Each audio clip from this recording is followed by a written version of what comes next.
It was supposed to be delightful weather, but for Liu Mang, the weather was a source of great torment. Liu Mang was wearing tight armor. It was one of the well-known zodiac armor, the Aries gold cloth.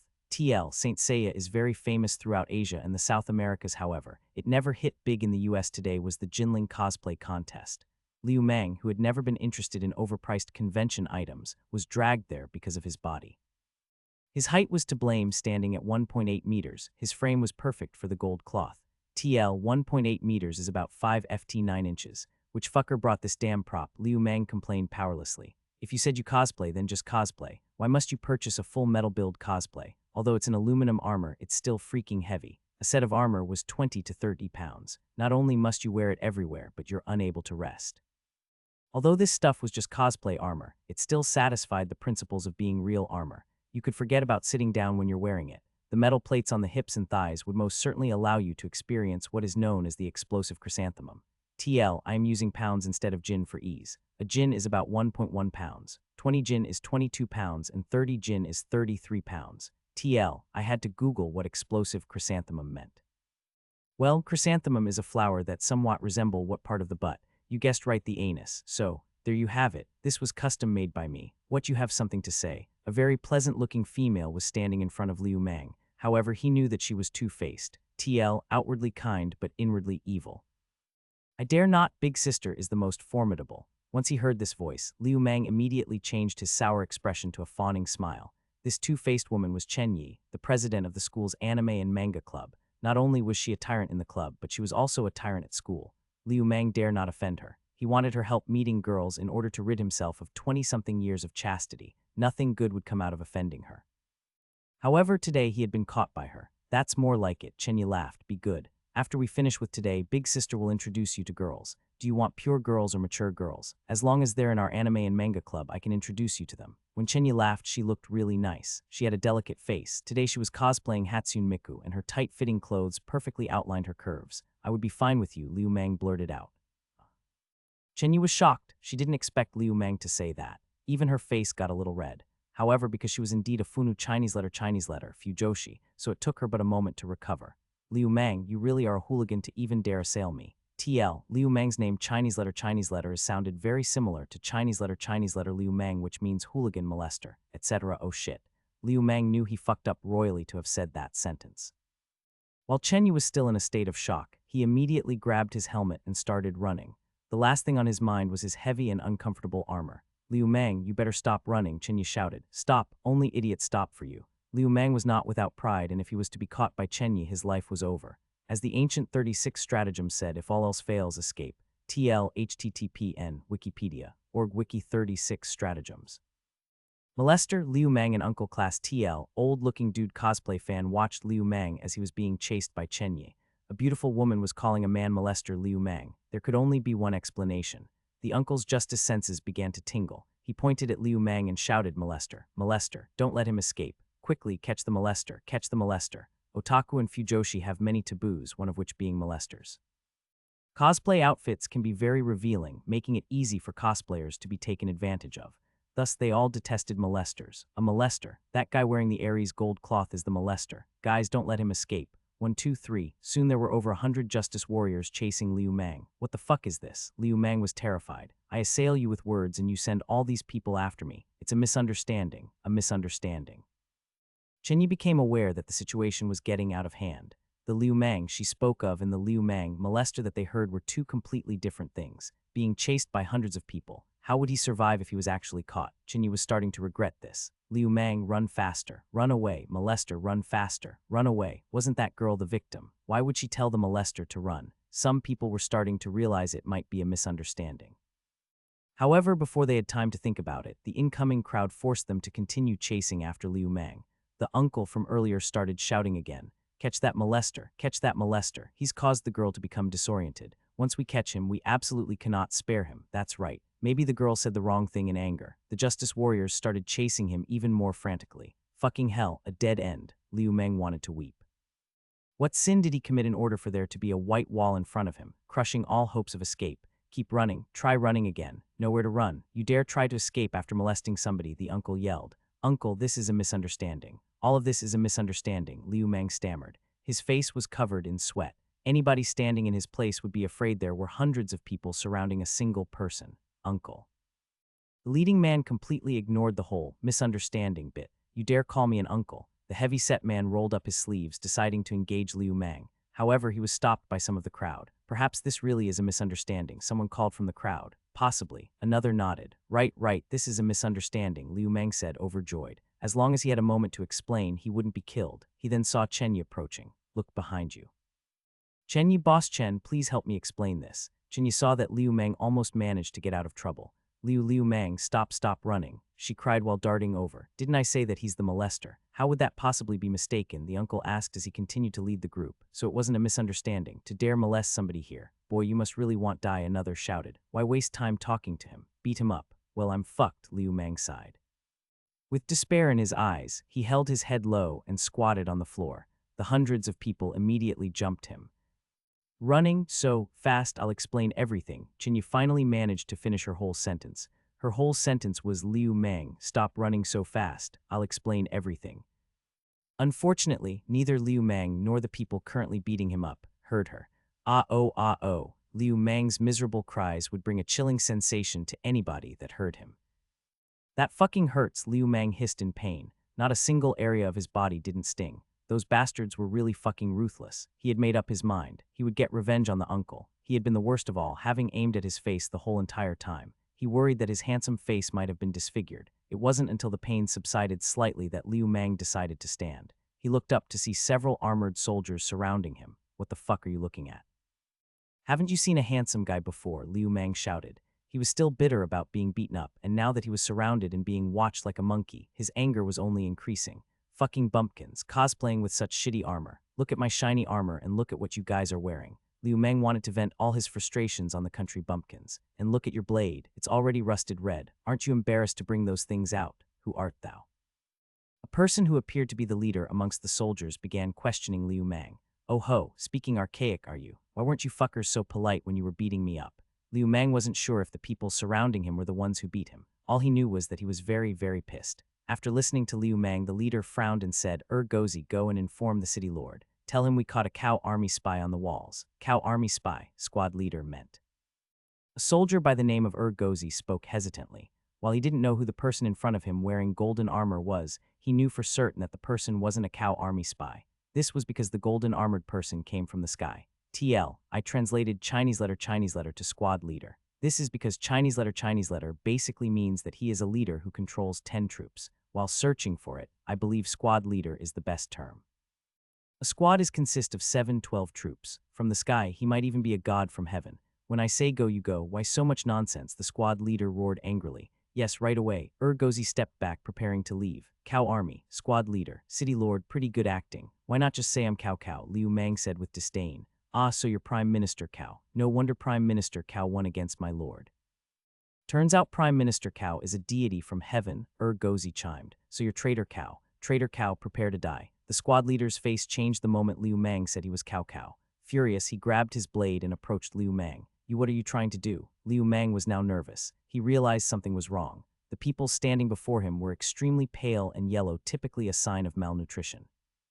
If it had been one or two individuals, he might assume they were suffering from anorexia. However, this was a whole group of people. Liu Mang watched as the man approached him. His eyes were bloodshot and his stare was like the stare of a beast. What am I trying to do? I'm going to kill you and avenge my mother. The more he spoke, the more demented he appeared. Even his blade was trembling. He was called Cheng Yu, a man from Su province. In the first year of Xingping, Cao Cao's father Cao Song was killed in Su province. Cao Cao, in an effort to avenge his father's death, sent troops to invade Su province. The Su province was then owned by Old Tao. Not only did Cao Cao scare Old Tao to death, he even killed all the civilians of Qilu, Suiling, and Xiaqiu. First year of Xingping equal first year of Emperor Xian of Han's rule equal 192 CE. Old Tao equal Tao Qian. Qilu, Suiling, and Xiaqiu are counties located in the Su province. Cheng Yu's mother was a victim of the invasion. Murder of my mother, we cannot live under the same sky. Today I, Cheng Yu, shall avenge my mother, Cheng Yu cried. What kind of situation was this? Liu Mang was confused. When did he kill this man's mother? Forget killing. He couldn't even afford to touch or bump into her. Squad leader. The soldiers pulled Cheng Yu back. It was clear that they didn't have virtuous intentions. Liu Mang's confusing appearance simply frightened them. All of you let me go. Today, either I die or he dies. Cheng Yu began breathing loudly. His murderous aura was getting stronger. Liu Mang saw that the soldiers would soon be unable to stop him. A loud drum noise was suddenly heard. Sha, original by Bro Got a Gun, translated by James, edited and proofread by Jade. Cow Army, it's the Cow Army, a voice shrilled from the front of the city. Prepare to engage the enemy. A man wearing a helmet stepped out. On the walls, there was suddenly the sound of drums. Squad leader, it's the sound of the drums. The Cow Army is attacking us, a soldier shouted from the side. Hey, Cheng Yu yanked himself from the soldier's restraint. He stared at Liu Mang, saying, consider yourself lucky. I'll take care of you after taking care of the Cow Army. He then directed a group of his soldiers toward the front of the city. What the fuck is wrong with this world? Liu Mang raged. First he was beaten, then he almost lost his life. Having experienced so much in a single day, how could he not be angry? Liu Mang walked toward the direction the soldiers left. He wanted to find his schoolmates to find Chenye. He wanted to find her and make her introduce him to at least 17 or 18 girls as a compensation. Liu Mang cursed as he walked. However, the more he walked, the harder it was for him to curse. Ancient walls, dark red with spots of rust, the rows of triangular-shaped houses in the wastelands. Without noticing, Liu Mang arrived on top of a crenellated parapet wall. The scene in front of him caused him to freeze on the spot. After arriving on top of the walls, a soldier in white grabbed his blade and started slashing at a soldier in black. As the slash hit, red liquid flew. The soldier in black was not to be outdone. Although he was wounded, the spear he held still managed to pierce the soldier in white's body. As he pulled his spear out, a series of things also followed. Liu Mang immediately started puking. He most certainly could not have mistaken the red liquid as tomato sauce. It was blood, it really was blood, and those series of things were guts. Liu Mang's vomiting wasn't his main concern. Another soldier in white had climbed the wall. When he saw Liu Mang dressed in golden armor, he first appeared surprised and then overjoyed. He suspected that Liu Mang was a high-ranking general. Thinking that he had caught a huge fish, he shouted toward his comrades nearby. Our lord had given the order a reward of 10 gold for every Lu Bu soldier to be killed and 50 gold plus 3 promotions for every company commander and above. Sha'ah, TL, once again, keeping Sha'ah as the war cry instead of Kiilul. TL, Chinese letter. After much consideration, I figured it should be a commander of 100 soldiers, hence company commander. All of a sudden, Liu Mang became 50 gold and promotions to these soldiers in white. Lu Bu army. Liu Mang's mouth started twitching. Earlier, when he was surrounded by those soldiers in black, the Cow Army they spoke of, is this for real? Liu Mang was still in doubt, but a thundering sound caused him to be completely convinced. Lu Bu Lu Fengxian is here. Who dare intrude here? Soldiers, follow my lead. A towering man with his hair pulled back in a golden headdress, donning a flowery patterned battle robe, encased in body armor decorated with images of the Nai and wearing a precious belt adorned with the image of a lion came out. He gazed at the fight. The soldiers in black, who were originally facing immediate danger, suddenly gained a boost in morale and rushed out following him. TL, Nai is a mythological. Lu Bu Boss Lu, the man in front of him, despite not wielding the sky piercer, was described exactly as written in history. Could it be that he really was Lu Bu? TL, Sky Piercer, is the English translation of Lu Bu's halberd. While Liu Mang was distracted, he suddenly felt pain in his chest. A long sword had stabbed his chest. A fierce-looking soldier in white was bleeding and staring at him with beastly eyes. He wants to kill me. Having been born in a peaceful era, Liu Mang had never experienced such eyes. War was a distant thing, not to mention a war conducted by cold steel. Die traitor Liu. The soldier in white forcefully stabbed Liu Mang's chest with his long sword. Clang! There was a crisp sound of metal colliding. Liu Mang could only feel the pain in his chest. The long sword created sparks as it collided with the Aries gold cloth. Liu Mang could no longer have any complaints about his armor being constructed from metal. Had it been cardboard, he would have been dead. Liu Mang believed that the sword, although rusty and cracked all over, would have been able to penetrate his body easily. Fuck, Liu Mang wasn't weak-minded, so he didn't wet himself. However, he still panicked and started shouting. Bro, I'm not part of this. You slashed the wrong person. Wrong person. Boss Lu's subordinates are there. Although the Aries gold cloth covered him for the most part, Liu Mang was holding the helmet in his hand. At this point, it was too late for him to put it on. Bullshit, he couldn't pierce his chest, but the head was free to be cut. The soldier in white licked his lips. Liu Mang had already become gold. Land and promotions, the soldier's credentials for wealth and status. Splash, a gush of blood took off with it ahead. Warm blood sprayed across Liu Mang's face. He screamed. Stop the scream. A soldier in black stepped out from behind the headless corpse. It was the squad leader that sought to kill Liu Mang. Be our brother. I'm really not Boss Cow's subordinate, Liu Mang stuttered. The squad leader looked at Liu Mang but remained silent. He knew the golden armored man wasn't Cao, nor could he be Cow's subordinate. If he was, then that Cow army soldier would not attack him. Who was he? He was obviously not a part of the Lu Bu army. Follow you. Liu Mang wasn't stupid. Although the squad leader saved him, he had wanted to kill him earlier. Only an idiot would follow you. He ran in a different direction. What? The squad leader killed yet another cow soldier that came up the walls. He saw Liu Meng escaping, so he threw away his broken blade. He then picked up a fresh weapon from a nearby corpse and started pursuing Liu Meng. The heck, he's chasing me. Liu Meng had already put on his helmet. While he was running, his Aries gold cloth had been glittering in the light, causing him to be a target for both Cow Army and the Lu Bu Army. Even if killing Liu Meng didn't give gold or promotion, that armor he was wearing was still a priceless item. Just as Liu Meng was stuck between a rock and a hard place, a thundering voice came from the palace on the wall. Daring traitors. TL, what a palace on the wall might look like. HTTP, file, China Travel Designer. COM2KB4F1869D52E0, A47BD84853DBB6 ED5E6B, JPG.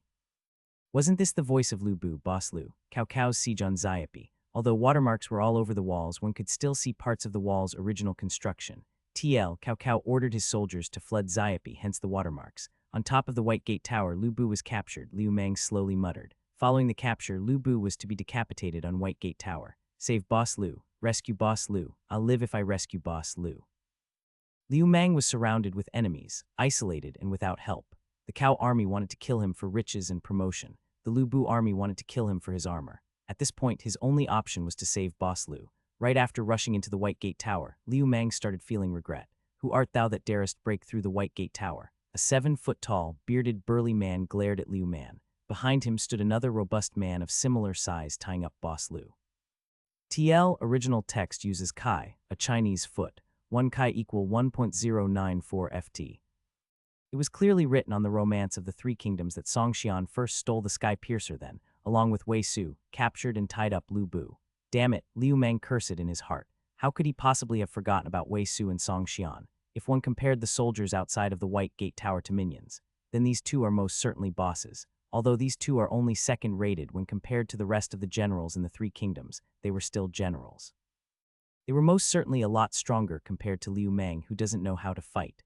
Wrong direction, I went the wrong direction. Liu Meng slowly retreated out of the White Gate Tower. He would rather face the horde of minions outside than the two bosses. If anyone could think of a less awkward way of saying wrong direction, please do tell. Song Xian glared at Liu Meng. The person in front of him, who wore such elegant golden armor, was most certainly a high-ranking officer. Song Xian knew all the high-ranking officers in the Lu Bu army. Thus, this person was most certainly not part of the Lu Bu army. Could he have been Prime Minister Cao's man? Perhaps Sire works for Prime Minister Cao. Song Xian asked cautiously. To wear such golden armor, his position was most certainly not low. Prime Minister Cao. Liu Meng understood right away. Song Xian and Wei Su was likely tying Lu Bu up as a gift to Cao Cao. If he said no, then Song Xian would most likely chop off his head right then and there. Liu Meng decisively started nodding yes, yes, yes. Oh, so it was Prime Minister Cao's man. Song Xian relaxed and laughed. Myself is Song Xian and this is Wei Su. I wonder how to address you, sire. For we are both working under Prime Minister Cao. Regardless of positions, we should help each other. Song Xian had already started making connections. Myself is Liu Meng. I work under General Xia Hu as a company commander. Liu Meng lied. Company commander. Unlike Song Xian, Wei Su started doubting. A company commander wearing a golden armor. Are you fucking with me? Song Xian gave Liu Meng a pat on the back and began trying to get friendly with him. Brother Liu Meng, as you can see, we have captured traitor Lu. We are only waiting for Prime Minister Cao to arrive at the tower. As for the credits. What Song Xian meant was that he should gain merits for capturing Lu Bu. Although he didn't know what position the golden armored commander had in the Cao army, he knew that he was of a better standing than a surrendered enemy general like himself. Renegade, renegade. Lu Bu, who was tied up, stared at Song Xian and Wei Su with glaring eyes. Song Xian, Wei Su, I have always treated you good. Why are you doing this? He yelled angrily. Noisy. Song Xian refused to give Lu Bu a chance to speak. He found a piece of cloth and stuffed it in Lu Bu's mouth. Lu Bu's fury could only be heard as an mmmmmm sound. It wasn't that Song Xian refused to answer, but rather that he felt guilty. After all, Lu Bu had treated both Wei Su and him well. But even mole crickets and ants try to live, and if they had followed Lu Bu, they would have certainly died. As a talented bird chooses a tree to nest in, they too decided to choose a different patron to work under. Right as Liu Meng was trying to find an opportunity to escape, Wei Su, who had not spoken a single word so far, asked, as if natural, I wonder how the injury to General Zai Hu Dun's right eye is. What right eye? It's the left eye. Back when he was reading the romance of the Three Kingdoms, Liu Meng had previously debated over whether it was Zai Hu Dun's right or left eye that had been injured. Right after saying this, Liu Meng knew that this Wei Su was testing him. TL, Ra says right eye instead of left eye. Based on what I knew, Zai Hu Dun lost his left eye. Unless all the Dynasty Warrior games were a lie. Seeing that Wei Su's hands were already on his blade, Liu Mang couldn't help but get nervous. Could I have mistakenly said the wrong thing? If he was killed because of this, he really couldn't even cry over it. However, after noticing that Wei Su's hands left his blade, he felt a wave of relief. Brother Liu, do you know when Prime Minister Cao's troops will arrive? We have already thrown Lu Bu's Sky Piercer outside the gates. Wei Su lowered his guard against Liu Mang. Right away, right away. Liu Mang remembered that these two good-for-nothings tied up Lu Bu, threw his weapon away, and in less than an hour the Cao army occupied White Gate Tower and execute Boss Lu Bu Lu Fengxian. Word of mouth had it that within men, Lu Bu, within horses, red hair. Former has it General Hu Cheng who presented the red hair. Latter has it Generals Song Xian and Wei Su tying Lu Bu. The three generals' accomplishments are most certainly big. Boundless prospect, complimented Liu Mang. You're too kind, said Song Xian. However, he was very much delighted in his mind. TL, Nali Nali is translated as where, which is what Chinese people use to humbly denying a compliment. Currently using you're too kind. If there's a better translation, please do tell. To even know about General Hu taking the horse, Wei Su finally believed Liu Mang. This Lu Bu, Marquis of Wen, looked very formidable. Liu Mang pretended that he had never seen Lu Bu before and slowly walked toward him. I have always heard father and brothers say that Lu Bu, Marquis of Wen, is invincible on the battlefield, able to take on multiple foes at once. Having seen him today, he is merely so-so. Humph. Lu Bu's mouth was stuffed and he could not speak. All he could do was snort. Father and brothers, having fought Lu Bu. In the Cao army, those who are able to have fought Lu Bu and survive are only people like the Zaihu brothers, Liu Guanzhang and Su Chu. Every one of them are dauntless generals of the Cao army. TL, Zaihu brothers refer to Zaihu Dun and Zaihu Yuan. Liu Guanzhang refers to Liu Bei, Guan Yu and Zhang Fei. No wonder the small-time company commander is wearing golden armor. This armor really is beautiful, with its huge horns, exquisite patterns, and its connecting plate armor. Song Xian was very proud. Lu Bu, the god of war, was tied up besides Wei Su and him. Their service was most definitely meritorious. TL, for the term fellow, Song Xian used a derogatory term. Kai as Liu Mang looked from the side, he gave out a sound resembling a sigh of pity.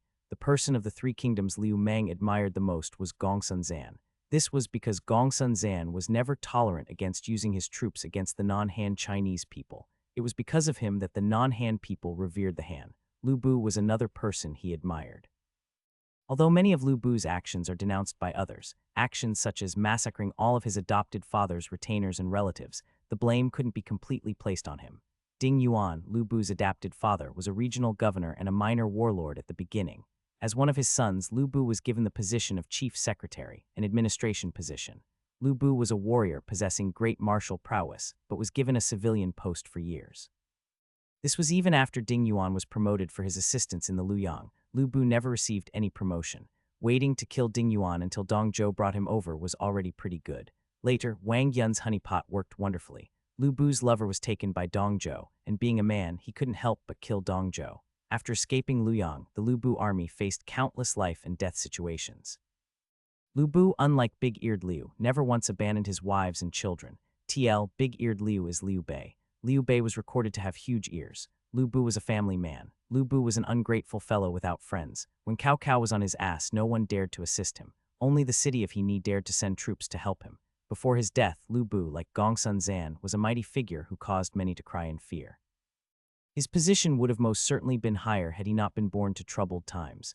With his idol in front of him, Liu Mang couldn't help but feel excited. He wanted to untie Lu Bu and ask for an autograph. Unfortunately, now was not the time. In less than an hour, the Cao troops would break through the gates and enter. Once they broke through the city, they would bring him to Cao and he'd be fucked. Pretending to be a general would certainly be a death sentence. Liu Mang's only chance at survival lied in the man in front of him. Xiaopi wouldn't be able to withstand the siege much longer. He could only survive if he escaped the city under leadership of Lu Bu. After thinking for a moment, Liu Mang stood up. Generals, my army is to arrive in a moment. However, even without this tiger defending the city, there will be many causalities in order to break the gates. Generals, why not open the gates to greet the arriving army? Your merits would most certainly increase if you do so. Ah, Song Xian and Wei Su's eyes flashed with glimmers of delight. Originally, their merits lied in capturing Lu Bu, but if they now also offered the city to Cao, Brother Liu, you are the brother of Song Xian after this. I will most certainly add Brother Liu to the list of credits for opening the gates. Song Xian had given an empty promise. Ha ha, then we must thank Brother Liu. As surrendered generals, if they wanted to join the Cao army, they'd have to associate themselves with the old generals. Having Liu Mang as their wingman would definitely be a lot better. The two laughed as they walked down the city walls. Liu Mang gave a sigh of relief. The two snitches were finally coaxed by him. Liu Mang quickly ran to Lu Bu and snatched the cloth out of his mouth. Lu Bu immediately swore once the cotton in his mouth was removed. Rebellious traitors, if you're a man, release me. Using underhanded method to capture me. Hey, boss Lu, please lower your voice, Liu Mang hissed quietly. Lu Bu had a violent temper. If Song Xian and Wei Su heard him, they'd be screwed. Boss, you're the boss, how dare you insult me? Lu Bu took insult to Liu Mang, calling him boss because while boss is a term signifying a hint of respect and position in modern Chinese slang, it is a derogatory term for warriors in ancient Chinese because they see boss as merchants, a class lower than theirs who is interested only in money. Calling you boss is an insult. Damn it. Liu Mang really couldn't communicate with the great god of war. How I wish people called me boss. I'm the boss. I'm the boss, okay. Liu Mang rolled his eyes. I'm going to help you escape. Are you coming or not? Do with me as you please. Lu Bu continued to curse, then suddenly caught what Liu Mang had said. What did you say about freeing me? Arg. Liu Mang clutched his ears. What was with these generals being big horns? Lu Bu, Wei Su, Song Xian, and even the bullshit squad leader were like this. Did they not feel comfortable unless they were yelling? To put it simply, I'm not a part of the cow army, nor am I part of your Lu Bu army. But if I want to live, I have follow you, boss Lu. Liu Mang summarized. Lu Bu frowned. Liu Mang was going to free him. He wasn't working for the cow man or him. Cow man is another name of Cao Cao. I believe it's his childhood name. Didn't you mention earlier that your father and brothers encountered me on the battlefield before? Lu Bu was puzzled. Fuck, you have too many questions. Liu Mang was angry now. I am surnamed Liu, called Liu Mang. Have you ever met any senior generals in the Cow army with the surname Liu? The father and brothers I speak of, does the Han Emperor count? His Majesty. Lu Bu was shocked. You are related to His Majesty. Liu Mang brushed Lu Bu off. Stop bothering me. The Han Emperor is my brother, okay? He quickly untied Lu Bu. Wei Su must have been truly ruthless to tie his former master so tightly. He noticed that Lu Bu's body was covered in blood from lacerations. His Majesty's younger brother. During the latter Han dynasty, very few were patriotic or loyal. Lu Bu was the exception. After Dong Zhou's death, Lu Bu took control of Luoyang. It stood to reason that Lu Bu would behave like Dong Zhou, doing whatever he wanted in Chang'an. Surprisingly, he didn't. He was completely respectful to the little emperor. Even when he was forced to leave Chang'an, he never threatened him to leave with him. Afterward, he attacked Yan province and occupied Pyang before finally running away to Su province. This caused the big-eared thief to flee. During those times, Lu Bu had always been respectful toward the Han dynasty. Big-eared thief is Liu Bei. Lu Bu clearly remembered that in Chang'an, His Majesty did not have a younger brother. He had a single elder brother. This was the Prince of Hongnang, Liu Bian, and he had died at the hands of Dong Zhou. Stop asking questions, Lu Bu. Back when there was plenty of corruption, the late emperor frequently spoke lividly in regards to money. How would one know of all his sons? That's it, he's a bastard child. Lu Bu nodded understandingly. He held his fist. I, governor of Su province, general who pacifies the east, Lu Bu Lu Fengxian, thanks sire for the saving me. Lu Bu really believed that Liu Mang was of royal blood. After all, the golden armor he was wearing couldn't even be worn by regular imperial clansmen. It was reserved for those bestowed by the emperor. Lu Bu is listing all the titles and his courtesy name when he introduced himself. Lu Bu essentially did a salute of respect to Liu Mang. I suspect you've seen this type of salute before. HTTPS, encrypted TBN0, G-static, com images, Q equal TBN, and 9GC-tux QQT XGAVU 3 XLGPK XXB, KIJ SRWJK2 X55T IK WOT GDUQZW1. Just forget about it. Liu Mang knew Lu Bu misunderstood. However, regardless of the misunderstanding, his top priority was saving his life. Marquis of Wen need say no more. We should gather the remaining soldiers and rush out of Xiapi immediately. Xiapi cannot be guarded anymore. Marquis of Wen is another one of Lu Bu's titles. Yes, although Lu Bu was a very obstinate and opinionated individual, he also had a deep respect for the Han dynasty. After getting up, he looked for a weapon to gather remnants of soldiers in the city with Liu Mang. Alas, pity that my skypiercer was thrown out the city walls by those two renegades. Otherwise, I needn't do such. The weapons nearby were all from Lu Bu's soldiers that had been killed by Song Xian and Wei Su. None of the weapons were really comfortable to Lu Bu. Without the skypiercer, Lu Bu was certainly a grade lower in martial abilities. Lu Bu was normally considered the pinnacle of super first class, and now he was only super first class. Despite all this, his battle prowess would still be strong enough. So you were here. Suddenly, somebody came from the White Gate Tower. It was the squad leader that had been chasing after Liu Mang. He was not as lucky as Liu Mang. Liu Mang's body was covered entirely in armor, and the squad leader had only leather. Liu Mang could close his eyes and charge through the crowd, while he could not. This was why it had been so difficult for the squad leader to find them. Even the weapons in his hands were close breaking again. Evidently, he had killed a lot of people. Don't be rude. Lu Bu berated the squad leader after noticing he was wearing the black uniforms his soldiers wore. General. The squad leader realized it was Lu Bu and immediately got down on his knees. For the Lu Bu army, Lu Bu was seen as a god. This is Lu Bu started to introduce Liu Mang, but he was interrupted. Think about the situation first. Introductions can wait until after we get out of the city. You dare speak to General like that. The squad leader was about to draw his blade. However, contrary to his expectations, Lu Bu wasn't angry. He even held out his fist and screamed, "Okay, what's with this?" The squad leader was stunned. Sha. Although Wei Su and Song Xian are only second-rated generals, they are much stronger than ordinary soldiers. The two of them each killed a cow army soldier. It wasn't because they wanted to make amends, but rather because the ordinary soldiers did not know that they surrendered to Cao Cao, having rushed to the city gate. One of the company commander defending the gate ran over to Wei Su and Song Xian. He asked General Wei, "General Song, how is the situation underneath the city walls? Is the Lord all right? Do you need our assistance?" The fighting on the walls was so fierce that every now and then there will be people falling down towards the gate. This was why this company commander is acting like this. No need. Wei Su thrown a glance at Song Xian. Song Xian acted as if he understood and then placed his hand on the commander's shoulder. "The Lord is on the city walls. The cow army can't possibly break through. Now that you mention it," the commander nodded. Lu Bu was known as the god of war. This company commander who was in charge of defending the gate was originally from the Bing province army. He had followed Lu Bu for many years and held him in the highest esteem. The company commander who just relaxed himself suddenly opened his eyes wide in shock with a face full of pain. "General Song, you why?" Appearing on his neck was a line of blood. Blood was rushing out. Clearly, a major artery was cut. "Brother, do not blame me. Blame yourself for blocking the path of us brothers." The company commander collapsed. The soldiers defending the city walls was shocked. All they saw was Song Xian and Wei Su suddenly taking out their blades and shouting their personal soldiers, "Prime Minister Cao's army is right outside. Xiaopi is soon to be breakthrough.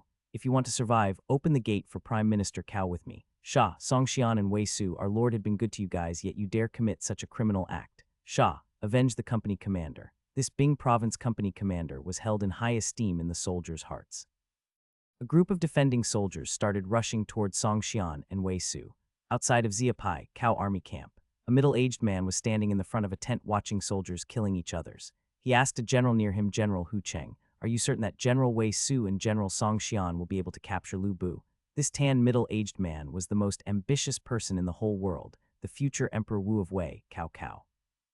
It wasn't that he had doubts about Wei Su and Song Xian's betrayal, but rather in their abilities to capture Lu Bu. Who is Lu Bu? He is a mighty tiger. Cao Cao still remembers the heroics of Lu Bu in the Battle of Hulao Pass. He caused the 18 warlords to be stuck outside the Hulao Pass, unable to do anything. Could a person capable of such accomplishment be easily captured? Reporting to the Prime Minister, "I have already taken the red hair away from Lu Bu."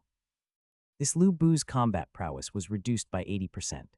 Although my brothers Song Xian and Wei Su aren't some powerful generals, against traitor Lu with 20% combat prowess, they are more than enough, Hu Cheng said proudly. All the people around, whether they be generals or scholars, frowned at Hu Cheng's words. Selling out his previous master is one thing. However, to even call his previous master traitor Lu, such a person is indeed of vile character.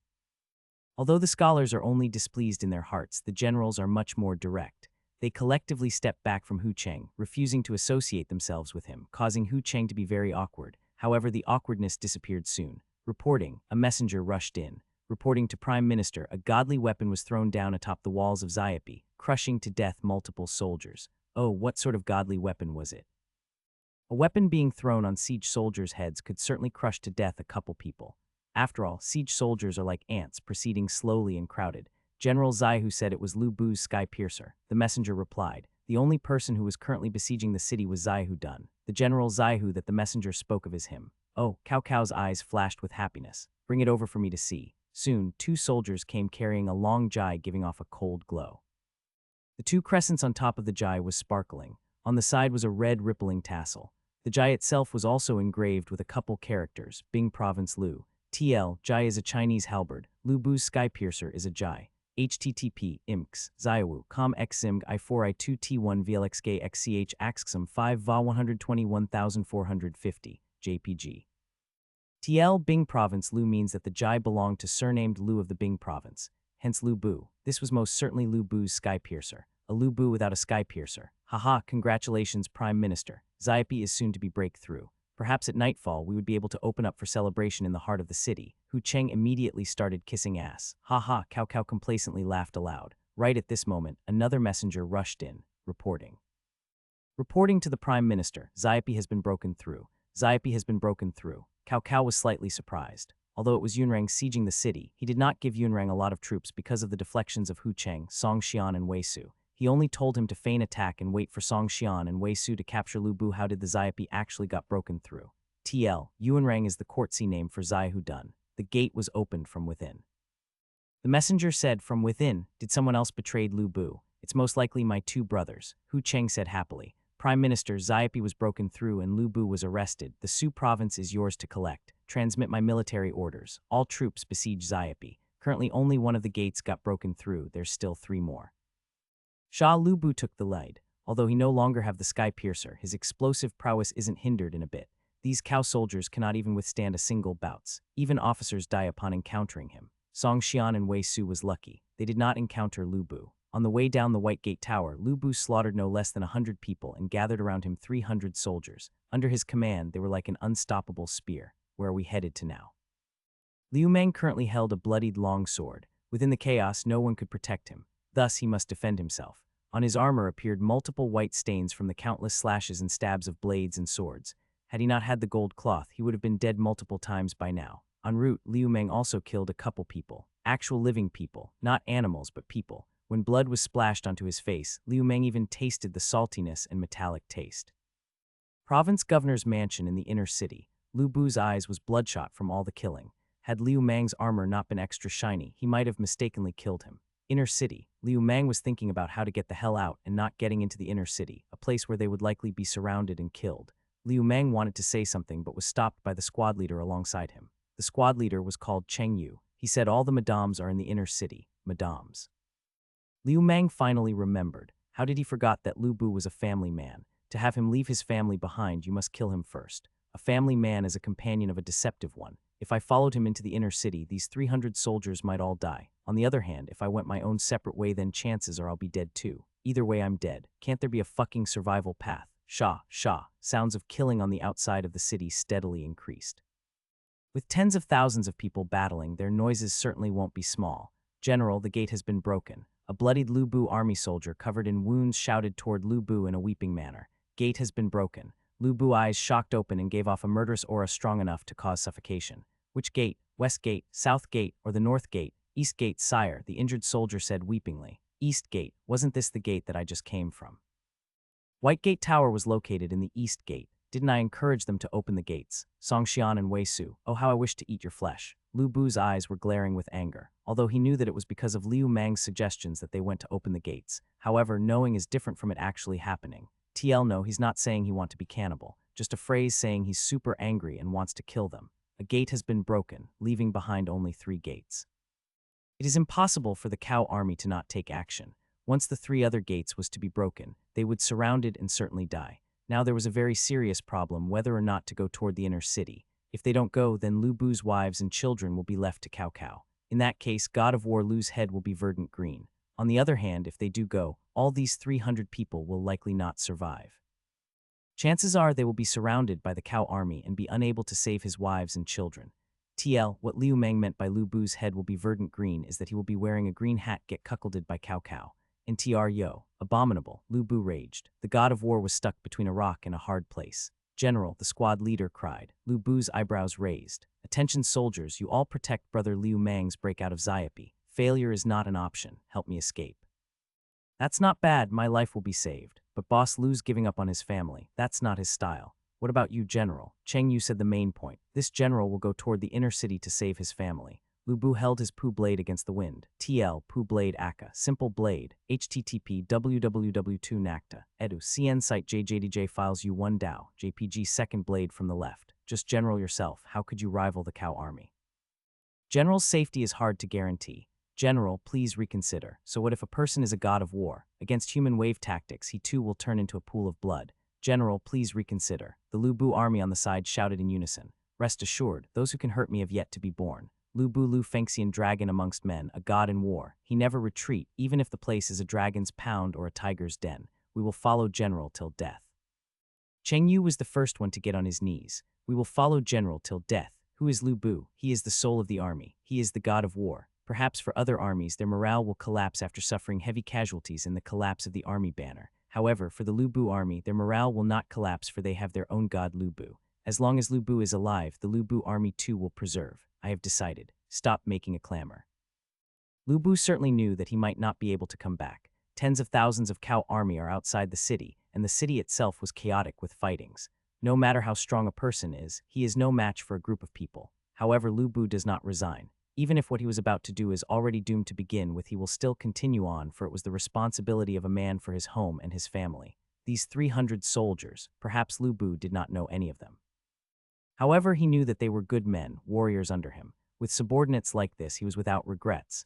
Thus, how would possibly bring these men to the death with him? General, Cheng Yu did not give up. Whoever continues to speak will be like this blade. After saying that, he snapped his poo blade in two. Pieces of fragments pierced through Lu Bu's fingers. However, he did not mind it one bit. The soldiers are silenced with eyes still filled with reluctance and helplessness. At this moment, the god of war Lu Bu suddenly got soft-hearted. Go now, safeguard brother Liu Mang. Perhaps we will meet again. Lu Bu took a spear and proceeded to leave. Sigh, why did you? A long sigh came from Liu Mang. Liu Mang got fucking moved by Lu Bu. Lu Bu, why did you have to say such a speech? So moving, causing me to almost cry. Liu Mang also knew that although these soldiers will follow Lu Bu's orders and help him break out of Xiapi, but once the breakout succeed, these 300 soldiers will be like a bunch of soulless walking corpses. To save his own life by taking 300 lives with him, Liu Mang wasn't able to do it. Attention soldiers, Liu Mang shouted. However, not a single soldier paid attention to him. Rather, they set their sights on that lonely silhouette. Seeing the attitudes of these 300 soldiers, Liu Mang got angry. Were you not soldiers of the Lu Bu army? Are you refusing to obey Marquis of Wen's orders? Are you going to betray the Marquis like Song Xian and Wei Su? Now the Marquis have put you all under my arm, you have to obey my orders. Understood. Liu Mang had never once roared so loud before. Fuck, I quit. A soldier took off his helmet and shouted, I will follow the general till death. What is your name? Liu Mang pointed the longsword in his hand on the soldier. His murderous intent was in his speech. I am called Li Niu. What, you want to kill me? Go ahead. The soldier stuck out his neck and glared at Liu Mang. Someone detain him. Although these 300 soldiers was bleak, they still followed the Marquis's order and detained the soldier called Niu.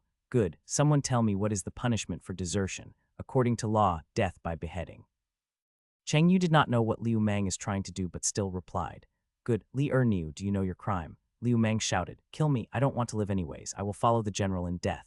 Li Niu got increasingly emotional. Good, since you wish to die, I will give you your wish. Liu Mang also got angry, although he knew that this Li Niu was a man, but because this was the army and in a war one cannot just do as one pleases. Behead, Liu Mang shouted. However, none of the soldiers moved, not even those who detained Li Niu. Good, so you guys won't do it. I'll do it myself. Liu Mang pierced his longsword into the chest of Li Niu. Cheng Yu wasn't fast enough to prevent it. Hot blood spilled out. Li Niu was grimacing in pain. Whoosh, Liu Mang waved his sword and a head fell off. The expression on the head seemed to not believe Liu Mang was actually going to do it. Hey, Cheng Yu knew that it was bad. Originally, the orders from the Marquis had caused the soldiers to be unstable. Now Li Niu was killed. Amongst these soldiers were his fellow soldiers whom have been through ups and downs with him. There might be a mutiny. Cheng Yu quickly rushed to guard Liu Mang because a few soldiers' expressions was already starting to shift. Why did you kill Li Niu? Sure enough, there was mutiny. A soldier originating from the same place as Li Niu angrily shouted at Liu Mang. If Liu Mang's explanation isn't good enough, then he will be met with swords and blades, precisely for which reason. Another stood out. Why, you ask me why? Liu Mang laughed. He laughed very happily. Come over, I'll tell you why. The two soldiers, after hearing Liu Mang's words, walked toward him. This is why. A sinister expression flashed through Liu Mang's face. Again, there was 2 pillars of blood. 2 soldiers with eyes in shock fell down. Liu Mang was holding the longsword like a demon. He looked toward the soldiers and shouted, You have been soldiers longer than me. You have more time in the battlefield than me. Military laws, you understand it better than me. Let me tell you, Li Niu and those 2 dead soldiers, I admire them. They were willing to go against the military laws to follow the Marquis. I admire them, but I must still kill them. Military law is military law. I don't care what reason you have to go against it. Unless I am dead, you are to die. Liu Mang's current facial expression was sinister and unsightly. Coupled with the fact that he just killed 3 people unwavering, he struck terror in the hearts of the soldiers. From today on, you will be my soldiers. You will be faced with an unemotional and unwavering general who follows only the military laws. Anyone who is discontent, stand out. Kill me or I'll kill you. Understood. Understood, said sparse and fragmentary and powerlessly. What, are you terrified? Do you not have valor?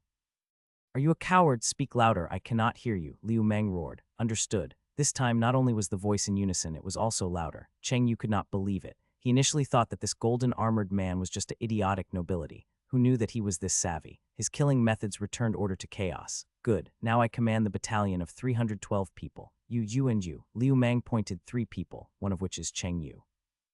I appoint you as the company commander, in charge of 100 people including yourself. The remaining 12 people are to be my guard. Liu Meng does not understand the army system of the Eastern Han dynasty. Hence, he could only handle things like his time at the university military training. 33 people a platoon, 3 platoons a company, and 3 companies a battalion. Like this, maybe we really could break out. Cheng Yi also started to be convinced by Liu Meng. You are now my soldiers. Thus you must follow my commands. Now I command all troops march toward the inner city. Liu Meng issued his second order. What? Cheng Yu startled. Sire, march toward the city. What is he trying to do? Did you guys not hear me correctly, or must I kill 2 more people? Liu Meng said I want you guys to march toward the city. I am going to save Lu Bu, save your general. Did you not understand? Ah, so the reason why he killed those 3 soldiers was to suppress the untamed soldiers. If the killing before terrorized the soldiers, then the orders given now will obtain the hearts of the soldiers.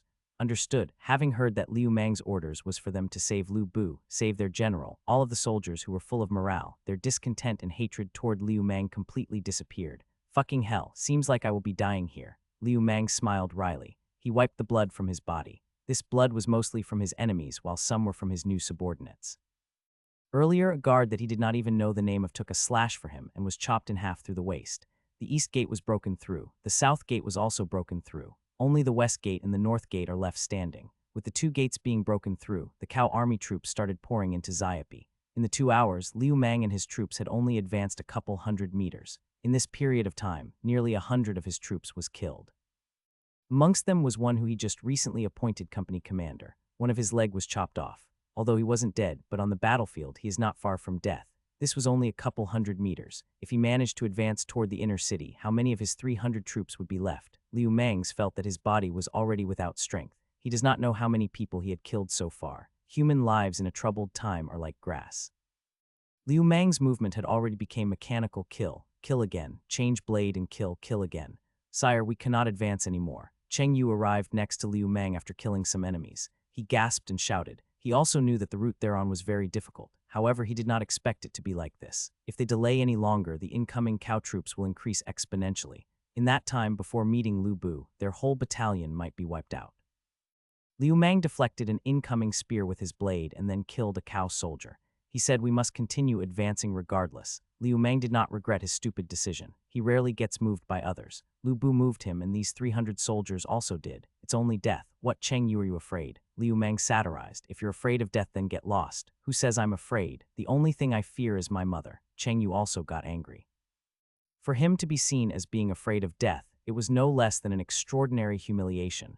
This route was like a huge mountain, blocking Liu Meng and his troops' advance. They had been delayed for another hour. Now Liu Meng really cannot even lift a blade. His arms was numbed and difficult to move. After finally repulsing an attack from the cow troops, Liu Meng directly sat onto the ground. The sky gradually darkened. The smell of blood was everywhere. Corpses filled the city. There's cow army corpses, Lu Bu army corpses, and also regular civilians. Halt, Lu Bu army. Another wave of cow soldiers showed up. This time, however, the highest officer was a general instead of the squad leaders or company commanders that they have encountered thus far. With a red tasseled helmet, body covered in armor, and on a white horse. This enemy general was very imposing. Ha ha ha ha, perhaps today is Zaihuda's lucky day, to encounter so many Lu Bu remnant soldiers. Ho, there's also a big fish. The cow general on the horse laughed loudly. He obviously thought Liu Meng to be a top figure in the Lu Bu army. After all, he was wearing golden armor that isn't reserved for ordinary people. Remnant soldiers of Lu Bu, listen up. Quickly get on your knees and surrender. You will be spared, else you will be immediately executed. Zaihuda, Liu Meng did not have any recollection of such a person. The people besieging Xiapi should be Zaihu Yuan and Zaihu Dun. Is this Zaihuda also of the Zaihu clan? With no time to think, Liu Meng used all his strength and roared all troops prepare for engagement. Actually, without Liu Meng's words, all these soldiers already stood up. They stood up in spite of all the sword wounds, blade wounds, fatigue, and pain. While they could die in battle, they absolutely cannot surrender to live, for they are the Lu Bu army. Good backbone to dare resist. The praisingly expression of Zaihuda soon changed to one of bloodthirst. He too did not want them to surrender, because if they did, he won't have anyone to kill. Having not taken part in the siege, he wanted to at least have some small fries for his blade. Haha, while having backbone is good, you must also have the abilities to back it up. Zihuda thumped his horse and it started lunging toward Liu Mang. In his point of view, Liu Mang, the person in a golden armor, was the highest officer in the whole battalion. Trying to kill me? No fucking way. After having experienced so many life and death encounters, Liu Mang too displayed a fierce expression. Liu Mang was not an idiot. The opponent was riding a horse. To take the horse head-on, he'll just get run over and die. Liu Mang picked up a long spear the ground and threw it ferociously. Back when he was at the university, he had won awards for the sport of javelin throw. Although the long spear that he picked up was much coarser than a regular javelin, the sport of javelin throw originated from the battlefield. What? Seeing the spear flying toward him at high speed, Zihuda was surprised. He wanted to strike the horse to dodge, but because they were in the alley, there is nowhere for his horse to dodge to. Poof! The spear pierced through the neck of the horse, nailing the horse on the ground. Zihuda stumbled and fell from the horse. At this moment, there left a dying and howling horse. Opportunity, Liu Mang delighted. This cow army general fell from his horse. Also, he was leading the troops in the front. Thus, he was tens of steps away from the following cow soldiers, a distance sufficient enough to kill him. Liu Mang rushed toward Zihuda and slashed his blade at him. Although Zihuda was just felled from his horse, being a person from the Zihu clan, he immediately turned over and escaped the incoming slash. You dare, Zihuda got angry. For a descendant of the dignified Zihu clan to be put in a situation like this, if he was to be beaten by some famous generals like Lu Bu, then so be it. But to get thrown onto the ground by some nameless golden-armored individual and almost losing his life in the process, he cannot accept it. The strength of an expert can be known once they start attacking. After standing up, Zihuda immediately attacked Liu Mang like a storm. Bang, bang, bang. A series of sparks appeared in the front, back, chest, and neck of Liu Mang. Anywhere that could kill with a single strike was attacked by Zihuda. What's with this damn armor? Zihuda shouted. Countless times he could have killed this Lu Bu soldier in front of him but was unable to. That armor is very smooth. If you try to cut it then you will simply slip past it. Even a slash will end up with the blade slipping. With a stab that armor is rigid enough to defend it. The most critical thing is that this armor actually almost wrapped the whole body. Is it not heavy? Hee, Liu Mang sneered. Fuck, so my martial arts isn't up to par with you. I have less experience in the battlefield than you, but I have armor, yo. I'm wearing a saint cloth, yo. I'm like a fucking turtle shell. Try biting me. Fucker attacked me so many times. Time for me to fight back. Zihuda, prepare to die. Having came to the battlefield of this world, without screaming, he really cannot gather up his energy because of how tired he was. Someone like you think you can kill me. Zihuda could tell that this golden-armored individual is certainly not a general. His skills with the blade was much too weak. Although seasoned, they were the basic movements of the battlefield: lifting blade, waving the blade, and slashing the blade. There is nowhere open on the body, the face. This Aries gold cloth's helmet did not have face protection. Zihuda threw his blade away and picked up a sword. He immediately started piercing toward Liu Mang's face. Fast, Zihuda's speed is too fast. Before Liu Mang could react, the sword is already en route toward his face. This was actually the regular speed of generals. Zihuda was also a second-rated general. If he had met the generals under Lu Bu like Zhang Liao or Gao Shun, they could easily dodge the attack. Alas, Liu Mang wasn't a general. He never practiced martial arts before. Not to mention generals, if he took off his armor, he cannot even win against an ordinary soldier. Shit, if this sword managed to stab his, then he is certainly finished. Am I going to die like this? Liu Mang closed his eyes. It shouldn't hurt too much to be stabbed in the head, right? I should die immediately, right? However, he did not feel any pain even after a long time. Instead, there was a miserable shriek. Am I dead? Why is the shriek not mine? Liu Mang opened his eyes in confusion. In front of his eyes was Zihuda with blood flowing out of his hand. His sword was dropped onto the floor. An arrow pierced through his hand. It was shot from behind him. Liu Mang turned around and saw a lofty individual who is currently pulling a bow. White armor, head full of black hair, and a height of 8 foot. Wasn't this exactly the person Liu Mang and the troops were trying to find Lu Bu, Boss Lu? From there to here was over 150 steps. Zihuda's hand in a distance of over 150 steps was no bigger than a coin. To be capable of hitting the target with an arrow from that distance, this Boss Lu's archery certainly reached the pinnacle. Former was it the shooting of a Jai in Yuanmen, and today was it the shooting of a palm in Xiapi. Just as Lu Bu put away his bow, the general who stood next to him raised his hand, and immediately a group of soldiers wearing armor and shields rushed forward shouting, "Burst the formations! Death to all enemies! Formation breaker!" Liu Mang finally got to meet this so-called most elite soldiers of the Three Kingdoms period. TL, Gao Shun and his troops are collectively known as the formation breaker. They would break into enemy formations, get surrounded by enemies, and destroy the formations. There exists many elite troops in the battlefields of the Eastern Han dynasty.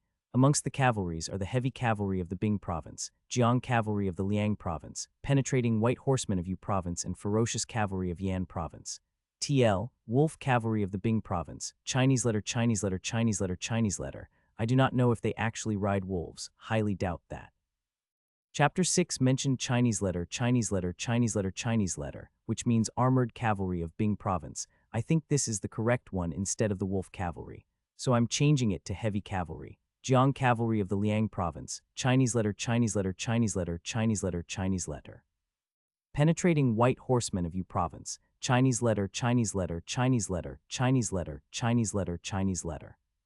Ferocious cavalry of Yan province, Chinese letter, Chinese letter, Chinese letter, Chinese letter, Chinese letter, lit, tiger and panther riders of Yan province. Amongst the infantries are the soldiers from Su province's Denyang County, great halberd soldiers of the Jai province, skirmishers of the Jai province, Qing province soldiers, and last but not least, Gao Shun's formation breaker. TL, not certain if the other troops have special names, but I tried. Soldiers from Su province's Denyang County, Chinese letter, Chinese letter, Chinese letter, Chinese letter, Chinese letter. Great halberd Jai soldiers of the Jai province, Chinese letter, Chinese letter, Chinese letter, Chinese letter, Chinese letter. Skirmishers of the Jai province, Chinese letter, Chinese letter, Chinese letter, Chinese letter, Chinese letter. Qing province soldiers, Chinese letter, Chinese letter, Chinese letter. Gao Shun's formation breaker, Chinese letter, Chinese letter, Chinese letter, Chinese letter, Chinese letter, Chinese letter. Although the formation breaker numbered only 800, they rival army of thousands. One of the reasons why Lu Bu was able to become a warlord in this era of heroes was precisely because of heavy cavalry of the Bing province and the formation breakers. Zaihu de getting dismounted and shot in the hand caused his troops to suddenly panic. Coupled with the reinforcements Lu Bu brought with him, Zaihu's troops became lost. Sha. Another general walked out leading the remaining Lu Bu army to attack the cow troops. The cow troops' morale collapsed on the first encounter. Having dispersed the cow troops, Liu Mang was helped up. Lu Bu walked toward him. He saw the bloodied Liu Mang and frowned. "Brother Liu Mang, why are you still here? Didn't I tell you to break out of Xiapi?" Before Liu Mang could answer, Cheng Yu, who was on the side, already helped him answer. Reporting to General, "Sire brought us to find General. We wish to assist General in protecting General's family." Nonsense. Although Lu Bu said this, he was moved. "Sire," the general leading the formation breaker puzzled. "Right, I forgot introductions. Brother Liu Mang, this is General Gao Shun. He leads the formation breaker 800 strong but could rival an army." Lu Bu certainly did not hold his praise back. An army in ancient times numbered at least in the 10,000. For 800 men to rival 10,000, the formation breaker was certainly the elite of the elite. This is Liu Mang of the Han Dynasty royal family. Lu Bu did not mention that Liu Mang was the younger brother of Emperor Xian. He feared that he might hurt Liu Mang by mentioning that he was a bastard child. For I to escape ascension to heaven, it was all because of brother Liu Mang. Lu Bu had a face full of gratitude. Had it not been for Liu Mang, perhaps he would have already been tied up before Cao Cao, enduring shame and insults. "I, Gao Shun, thank sire for saving my lord." Gao Shun was indeed a person of few words. Without saying much, he immediately held his fist toward Liu Mang. TL, in case you forgot, held fist is a sign of respect toward another individual. "You're too kind. General Gao Shun, your formation breaker is very admirable." Honest men of few words are the most worthy people to associate with. Gao Shun did not speak. However, his facial expression was full of pride. He had accepted the compliment. Lu Bu went toward the province governor's mansion in the inner city. However, even if he was the god of war, trying to save his wives and daughter alone was near impossible. Luckily for him, Gao Shun and Zhang Liao brought with them the 800-strong formation breaker toward the inner city. They knew that once that Xiapi was lost when the White Gate Tower got broken through. After discussing, they gave up on West Gate and rushed directly toward the inner city and rescued Lu Bu's family and met up with Lu Bu en route. "My lord, the cow troops have been repulsed." Another general returned. "You must be Zhang Liao, Zhang Wenyuan. I am humbly Liu Mang." Without Lu Bu's introduction, Liu Mang already knew who he was. In the Battle of Xiapi, the only generals that didn't betray Lu Bu was these two. TL, Wenyuan is Zhang Liao's courtesy name. This is, Zhang Liao was confused. He did not know Liu Mang. "He saved our lord," Gao Shun said in a matter-of-fact manner. Only after the exchange of introductions did Liu Mang notice that not only did Zhang Liao repulse the cow troops, he also brought back a captive. Wasn't this the man that almost killed Liu Mang earlier? His hand disabled, hair loose, and a desolate expression. Compared to the man charging on the horse, there was not a single hint of the heroic appearance he had earlier. "Zhang Liao, why bother bringing back this cow general? Just kill him as an offering to our banner." Lu Bu frowned. He held no goodwill toward Cao generals. Had Cao Cao not attacked him, he would have still be the general who pacifies the East, still be the province governor. TL by province governor, author likely meant the governor of the Su province. Lu Bu declared himself that. He was earlier the governor of the Yan province. Yes, Zhang Liao, following the orders, was about to execute Zaihuda. However, he was stopped by Liu Mang. Zaihuda, Liu Mang remembered. In the Romance of Three Kingdoms, there really was a person named Zaihuda. He appeared chapter 70 of the novel, elder brother of Zaihu Shang. He dismissed Huangzhong for seeking battle. Slain by Yan Yan at Tianding Mountain. Although Liu Mang doesn't know much about Zaihuda, he knew who Zaihu Shang was. He's Zaihu Yuan's nephew. Being Zaihu Shang's brother, he should also be Zaihu Yuan's nephew. And now amongst the troops sieging the city was Zaihu Yuan. Perhaps something could come of this. What we need to do right now is to break out of the city. However, the surrounding Cao troops numbered tens of thousands. It is utterly impossible for us to break out with force. Thus, we could only use this trump card in front of us. In the issue of breaking out of the city, Liu Mang was very concerned. After all, it was a matter of life and death to him. General Zhang Liao, is this Zaihuda's army banner here? Liu Mang asked Zhang Liao. Yes, due to Zaihuda being demounted, his banner was dropped by his troops. Luckily, the banner was not damaged in the strife. Brother Liu Mang plans to. Zhang Liao seemed to have thought of something. Correct, I am going to do this. Liu Mang said, laughing. Boss Liu, may I borrow your troops again? Brother Liu Mang needn't ask. Go ahead. Lu Bu was neither a good person nor a bad person. He was just a genuine vile person. Whoever was good to him, he too will be good to that person. TL, I am translating Zioran small person as vile person. Zioran basically refer to individuals who aren't necessarily bad per se, but only seek immediate gains, as opposed to Junzi, which means Lord's son, a gentleman. Good. Liu Mang walked toward the front. Is Gao Shun and Zhang Liao present? Present. Zhang Liao and Gao Shun half kneeled on the ground. General Zhang Liao, lead your soldiers to remove our army's black gowns and change into Cao army's white gowns. Yes, Zhang Liao left following the orders. General Gao Shun, lead the formation breaker and conceal within General Zhang Liao's troops. Be on standby at all time. Yes, Gao Shun started preparing with the formation breaker. Cheng Yu, Liu Mang called out to Cheng Yu. You are to remove General Zaihu's armor and wear it onto yourself. Aha, Cheng Yu did not understand. Execute the orders. Yes, Cheng Yu also left following the orders. Boss Liu, as for you and I, we are to take off our armor and wait for the time of opportunity. Yep, this was exactly what Liu Mang had in mind. Zaipi had already been broken through. A steady stream of Cao troops was influxing the East Gate, West Gate, North Gate, and the South Gate. To break out of the city was literally impossible. Even if the breakout was to be successful, high number of casualties would be needed. Thus, a different method must be used waving Zaihuda's banner. Cheng Yu had a similar physique to Zaihuda. After wearing his armor, no one should be able to tell who he was without being up close. Additionally, the sky was getting darker, coupled with the troops Zhang Liao brought over changing to Cao Army's uniforms. As long as they do not encounter familiar people, they will not be found out.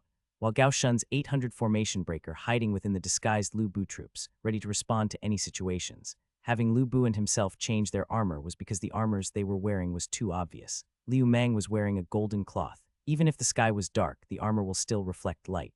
Lu Bu's white armor, on the other hand, was already well known to the Cao army. With Lu Bu, Gao Shun, Zhang Liao, and the 800 elite soldiers of the formation breaker, they're like a spear going straight for the enemy's chest. Soon Zhang Liao and Gao Shun returned. They had finished setting up. Brother Liu Mang, let's go. Lu Bu had already brought over his family. The current him did not want to waste any more time staying here. Boss Liu, worry not. Liu Mang shook his head. He took off his golden cloth and placed it inside one of Lu Bu family's cart and changed into an ordinary soldier's armor. Only now did Liu Mang know the benefits of that gold cloth. Not only offering great protection, it was also lightweight from being constructed from aluminum alloy. The whole armor added up to only 20-some pounds. Opposing that, his current armor, which includes only the chest plate and the back plate, offering no protection elsewhere, was over 50 pounds with a helmet. Let the soldiers rest first. We will wait till night. Night is the time of our breakout. Liu Mang found a place and laid down. He no longer minded the blood on the ground. It's fine as long as it's dry. Gradually, the night deepened. With a bright moon in the sky, the scenery was like a picturesque charm one that was meant for moon watching with beauties and poetries. But Zaipi, the once flourishing city of Su province, was still in bloody strife. The city was engulfed in countless flames. Sounds of fighting could be heard everywhere. Lu Bu was sitting next to Liu Mang. While Liu Mang could rest, he was not able to. Burning city, every sound of fighting, every scream, every newly lit fire meant that his subordinates, those determined men, are being buried in this ancient city. What time is it? Liu Mang suddenly woke up. He was tired. having prepared the whole morning for the cosplay contest and then killing all afternoon after being sent to this time. He was dead tired, so tired that he wanted to just lay down and not move at all. However, he still had to move. He did not want to die. He wanted to survive. It's already the hour of Su now. Lu Bu said calmly, hour of Su. The ancients used the 10 heavenly stems and the 12 earthly branches for their time into 12 two-hour periods. This hour of Su is 7 p.m. to 9 p.m. Liu Meng remembered that when he went to rest, the sun haven't set. Thus, it should be around 5 p.m. Now it's 7-something, he had rested for about 2 hours. It's time for us to move into action. The sky had darkened. Even with the huge fire in Xiapi, it was still hard to distinguish in the dark. Let's break out via the west gate. Lu Bu stood up to inform Gao Shun and Zhang Liao. However, he was stopped by Liu Meng. We cannot go through the west gate, Liu Meng said. Why? Lu Bu was confused. The east gate, which was the white gate tower, had been lost. The north gate was guarded by Gao Shun. With Gao Shun currently being here, it meant that the north gate was also lost. Following, the south gate too was lost. There's only the west gate being guarded by Chen Gong. It should still be standing.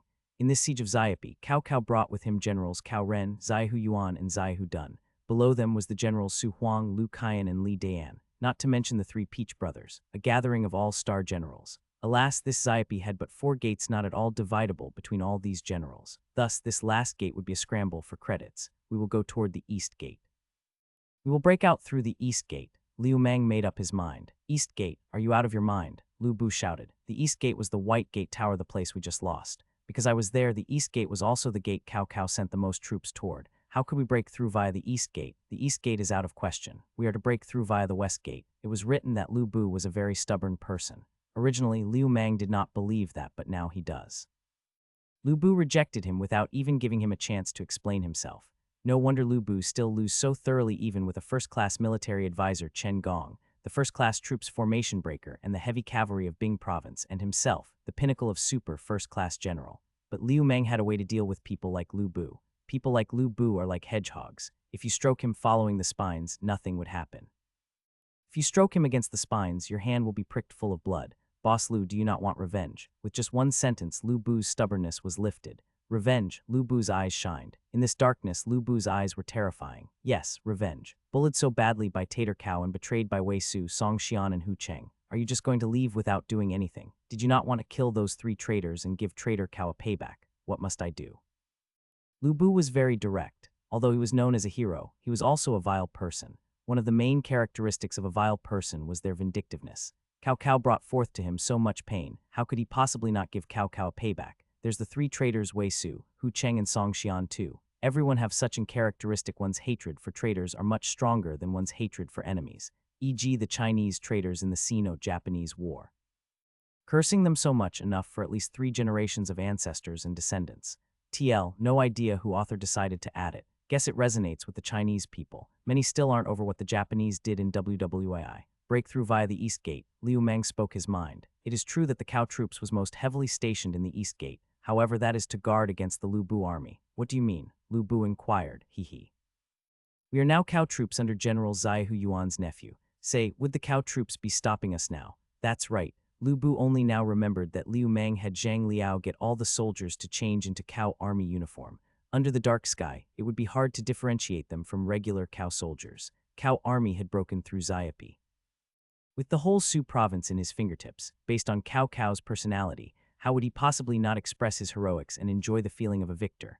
Thus, he would certainly be holding a celebratory banquet for his acquisition of Su province in the building that indicates Xiapi, the White Gate Tower. In the Romance of 3 Kingdoms, Boss Lu was killed on the same White Gate Tower. The moment when one is most proud is also the moment when one is most neglectful. Say, how strong would his guard be at that moment? The reason why I had General Zhang Liao lead the front and the 800 formation breaker following behind was to see if there was a chance to directly assault Cao Cao's tent. The 3 traitors are certainly going to be with Cao Cao. Perhaps, if we were lucky, we could get rid of Cao Cao, deciding heaven and earth in a single inning. Once Cao Cao is dead, both the Yan province and the Su province will be sent into chaos. Boss Lu could take advantage of the situation and replace Cao Cao. Even if we can't kill him, we would still leave the city in quick succession, making a comeback at another date. TL, Chinese letter, Chinese letter, Chinese letter, Chinese letter, Chinese letter, deciding heaven and earth in a single inning.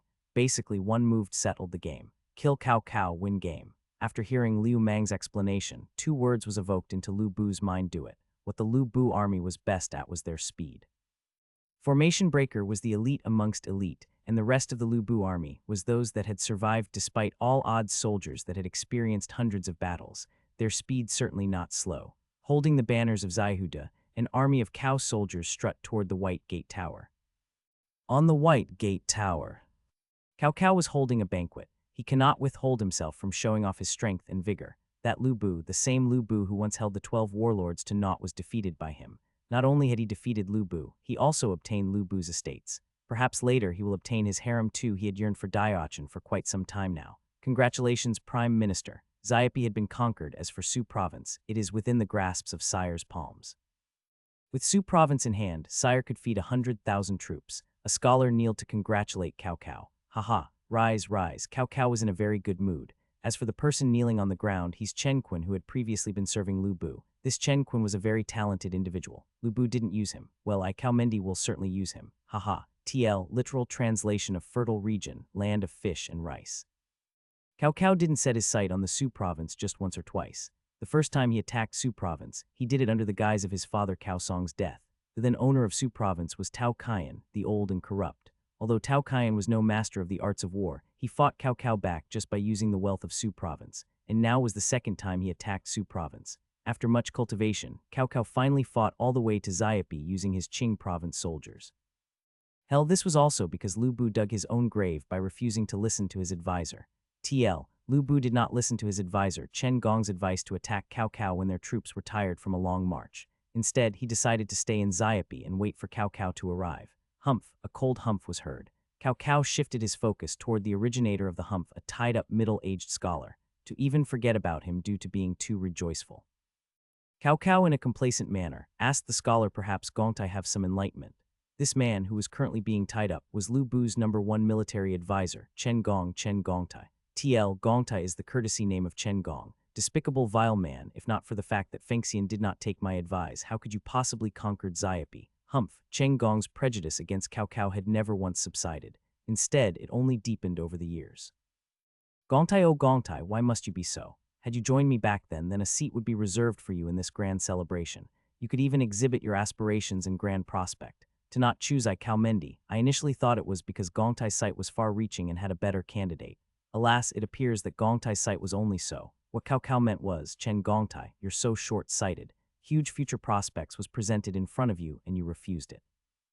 Instead, you insist on relying on Lu Bu. Hee with you. You want me to join you in your killing of innocents. What had Lu Bosch done to you? Not only did you kill his whole family, you wanted to kill him too. Cao Mendi, you are a cruel and unscrupulous person. The more Chen Gong said, the more excited his tone became. TL, Lu Bosch was an old acquaintance of Cao Cao, pretty much his uncle.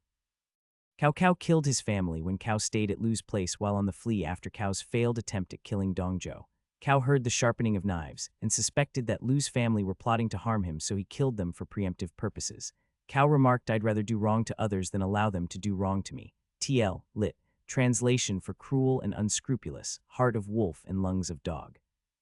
To call an individual as possessing a heart of wolf and lungs of dog meant that he is an immoral and evil person. All the scholars and generals present were silent. It was their first time hearing the incident regarding Lu Bosch. Although Cao Cao compromised morality, he was still their lord. Silence. Cao Cao's facial expression changed. What, you Cao Mendi too is afraid? You Cao Mendi too seek reputation? If you want my silence, then I will continue speaking. I dare you to try killing me. Chen Gong sneered. You really believe that I dared not kill thee? Cao Cao pulled out his sword. The sword was called Heaven, forged with highly refined iron and rated as a superior weapon. Kill me. For every day that you, Cao Mendi, does not kill me, I will continue speaking that day. The atmosphere was frozen. Cao Cao, after looking at Chen Gong for a long time, suddenly had a smile on his face. Speak, continue speaking. Curse, continue cursing. The sword came down and chopped off the ropes that was tying Chen Gong. Gongtai must be thirsty. Cao Cao ordered servants to bring wine cup and filled them with fine liquor.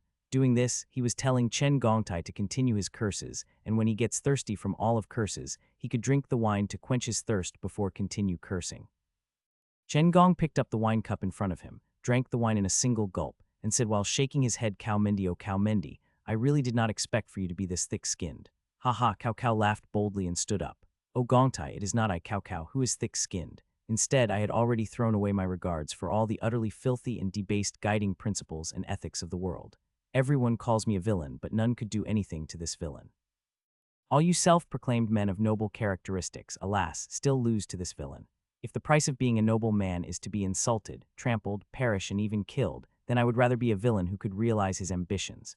Since ancient times the most treacherous person appears the most guileless, the most disloyal person appears the most loyal, loyalty and righteous, craftiness and evil, neither one of them could be read from just the surface. You had previously viewed me wrongly, and now you are viewing me wrongly again, but I am still me. I had never once been afraid of people viewing me wrongly. Brother Gongtai, objectively speaking, do you not agree? Chen Gong have nothing to say. As the saying goes, persons who walk different paths cannot make plans together. Perhaps Cao Cao was right, and perhaps he was right. Only heaven knew. Regardless, Xiaopi had been conquered, and Chen Gong was prepared to die. Seeing the speechless Chen Gong, Cao Cao smiled. After all, he was Cao Cao's first advisor. Back then, when Chen Gong discarded his official position for him was something that really moved Cao Cao. Just as Cao Cao was thinking away in his mind, a messenger ran in, reporting to the Prime Minister, General Hu Chen is requesting a meeting. Oh, said Cao Cao. Hu Cheng had already surrendered himself. This time, he left to find Wei Su and Song Xian and the Lu Bu that they captured. For Hu Cheng to come back, the captured Lu Bu must have also been brought back. Cao Cao laughed in his mind. He said to Chen Gong, that's drinking sorrow, drowning wine, Gongtai, oh Gongtai, your former master is soon to arrive. Allow him to come in. Yes, the messenger left. AI Chen Gong sighed with a desolate face. Hu Cheng strode in rapidly. He came toward Cao Cao and kneeled down. Surrendered General Hu Cheng, Prime Minister. General Hu Cheng need not be over-courteous. Please rise. To defeat Lu Bu today, the Lu Bu army will thus be removed from this world. Thus, General, you need not call yourself a surrendered general. Instead, it should this general. Cao Cao was stroking his beard. He appeared to be considering of Hu Cheng. TL, Chinese letter, this general honorific used for generals to address themselves to their superiors.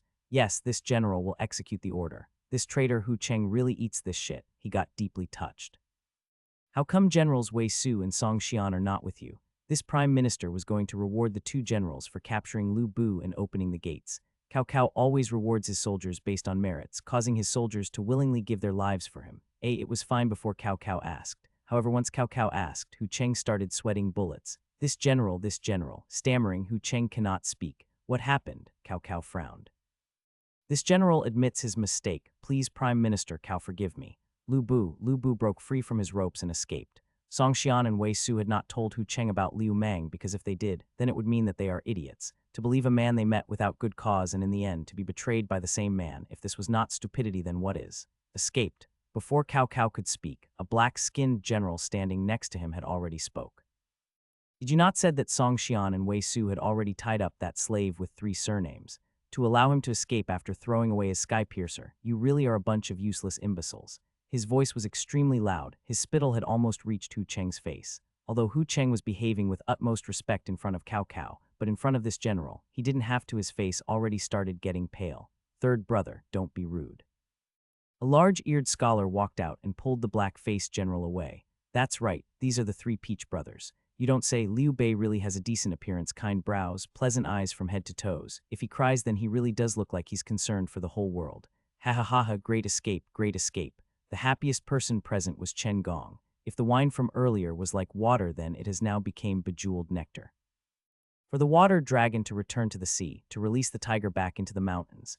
Mendi, this Su province of yours is certainly not going to be stable. With a gloomy face, Cao Cao did not speak. He too knew that Lu Bu was like a fierce tiger, once escaped, much less Su province. Even Yan province might no longer be calm and peaceful. Lu Bu originally had been one without foundation. At most, he just returned to his roots. But Cao Cao, he cannot afford to play that game. To be attacked by Lu Bu every now and then, he could give up on a smooth and steady route toward world domination. By then, much less world domination, just being able to secure his own territories would already be pretty good.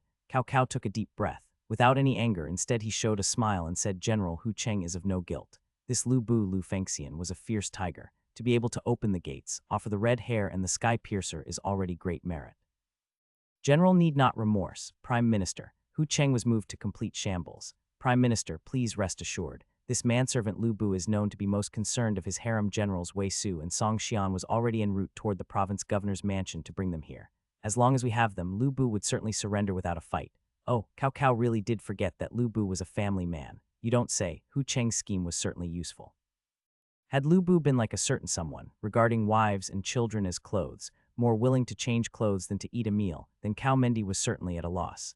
Cao Cao glanced at Liu Bei. Cao Cao was indeed a formidable person. Even when Lu Bu's escape reached his ears, he still kept a straight face and said, laughing, everyone drink, drink. Let's calmly wait for the good news from Generals Song Xian and Wei Su. When the boss was acting like this, then the subordinates could only be beaming with happiness. They thus began to indulge in the drinking and eating. Reporting, another messenger ran in, reporting to Prime Minister, General Zai Hu Yuan is requesting for attendance. Mayaka, Cao Cao did not expect that. Wasn't Zai Hu Yuan was responsible for the cleanup of the remnants of the Lu Bu soldiers in the city? Why would he come at this time? TL, Mayaka is Zai Hu Yuan's courtesy name. Before Cao Cao could declare Zai Hu Yuan's entrance, he already rushed in. Mendi, a worrisome Zai Hu Yuan walked in hastily. In a panic, he called out to Cao Cao using his courtesy name, TL, as opposed to his title, the Prime Minister. Mayaka, what happened? Rarely have Cao Cao seen Zai Hu Yuan in such a panic. His composure was definite even when he helped Cao Cao shoulder the blame of his serious offense. Mendi, Maioran is gone. Anxiety came rushing out of Zai Hu Yuan's mouth. Maioran, Cao Cao remembered. This Maioran was the courtesy name of Zai Hu Yuan's nephew, Zai Huda. What happened? Cao Cao inquired. Noon after Zaipi's east gate got broken, my nephew Maioran entered the city in hopes of exterminating the remnants of the Lu Bu soldiers before returning to the barracks at dusk. However, he is nowhere to be seen. Cao Cao understood. Zai Hu Yuan was currently an over-concerned elder. There exists neither day nor night in times of war. Once in the battlefield, one's thought will be on how to survive and kill more enemies. How would one possibly consider about time? Zaipi has been broken through. All those that remain are the remnant soldiers of Lu Bu's army, simply unable to counterattack. Zai Huda was, after all, 1,000-men general, and being able to enter the city meant that his contribution toward the siege wasn't simple. TL, I am translating Chinese letter lit. Tooth Ivory General as 1,000-men general, because it mentioned that Zai Huda is 1,000-men general. Chinese letter is a position during the ancient time that basically denotes the person to be a lesser, lower rank general officer. Mayaka, you're overthinking. Even Zaipi's largest tiger, Lu Bu, fled. Say, do you still think we'll have a situation on our hand? The Lu Bu army numbered 70,000. Situated on the four walls were no less than 50,000. Our months-long siege have already forced these 50,000 troops to desert the city. There are but some 10,000 remnant soldiers left in the city. With the Qing province soldiers that Maioran has, nothing could possibly happen. Maybe he's trying to attain more accomplishments to impress you, Mayaka. Cao Cao consoled Zai Hu Yuan. This Mayaka, really, to be this overly concerned, he was treating his nephew even better than his children. During the year of the Great Drought, in order to help his dead younger brother's daughter survive, he cut off his son's rations. And even now his two sons are already adults. Zai Hu Heng and Zai Hu Ba are already of age to join the military. However, this Mayaka was just unwilling to bring his two sons with him. Instead, he brought his nephew under his wings. But Mendi, Zai Hu Yuan still wanted to say something. He felt that something is wrong. At this moment, a messenger came. Reporting to Prime Minister, 1,000-men General Zai Huda is requesting return to camp. Haha, Mayaka, look at you worrying. Didn't he just arrive? Cao Cao patted Zai Hu Yuan's shoulder. If not for these old brothers of his, Cao Cao wouldn't be where he is now. Well, I guess I was overly worried. Hearing the notification from the messenger, Zai Hu Yuan should have relaxed. However, he was still uncomfortable. Allow 1,000-men General Zai Huda to return to camp. Come, Mayaka, let's go together to see how much accomplishment our Zai Hu clan's tiger cub managed to attain. The Zai Hu clan and the Cao clan are of one family. Cao Cao's original name was Zai Hu Cao. He was adopted to the Cao clan, thus declaring himself to be of the Zai Hu clan was correct too. TL, Cao Cao's father was the adopted son of Cao Teng, one of the favorite eunuch of Emperor Huan. His original clan was the Zai Hu clan. Zai Hu Dun and Zai Hu Yuan was Cao Cao's cousins. Come, gentlemen, let's go together. He grabbed Zai Hu Mayaka as he said that and walked out of the white gate tower down toward the barracks. Come, let's have a look at Prime Minister's family's tiger club. These Cao subordinates cannot not give Cao Cao face. They also wanted to get to know of this Zai Hu clan's little general. Even Chen Gong, who did not want to go, was pulled forward by the crowd. TL, giving face in Chinese, meant respecting the person. Underneath Zaipi, a group of soldiers waving the banners of Zai Huda was solemnly looking at this ancient city. Brother Liu Mang, are you certain that this is going to work? A soldier wearing ordinary Cao army outfit and holding a spear whispered to another soldier. Surrounding them from all sides was Cao army. If they mess up, they likely will be annihilated. Don't worry. Even if we can't get our revenge, can't kill the two traitors Wei Su and Song Xian, but to break out from here is still feasible. That's right, these two soldiers are Liu Mang and Lu Bu who have taken off their armor. In actuality, Liu Mang's palms were already covered in sweat. With a height of 10 meters and a thickness of 7 meters, this was the city defense of Zaipi. Back during the day it still belonged to Boss Liu, but now Boss Cao had taken over it. If it wasn't for Gyujia's tactics of redirecting the waters of Yi and Sea rivers to flood Xiapi, perhaps Boss Lu really could defend against Boss Cao's siege. Alas, there exists no such thing as if in this world. Currently what they are about to do is to break out of this 1,000-year-old ancient city. Revenge. Lu Bu held his head high looking at the tall building in front of him. It was the White Gate Tower, the building that indicates Xiapi, the place that almost cost him his life. By the order of the Prime Minister, General Xiahudu is permitted to return to camp. A messenger with a loud voice shouted on the city gate. By the order of the Prime Minister, General Xiahudu is permitted to return to camp. One by one, the orders quickly transmitted through the banners. Kakakakaka, the gates of Xiapi slowly opened. The expressions of Liu Mang and Lu Bu gradually got more cheerful. Right at this moment, bold laughter was heard from the walls. Immediately, this voice caused Liu Mang and Lu Bu to tighten their hearts. Mayake, oh Mayake, didn't I say you're overly concerned? Look at how valiant and formidable looking our Xiahu clan's tiger cub is. Cao Cao, this is Cao Cao's voice. Lu Bu had dealt with Cao Cao before in Dongzhu's mansion back in Luyang, in the Hulo Pass, and a couple months ago when Cao Cao asked him to surrender. Thus, Lu Bu was familiar with Cao Cao's voice. Prime Minister need not praise him too much. This kid is like an ox, refusing to move unless he was to be met with a couple more whips. Seeing his nephew's banner and the standing army, Xiahu Yuan gradually calmed down. He even called Cao Cao by his title. An unpolished jade is precisely one that requires guidance, haha. Come, let's go look at Maioran. Having cleaned up the Lu Bu army remnants, Maioran certainly tried very hard. The laughing Cao Cao brought with him Xiahu Yuan and the other scholars and generals and proceed to walk down the city gate tower and toward the camp. Boss Lu remained calm. Liu Mang placed his hand on Lu Bu's. Lu Bu was currently trembling. He was trembling with rage. In particular, he was enraged because of a general behind Cao Cao. Liu Mang had already met Wei Su and Song Xian, thus the only other person who could make Lu Bu anger like so was Hu Cheng. Liu Mang was very scared that Boss Lu would just rush out screaming, Hu Cheng, prepare to die, and then they all end up being doomed. Fortunately, Boss Lu managed to restrain himself. Lu Bu already had his hand on his spear. Once Boss Cao walked down the city gate tower, he'll immediately launch a surprise attack. This way, not only Cao Cao will be out of luck, many of his retainers could be killed too. Cao Cao was soon to walk down the tower. The most ambitious man of the generation was soon to meet his end in the hands of the turtle-dove tiger. Turtle-dove is a bird that is noted for the apparent affection shown for its mate. Suddenly, a sound of notification was heard, and a messenger ran over, reporting. Reporting to Prime Minister, General Wei Su and Song Xian rushed toward Lu Bu's mansion to capture his family. When they arrived, Lu Bu's mansion had already been deserted. What? Cao Cao really got angry this time. Lu Bu escaping is one thing, but if his family was captured then there still existed a way to suppress that tiger, but now, that method too is lost. Not to mention that there was a beauty that old Cao wanted for a long time amongst the escapees. What a bunch of useless imbeciles. Something old Cao did not say. He did want to hurt Hu Cheng and the other surrendered generals' feelings because of this. Where Wei Su and Song Xian, Cao Cao said dully. His hands was stroking the hilt of his sword attached to his waist. Those familiar with Cao Cao knew that it was the signs of Cao Cao's suspicion problem. Might Song Xian and Wei Su be feigning their surrender? Are they giving up Xiapi in exchange for Lu Bu's escape?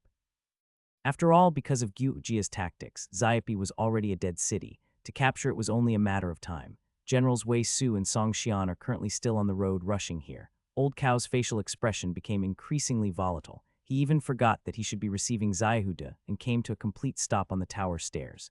In this moment of delay, another messenger ran over, reporting. Reporting to Prime Minister, General Xiahudan reports intelligence from the sheltered, defeated soldiers of 1,000 men General Xiahuda in the western part of the city that General Xiahuda is currently being held captive by the Lu Bu army. General Xiahudan wishes that Prime Minister would immediately send troops to rescue General Xiahuda. What? Maioran was captured. Xiahu Yuan was the first to rush toward the front. He grabbed the messenger and shouted loudly. His voice so loud that even Liu Mang and Lu Bu heard it clearly. If Xiahuda was to be captured, then who exactly are these Xiahuda soldiers down there? Not good. Cao Cao was alarmed. Not good. Liu Mang was also alarmed. There existed a major loophole in his strategy, the dispersed soldiers of Xiahuda. Although Xiapi was large, there still exists a chance of the soldiers running back to camp when they numbered 1,000. Once they ran back, then Liu Mang's plan to use the banners of Xiahuda was certainly seeking death. Fortunately, Xiahu Yuan lost it and roared out, allowing Lu Bu and Liu Mang to hear it. If it wasn't for Xiahu Yuan's help, then Boss Cao, having received the news at the perfect moment, could give praise on the outside while secretly covering the location with archers. If that was the case, then they could only get ganged up and killed by Cao's men. Do it. With the roar from Liu Mang, the Lu Bu army rushed out directly toward the Cao army. The soldiers under Zhang Liao quickly dispersed toward the sides, revealing in the middle the soldiers of Formation Breaker wearing armor and wielding blades and shields. Burst the formations, death to all enemies, kill. Cao Cao's army was caught unprepared. The guards protecting Cao Cao were immediately clashed away. Hurry, old Cao was prompt to decide. Right away he started crawling up toward the city walls. The stairs of the city walls were narrow without railing. This one move from old Cao caused multiple people to be forced aside. Fortunately for the generals, they could still stand steady using their well-trained bodies. But for those civilian court officials, oh did they suffer. The first unlucky person was Chen Gui, Chen Hanyu.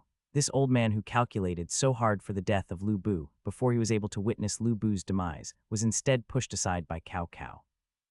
This old and feeble man, how could he withstand Cao Cao's strength? Without much resistance, he was pushed down the city gate tower. When he finally noticed that it was Cao Cao who pushed him down, he was already en route toward the ground. This old man glared so hard. He sold out Liu Bei and then he sold out Lu Bu also that his Chen clan could embrace Su province and become hegemons in Su province. Alas, he was no longer able to wait until the day when that happens. Curse you, Cao Mendi. TL, the old guy actually said, Cao Mendi, your death will not be well. Basically saying that he is to suffer before he dies. It's a common Chinese curse thing. The old man uttered a curse and fell onto the ground, flattened into a meat patty. Seeing the panicking Cao Cao, Lu Bu grabbed his spear and rushed upward. Lu Bu is here, traitor Cao, prepare to die. Although he's not in possession of the Sky Piercer nor that flowery patterned battle robe, he was still Lu Bu, he was still that super general. No matter where he goes, no one could stand up to him. Mayakai, save me. Zai Huyuan came forward. He drew his belt sword and immediately thrust at Lu Bu. Zai Huyuan was not someone of the same level as Lu Bu, not to mention he's currently holding a sword. As the saying goes, the longer the stronger, the shorter the more dangerous. Soon many blood grooves appeared on Zai Hu Mayakai's body. If it wasn't for his battle armor, he would have already been killed by Lu Bu. With a spear strike, Lu Bu swept Zai Huyuan aside. Although Zai Huyuan can't stand up against Lu Bu, it would still require some 30 bouts for Lu Bu to kill him. If he killed Zai Huyuan, then he could forget about Cao Cao. That dude's running fast as hell. Scram. Lu Bu was blocked by Zai Huyuan for only a moment, but Cao Cao had advanced tens of meters. Soon, one of Cao Cao's guard was standing in front of him, blocking his path. Cao Cao immediately drew his sword of heaven without saying anything and killed that guard on the spot, opening his escape path. Slave of 3 surnames, don't you dare act so insolent with I, Zhang Yide of Yan here, shouted a black-faced burly man. He was about to jump out to engage Lu Bu but was instead held back by the big-eared person. TL, Yide is Zhang Fei's courtesy name. Yan Chinese letter was a state in ancient China. Zhang Fei, Lu Bu frowned. The reason why his reputation was so bad was half Zhang Fei's fault. That phrase, slave of 3 surnames, had deprived him for years. If it was before, then Lu Bu would have already engaged Zhang Fei to battle till the death. But now his focus is on killing Cao Cao. The big-eared Liu who has been protected by his brothers the whole time maneuvering around, sometimes engaging and sometimes withdrawing. He was calmly watching this battle. This Su province and this Xiapi originally belonged to him. Alas, it was taken by 2 bandits. Now that these bandits are killing each other, he'll be happy regardless of who died. He stopped Zhang Fei right when he was about to jump out to engage Lu Bu. Oh, how he wishes that Cao Cao will die in the hands of Lu Bu. Once Cao Cao's dead, it would have been the best opportunity for Liu Bei. Relying on the title of royal uncle, he could have assimilated over half of Cao Cao's territory. Big brother, why are you stopping me? Zhang Fei was discontent. The person he hated the most was Lu Bu. Lu Bu was more handsome than him. Lu Bu's martial abilities were stronger than his. His wife was even the world's #1 beauty. This kind of Mr. Perfect was the natural enemy of a loser like Zhang Fei. JK. TL, yep, author says JK. Author refers to Lu Bu as Gao Fushua and Zhang Fei as Diosi. They are both internet slangs. Gao Fushua meant that the person is tall, rich, and handsome. Basically Mr. Diosi meant that the guy is of mediocre appearance, humble family, no car, no house, and no connection. Basically a loser. Zhang Fei was a butcher before swearing brotherhood with Liu Bei and Guan Yu. What butchers hated the most were people who kicked their benefactors in the teeth. It was pretty obvious that Lu Bu was such a person in the eyes of Zhang Fei. TL, Lu Bu because he betrayed his adopted father twice. But then again, Liu Bei betrays everyone. Third brother, Traitor Cao and Traitor Lu are killing each other. There is no need for you to join the fray. Just wait and observe for changes. Liu Bei's eyes was flashing. In his heart he was shouting, kill, kill. Lu Bu, kill Cao Cao and then get killed by Cao Cao's army. Then this Su province, no, this Su and Yan provinces will be mine. Guan Yu did not speak. Instead, he only looked at his older brother. He found himself to increasingly not understand his older brother. Being delayed by Zhang Fei's roar, Zai Huyuan came rushing up again. Although bloodied, he still remained strong. Why must you? Lu Bu regretted a bit. A general like this would rather die to protect Cao Cao. Met with this kind of camaraderie, Lu Bu's heart saddened a bit. However, once again he thought of the trio of Hu Cheng, Wei Su, and Song Xian. An obscure flame soon began to rage in his heart. Cao Cao, for which reasons are you able to attain such loyal men? For which reasons? The way he looked at Zai Hu Yuan changed. He changed his mind. He will kill Zai Hu Yuan to let Cao Cao understand the feelings of heartbreak. Cao Cao too saw that Zai Hu Yuan's heavily injured. Another general rushed toward him from behind. Cao Cao shouted, Hu Cheng, go help Mayakai kill Lu Bu. Kill Lu Bu. Hu Cheng was about to cry. He was already scared as hell when he betrayed Lu Bu, fearing that Lu Bu would just come next to him and kill him. The longer he was under the commands of Lu Bu, the more aware he was of how frightening Lu Bu was. Lu Bu was simply inhuman. He's like a god. Originally he could escape, but now he was exposed by Cao Cao. And to kill Lu Bu, Prime Minister Cao, was it your literature teacher that taught you math? A pinnacle of super first-class general against a first-class general and a second-class general. And to kill this pinnacle of super first-class general, he would have already been fortunate if he didn't get chopped into meat paste. Can Hu Cheng escape? He too wanted to escape but cannot. Even if Lu Bu's focus still did not land on him yet, he still cannot run away. He had betrayed Lu Bu. He couldn't possibly get back into the Lu Bu army. If he refused to listen to his new boss Cao Cao now, then in this wide world, perhaps there really isn't a place for Hu Cheng to go to. Fuck it, Hu Cheng gritted his teeth, picked up his blade and rushed toward Lu Bu. Although Hu Cheng's appearance surged the rage within Lu Bu, he still did not forget his original intention of killing Zai Hu Yuan to have Cao Cao experience the pain of heartbreak. As more bouts went by, Hu Cheng, contrary to expectations, was fine. Zai Hu Yuan, on the other hand, received more wounds. Swoosh! Lu Bu's spear suddenly came crushing down on Zai Hu Yuan's helmet. The helmet was knocked flying out. Zai Hu Yuan too was knocked unconscious by this strike. Oh no, Hu Cheng's chest tightened. Unable to win even when they're 2-on-1, and now one was done for. Was this still even possible? With ever-changing expression, Hu Cheng wondered if he should get on his knee and beg for mercy and see if Lu Bu could forgive him.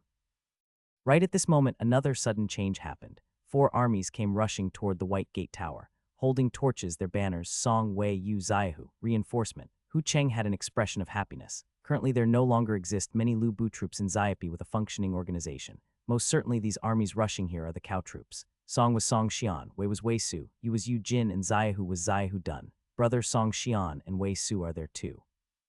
Hu Cheng was grinning from ears to ears. His plans of getting on his knees and beg for mercy turned to standing in front of Zai Hu Yuan, protecting him.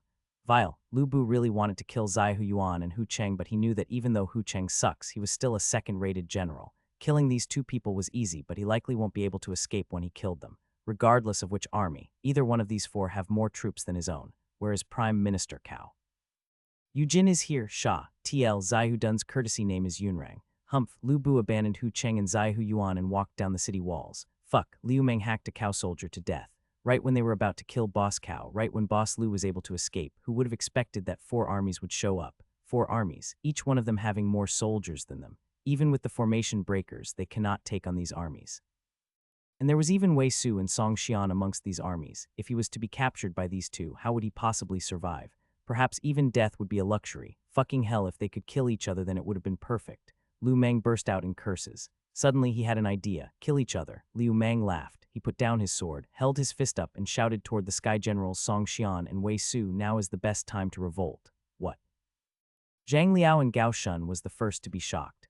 Wei Su and Song Xian were pretending their surrender. Impossible. If that was the case, they would not need to tie up the Lord. What? Yu Jin and Zaihu Yunrang too was shocked. Song Xian and Wei Su are going to revolt. They shouldn't be. The Lu Bu army was already defeated. What good is it for them to revolt? This is the enemy's tactic to drive a wedge between allies. Yu Jin composed himself. What? The one who was most shocked was Cao Cao. He was already skeptical of others, and now the level of skepticism increased by 1. Adding on to that Zaihu Yuan's injury and his own previous speculation, Cao Cao immediately realized. Good, what profound stratagem these 2 traitors Wei Su and Song Xian had. What profound stratagem. To deceive Cao Mendi, to deceive the whole world. Cao Cao's murderous aura got increasingly heavier. Totally, he was almost killed by Lu Bu, to abandon few for larger gain.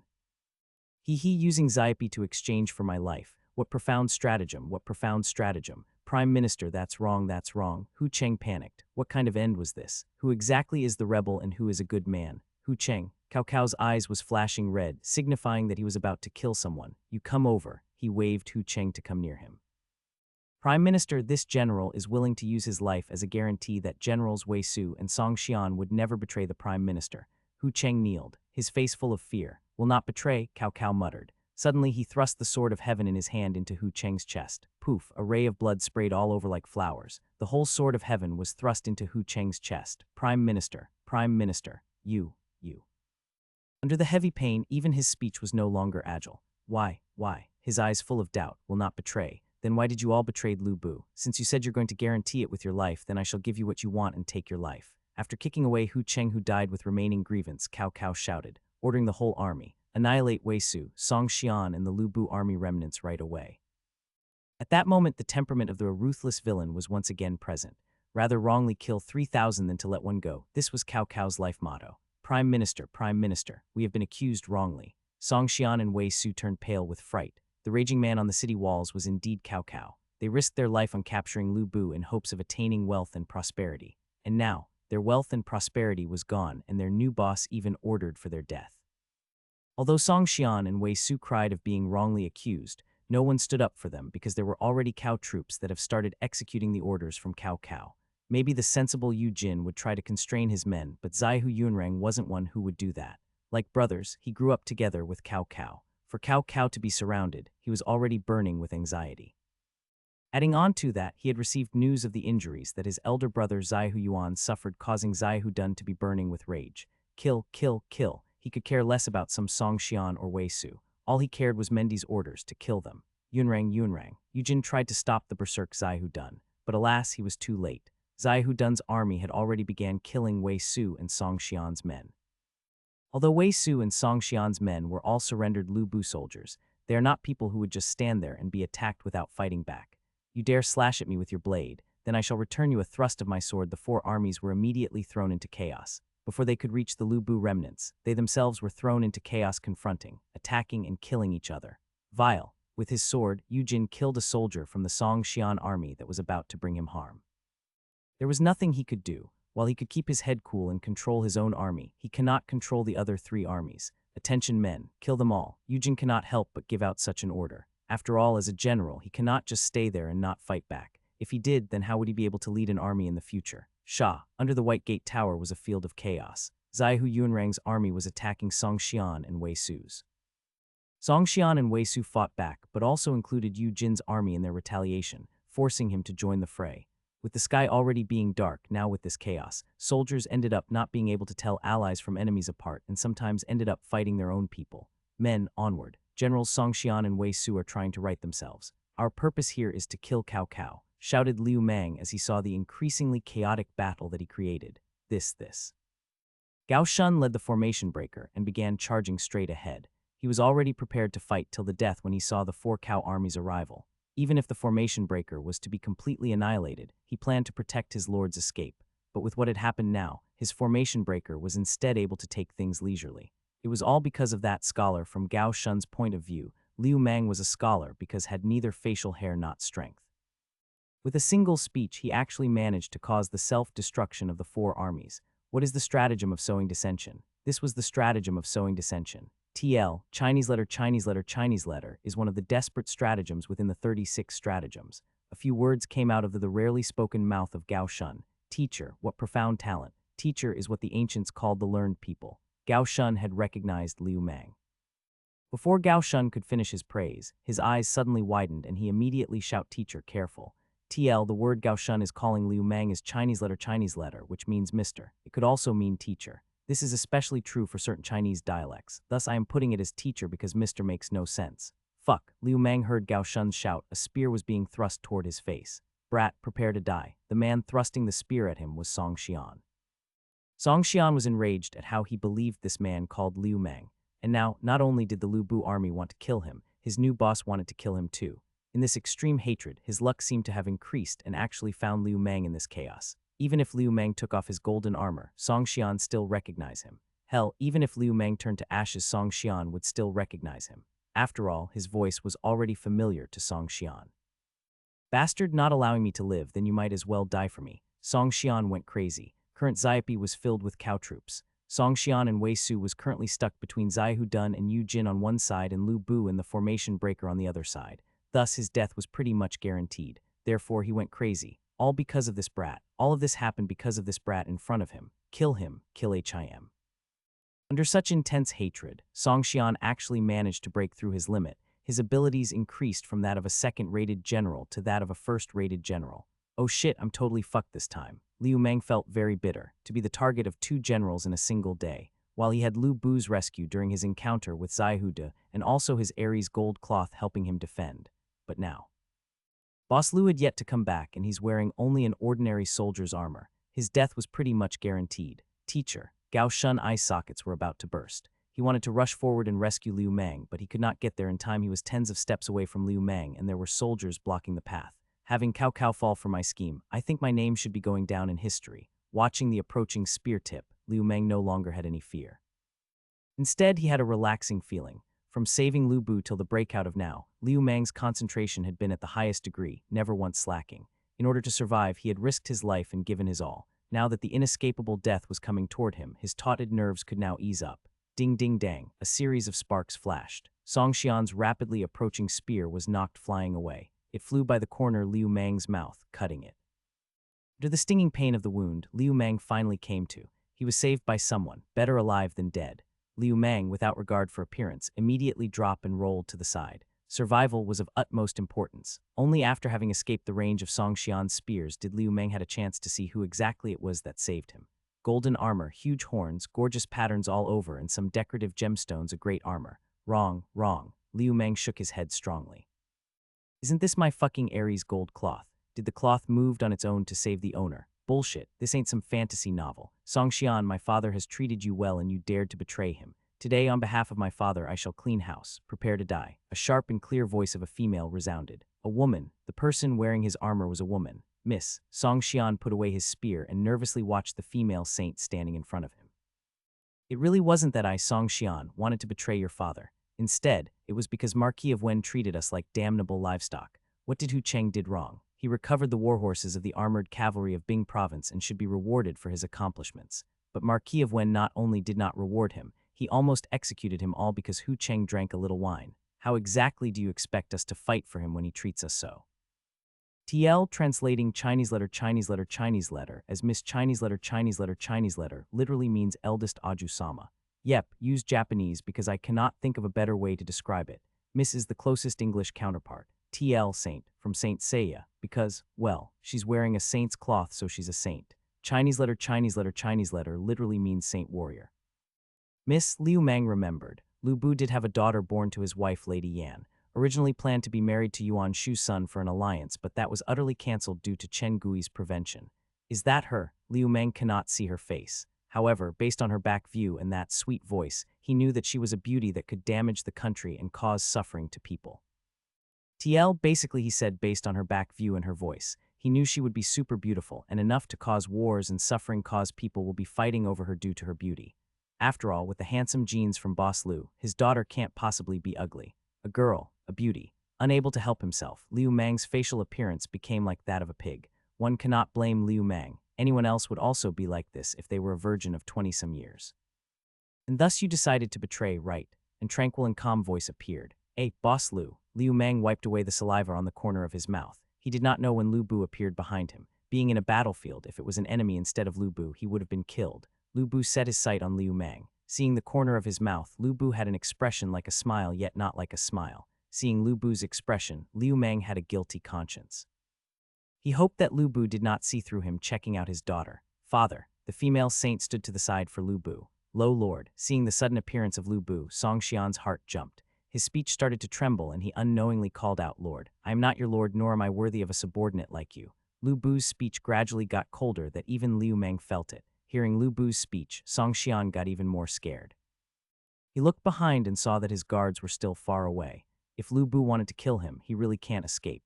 Seeing that he was going to die either way, Songxian gritted his teeth and said, Lu Bu, didn't you want to know why we betrayed you? I'll tell you why. You're obstinate and self-opinionated. Advisor Chen had planned for the setup of a garrison outside Zaipi to take the shape of a horn with the city. If you had listened, how would Zaipi possibly be flooded by the cow army? But you didn't.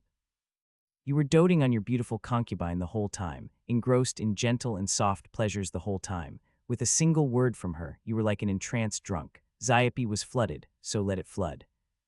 It's not like we have never fought against enemies on all sides.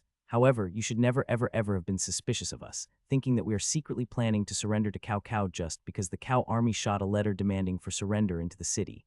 Do you know why Hu Cheng was drinking? It's because the Cao army outside was approaching, causing us anxiety. We drink to strengthen up our morale so that we can fight to the death with you, Marquis of Wen. You really thought we would be celebrating just for some horses. Song Xian, you are being presumptuous. Gao Shun had rushed here. Seeing Song Xian's dissing Lu Bu with every word from his mouth, Gao Shun was displeased. Let him speak. From Lu Bu's eyes there were signs of self-blame, regret, and various unclear emotions. You caught Hu Cheng and even wanted to execute him. It's Hu Cheng. We have followed you Lu Bu, Lu Fengxian, ever since Bing province, and you wanted to kill us just like that.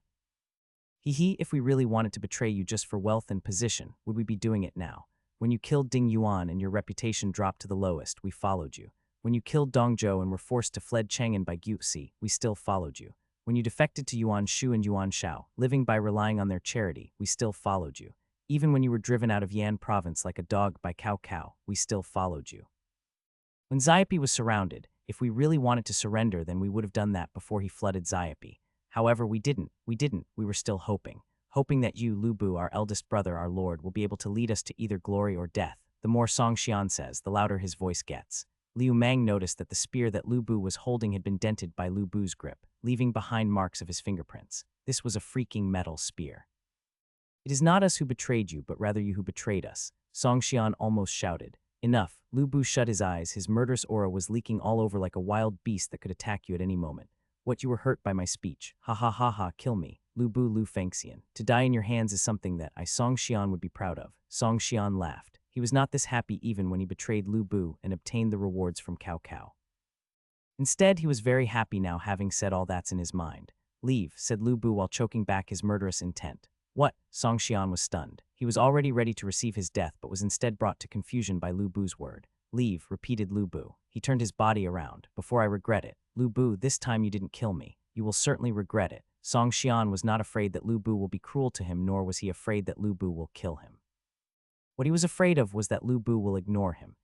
Regret. I, Lu Bu, Lu Fengxian, have never been afraid of any threats. Lu Bu was very confident. Humph. Song Xian picked up the spear near his foot and humphed before leaving. Wait, Lu Bu's voice came again. Did the Marquis of Wen regret? Well then make haste and kill me. Song Xian sneered. Lu Bu shook his head, sighed and said, Boli, good luck to you. Big brother was unable to give you riches and honor.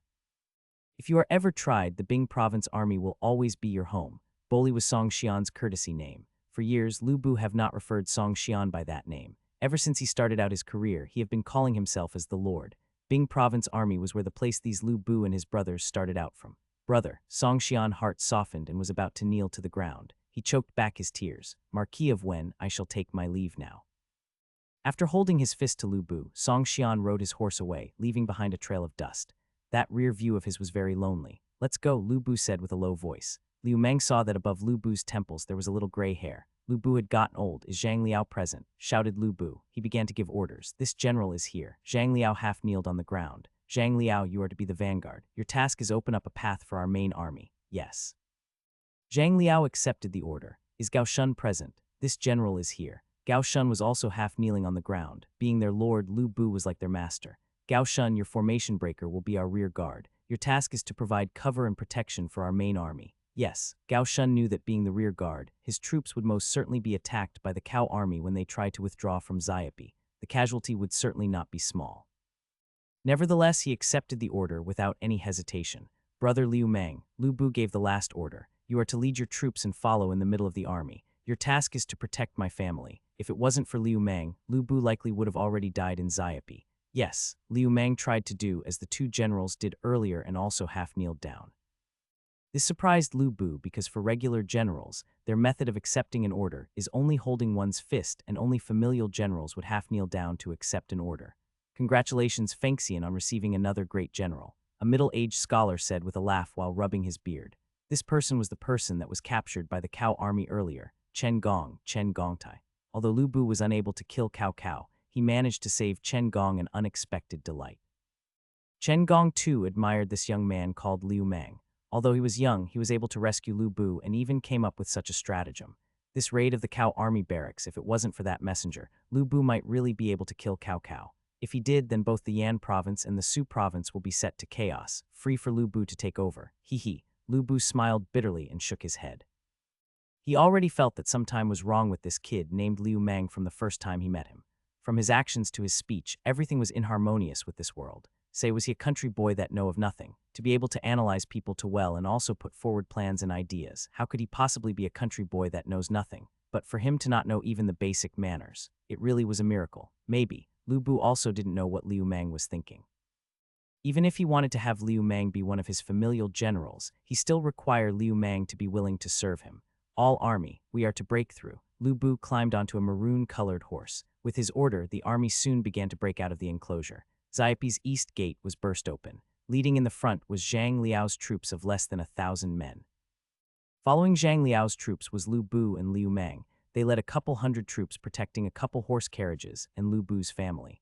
Finally, following behind and still on the other side of the east gate was the formation breaker. They once numbered 800, but there was only 700 left. Majority of them are also wounded. Their task is to protect the frontal and middle armies' escape. They may have to face enemies numbering tens or hundreds times more than themselves. They may even face complete annihilation, but even then they did not have the slightest fear, for they are the formation breaker. Seeing that the last of the middle army soldier have passed through the gate, Gao Shun was ready to shut the east gate and block it with sandbags. While doing such could delay the enemies, it also meant that the formation breaker would be stuck inside too. These 700 men was ready to fight till the death. Brothers, are you afraid? Gao Shun, who usually never speaks, spoke. We are not afraid, we are not afraid. The soldiers of the formation breaker replied to Gao Shun with voices full of morale.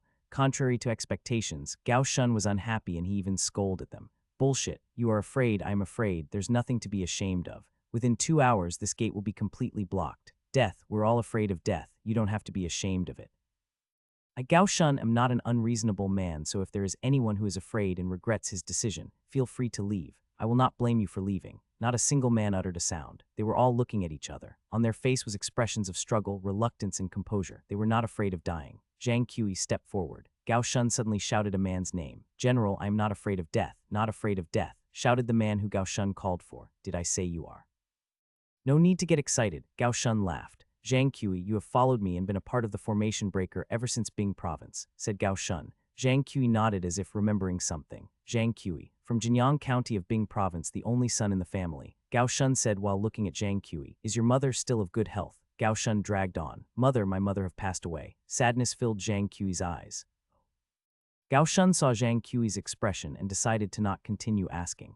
Zhang Qi, this general orders you to cross the gate, discard your supplies and catch up to our lord, said Gao Shun. With this speech, Zhang Qi was made anxious. General, Zhang Qi is not afraid of death, not afraid of death. General, please allow me to stay. Please don't abandon me. You are the sole child of your family. If you died, then what will happen to your Zhang family? Suddenly, Gao Shun's voice got louder.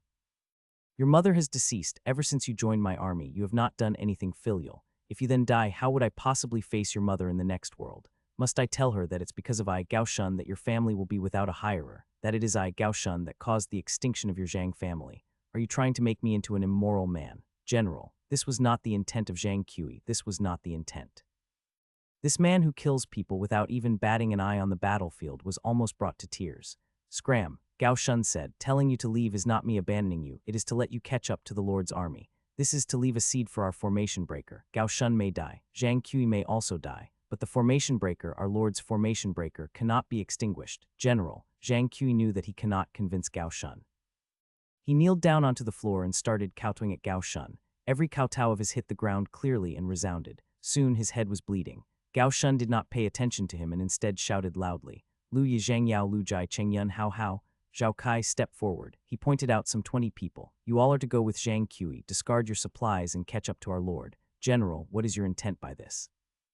Even if all of them are the sole child within their family, Cheng Yun isn't. I still have an older brother, argued Cheng Yun. Gao Shun looked at Cheng Yun and slowly muttered, Right, you still have an older brother. You are not the sole child in your family, but where is your brother now? He is in our hearts. He will always live in our hearts. Cheng Yun's older brother was named Cheng Fun. He was once a part of the formation breaker, but he have since passed away on the battlefield. Scram.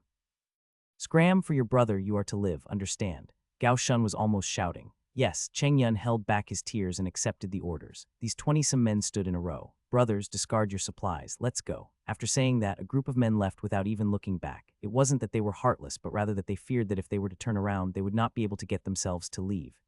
I, Gao Shun, may die. My brothers too may die.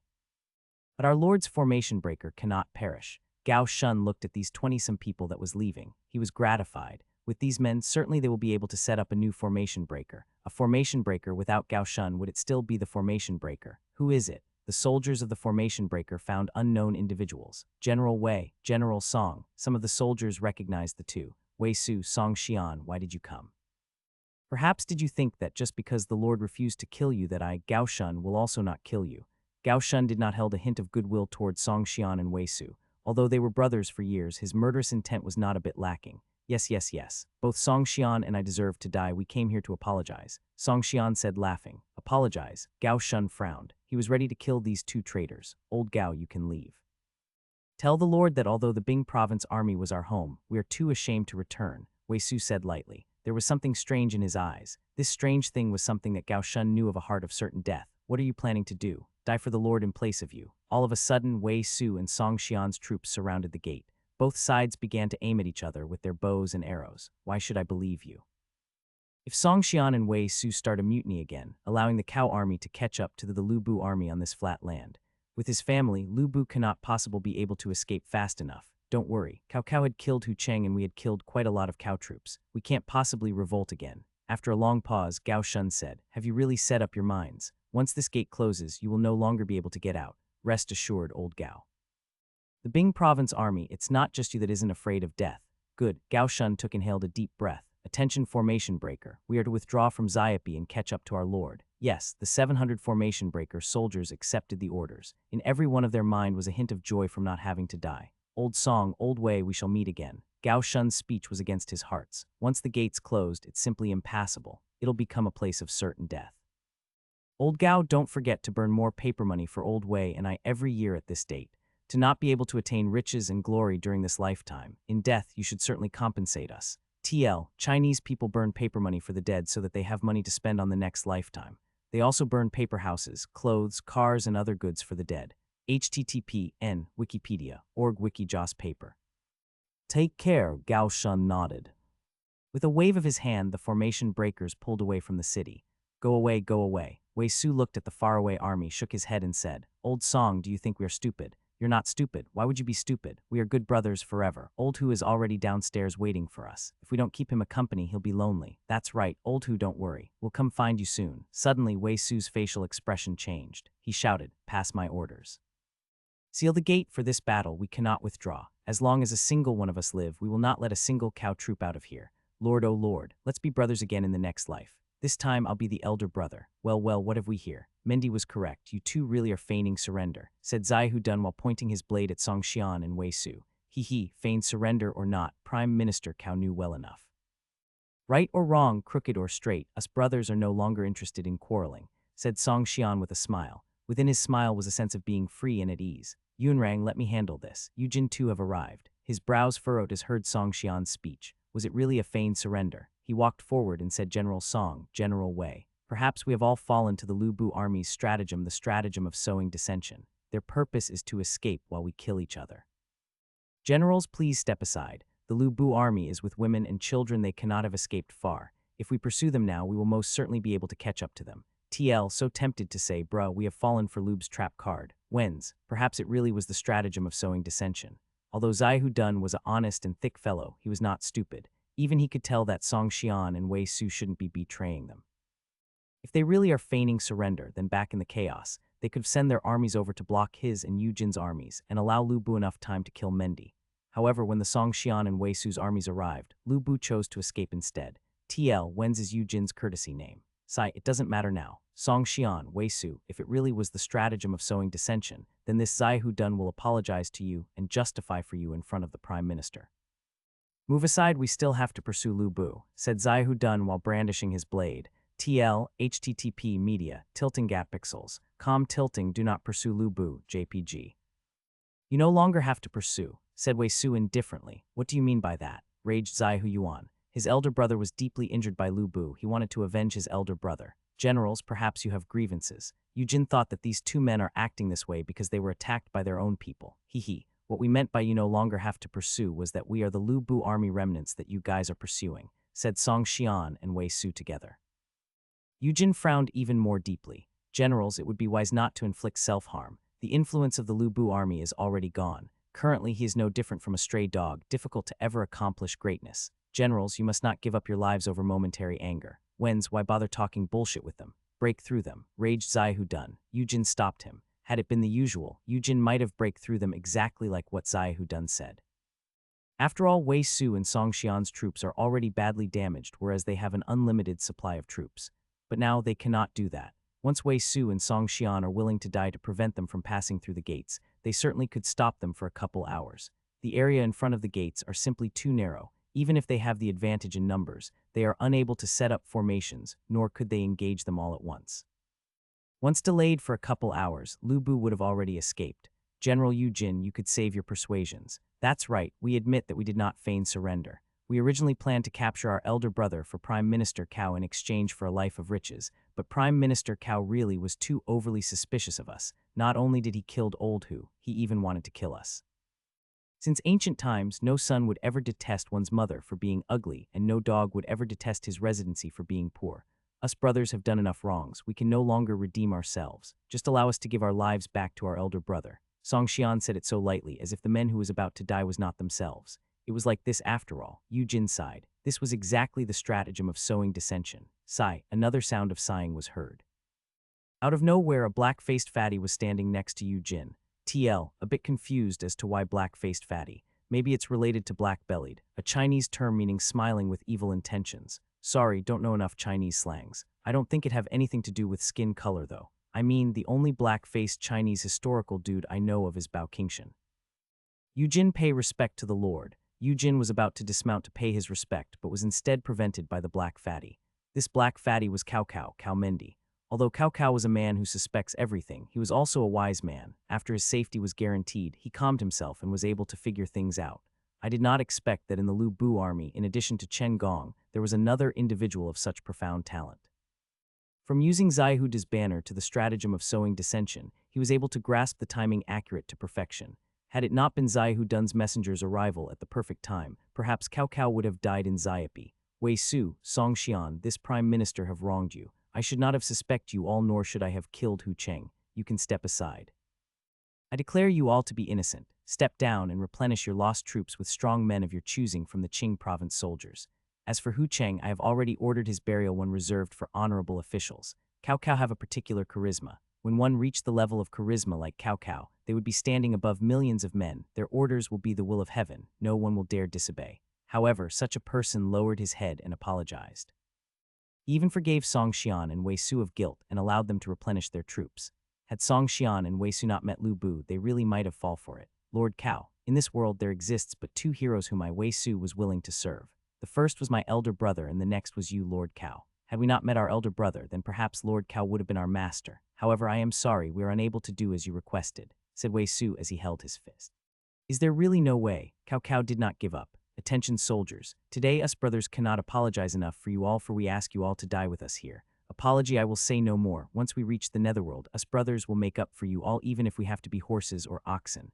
Using their actions, Wei Su and Song Xian told Cao Cao their decision. We are willing to follow the generals to death.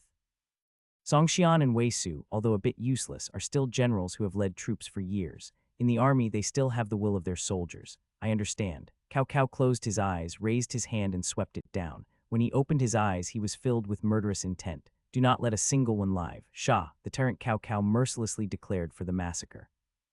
Due to having women and children, the Lu Bu army was advancing quite slow. Soon, Gao Shun and his formation breaker have caught up to Lu Bu. Gao Shun, Lu Bu frowned. Why are you here? Weren't you supposed to be hinder the enemies? For this breakthrough, the end army composed of Gao Shun's formation breaker was supposed to block the enemies from proceeding with their lives. For them to be here, perhaps Gao Shun was scared of death. No, that's impossible. Lu Bu shook his head. Gao Shun had been working for him for a long time, thus he knew what kind of character Gao Shun was. As the saying goes, how he who serves depends on how he who commands. If it was someone like Liu Mang who places his life as the utmost importance, then his soldiers would certainly excel at fleeing. As for Gao Shun, just look at his formation breaker. One could tell Gao Shun's disposition from the motto of his formation breaker: burst the formations, death to all enemies. General Gao Shun, why are you back? Although Lu Bu didn't want to directly inquire Gao Shun, as it would show that he was distrustful of his subordinate, but Chen Gong, who was next to Lu Bu, did not care for it. The military advisor is here too. Gao Shun held his first toward Chen Gong, reporting to the Lord, Old Song and Old Wei. What about them? Although Song Xian and Wei Su have hurt Lu Bu's heart, Lu Bu was still concerned about them. As an older brother, one must always forgive one's younger brother.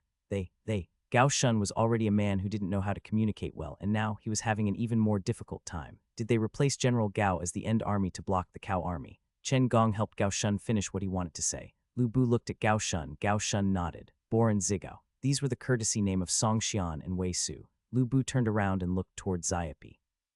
Sounds of fighting resounded from the city gate. 2 wounded armies blocking the gate. They are stalling time with their lives. Perhaps in a minute or perhaps in a second, there would be a soldier who would forever close his eyes. Lu Bu paused for a bit. He took a deep breath and said, "Relay my orders. All 3 armies was to mourn for passing of Generals Wei Su, Song Xian and Hu Cheng. TL, in case you forgot, Lu Bu split his troops into 3 armies. First is led by Zhang Liao, the vanguard Aka. Front army, Lu Bu led his own remnant troops with Liu Mang and was protecting his family in the middle army, and Gao Shun was leading the rearguard End army consist of the formation breaker. Lord, Chen Gong was shocked. What Lu Bu wanted to do would mean that Wei Su, Song Xian and Hu Cheng did not conduct any betrayal. What Lu Bu wanted to do also meant that there would be people spreading rumors of him afterward.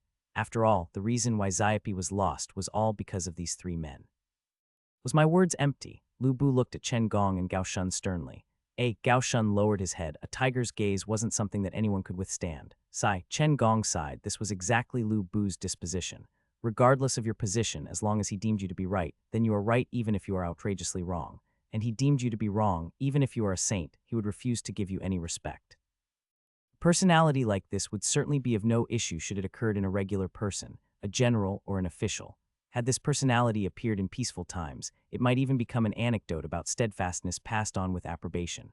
Alas, Lu Bu was born into troubled times and he also became a warlord, unable to distinguish between rewards and punishment. Merits and demerits are all dependent on his feelings. If he's of good mood, then you have conducted a meritorious deed, and when he's in a bad mood, then you are to have made a mistake. A lord like this was certainly not one who would accomplish much. But didn't he, Chen Gong, decided to become Lu Bu's retainer precisely because of that? Had Lu Bu been a schemer, had Lu Bu been like Cao Mendi, lacking moral, then would this Lu Bu still be Lu Bu? The Lord orders all troops are to wear mourning clothes to send Generals Song Xian, Wei Su and Hu Cheng off. Soon a small voice was transmitted front of the mid-army. Send off Wei Su, Song Xian and Hu Cheng. Were they not traitors? Send off traitors. What's wrong with the Lord? All the soldiers were muttering. That's right, they were the whole reason why Xiapi was lost. The soldiers were all raging. I'm not going to wear mourning clothes. You guys can wear it if you want to mourn for them. What happened? Liu Mang, who was resting in the carriage, came out. Just when he was in an ecstasy about being able to return back home, back to the 21st century, back to being that worthless person. But hey, at least that's still home. Right when he was about to fire Boss Lu and say farewell, he heard the raging of the soldiers around him. Cheng Yu, what happened? Liu Mang asked Cheng Yu. Sire, this was because the Lord ordered us to wear mourning clothes to send Generals Song Xian, Wei Su and Hu Cheng off. It appears that things were difficult for Cheng Yu to send these 3 off. Liu Mang too was confused. Wasn't these 3 traitors? Although he have never met Hu Cheng, he have met Wei Su and Song Xian. It was from these 2 men that he rescued Boss Lu. That's right, they are traitors. Sire, please persuade the Lord. The soldiers really don't want to send them off. Of course they won't want to send them off, for they caused the breakthrough of Xiapi and the death of countless soldiers in it. Oh, how they wish to step and scatter filthy objects on their corpses to cause these 3 to be unable to reincarnated for eternity. This task was a bit difficult for Liu Mang because he knew what Lu Bu said to Song Xian about the Bing province army always being their home. Go persuade him yourself. Forget it. I am going to say farewell and stop associating myself with Boss Lu anyways. Might as well go. Having made up his mind, Liu Mang nodded and walked toward Lu Bu. Lord, our food supply is running low. For this breakout, they did not bother to bring good supply. What they have was Gao Shun's formation breakers, dry rations that they carry around with them, enough to only last a few days. Food supply. It became difficult for Lu Bu too. They are marching toward Langai. In Langai was Zhang Ba, Zhang Xuango. Although Zhang Ba was one of the 8 superior generals under Lu Bu, he was not Lu Bu's retainer. However, Zhang Ba had a spirit of loyalty and was subdued by Lu Bu. Thus, the plan Chen Gong gave Lu Bu was to incorporate the thieves' Mount Tai of Zhang Ba into his troops. Although this was somewhat disregarding camaraderie, but Lu Bu was without other choices. He could only repay Zhang Ba when he makes a comeback. TL, Lu Bu's 8 superior generals, Zhang Liao, Zhang Ba, Hao Meng, Cao Xing, Cheng Lion, Wei Su, Song Xian, Hu Cheng. The problem they encounter now was that it requires 3 days' worth of travel to reach Langai. Certainly they cannot starve. Even if the soldiers could endure it, what about the women and children? They certainly can't. Is there any villages nearby? Lu Bu began to move his mind. Like Cao Cao, he too was a selfish individual. The only difference between them was that Cao Cao was willing to sacrifice the world for himself, whereas Lu Bu was willing to sacrifice the world for his brothers. Lu Bu wanted to pillage villages for food. There is a zhuzhuang with a population of 300. Being a general, Gao Shun was very knowledgeable of the terrains of the whole Su province. Fengxian, are you really going to do this? Chen Gong frowned. It is impossible for there to be any survivors once they pillage the village. A village of over 300, that's 300 lives. Although they live in troubled times where human lives were no more worthy than those of dogs, Chen Gong was still unable to harden his heart. Then do you have any other suggestion? Lu Bu asked instead. I sigh. Chen Gong sighed. He does not know of a different method. After all, they cannot starve to death here, and thus their only solution was to sacrifice the village. You could leave the problems regarding food supply to me. A person came forward. Wasn't this Liu Mang who wanted to say farewell to Lu Bu? Zhang Liao's soldiers numbered 1,000, the formation breaker numbered 700, your soldiers numbered 200, and adding on the children and women, we have 2,100 some people needing food for 3 days. You're but a frail scholar, where would you find food? Lu Bu was not convinced. Isn't it only 3 days' worth of food for some 2,000 people? I'll find it for you. Liu Mang looked at with furious eyes. Pillage Zhuzhuang. Although Liu Mang did not know where Zhuzhuang is, he knew that there was some 300 lives there. Human lives in troubled times are no more worthy than those of dogs, but Liu Mang was not a person from troubled times. Although he was fine with killing on the battlefield, he was unable to accept this kind of massacre. Ah, little brother really have a way. Chen Gong too did not want to see civilians die tragically. This is something that cannot be joked around. I am willing to set up a military order. Liu Mang knew that unless he does something dramatic, they will not believe him. Did you think the military order is child's plaything? If you cannot find the food, you'd be killed, roared Lu Bu. My lord, perhaps little teacher really have a way. Gao Shun really admired this little teacher. Hey, if it's teacher then just teacher, why add little? Where am I little? Where? That's right, Fengxian, just give it a try. Even if it doesn't work out, Zhuzhuang is en route ahead anyways. It won't be too late to capture it then. Good, I'll give you a chance. 2 days. In 2 days' time, if you cannot find food, then I could only kill you as a punishment. 2 days was the maximum they can go with the amount of food they have. No need for 2 days, a single day is enough. Originally, Liu Mang planned for half a day, but he figured that he'd need a day to cool off. Without further ado, I will go find food. Bye-bye, Boss Lu. In front of Lu Bu, Liu Mang confirmed the return button. A golden ray shined down on Liu Mang. Soon, Liu Mang disappeared.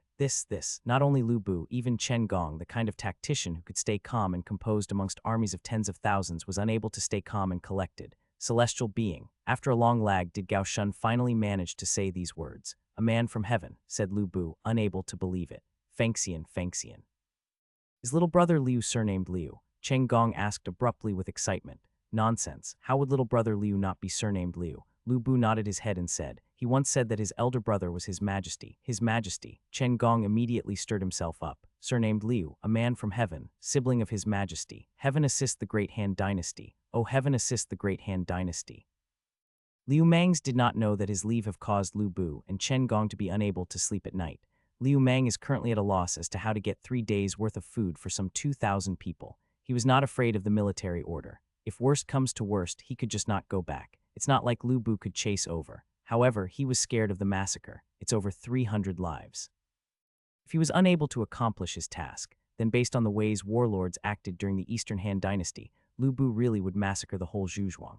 Liu Mang was not some saint, but neither was he a villain. He could not just sit there and watch as 300 lives are lost before his eyes, even if these lives are from over 1,000 years in the past. When all is said and done, Liu Mang only have $1,000 or so total, and that was this month's living expenses. After spending all of that $1,000, he could drink the northwest wind. Even so, could this $1,000 really be enough to feed over 2,000 people for 3 days? TL, drinking northwest wind equal a Chinese phrase basically mean that you ain't got jack to eat, since eating wind will only cause you to get cold and not be full. Even if his brain was in his ass, he'd still knew that it was impossible. Must I go and borrow money? With this kind of situation, it was the only solution. Liu Mang began to take his cell phone out when he noticed a major issue. The clothes he was wearing was not his own. He already changed his clothes before they even began the breakthrough due to there being too much blood on it. He was currently wearing was a clean ancient outfit. My wallet, my ID, my cell phone, my bank card. Now, not to mention $1,000, he didn't even have a single cent. Only now did Liu Mang notice that he was currently at the same location where he was beaten up at. Fortunately, the cosplay contest lasted for 3 days. Thus, even though Liu Mang came back wearing ancient outfit, no one was really concerned. That's it, find Chen Yi. Their school's booth was to be there for several days, and Chen Yi, as the person in charge, will certainly be there. Liu Mang grabbed his long gown and started running toward the school's booth. As expected, Chen Yi was there commanding the underclassmen, teaching them how to hold props all the while fixing a wig. Chen Yi. Liu Mang ran up to Chen Yi. "Don't bother me, I'm busy." Chen Yi did not even bother to pay attention to who was calling her. She was teaching how to put on makeup. "The hell, you accounted for more than half of why I crossed through time and almost died. And now I called you and you just ignore me." "Chen Yi, it's me, Liu Mang." Liu Mang reluctantly pulled Chen Yi a couple times. Only then did she notice him. "Liu Mang." Having seen Liu Mang, her voice suddenly got louder. "My great aunt." Liu Mang rushed to cover Chen Yi's mouth. He didn't want to get beat up again. Last time he was mistaken as a molester and was almost unable to get back. He didn't want to be mistaken as a molester again. "It's you. So you finally decided to appear." Chen Yi removed Liu Mang's hand. She too knew why he was being so cautious. "Where did you die off to yesterday? Can't reach you on the phone, can't find you, and you're not even in your dorms. I thought you died yesterday. I was even planning to report you as a missing individual later today." "Great Aunt Chen Yi, it's a long story." Liu Mang did not know how to explain. He can't just go off and tell Chen Yi that he crossed through time, went to Xiapi, saved Lu Bu, and then killed some people. "Where did you get the clothes you're wearing? Where is my Aries gold cloth?" Only now did Chen Yi notice Liu Mang's outfit, mainly black with dark but majestic patterns. "Oh ho, it's even made out of silk." Just by touching the clothes, Chen Yi was able to tell the material it was made out of. This is." There was a faint line on the patterns. Chen Yi placed her hand on it and pulled. "Golden thread," stunned Chen Yi. Liu Mang was still thinking about how to explain himself. First, he left her precious Aries gold cloth with Lu Bu, and now he wanted to borrow money from her. Really, all his misfortunes just piled up. "What?" Liu Mang was distracted. "Golden thread." He immediately turned his sight to his clothes. "That's right, it's golden thread." Chen Yi looked at that gown with admiring eyes. She wondered who had such an elegant taste. That gown should be a general's garment. General's garment should have golden thread embroideries, but that was during the ancient times. How could modern cosplayers use golden thread? Chen Yi thought that she was already someone who could be considered as one who seek for perfection, having used aluminum alloy to construct her Aries gold cloth just to show the beauty of real metal armor. Now, having seen the clothes, she cannot help but pale into insignificance by comparison. Money, money. The Liu Mang, who was still worried about how to get money, suddenly came to a revelation: isn't this money? Miserly Liu Mang asked, "If we take apart the golden thread, how much could they sell for?" "Take apart and sell." Chen Yi was confused. Selling such a great golden embroidered general garment. Did Liu Mang go crazy? Taking into consideration of the designs, you should be able to get 50 grams of gold. With the current cost of gold being around 300, you're able to sell it for 15,000. 15,000, Liu Mang smiled.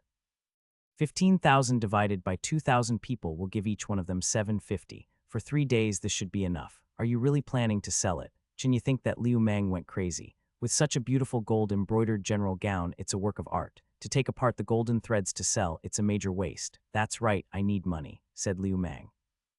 "Need money? How much do you need?" Chen Yi asked. 1,000, 2,000. Chen Yi's family was rich. This was shown by the fact that they allowed her to be in the anime and manga club. The school did not sponsor the club, thus all the props and costumes had to be made by themselves, not a small expense. Liu Mang shook his head. 15,000. Chen Yi could tell that Liu Mang was set to sell this golden embroidered gown. "Well, Liu Mang, seeing as you're so set on selling it, then let's keep the goodies within the family. You could save horrific behavior of taking apart the garment for the thread and sell me the gown instead. I'll pay you 20,000. Apart from the golden embroideries, there were also other unique characteristic on the gown enough to make Chen Yi like it. 20,000. Happiness came like the wind. For a DIOC like Liu Mang, he have never once seen money that numbered more than 10,000. TL, in case you forgot, DIOC is a Chinese slang meaning that the guy is of mediocre appearance, humble family, no car, no house, and no connection. Basically a loser. "Yep," said Chen Yi. Okay. I will go back to the dorms and take it off for you right away. Return quickly." Chen Yi shook her head. What a waste for such a nice gown to be in the hands of a brat like this. Due to her being so concerned for the gown, she actually forgot about her Aries gold cloth. 20,000. When one have money, one's worries flies away. With $20,000 in his pocket, Liu Mang's confidence was flying off the shelf. 3 days worth of food for 2,000 people. Maybe not luxury food, but certainly he could get food enough to fill the stomach of these people. And where would one find food that's filling but not good? Obviously, that would be the school cafeteria. In this wide cafeteria, there was a magical food, the big meat bun. The bun was as big as one's palm. Although it barely have any meat, it had a lot of bread. Although it tastes bad, it's very filling. When $15,000 was placed in front of the cafeteria lady was dumbfounded. "Child, do you have a fever?" That cafeteria lady placed her hand on top of Liu Mang's forehead. Auntie, I don't have any fever. This $15,000 was for buying buns. As for the buns, I want that big meat bun that cost $1 each. In fact, Liu Meng too was at a loss. Had he had more money, he'd be buying better food already instead of coming to the cafeteria. Did that dude went nuts? $15,000, buying buns. Liu Meng came at the wrong time, right at the lunch period. The cafeteria was filled with people. Seeing Liu Meng place his bills on the ordering table, everyone began to murmur. A Vulgarian, that's a Vulgarian for sure. A man nodded his head, certain that Liu Meng was a Vulgarian, even if he's a Vulgarian, to spend his money buying buns. With this many buns, how could he possibly finish it? What a bumpkin. Did that man went crazy? To spend all that money buying buns, I know right. Did he receive some kind of trauma? Did his girlfriend left him for Mr. Perfect? Even if you're to vent, you can't do it like this. This is a waste of your family's money. Great. Currently student Liu Meng was seen as a bumpkin by the guys and a pitiful child who was just dumped by his girlfriend by the girls. So what if you're dumped? If they don't want you, I want you. Lil handsome guy, if you use the money you're buying the buns to buy me bags, I'd be yours tonight. That's enough, stop being so lecherous, said two girls teasingly. Red with embarrassment, Liu Meng packed the bucket loads of buns onto the car. The school cafeteria was nice enough to provide Liu Meng a minivan to help him transport the buns. This damn cafeteria really had over 10,000 buns. Might these all be expired leftovers?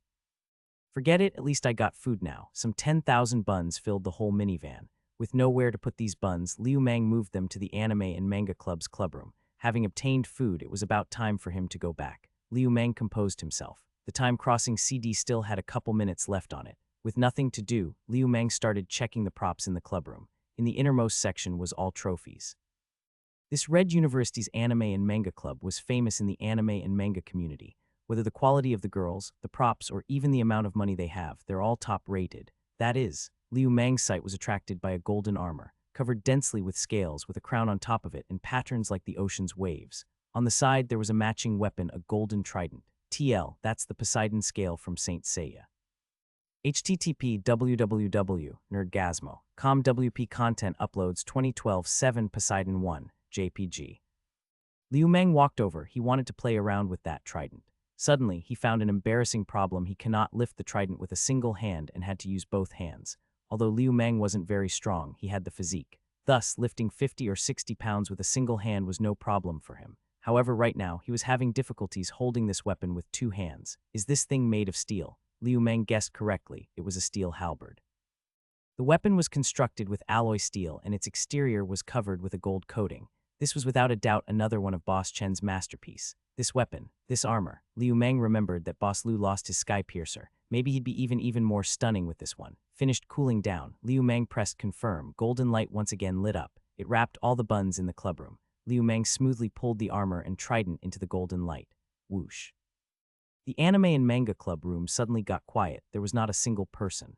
Buns, armor, and the trident have all disappeared. Liu Meng. In Xiapi's province governor's mansion, Cao Cao was muttering a name.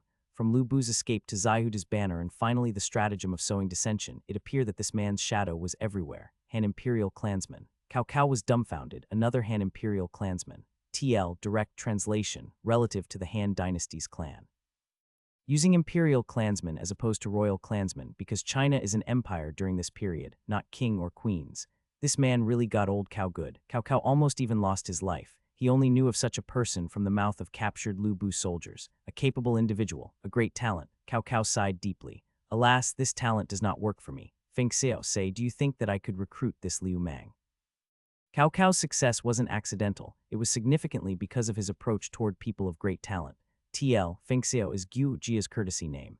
Gu Jia is one of Cao Cao's main advisors. He's the dude who told him to flood Xiapi. My lord, you're overthinking. Seated below Cao Cao was a prodigal-looking scholar. This man had not once stopped when he started drinking. Even when Cao Cao inquires him about things, he did not stand up. Yes, this man have a haughty attitude, but it was precisely because of this haughty attitude that gave birth to the reputation of this sly genius, Gu Jia, Gu Feng Xiao.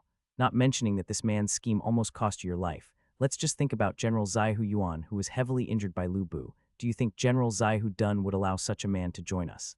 Xiahu Yuan almost died in the hands of Lu Bu. Even though he survived, his injuries requires at least half a year to heal. The animosity was certainly going to be there. Regarding Yuanren and Mayakai, I could get things flowing. Cao Cao still did not give up. For his talented individuals, for his great ambitions, what harm is there for him to lower himself? He, my lord, oh lord, I know of your talent-loving heart, but you still need to consider who the talent is. Gu Jia smiled wryly at his lord and shook his head. It was reported that this man is called Liu Mang and is a Han Imperial clansman. Say, do you think that those Han Imperial clansmen would be interested in Prime Minister Cao? Would they really be willing to work for you? That's impossible. Isn't Liu Bei also a Han Imperial clansman? He's even the Emperor's Imperial uncle. There's also Liu Yi Liu Ziyang. Are they not subordinates of I Cao Cao? Said Cao Cao, fully pleased with his accomplishments. TL Ziyang is Liu Yi's courtesy name. He's an advisor to Cao Cao. Liu Bei, Gu Jia sneered. He is not a man who is contented with his roots. Lord, it is better to remove this man as soon as possible. Gu Jia, Zun Yu and the other advisors regarded Liu Bei as the biggest thorn in the current Cao army, imperial canopy. This was something only the emperor was qualified to sit underneath. But a straw mat weaver dared to speak of his wishes to sit underneath such a canopy. One could tell that this person's ambition was certainly not small. Sure enough, although this big-eared Liu did not show any ambitions from the Yellow Turban Rebellion, he had been constantly calling himself a Han royal clansman, and was even finally recognized as one by Emperor Xian of Han. This caused Gu Jia to be on extra alert against Liu Bei. Having ambitions was not scary. What's scary was having great ambitions. Had Liu Bei been alone, Gu Jia would still not be so alert, but that was not the case. The big-eared Liu had 3 brothers. Neither Guan Yu nor Zhang Fei are regular men. Instead, they exuded the qualities of great generals. Gu Jia have always told Cao Cao to separate the 3 brothers, to divide and conquer. However, every single time, he was blocked by this big-eared Liu.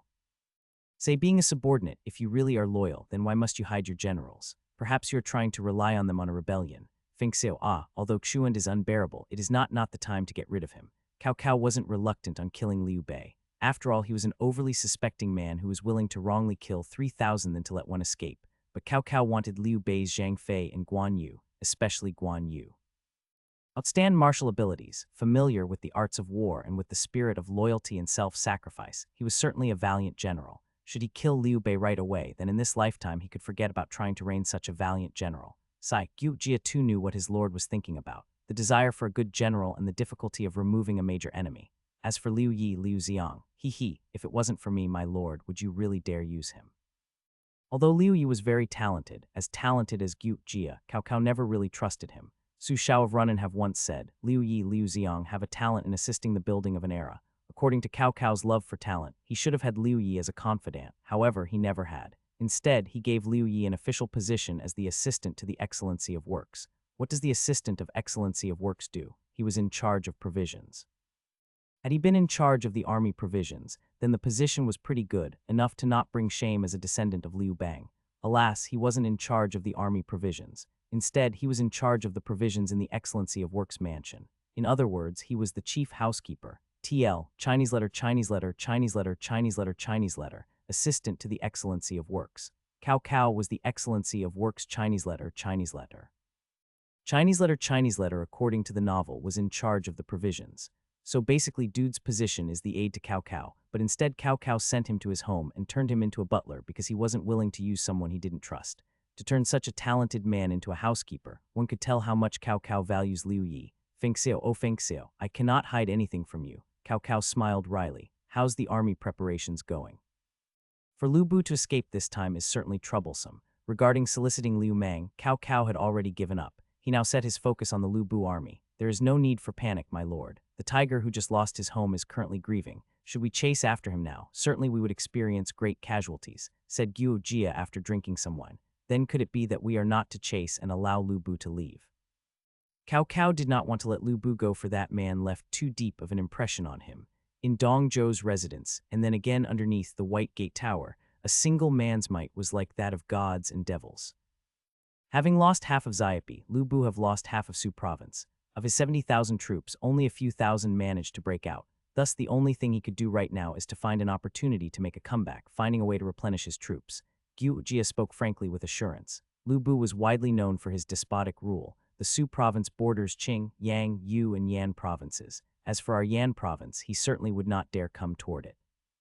Although Lu Bu came from the Yuan Shao's region to our Yan province and then the Su province, the Yuan clan held no goodwill toward Lu Bu. Thus, Yuan Tan of Qing province will certainly not take him in. Yang province, Yuan Shu himself is in trouble, even more impossible. As for Yu province, say, do you think he could go there? TL, Lu Bu cannot go toward Yu province either because Liu Bei is in charge of it. Then where would Lu Bu go? Cao Cao asked. He's going nowhere. He's still in Su province. As expected from the genius Gu Jia, he guessed the whereabouts of Lu Bu right away. Langai. In Langai was one of Lu Bu's 8 superior General Zhang Ba and his Mount Tai bandits. Mere Mount Tai bandits, how could they possibly accomplish anything? Cao Cao laughed. Having fought the Yellow Turban bandits, how could he possibly be afraid of some Mount Tai bandits? My lord, you shouldn't underestimate this man named Zhang Ba, said Gu Jia. As for the subordinates of Lu Bu, if you seek a scholars, then it's Chen Gong, if you seek a general, then it's this Zhang Ba. Oh, said Cao Cao, puzzled. How is he compared to Zhang Liao or Gao Shun? Not inferior in any aspect, said Gu Jia. Although this Zhang Ba wasn't as famous as Gao Shun or Zhang Liao, he was someone who was a boss. The Mount Tai bandits numbered numerous, crooks mixed with honest folk, but was completely obedient under Zhang Ba's administration. One could tell how talented this Zhang Ba was just from that. Training an army, unifying the soldiers. Maybe Zhang Ba wasn't at the level of Gao Shun or Zhang Liao. However, unifying the generals, this Zhang Ba was a lot better than Gao Shun and Zhang Liao. Are you saying that if Lu Bu obtains the Mount Tai bandits, then it's like giving wings to a tiger? We have only just obtained this Su province. Could it be that we are to battle again? Cao Cao grew anxious. Lu Bu was a fierce tiger, and it would appear that this Zhang Ba wasn't someone to be taken lightly. Once these two get together, then old Cao's Su province will be in trouble. Worry not, my lord. Gu Jia drank another cup. His face was already bright red. Although Cao Cao was anxious like a fiery flame, Gu Jia was calm like a silk thread. From Xiapi to Lanai, the distance is at least 300 li. Even under forced march, the soldiers under Zaihu Yuan would still require 3 days to get there. Currently, Lu Bu is with kids and women. Taking into consideration of their health, Lu Bu is certainly going to delay his speed. Thus, it will take them at least 3 to 5 days to get there. And although Lu Bu's breakthrough was a success, he had a fatal flaw. Having said to this point, Gu Jia stopped because the wine bottle ran out of wine. TL, remember Li, is a Chinese mile that's 500 meters and 1/3 of an American mile. Men, supply Gu Jia with more wine. Gu Jia caused Cao Cao to lose his appetite. He even think that the soldier bringing up the wine was too slow and decided to pour Gu Jia more wine himself. In Lu Bu's breakthrough, apart from the family and soldiers, he have overlooked his army provisions. Gu Jia came to the main point, preceding the advance of the army, the advance of provisions. Said Gu Jia with a smile. Although 3 to 5 days is not a long period of time, it is also not a short period of time. Although one could not starve to death in that period of time, surely it will starve one enough to lose consciousness. My lord, you only have to dispatch the ferocious riders and have them follow behind the Lu Bu army slowly. After 3 to 5 days, when the Lu Bu army is about to faint with blurred vision from hunger, is the time to capture Lu Bu. After hearing Gu Jia's words, Cao Cao was full of delight. However, he thought of something being wrong and hesitated. If Lu Bu harden his heart and conduct a forced march, then won't he be able to reach Langai and Zhang Ba? Rest assured, my lord, the first disposition of troops was already sent by someone else for me. Gu Jia drank a cup of wine that was poured by Cao Cao. He didn't feel that he couldn't bear the weight at all. Who? Chen Deng of Guangling. From Gu Jia's mouth was the name of a man. Chen Deng of Guangling was even more anxious than Cao Cao. Losing Su province, half of it was because of their Chen family selling out Lu Bu. Thus, the first thing Lu Bu does after getting away might not be bothering Cao Cao, but this Chen family was already on Lu Bu's blacklist. Cao Cao's family was big and widespread. There's also the protection of guards and generals, but the Chen family did not have that. Should Lu Bu decide to launch a surprise attack, ending the Chen family and their Guangling, then the Chen family really might be extinguished from history in the latter Han Dynasty. Liu Mang did not know that he had been the subject of a heated discussion of Boss Cao and CEO Guo. He had already been classified as the sort that are unable to be recruited. Swoosh. Within the golden light, Liu Mang was curiously experiencing everything.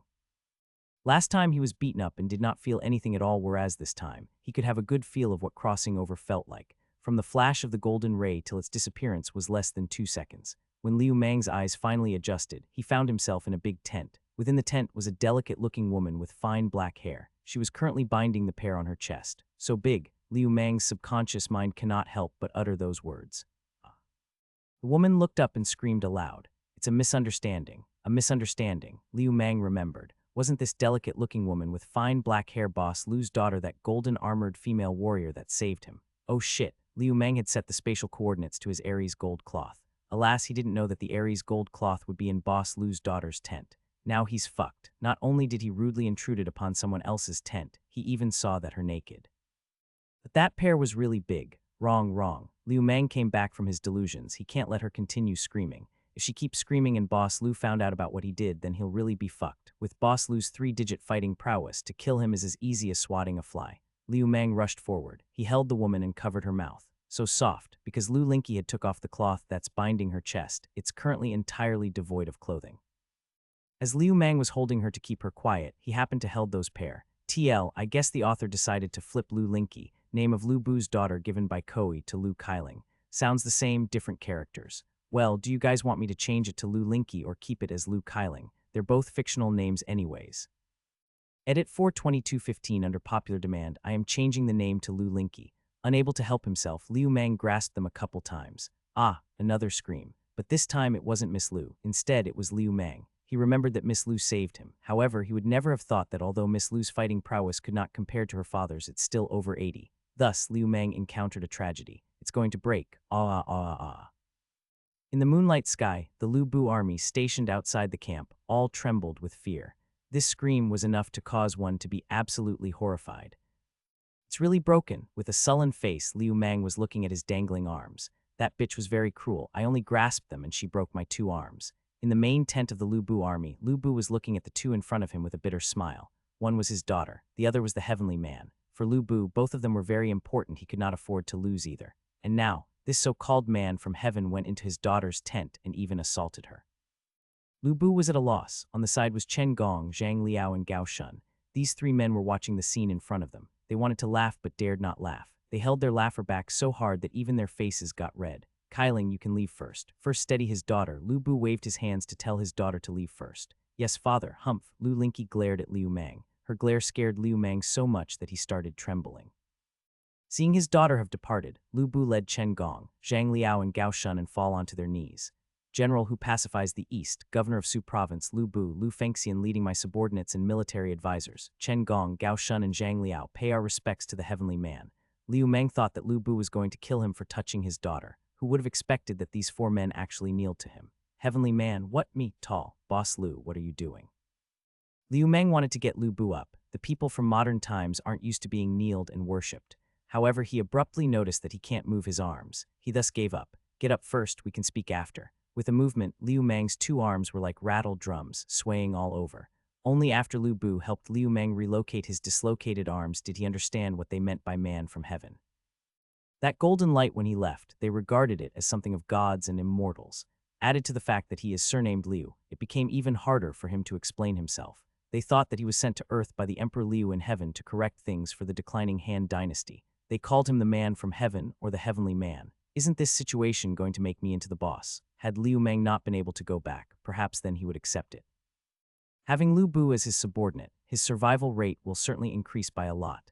But now that he knows that he can get back, he had to be stupid to stay in this era, the latter Han dynasty, where birds don't shit and chickens don't lay eggs, and be a shitty boss. No, not a shitty boss, a warlord. Liu Mang knew that in the 3 Kingdoms period, Big-Eared Liu, Black-Faced Cow, and that little authority son are all people he would rather not know. Contend for hegemony in the 3 Kingdoms period requires not only wisdom, one must also have a heritage. Compare wisdom. Even if 10 of me together can't compare to those 3. Compare heritage. Big-Eared Liu have the reputation of the imperial uncle. His benevolence and righteousness was known to the whole world. What do I have? Han imperial clansman. This was something that I self-bestowed. Although Big-Eared Liu also self-bestowed his status as an imperial clansman, he was able to gain acknowledgement from the emperor. Black-Faced Cow already have 2 provinces under his control. His strategists, the genius Gu Jia, the Zun family's uncle and nephew Liu Yi, Cheng Yu, and a whole bunch of other people. His generals, the Cow brothers, the Zaihu brothers, Yu Jin, Su Huang, Su Chu, Diane Wei dudes already dead, Li Diane and more, and I. If I really became the boss, then I will only have 3 generals. Even though all 3 of them are all experts, 2 fists cannot withstand 4 legs. As for strategists, there's only the old man Chen Gong. And our territory, none. We're wandering on the streets, that little authority son. Although it's his brother who's currently in power, it's soon to be his turn. Hell, their Sun clan has been passing on their traditions for 3 generations. 3 generations of heritage. Their strategists and generals are all decent, and they even have 50 or 60,000 armored troops. And taking everything into account, there's only 2,000 people. No matter how strong the formation breaker are, they cannot win 100 to 1. Nope, ain't gonna do it. I am determined to not do it. If I become the boss, then if I lose, then I'm pretty much going to die for sure. Look at Lu Bu, Yuan Shao, Yuan Shu, and Gong Sun Zan. All these lost bosses, didn't they all receive a tragic death? If you're not the boss, then when your boss loses, you can still find a new boss and have a go again. Liu Mang have experienced the inflexibilities of people in ancient times. For example, Chen Gong doesn't like Cao Cao. Even if Cao Cao showed good intentions, he will still be met with cold rebuke from Chen Gong. Thus, Liu Meng knew that if he says he didn't want to be the boss right now, then perhaps Boss Lu would tie him up and force him to be the boss. Liu Meng turned his eyes and half-kneeled toward Lu Bu and said, "The great Han Dynasty's days are already numbered. The world shall belong to Lu. The great emperor have sent me down to the earthly realm precisely to help Boss Lu accomplish this great cause." TL, great emperor refers to the first emperor of Han, Liu Bang. What? Lu Bu's eyes were wide open. Unaware he was emitting murderous aura, Liu Meng felt as if he was currently being stared by a beast, unable to move. Cold sweat was almost dripping from his forehead. However, Liu Meng was still persevering. He knew that should be backed down, the situation would be even harder to deal with. The great Han Dynasty's days are already numbered. The great Han Dynasty's days are already numbered. Chen Gong had perplexed eyes. He was completely dazzled. The great Han Dynasty, Lu clan's great cause. Zhang Liao and Gao Shun, although having affections for the Han Dynasty, it wasn't as deep as their affection for Lu Bu. Thus they are only looking at Lu Bu. Lu Bu, Lu Fengxian, this world belongs to the people of the world. He who have the virtues shall possess it. Your expedition against the foreigners have helped protect our Han people from outside invasions, equality achievement. You killed Dongzhou and saved our Liu clan's little emperor grace to our Liu clan.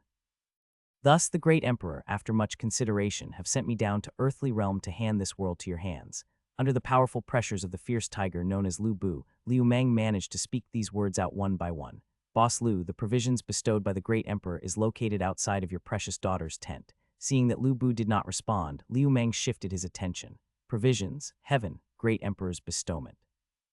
Lu Bu was muttering to himself as he looked at Liu Meng. He was thinking of something. If Liu Meng was telling the truth about the expedition against foreigners, then Gongsun Zan was also a great general in the expedition against foreigners. He too would have helped the Han people. Why not choose him? If it's about having grace to the Liu clan, then Cao Cao have even welcomed the Emperor Xian of Han to Zudu, allowing him to be spared from the pursuit of the likes of Gu Si and Li Kuei. TL, after finding the old capital Luoyang ravaged by war, Cao moved the imperial court and Emperor Xian to Zudu in 196. Why would he, Lu Bu, be the selection? If what Liu Meng was saying is to be false, then what of his golden armor? Just by looking one would know that it's not something that's made possible to be made currently. Lightweight and with amazing defense. There's also that golden light that caused Liu Meng to disappear right in front of their eyes. And now he even brought provisions out of thin air. Is this not something only gods and devils could do? Lu Bu did not get carried away. Instead, he was calm and composed and kneeled down toward Liu Meng. This subject Lu Bu shall follow the great emperor's will. Hugh, Liu Meng took a deep breath. He finally settled it. Boss Lu, shall we go to have a look at the provisions and armor? Armor. Lu Bu was confused. Didn't Liu Meng only brought with him food? Yep, armor. The great emperor knew that you have lost your sky piercer, thus he specially ordered the heavenly craftsman to make an armor and weapon for you. Liu Meng was looking forward to seeing Lu Bu wear that saint cloth and trident. TL was thinking of putting scale there because I'm quite certain this is the Poseidon scale. Let's go. Lu Bu, having lost his sky piercer, had his fighting prowess greatly decreased. Now that he have heard that the great emperor had the heavenly craftsman craft him a weapon, Lu Bu can't help but get excited. For a general, the most important things are the weapons and armor. A good weapon and armor is a general's second life. Let's go. Liu Meng lead the front, followed by Lu Bu. Gao Shun and Zhang Liao was in the rear. The muddle-headed Chen Gong also followed. This is the provisions. Baskets of meat buns piled on top of baskets of meat buns. Lu Bu puzzledly picked up a bun. What is this? So white and so soft. Lu Bu squeezed the meat bun. One must know that back during the times of the Three Kingdom, and even during the whole ancient era, what was known as provisions are either unhusked rice or grain husks. Food made out of unhusked rice or grain husks are either extremely hard or extremely ugly. However, the people back in those days only cared to be able to be full and not starve to death, thus these became the main components of army provisions. And now, present in front of them was these meat buns. Not only do they look pleasant, they are also extremely soft. This is flour essence. Chen Gong too saw the meat buns. He picked one up and was greatly surprised. What was flour essence? It's this kind of white and exquisite flour. The people back then, unlike modern society, would not just throw away any old dirty flour. Hell, they'll even keep the grain shells. Also, the modern people use machines to grind their grains, achieving very finely grounded flour. The ancients did not have such machines. Using grinding stones, their flour was very coarse. On the market, a jin or fine flour could be exchanged for more than 100 jin of coarse flour. This kind of thing was not something ordinary people could eat. Even the so-called flour essence those bigwigs eat are not as white as these. TL jin equal 1.1 pounds equal 500 grams. Flour essence. Liu Meng was a bit embarrassed at saying that he's going to treat there to a meal, but instead brought back a whole bunch of meat buns. Seeing Chen Gong getting so dumbfounded, he was instead baffled. Dissatisfied, said Liu Mang. If you're dissatisfied, then I'll bring something different next time. Satisfied, said Gao Shun right away. Before Gao Shun was a soldier, he was a full-fledged farmer. He too knew of the quality of fine flower essence, and as a man who loved his soldiers like his children, how could he possibly be dissatisfied when he knew that his soldiers are going to eat what only the wealthy could afford? That's good. Liu Mang had a sigh of relief. There's meat inside. Lu Bu picked one up first and ate it. The bun entered the mouth without any coarseness. Biting down was met with incomparable elasticity, so very tasty and refreshing, and the most critical part was that Lu Bu actually got to eat meat inside. Large chunks of meat. Whether during the warring era or in peaceful times, having meat was a very extravagant thing. Only during the New Year's would regular people have a liang of meat. However, this one liang of meat was not for a single person to eat, it's to be shared amongst the whole family. Thus, for a single person be able to get some minced meat was already considered pretty good. TL, liang equal 50 grams. Now in the army provisions was meat. Large chunks of meat, tastes good. As a warlord, Lu Bu had eaten all kinds of culinary delicacy. However, he currently think that the meat bun was very tasty. There's a total of 15,000 meat buns, said Liu Mang. This is called meat bun. Lu Bu ate another one. He only stopped after finishing his third bun. Transmit my orders. Pass these meat buns to the soldiers. Each of them shall have 6, 2 a day for 3 days. That should be sufficient. The rest is to be saved for the unexpected. 2 a day, that's about enough. This kind of large cafeteria meat bun was really eaten to make one full. Each of them weighed as much as half a jin. The large cafeteria meat bun that was seen as dark cuisine by Liu Mang have become an exceptional culinary delicacy to these soldiers. There were even soldiers who were reluctant to eat them, refusing to take a bite even after the buns grew moldy. Having passed down the provisions, Lu Bu was about to see his long-awaited armor and weapon. The weapon and armor are not here. Liu Mang said, not here. Lu Bu frowned. He was really uncomfortable without a comfortable weapon. It's in that, when Liu Mang arrived, he appeared in Miss Lu's tent. Thus, both the weapon and armor was there. Having been beaten till his arms were dislocated, he dared not try again. Let's go. After listening to Liu Mang's words, Lu Bu didn't know whether to laugh or to cry. This so-called heavenly man, this man from heaven, was actually afraid of his daughter. Upon entering the tent, the first thing that came into view was an elegant figure that's practicing martial arts. It was like she was dancing. Yep, she's practicing martial arts, not dancing. The steel trident that Liu Mang had a hard time lifting even with bold hands was currently being swayed around, giving forth after images of a golden halberd, by that frail-looking thing as if it weighed nothing. Father, Lu Linky stopped when she said that people have came into the tent. Holding the trident, she looked like a goddess. The weapon that you were talking about, is it this? Said Lu Bu after receiving the trident from his daughter. He was attracted by the trident at first sight. Yep. Forged of extremely hard steel, its sharpness enough to make iron be clay, weighing 80 jin, it's a weapon reserved for an emperor. Liu Mang was boasting his ass off. Extremely hard steel. Zhang Liao could not believe it. It requires numerous iron to create steel. This extremely hard steel, how much iron is required to make that? A weapon reserved for an emperor. If Lu Bu was to still doubt Liu Mang's words earlier, then he completely believed him now because what's in his hands was really a divine artifact. With the trident in his hand, Lu Bu looked even more imposing. You all move aside. Lu Bu was itchy to try this divine weapon. Yes, Zhang Liao and Gao Shun right away opened up room for Lu Bu. After they moved away, Lu Bu closed his eyes. He was perceiving and apprehending the weapon in his left hand. Suddenly, he opened his eyes. Liu Mang felt as if this pair of eyes was void of emotions, so desolate and so proud. Star-shattering, moon-slicing slash. From Lu Bu's mouth came these words. With a kick of his leg, Lu Bu flew to the air. The halberd in his hand was like an extension of his arm. With the halberd pointing toward the heaven, it appears that he really was about to slice the moon. Azure Ocean of the Dragon, another move. This time the trident gave off an ang sound, like a ocean dragon's roar. Mad rush of the bone blossom. The trident have already became a golden light. One could only see numerous after images of the halberd with Lu Bu in the center, giving off extreme murderous aura. Seeing the Lu Bu who was extremely happy while testing the halberd, Zhang Liao and Gao Shun looked at each other and nodded. Careful, my lord, here comes Gao Shun and Zhang Liao. The two all of a sudden came into the range of the halberd and jumped into its after image. Shah, with Gao Shun was blocking Lu Bu's attacks. His formation breaker was a group of elite soldiers who used defend before returning attacks. Every one of halberd's shadow was blocked by Gao Shun. Jan. Although Zhang Liao was a balanced fighter, his attack was still decent. The blade in the hands of Zhang Liao was flashing and tinkling. Close-ranged weapons could actually be this formidable. Liu Mang was dumbstruck. He believed that closed-ranged weapons could not compare to bullets. A single bullet could kill you. However, it now appears that he was wrong. With Lu Bu's speed as he wielded his weapon, a bullet might really not be able to get in. On the battlefield, there are tens of thousands of arrows flying toward oneself, comparable to machine gun fire. And these men, they could chop off their enemy general's head within the rain of arrows. Their martial prowess was over the skies. Liu Mang finally understood the profoundness of the Chinese martial arts. Should people like Lu Bu or Gao Shun appear in modern times, they are certain to become world-class masters. Bang, a light flashed by. A fragment flew across Liu Mang's face, rubbing his cheeks, a little bit away from taking Liu Mang's life. This was a fragment of Zhang Liao's blade. Kaka Zhang Liao's steel blade have now broken apart, leaving only a handle. The handle, too, was densely covered with cracks. Gao Shun's weapon, on the other hand, was fine. However, his shield was all split up and in pieces. Formidable, my lord. Gao Shun and Zhang Liao looked at each other. They could see from each other's eyes the fear, the astonishment, and a deep sense of powerlessness. Ha ha ha ha ha. Lu Bu too recovered. Holding the trident, he laughed loudly. A divine weapon, divine weapon. With such a halberd in my hands, who in the world could possibly stop this Lu Fengxian? Afterward, Lu Bu, whether sleep or eat, would always bring this halberd with him so that he would not have what happened to the Sky Piercer happen to it. And the armor. Having felt the power of the divine weapon, Lu Bu grew interested in the armor. It's there. Lu Bu looked toward the direction Liu Mang pointed. A crown-like helmet, covered densely with scales, a golden shine that made it appear to be sacred, and a large cloak that made the armor ascend to an even higher level.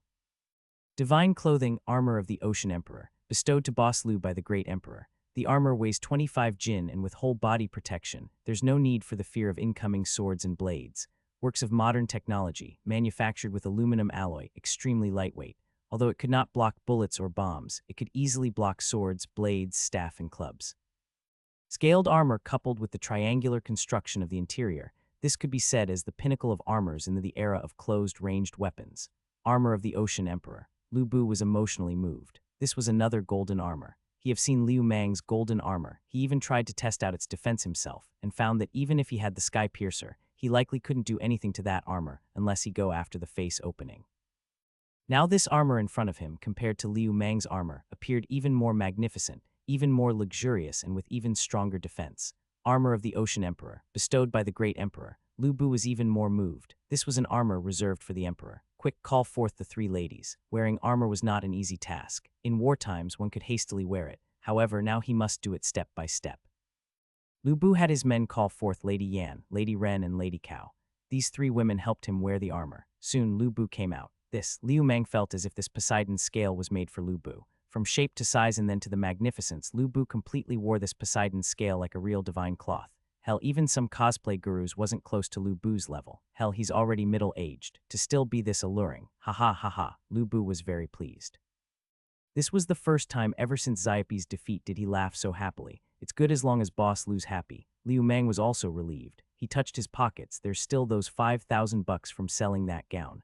Liu Mang was tempted. A single gown was worth 20,000. What about the rest? For example, some paintings, some historical antiques. Although Liu Mang was not an economics major, he still knows that antiques are some valuable stuff. There's another valuable thing in the Three Kingdoms gold. If he followed Boss Lu, conquered some land, and obtained a position, he could get all the gold he wanted. Just as Liu Mang was still in his delusions, Lu Bu's face changed. He all of a sudden got serious again. Brother Liu Mang, shouted Lu Bu as he looked at Liu Mang seriously. Yes, hearing Lu Bu's shout, Liu Mang quickly wiped away his saliva and responded. You have brought the provisions back in a timely manner and have even brought me the weapon and armor bestowed by the Great Emperor. According to principle, I ought to greatly reciprocate you. Lu Bu placed the trident aside and sat in the center of the tent. On his sides were his wives, each more stunning than the last. No need to greatly reciprocate me, just give me some 180 gold. Liu Mang was totally blunt. 180 gold. Chen Gong, with a wry smile, shook his head. Had it been in the ordinary times, back when Lu Bu still had the Su province, then Liu Mang's request was certainly reasonable. Perhaps Lu Bu would even award him more than that. Alas, they are currently fleeing. Who would bring gold when they flee? Only Lu Bu's three wives would even have things like jewelry or so. However, Lu Bu added an however to his words, causing Liu Mang's heart to suddenly jump. He had a bad premonition. Brother Liu Mang, it's fine for you to return back from the heaven. However, instead of my tent, Chen Gong's tent, or even Gao Shun or Zhang Liao's tent, you appeared in my daughter's tent. Say, how shall we deal with this? Said Lu Bu with a golden flash in his eyes. Father, you. Originally, Liu Mang's appearance in her tent was only known to Lu Bu, Chen Gong, and a few others. However, with what Lu Bu just said, everyone now knows. This caused Miss Lu's face to immediately redden. Misunderstanding. This is definitely a misunderstanding. Liu Mang was at a loss. How many fucking days have he been here, for he to be misunderstood so many times? TL, he's been here for 2 days now. He was mistaken for a cow spy, then a Lubu general, then cow general, then. Way too fucking many. Misunderstanding. With a pondering expression, Lubu looked at Liu Mang. Seeing Lubu's expression, Chen Gong's mind had a sudden turn and stepped forward to speak. How could it be a misunderstanding? Said Chen Gong righteously. A woman ought to be pure, ought to remain chaste. Your one misunderstanding have seen all of our Mrs. Body. Say, how would our Lubu army's miss be able to go out in the future? How would she be able to get married off in the future? It really was a misunderstanding. That transfer. No, the great emperor set the location for me to appear in the heavenly realm to be that Aries gold cloth. For the gold cloth to be taken by Miss Liu, I really didn't know that. Liu Meng have tried his best to explain. However, it was obvious that Boss Liu wasn't pleased with his explanation. He even saw that Boss Liu once again grabbed the trident. Is he going to kill me? Liu Mang subconsciously swallowed his saliva and said if she can't be married off, then just marry her to me. Once these words came out of his mouth, Liu Mang knew he fucked up. Not mentioning that Miss Liu, being Boss Liu's daughter, is of high status, her appearance was devastating, beautiful, capable of causing the downfall of a city or state. In today's society, she's certainly an authentic Bai Fu Mei. How would she possibly fancy a Dioc like himself? TL, Bai Fu Mei literally means white, rich, pretty. Standards for a top-quality beauty in China. Dioc, mentioned before a couple times. Dioc is a Chinese slang meaning that the guy is of mediocre appearance, humble family, no car, no house, and no connection. Basically a loser. Oh yeah, didn't mention before, but Dioc literally means penis thread hair. Who would marry a lecher like you? Lu Linky was enraged. What a evening she had. After practicing martial arts, she planned to take off her armor and rest. However, who would have expected that there appeared out of thin air this lecher in front of her? Not only did he saw her naked body, he also held her to stop her screaming and even touched. Lu Linky's face was completely red. It was unclear whether it's because of her anger or her embarrassment. And now he even dared to openly demand for I to be married to him. Did he really think that no one would want me? Father will certainly not agree to that. Like Liu Mang, Lu Linky too believed that Lu Bu would never agree to that. Liu Mang even wanted to run away. However, in this wilderness, where would he run to? The transfer CD is still there. Good, once said, even 4 horses cannot unsay it. Ferociously slapping his chair, Lu Bu stood up. Your marriage is thus set. When we meet up with Zhang Ba, Zhang Xuanggao, you two shall be married. What? Father, Lu Linky called Nanny. Liu Mang too did not expect that. He was looking at Boss Liu with eyes of bewilderment. TL, yep, he went and said Nanny, Japanese for what? Father, I do not want to marry this lecher. Lu Linky shouted hurriedly. Liu Mang originally also wanted to turn down the marriage. However, hearing Lu Linky's words, he was instead incited. Who is going to marry a violent woman like you? The marks of getting beaten up by Lu Linky was still there. Who did you call violent woman? With her canines showing and eyes shining, Lu Linky shouted back at Liu Mang. You, it's you, said Liu Mang hiding behind Gao Shun. Lecher, you want to die. This little tigress Lu Linky was enraged. She rolled up her sleeves, exposing her spotlessly white and jade-like arm, and was about to engage Liu Mang. Help, a tigress is trying to kill someone. Liu Mang and Lu Linky started a game of chase around Gao Shun, exposing him to an awkward situation. If he don't stand there, then little teacher Liu Mang would be caught and beaten up by the miss with his frail body. Who knows if he could even shoulder the beating. And if Gao Shun doesn't move and continue to be a wooden stock standing there for the two, it's an unpleasant feeling. Nonsense. Are you two done? A furious Lu Bu shouted at the two abruptly. The two immediately stopped. There's still a big tiger on the stage. Congratulations, my lord, on obtaining such an ideal son-in-law. Chen Gong was the first to respond. He had the same idea as Lu Bu. Regarding that heavenly man Liu Mang's means of doing things, he was completely awestruck, and if what he says was the truth, then whoever shall obtain him shall receive the world. Divine weapon, outstanding able individual, and to be able to obtain provisions for thousands out of thin air. Although Liu Mang said that he was under the orders of the great emperor to pass the world to the Liu clan, no one knew what he was thinking. Thus, the main importance right now is to tie Liu Mang to this Lu Bu army's war chariot. Currently, Lu Bu have neither city nor treasure. The only thing he could give was his precious daughter. To obtain Lu Bu's daughter was the equivalent of obtaining half of the Lu Bu army. Boss Liu, please don't. It wasn't that Liu Mang didn't want to obtain a beautiful wife. After all, according to the 20-some-year-old bachelor Liu Mang, having a woman be his girlfriend was already godsend. But being pretty was one thing. Can't your martial prowess not be so strong? Having already beaten up once, Liu Mang does not want to be beaten his whole life. Are you trying not to be responsible? Regarding other issues, Lu Bu was willing to concede. However, this was something he would not concede. A pair of tiger eyes glaring at Liu Mang caused him to swallow the words he wanted to say. Father, I do not want to marry him. Lu Linky's words brought immense joy to Liu Mang.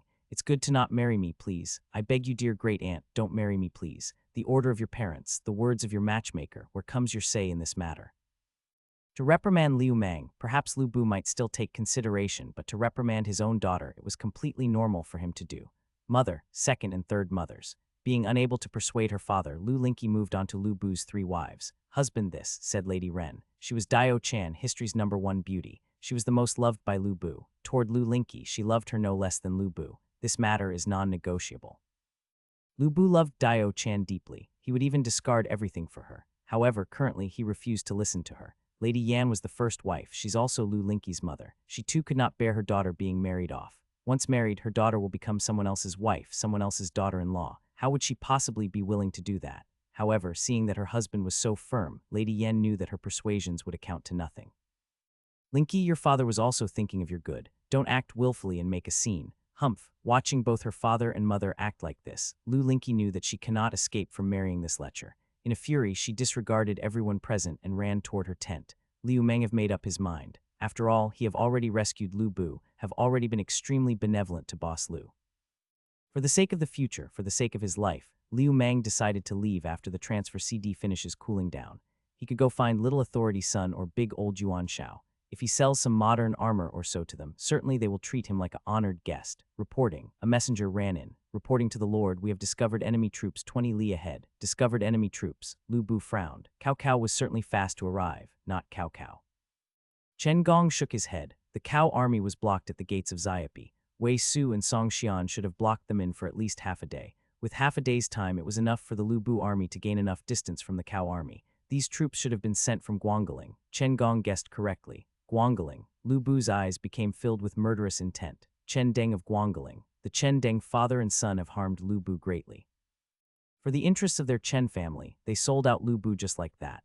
Although Wei Su and Song Xian also betrayed him, he could still forgive them since they were his brothers. But that Chen family falls in a completely different category. Obey my orders, Gao Shun and Zhang Liao. Come with me, we shall meet Chen Deng, Chen Yunlong. Yes, Gao Shun and Zhang Liao both went back to the barracks to pick the troops to meet the enemy with Lu Bu with. Liu Mang originally planned to slip away in times of chaos, but was instead caught by Boss Lu. Come, worthy son-in-law Liu Mang, let's go have a look at this divine weapon being used for the first time in my hands. Fuck, look your sister. TL, look your sister is the same as the English equivalent of look my ass. Hope that solves the mystery. In front of Liu Mang and over the vast plains was the countless cow troops with their spears sticking out, their bright armor dazzling in the wind and their war horses neighing, ready to engage. Although Liu Mang have came to this era, he yet to experience the actual assembly of a large army. And now, with the view in front of him, Liu Mang was totally frightened. Back in Xiapi, the majority of the cow troops was besieging the gates, and only few managed to get in the city and fight against Liu Mang and his troops. Later, although Yu Jin and Zai Hudun's armies arrived, Liu Mang managed to convert their targets to Wei Su and Song Xian. Thus, he have never once seen the assembly of a large army. Liu Bu and the rest of them, on the other hand, was acting much more normal. Covered in the golden Poseidon scale, Lu Bu was glittering under the sun's ray. Holding the trident in his hand, he appeared even more impressive. Although he wasn't riding the red hare, his mount was still impressive-looking horse. I suspect there must be at least 10,000 enemies in front of us. Liu Mang was speechless. In his school, 5,000 people could cover the whole sports field. With this many people, they certainly covered more than a single sports field. 15,000 or so. Lu Bu briefly stated the amount of men Chen Deng have. 15,000. Liu Mang began to think that this Lu Bu was crazy. He had only some 2,000 troops. Now he was planning to use these 2,000 troops to fight against 15,000. Was that not a sign of an idiot? Even if all of your subordinates were elites, you can't fight 1 against 10. Hell, did you think that they were all Chen Zhens and IP mans? TL, Google them if you don't know who they are. Hee. Lu Bu did not respond to Liu Mang. He chuckled and rode his horse forward. All army, in formation. Gao Shun raised his hands and waved it down. Arrange formation, arrange formation. The 700-some formation breakers quickly arranged themselves into formations. Although Liu Mang knew neither of the arts of war or the arts of formations, he could tell that the formation breakers have arranged themselves like a huge turtle. Countless shields have arranged into a strong defensive line. Within this defensive line, gleaming in the sunlight, was blades. If the 15,000 people on the opposite side instill fear into one's mind, then the current formation breaker, the 700 people in perfect formation like a single person, was like a giant. On the other side, the enemies in red too stopped moving. They began to separate into different groups. From that large army comes a group of men riding horses. Leading was a scholarly man. On his sides was a couple armored generals. Master, in the front, is the Lu Bu army. A general spoke to the scholar in white. "Oh," said the scholar indifferently. He began to run his eyes over the Lu Bu army, Zhang Liao's Bing province soldiers, Gao Shun's formation breaker, and that person in the golden armor. "Isn't that person in the golden armor Lu Bu?" Word of mouth had it that within horses, red hair with men Lu Bu. "Now that I saw, he's nothing extraordinary." A general on the side spoke up. "The Lu Bu army currently have but a few thousand people. Seeing our large army instead of taking shelter, he dated to engage us head-on. What arrogance. Master, this general asks to be the vanguard. I shall fetch that insignificant Lu Bu's head." Chen Deng too was confused. What exactly was this Lu Bu thinking? Having once worked for Lu Bu, he knew of the prowess of the formation breaker and the Bing province soldiers. The formation breaker was said to be the king of infantries. Although the formation breaker numbered but 800, they could rival 5,000. The Bing province soldiers were the Bing province armored cavalry. Although they no longer have their horses, they were still soldiers who have been through hundreds of battles. However, even with these, they cannot possibly win against 15,000. Not to mention, from Prime Minister Cao, it was learned that Lu Bu's army lacked provisions. According to calculations, he should have ran out of food for a day now. Perhaps there is a trap. Chen Deng's overly suspicious personality caused him to be unable to see through the Lu Bu on the other side. "Let's go, we shall try the Marquis of Wen." Being unable to see through Lu Bu's mindset, Chen Deng could only try him out. Chen Deng and his men began riding toward Lu Bu. "Lu Bu, Marquis of Wen, show yourself. Chen Deng of Guangling have came to see you," shouted Chen Deng personally. "Ha ha ha ha, what sort of thing is this Chen Deng, Chen Yuanlong? He is but a man who turns his back on his master and abandons his loyalty." With a bold laugher, Lu Bu came forth riding his horse. "You dared insult my master." A general was about to rush forward to engage Lu Bu but was stopped by Chen Deng. To fight against Lu Bu alone is a death wish. Although Lu Bu have neither the red hair nor his sky piercer, he was still someone that a second-rated general could not compare to. The Marquis of Wen seemed to be in good health. Said Chen Deng, holding his fist. It's good to be alive, good to be alive." Chen Deng laughed. "Oh Marquis of Wen, a few days back Su province was still yours and you had 70,000 men. How come are only left with this few men now?" Laughed Chen Deng. "Humph, why I'm left with this few men, how would you Chen Deng not know? If you didn't then you won't have appeared in front of me now," said Lu Bu with a snort. "Marquis of Wen, oh Marquis, my father and I did it for your sake too." Chen Deng had an expression like he was thinking for your sake. Prime Minister Cao was sent on imperial orders to rule over the world. "Marquis of Wen, as an official of Han, you ought to lay down your military power and enter the imperial court as an official.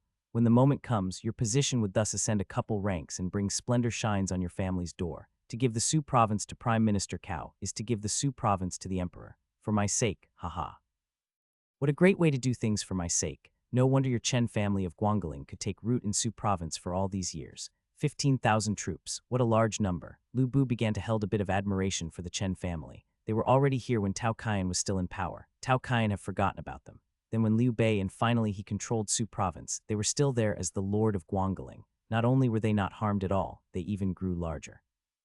15,000 troops was even comparable to a warlord's. "What a pity," Lu Bu continued. "What a pity that your old father, Chen Gui, cannot live till this date." Hearing that Lu Bu mentioned his father, Chen Deng frowned. "Marquis of Wen, as the saying goes, one shall not strike the face when beating someone up, one shall not bring forth one's relative in an argument. Marquis of Wen, wasn't your speech just now lacking etiquette? Ha ha ha ha, I understand, I understand." Lu Bu looked at Chen Deng with a mocking smile. It was exactly as Gong Tai said. This Chen Deng still didn't know of that incident. "I suspect you still didn't know." No wonder, didn't know. Chen Deng already suspected that Lu Bu had a trap set up. Now, hearing Lu Bu's words, he grew even more suspicious. "When did the Marquis of Wen started talking in riddles and rhymes? This isn't like the Marquis of Wen's style," said Chen Deng. "Sigh, oh Chen Deng, why bother? For your Prime Minister Cao to not tell you, he must certainly have his reasons. Say, as an outsider, how could I intrude upon your business? Cao was hiding something from me." Chen Deng glanced at the formation breaker and the Bing province army. "Didn't Cao said the Lu Bu army ran out of provisions and have staved for a day? However, no matter how you look at them, they look to be completely healthy without any signs of starvation. Marquis of Wen, if you have something to say, then say it." If there was something that Chen Deng was unable to let go of, then it would be his Chen family's growth and his father Chen Gui. "O righteous emperor, Lu Bu is inferior." "Oh, how inferior? Who says Lu Bu doesn't know how to scheme? He just never bothered to. Stray dog, it goes without saying that you are inferior to my master. What is there to lament about?" One of Chen Deng's general already didn't like Lu Bu, for he disdained Lu Bu for being called the #1 general under heaven. "Yuanlong, make sure to close your family's cage properly so that your dogs won't randomly bite people." Had it not been for the fact that Lu Bu wanted to see the Chen Deng's expression after finding out what happened to his father, he would have already killed that man instead of saying this. "Step down." Chen Deng was eager to know the information regarding his father. sorry to show such a disgraceful scene to the Marquis of Wen. Perhaps the Marquis could inform this Chen Deng of the news of his father. Chen Yunlong wasn't dumb. The only thing that Cao Cao could try to hide from him would be information regarding his father. Well then, seeing Yunlong's sincerity, I guess I shall tackle the difficult job of informing you the news. Chen Gui, your father, have already passed away. Seeing Chen Deng's marvelous expression, Lu Bu wanted to laugh but had to held his laughter back. Impossible. Impossible. Chen Deng's eyes were wide open, his expression showing a refusal to accept the news. Lu Bu, Deng have treated you with courtesy. Why must you deceive Deng? Asked Chen Deng. What did you, Chen Yunlong, see this Lu Bu as the kind of person who speaks of false words? Lu Bu's expression also grew colder. Not only did your father pass away, he died at the hands of your devoted Prime Minister Cao, declared Lu Bu word by word. You're lying. Lies. Chen Deng was no longer calm and collected. Although Chen Gui might have died, he can't possibly die at the hands of Cao Cao. Chen Gui dying will not benefit Cao Cao one bit. Cao Cao cannot be that stupid. Believe what you want. Lu Bu didn't want to bother explaining. All you have to do is go ask Cao Ammon what your father said before he died and everything will make sense. Humph, regarding this I will certainly ask the Prime Minister. However, Marquis of Wen is best to return with me to meet the Prime Minister too. Chen Deng have made up his mind. He was determined to make Lu Bu stay. Lu Bu was too big of a threat. Just by himself, he have caused Chen Deng to be unable to sleep properly at night. On top of that, there's his army. Thus Chen Deng was not going to let Lu Bu walk away alive. What, you wanted to make me stay? Then come, Lu Bu sneered. If that's the case, then I shall meet you on the battlefield. Si Deng also didn't expect Lu Bu to surrender just like that. He was about to return to his army after saying those words. To stand in front of Lu Bu, did you think that you can come and go as you please? Said Lu Bu coldly. It's better for you to remain here. With a clap of his legs, the large horse Lu Bu was on rushed out like the wind. You dare. The generals, by Chen Gong's side, cannot bear it any longer. In their view, they considered Lu Bu to be simply a handsome exterior with a hollow inside. To dare rush forward alone. Lu Bu, prepare to leave your head. Remember that the person who killed you is Guangling. One of Chen Deng's general, before he was even able to say his name, already had his head launched into the sky. I don't need your name. There's too many people that died under my hands. I cannot remember all these names. Blood flowed down along the trident's tip. The trident have finally tasted blood. Sha, two more generals rushed forward. Within a bout, both of them was dismounted by Lu Bu. Chen Deng brought with him a total of 5 generals. Now there's only 2 left. The 2 generals looked at each other and yelled, Master, quickly, run away, we shall stop him. Right after saying those words, 2 mowed headless corpses dropped to the ground. All of Chen Deng's 5 generals were killed. Humph, however, in just this little amount of delay, Chen Deng managed to run back into his army. Lu Bu, no matter how strong you are but a single man. Against a whole army, you're but a speck of dust. I advise you to surrender, otherwise you will just throw away your subordinates' lives. Chen Deng have entered into the army, safe from Lu Bu. Is that so? Then come and try it out. Lu Bu slashed his halberd across. Under the sunshine, he looked as like a god on earth. Good, since you wanted to die, I shall help you accomplish it. Transmit my orders to have the whole army attack. Although Chen Deng was a scholar, the scholars during the 3 Kingdoms periods are not one bit bad on the battlefield. Master's orders, whole army attack. Master's orders, whole army attack. The orders was transmitted from one messenger to another. Soon, the large Chen army began to move. With 15,000 people, even if they each spit on you, it's enough to drown you. Not to mention this uniform motion, the whole earth began to shake and dust began flying all over. You don't say, Chen Deng actually really does know his military affair. Pikemen to the front, shielded blade soldiers protecting the flanks, and 2,000 archers shooting from the middle of the army. A sky full of arrows came flying toward the Lu Bu army. Attention Bing province soldiers, all troops pull back. Zhang Liao wasn't stupid. His current Bing province armored cavalry current lacked war horses. Thus, they could only be used as infantries. Without large shields like those of the formation breakers, it was absolutely impossible for infantries to survive a rain of arrow. As expected of the elites, the Bing province soldiers moved out of range of the Chen army's bows. Change formation. Gao Shun did not retreat in the face of all these arrows. Instead, he gave an order, and the 700 formation breaker immediately held their shields up, creating a wall of shield blocking the arrows. High shoot. Seeing that the wall of shields have blocked his arrows, Chen Deng decisively ordered for the high shoot. One must not estimate the Chen army. Being able to occupy Guangling for so long, they naturally have the ability. The 2,000 lifted their bows and started shooting toward the sky. The arrows flew to their peak height and then started falling down. With the help of gravity, the arrows became even more powerful. Black tortoise formation. With the order from Gao Shun, the 700 formation breaker tilted their shields one by one. Like a turtle, they withdrew into the formation of shields, doing dong dong. With the addition of gravity, the arrows grew a lot stronger. Even though the formation breaker had the protection of their large shields, there were still some arrows that managed to shoot through the chinks of the shield and into the formation. Pop. The arrowheads shot through the shields and directly into one's arms and body. Soon, blood was flowing. Although suffering from intolerable pain, these formation breaker soldiers were still dead silent and had their eyes focused on the enemies outside. Pikemen attack. Chen Deng saw that archers had no effect and decided for a direct attack. There was a total of 8,000 pikemen. For 8,000 to fight against 700, as long as they're not all idiots, they are certain to win. When one is up against something that is about as powerful as oneself, he would give his all. However, when one is up against something that is weaker than oneself, something that is extremely weak, he will start to loosen up. For 700 men, even if you're the elite amongst the elite, the king of soldiers, it amounts to nothing. For 10 against 1, even if you can block them, they are able to pile up and crush you to death. The enemy was getting closer. The distant Wei cries sounded as if just next to one's ears. However, the formation breaker was non-moving and terribly quiet. Without Gao Shun's commands, none of these formation breaker soldier was going to move, even if a blade was coming at them. 100 steps, 90 steps, 80 steps, 70 steps, 50 steps, 30 steps, 20 steps, 10 steps. The soldiers of the formation breaker could even see the enemy's expressions and demeanors. Those with good eyes were even able to see the facial hair on the enemy soldiers. Did those guys got scared stupid? The leading general of the Chen army watched the formation breaker and laughed. He laughed very happily. It is of no wonder, against nearly 20 times the troops, being scared was normal. However, worry not. It's just a single slash, and everything will be over. Soon, this general will be unable to laugh. As Gao Shun watched the ever-approaching enemies, he actually closed his eyes. Gao Shun went crazy. Liu Mang was dumbfounded. He was standing next to Gao Shun. If these 8,000 pikemen charge over, how would he still be able to live? Did you got paralyzed? Liu Mang wanted to run away only to find out that he cannot run away as he is currently within the formation of shields. Boss Gao, handsome Gao. Gao, fuck, Gao my ass, send some orders. Could it be that they are to stand there motionless for people to attack them? The first Chen soldier who came over had eyes full of smiles. These enemies were really scared silly. His blade was already en route to someone's body. In a couple seconds, there will be some blood spraying out and then outstanding military service. With outstanding military service, he could enjoy the splendors of the rewards. Die. Every single Chen soldier's face exposed a sinister expression. Suddenly, Gao Shun opened his eyes. Open formation. The formation breaker that was originally like a tortoise shell suddenly opened a gap. Like a giant black tortoise opening its mouth, the vanguard pikemen were swallowed into the formation.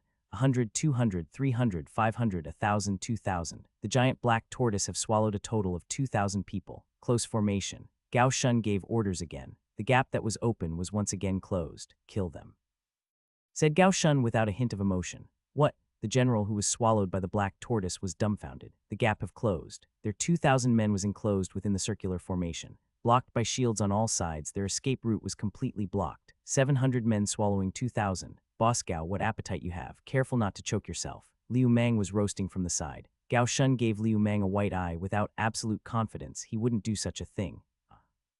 Chen Deng too found out what the formation breaker have done. What appetite. Since you want to swallow my soldiers, I'll send you more to swallow. Transmit my orders. Have the right flank shielded blade troops engage the enemy. 8,000 pikemen. Gao Shun could still resist them. After all, the shielded soldiers are the nemesis of pikemen. However, when encountered with similar type shielded soldiers, it'll be difficult then.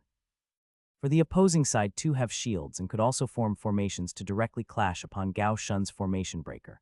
Once the formation breaker have been broken up, then they're as good as dead. Turn. Gao Shun gave orders again. The whole formation started moving. Like a top, the rotate around. Each rotation faster than the last, and with each rotation came foul wind and bloody rain. Ever since Chen Deng's shielded blade soldiers appeared, the formation breaker began to suffer casualties. With every clash, there would be soldiers of formation breaker vomiting blood. This was caused from the impact, injuring the internal organs. Whenever someone left the formation, someone else will replace him, maintaining the rotation of the formation. With pikemen on the inside and shielded blade soldiers on the outside, the formation breaker was about to reach their limits. One by one, the soldiers of the formation breaker fall. One by one, the fallen soldiers were replaced by new soldiers only to fall again.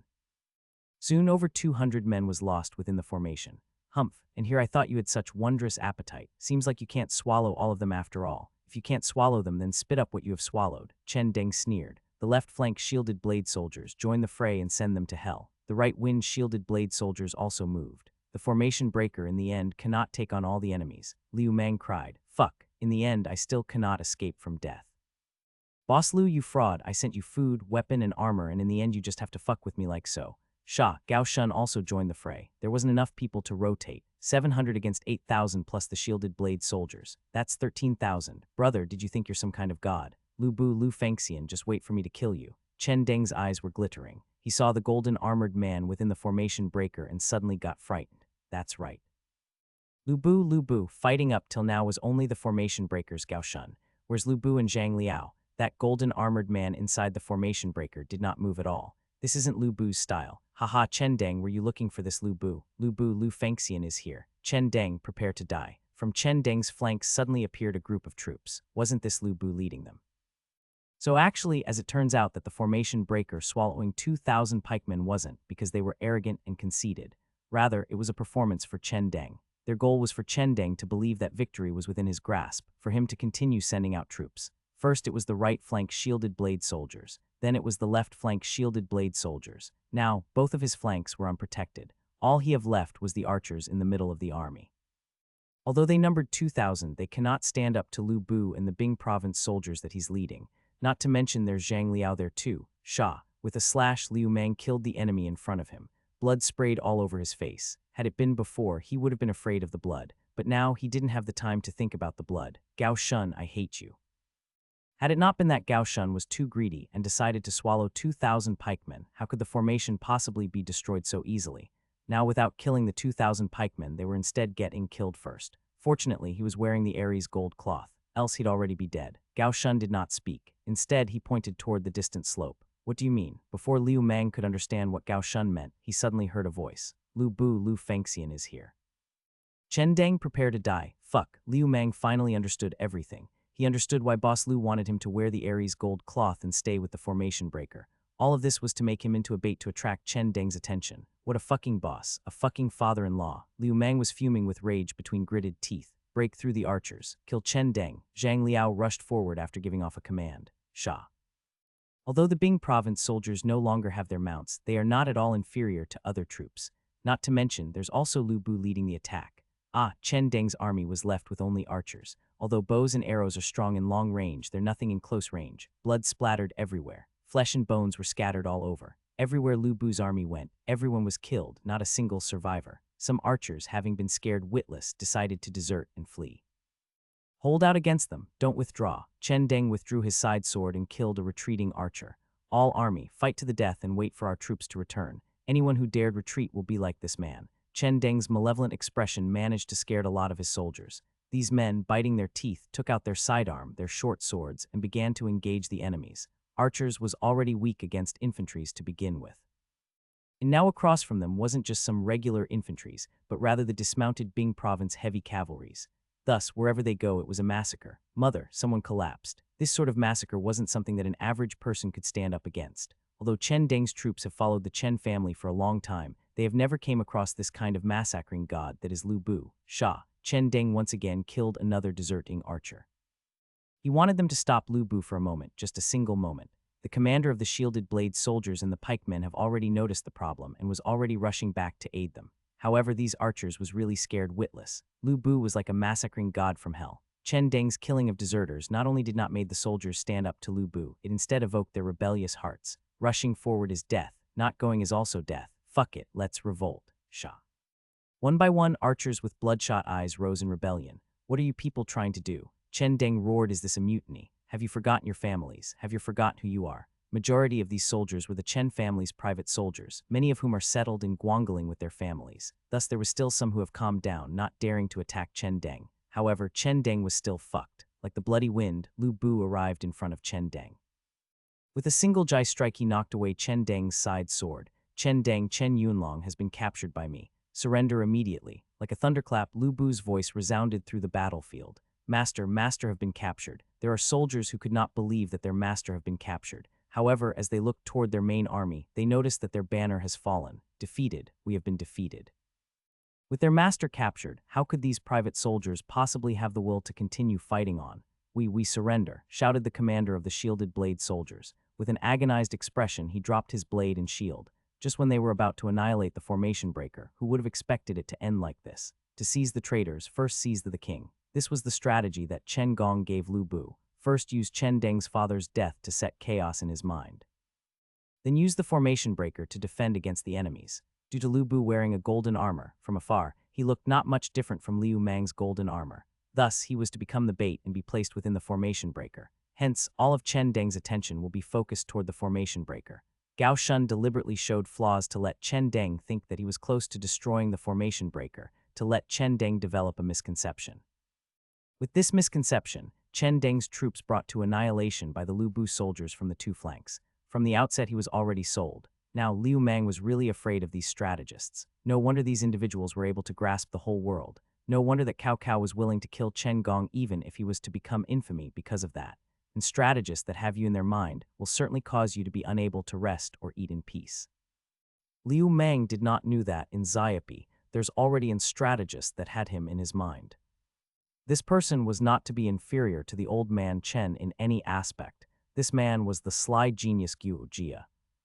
Cleaning the battlefield, counting the casualties, the formation breaker was pretty much crippled from the engagement. From the 700 that it once had, the survivor amounted less than 200. Gao Shun did not say anything. However, from bleak expression, Liu Mang saw pain, sorrow, and even dried-up tears in the corner of his eyes. This was from a man who, even if he was to be killed, he will not frown. Liu Mang's heart tightened. He also knew that these fallen formation breaker soldiers, many of them died protecting him, blocking the incoming blades and spears with their bodies. However, he knows neither their names nor does he remember their appearance. Liu Mang took a deep breath. He decided that the next time he comes over, he'll make sure to equip the formation breaker with the best armor. This was the only thing he could do. From the Bing province heavy cavalry, there was also some 50 casualties. They were, after all, not infantry. Lu Bu's 2,000-strong army was left in a wretched state. All that was left was some 1,300 people, majority of them wounded. Fortunately, after capturing Chen Deng, the Chen army surrendered, allowing them to recuperate. There was still over 5,000 pikemen, over 4,000 shielded blade soldiers, and 1,000 or so archers. The formation breaker stood against 15,000 enemies. Casualties numbered over 500. However, for the opponent, their casualties was 5,000, 1 against 10, worthy to be called the king of the infantries. Chen Deng, Chen Yuanlong, do you have any words to say? Said Lu Bu as he looked at the Chen Deng who was tied up and kneeling on the ground. Humph, slave with 3 surnames, do with me as you wishes. Chen Deng did not have the awareness of a captive at all. He remained unyielding. Slave of 3 surnames. Lu Bu hated 2 things the most. One is betrayal and the other is this title. Ever since being called he was called such by Zhang Fei in Hulao Pass, Lu Bu have forever been stuck with this title. Chen Deng, did you think that I dared not kill you? Lu Bu's expression was full of murderous intent. Haha, so what if I am to be killed? Even if you killed this Chen Yuanlong, you Lu Bu will still not be able to escape. Prime Minister Cao's army was just behind me. Cao Chun of the ferocious cavalry was already sternly waiting. Did you think that you have won just because you have defeated I, Chen Deng?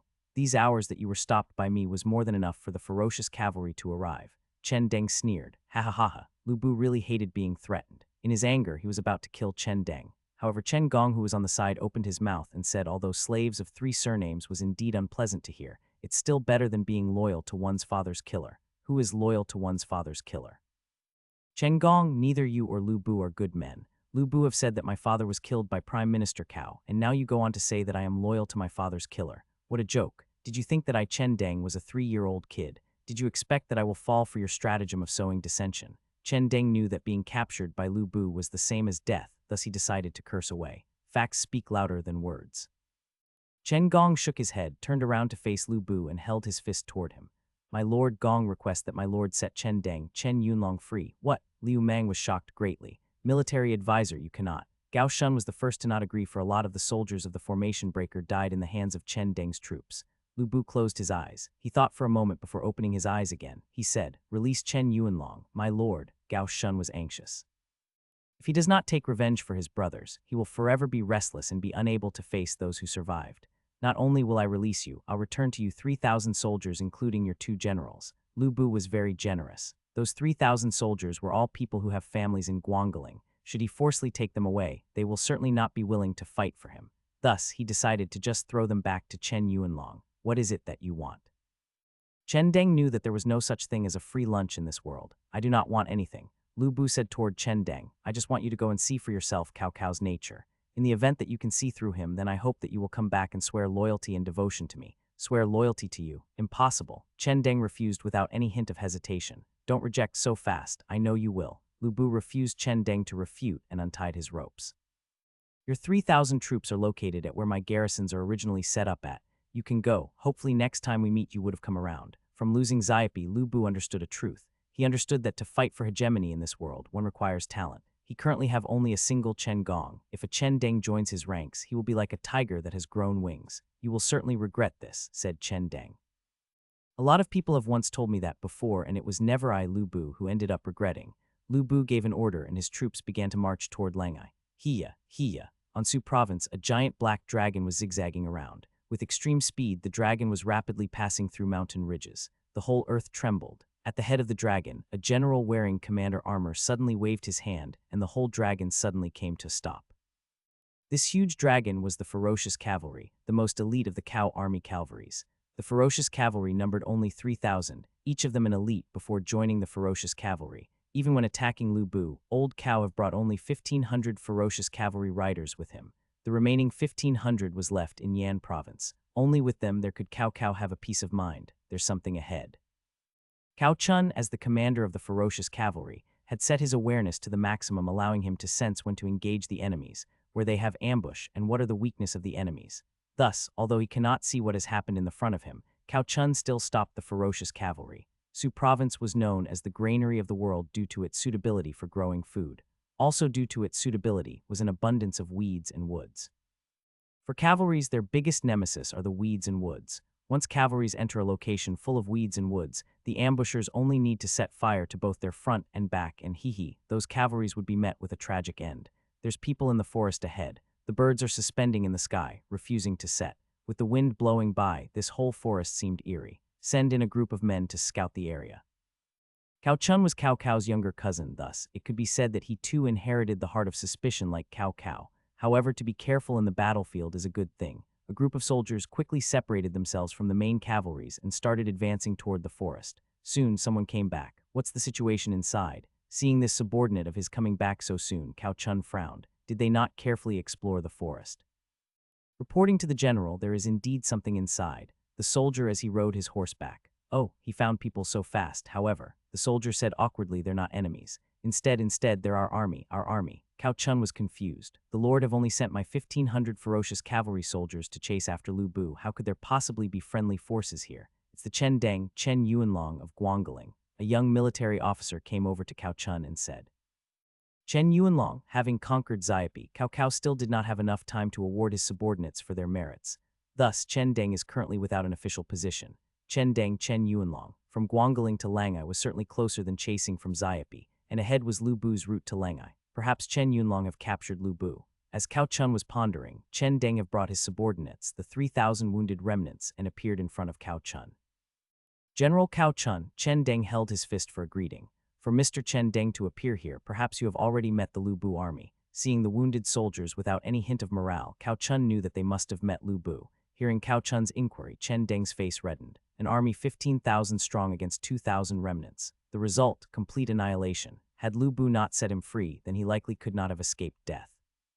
Deng knew only of the papers and was useless in actual battle. Lu Bu, that man's servant, have escaped from our enclosure.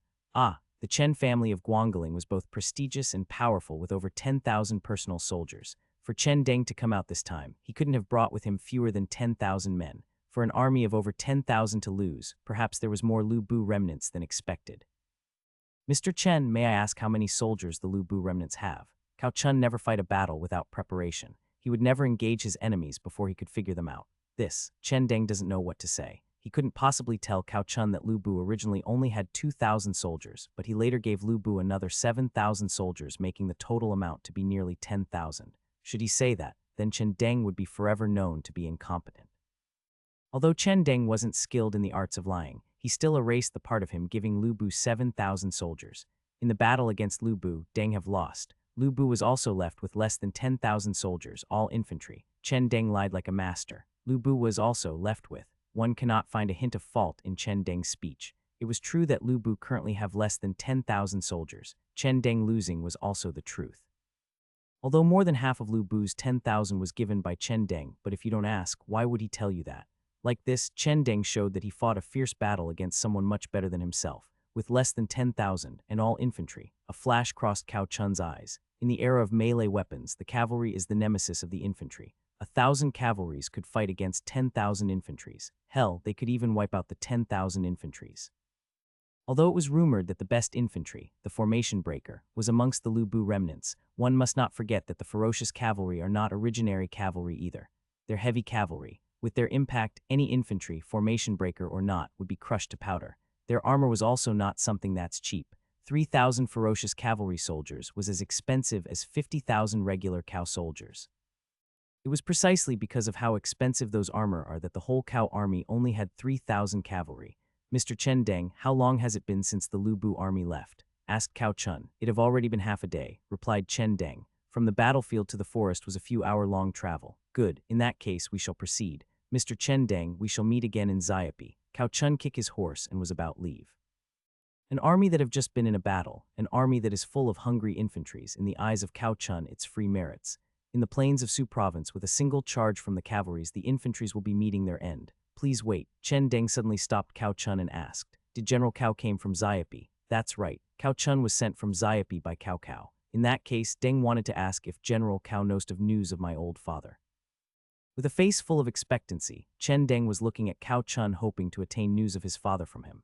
Cao Chun was suddenly brought to a standstill by Chen Deng. How must we respond? Lu Bu in his breakthrough decided to attack the White Gate Tower. He almost killed Cao Cao, and many generals and scholars died in the scene, and Chen Deng's father was one of the casualties.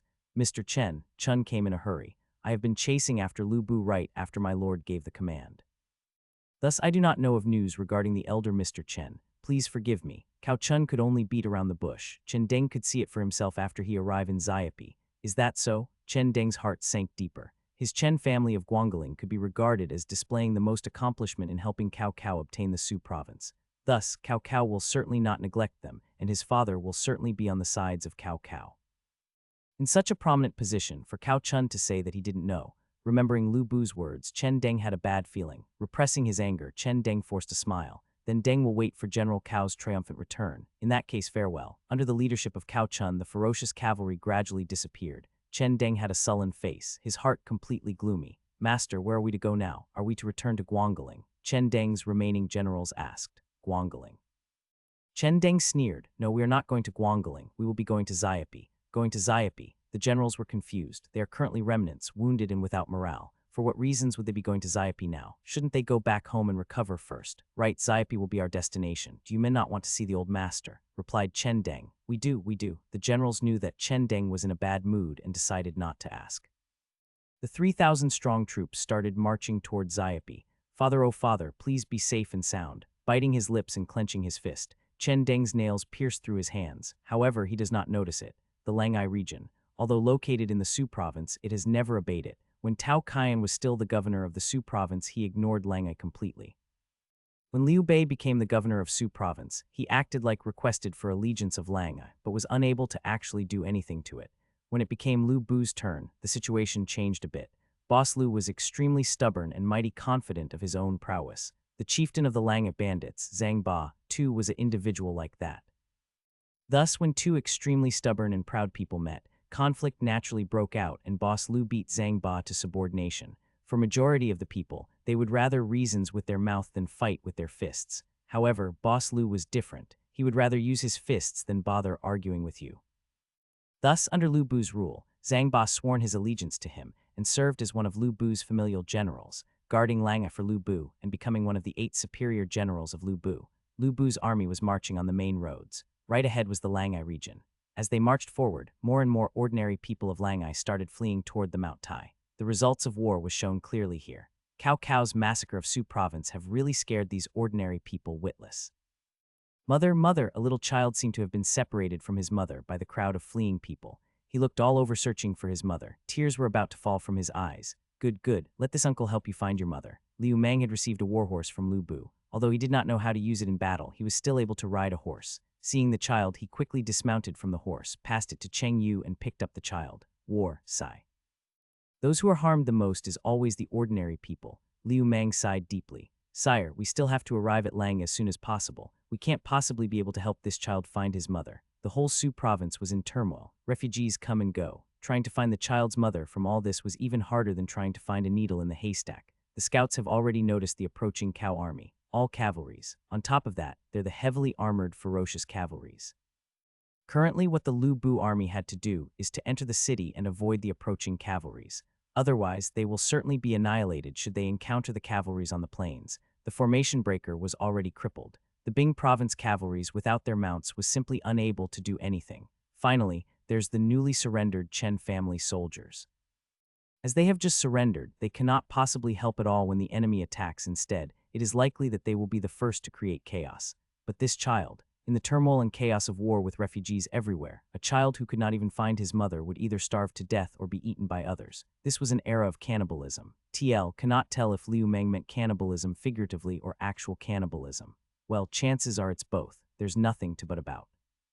If we do not speed up our march, we cannot possibly escape from the cavalries. Cheng Yu was a veteran of 100 wars. He was totally aware how powerful the cavalries are on the plains. No, we can't do this. This is a life. If we abandon him, I'll be forever disturbed. Liu Meng shook his head. He came from the modern era, an era of peace. He wasn't someone who lived in troubled times, who no longer held feelings for human lives.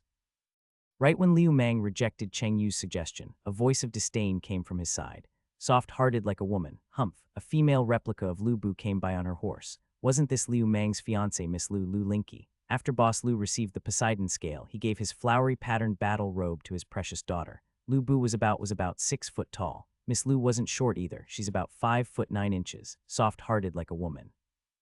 Having called that by Miss Lu, Liu Meng immediately got angry. He pointed at her and shouted, "Heck, do you know? This is life. Life, they are all the children of Han. Just because of a small group of people for their own interests decided to set the world to chaos. They had it their ways, but what about the regular folks? Families separated and unable to obtain food. What are the casualties from the actual battles? Compare them with the casualties caused by all these destruction of homes.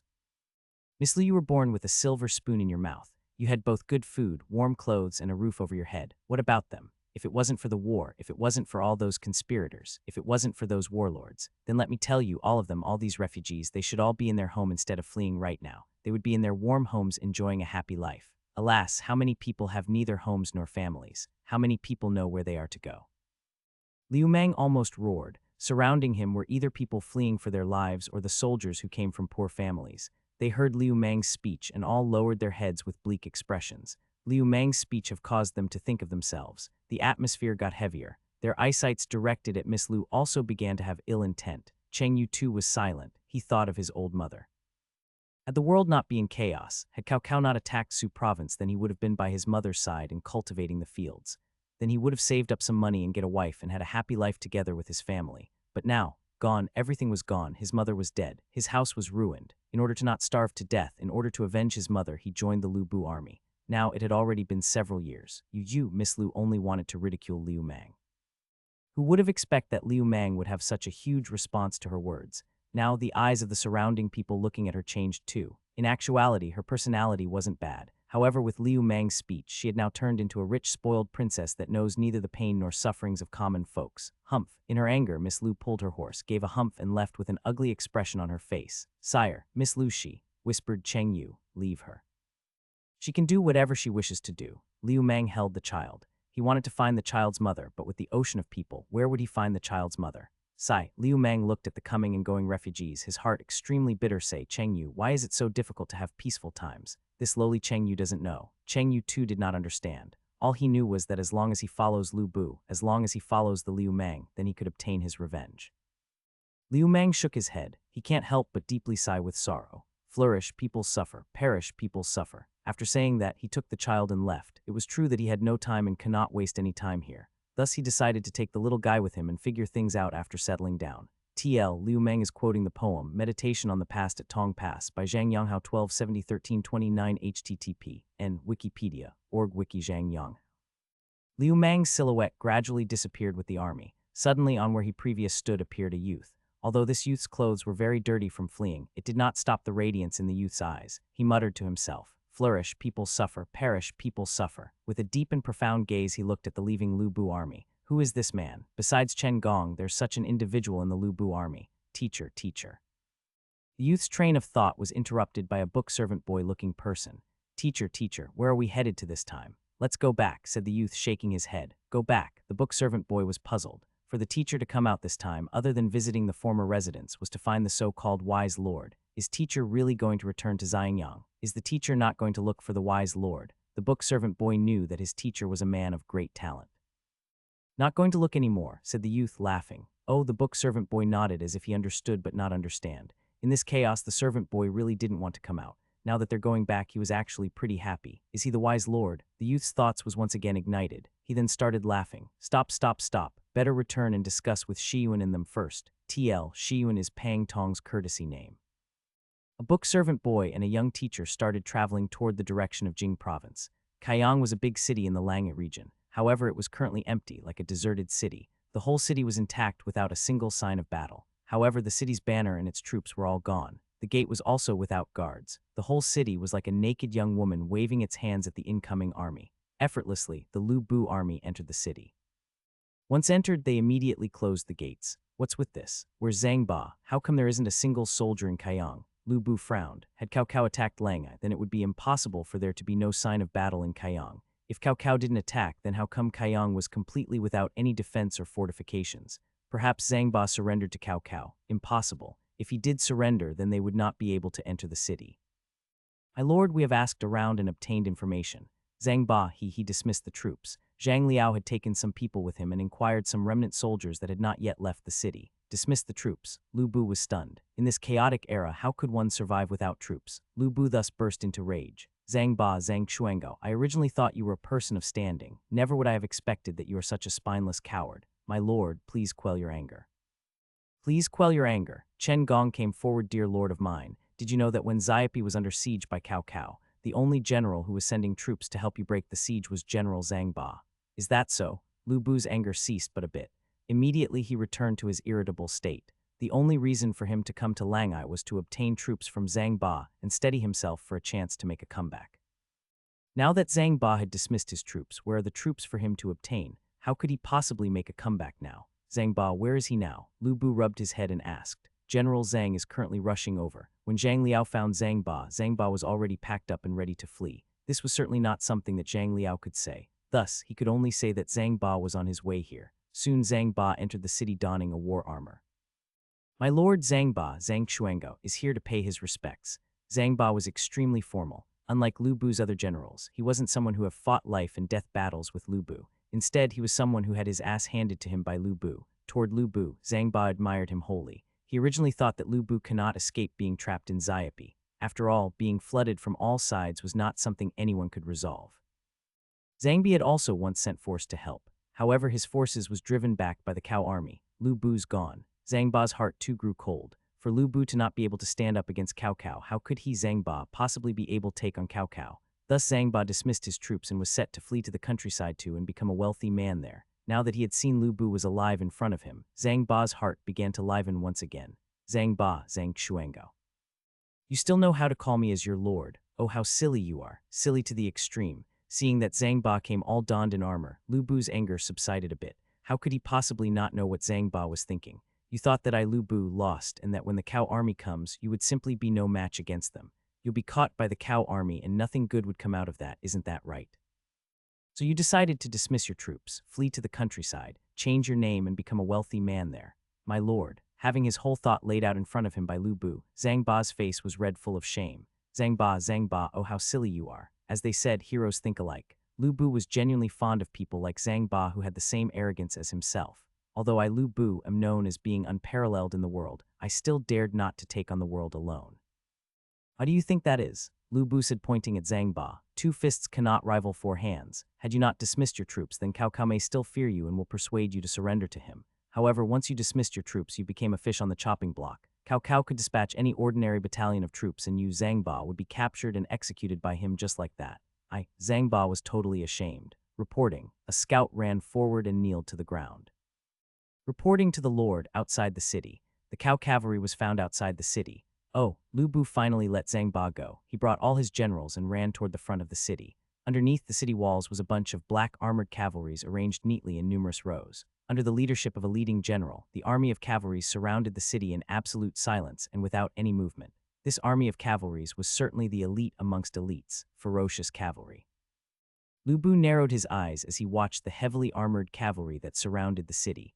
Once upon a time, Lu Bu also had cavalries that rivals the ferocious cavalry that currently surrounded him, Bing Province cavalry. With them, Lu Bu was able to go wherever he wishes, rushing into armies of tens of thousands like taking a stroll. No one could stop him in his tracks. Alas, now, although the Bing Province cavalry still remained, their horses are gone. From the breakthrough of Xiapi, the Bing Province cavalry that once numbered in the tens of thousands now only had 1,000 remaining. All of them were brothers who had followed Lu Bu all the way from Bing Province. Had we had our mounts, then I, Zhang Liao, would rush out to have a match against the ferocious cavalry. Zhang Liao regrets not being able to go out. Although the ferocious cavalry are elites, in the eyes of Zhang Liao, they are nothing. The Bing Province cavalry never fear challenges. Enough. Lu Bu stopped Zhang Liao's discontent and turned to Chen Gong. Gongtai, what should we do now? Their original plan was to replenish their troops from Langai and then distant themselves from Su Province. However, currently in the whole city of Kayang, there was only the less than 10,000 troops that he brought with him. And outside the city, there's the Cao Army's ferocious cavalry. The ferocious cavalry belong to the heavy cavalry class troops. Although they aren't capable of besieging a city, their movement was fast. Should they decide to coil around the city, the Lu Bu army would really be trapped inside the city. For infantries to try to break through cavalries was more difficult than hard. Having just escaped Xiapi, are they to be trapped in Kayang now? Lu Bu closed his eyes. He was full of rage. He fears that should he not close his eyes, he might not be able to resist his urge to kill Zhang Ba. Chen Gong too did not expect that this Zhang Ba, Zhang Xuanga, would do things so thoroughly. To dismiss his troops, this was a task that must take a certain amount of resolve. General Zhang, are you aware of how much provisions, armors, weapons, and war horses are currently left in Kayang? Chen Gong held his fist toward Zhang Ba. Zhang Ba was brought to an awkward situation. Having dismissed the troops, naturally he would have distributed the provisions. Currently in the city, there remains less than 5,000 stones worth of provisions. TL, 1 stone equal 100 liters. Zhang Ba braced himself and said there remains 5,000 stones worth of provisions. The amount of weapons and armors was also lacking. At most, it's only enough for a battalion. As for war horses, Su Province belonged to the central region where there wasn't a lot of horses to begin with. There's less than 100 war horses, 5,000 stones, 100 horses, a battalion worth of weapons. Although Kayang was a big city, it could not compare to Xiapi. Although 10,000 troops was a lot, it could not compare to the 70,000 that Lu Bu once had. An army numbering 10,000 would eat over 100 stones worth of provisions in a single day. 5,000 stones, it would only be enough for a bit over a month. Zhang Xuangao, good, very good. Lu Bu was determined enough to kill Zhang Ba now. My lord, quell your anger. The only thing we can do now is to wait for the opportunity. We shall see if we can break through at night. Chen Gong too was at a loss. Once they're trapped here by the ferocious cavalry, the Cao main army will come, and then they will be unable to escape for sure. Now, this was all that they could do. Zhang Liao, Gao Shun and them soon arranged the tasks for the city defenses to the troops. They were extra careful because of the newly surrendered soldiers that they took in. Once the situation turns bad, these soldiers are likely to revolt. Lu Bu, Kayang, Cao Chun, who was outside the city, laughed. Had the Lu Bu army decided to take the side roads to Mount Tai, then perhaps Cao Chun could not do anything to Lu Bu. However, Lu Bu was silly. He decided to enter Kayang to obtain reinforcement from Zhang Ba. Cao Chun had obtained information from the refugees en route here. He knew that in Kayang, Zhang Ba had dismissed his troops. The whole population of Kayang had already left to take refuge. Thus, in the whole Kayang, there was only 10,000 troops who could stand up against the Cao army. Since Xiapi did not take your life, let this Kayang be your grave, Cao Chun said with a smile. Pass my orders, send my message to the Prime Minister. Tell him that the tiger was trapped waiting for the tiger killer. Yes, the messenger took the order and left. Ferocious cavalry soldiers, listen up. Divide into groups of 200s and alternate to patrol Kayang day and night. You are not to allow a single Lu Bu soldier to escape. Yes, 200 heavy cavalries was something that cannot be beaten without at least 1,000 infantries. In this amount of time needed to beat them, the rest of the ferocious cavalry would have quickly came to their assistance. Although the ferocious riders cannot besiege a city, but to fight on the fields.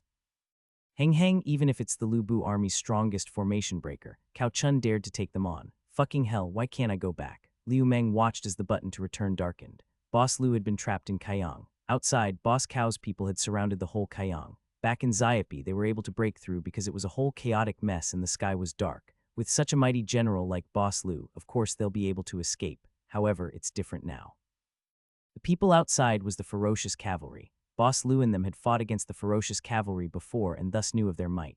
Liu Meng, on the other hand, knew of their strength from the history books. This ferocious cavalry was a trump card. not mentioning the battles the ferocious cavalry had against other warlords. Their most famous accomplishment was the battle against the Wuhuan 5,000 against 100,000. That battle crippled the Wuhuan people. The Wuhuan were nomadic people.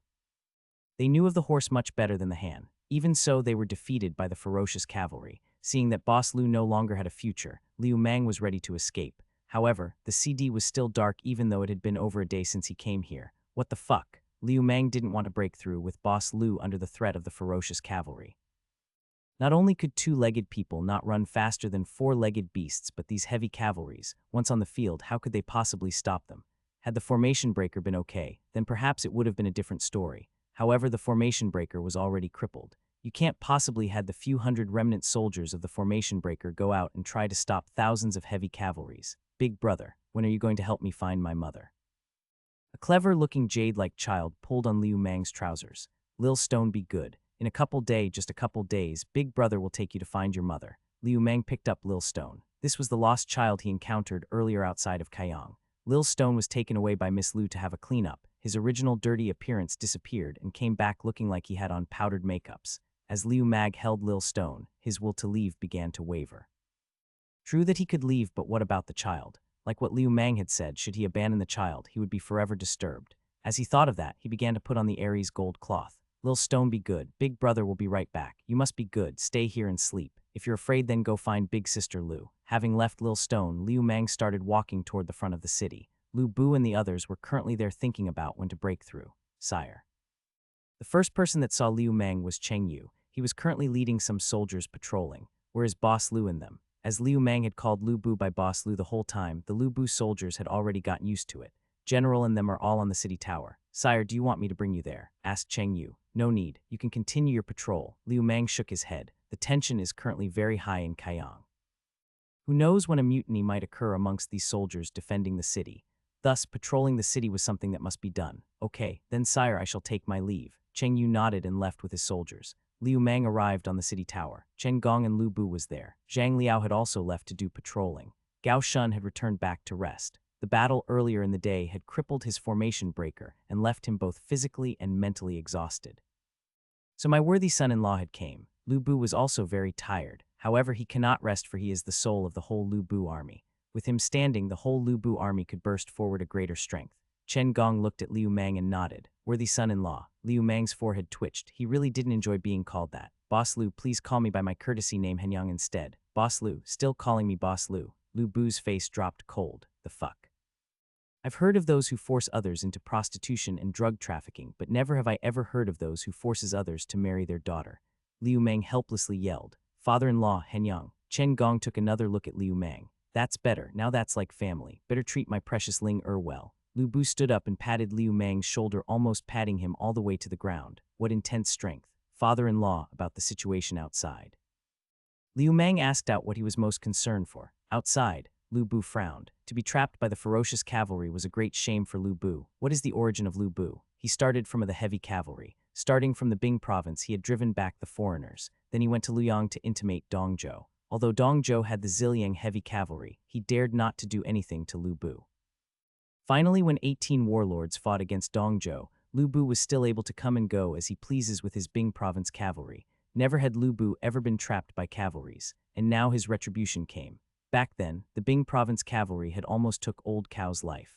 Thus Cao Cao decided firmly to create a cavalry unit himself, the ferocious cavalry. And now, this ferocious cavalry have trapped Boss Lu.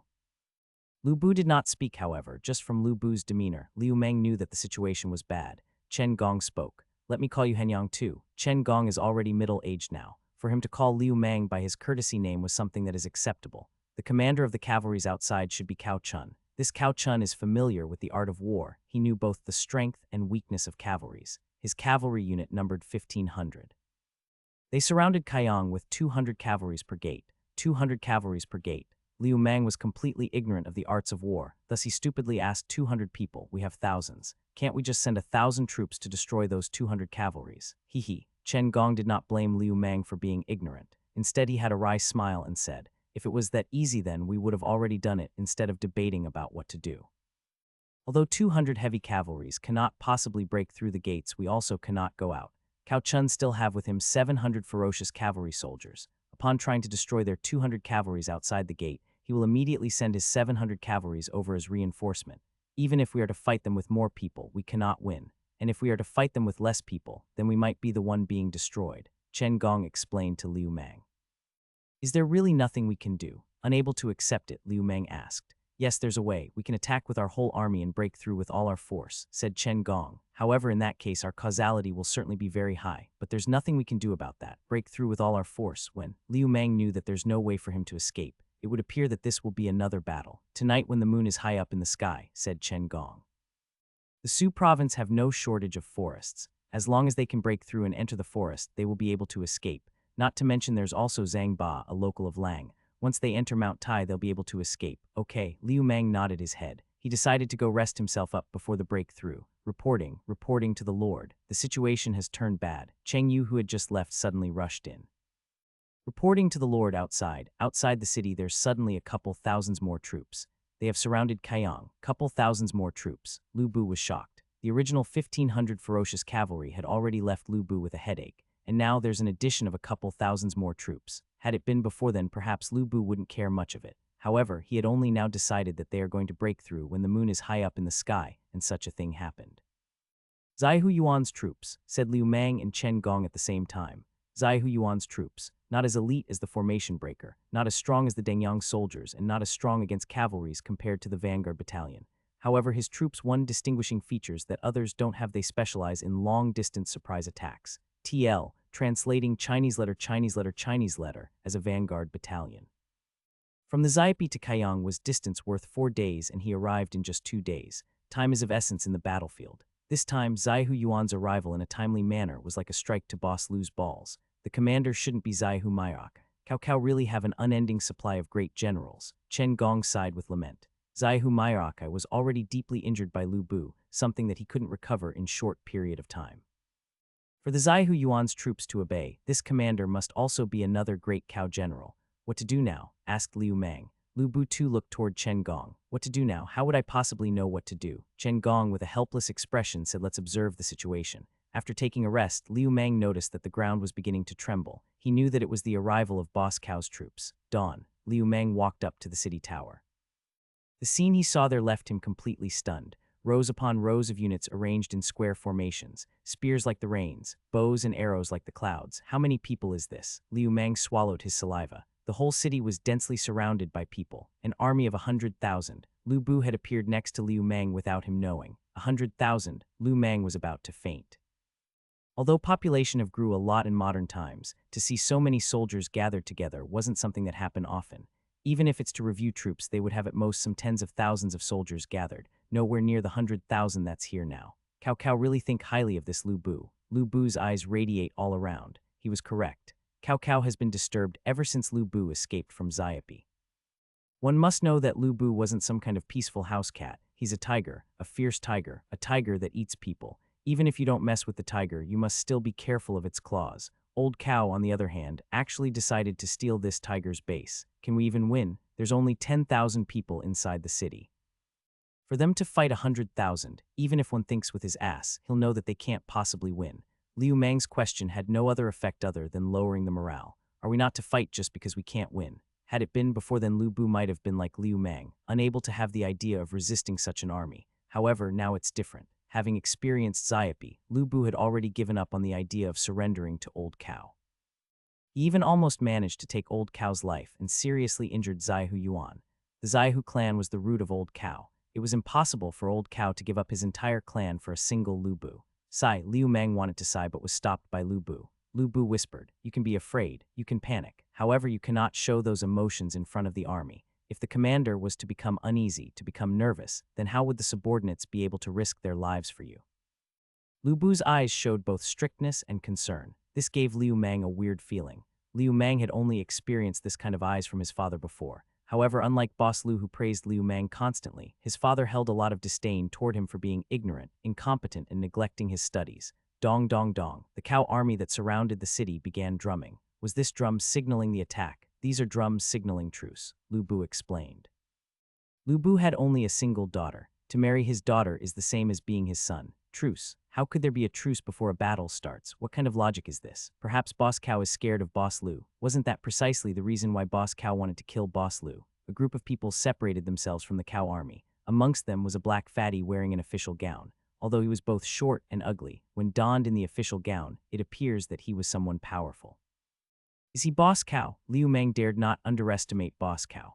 Although he looked unprepossessing, he was a remarkable individual. From being an official in Luoyang in his early days, he placed rows of multicolored stakes outside his office and ordered his deputies to flog those who violated the law, regardless of their status. Then he gathered soldiers to suppress Dongzhou, and finally the contend for hegemony. They were all things that this black fatty did. Emperor Wu of Wei, although he was never an emperor when he was alive, he was posthumously named one. This was not merely because of his talents in the general and military affairs. He was also a remarkable statesman, military expert, writer and calligrapher of the late Eastern Han dynasty. Liu Meng had read his poems starting from primary school all the way till college. There's the Through the Tortoise Lives Long and the Watching the Azure Sea. He was the representative of the Jianan-style poetry. Had it not been meeting each other on the battlefield, Liu Meng would have picked up pen and paper for Boss Cow to sign. Fengxian, I trust you have been well since we last met. Cao Cao stopped his tracks at a distance a couple hundred li away from the city. From there, the archers cannot hit him, and his voice was loud enough to be heard. Next to him was imposing and staunch man with a height of 8 foot and a waist of 10 wei. This fat fellow, who appeared to be full of courage and strength, was constantly checking around, watching attentively of the surroundings and protecting the safety of Old Cow. Menged, Bu has been well. Although Lu Bu was surrounded by Boss Cow's troops, he was still able to laugh. Sigh, O Fengxian, during our battle in Xiapi, I had thought that us two would have an opportunity to sit down and drink wine with each other. Who would have imagined that the heaven will play us for fools and allow us to cross path again? Laughed Cao Cao. Although he appeared friendly, he was opening old scars. What Old Cow meant was, in the battle of Xiapi, you had already lost and almost became my prisoner. Now I am meeting you as the winner of our last battle. O Mendi, we will cross path much more often. Why concern yourself over a single occasion? Rather, Mendi, you almost met the late emperor on the White Gate Tower. How come I don't see Mendi's subordinate, your great general Zaihu Mayaka? Boss Lu wasn't someone easy to deal with. Not only did he mention the fact that Old Cow almost got killed by him, he also brought out Zaihu Yuan to greet Cao Cao. Cao Cao facial expression dropped and was about to get angry. However, he closed his eyes, took a breath, and swallowed his anger. Cao Cao continued smiling. O Fengxian, this time we must meet in Kaiyang. That's right, Mendi. Bu would look forward to your great chariot. Lu Bu too was tight-lipped. Cao Ammon, you certainly didn't come here to sprout these meaningless words now. Who in the Lu Bu army was the most dissatisfied with Cao Cao? That'll be none other than Chen Gong. Oh, so it's Gong Tai. Boss Cao spoke as if he's at home chatting with his friend. That day in White Gate Tower, Cao was unable to find you and thought that you had also fallen down the city walls. For Gong Tai to be here, Cao was able to lift this matter off his mind. Cao Cao really admired Chen Gong. Were it not for the fact that Chen Gong and Cao Cao's ideology were completely opposite, then perhaps Cao Cao's #1 advisor would have been Chen Gong instead of Gu Jia. No need for Cao Ammon you to worry. My arrival this time, other than catching up with Fengxian, I also wanted to meet the little teacher whose stratagem almost cost me my life in Xiapi. Liu Meng, said Cao Cao with a smile. What? Liu Meng, who was watching from the side, noticed that something was wrong. Why did everyone cast their eyes on him? Only then did he notice that Old Cow had named him. I believe you are Liu Meng, said Old Cow as he held his fist toward Liu Meng respectfully. As expected of Cao Cao, a towering figure of a generation, he would respect the wise, he would clean the bed to greet his guests. If you had talent, Old Cow would even had his children be your servant. Yes, Liu Meng almost stuttered his speech. This is Boss Cow, this is Cao Cao. This is the Emperor Wu of Wei. He was someone who had conquered China, and this someone actually held his fist toward him respectfully with a low posture. Liu Meng composed himself and responded politely. This humble person is Liu Meng, Liu Henyang, paying respects to Prime Minister Cao Henyang. Cao Cao's gaze grew more profound as he muttered Liu Meng's courtesy name. Rumor has it that Henyang is a Han imperial clansman. Well, shit, who knows where Old Cow got the information of his self-declared Han imperial clansman status. And now he's asking, Han imperial clansman. Within the Cow army, there's a middle-aged man with long hair and big ears. He was also watching the Liu Meng, who stood atop the city walls with a flickering gaze. To be pointed out by Old Cow, Liu Meng could only put a bold face and lie blandly. Mang is indeed a Han imperial clansman. His Majesty is my elder brother. Oh. Old Cow was just asking to see. He had already checked the Han imperial clan's family tree. There was indeed a Liu Meng. However, it was a child that had long since disappeared before the chaos started. Who would have expected for that child to reappear here? In that case, Henyang is of royal kin to our great Han. Old Cow's posture dropped even lower. How would Liu Meng possibly be an opponent of this old fox Cao Cao? Thus he could only nod. Chen Gong frowned. This Cao Cao certainly had something planned. He knew of this Cao Cao better than he knew himself. Surely enough, Cao Cao's following speech was like a strike directly aimed at Liu Mang's balls. Hanyang is both an imperial clansman and also His Majesty's brother. You ought to return to the Zudu with this lowly Cao Cao and assist His Majesty in promptly pacifying the world, returning it to the Han people. Old Cao's words were devout, righteous, and inspires reverence. Had Liu Mang not knew of Cao Cao character from history books, he really would have been moved by Old Cao. But Liu Mang knew of Cao Cao's character, and what's on his mind hold the emperor and you shall control his vassals. Had it been peaceful times, Cao Cao would have been a great statesman for certain. However, it is currently a period of chaos, and the prestige of the Han dynasty had already dropped to its lowest point. Starting from the Yellow Turban Rebellion to Dong Zhou deposing Emperor Shao, and finally Yuan Shu declaring himself emperor, how many Han imperial clansmen are left?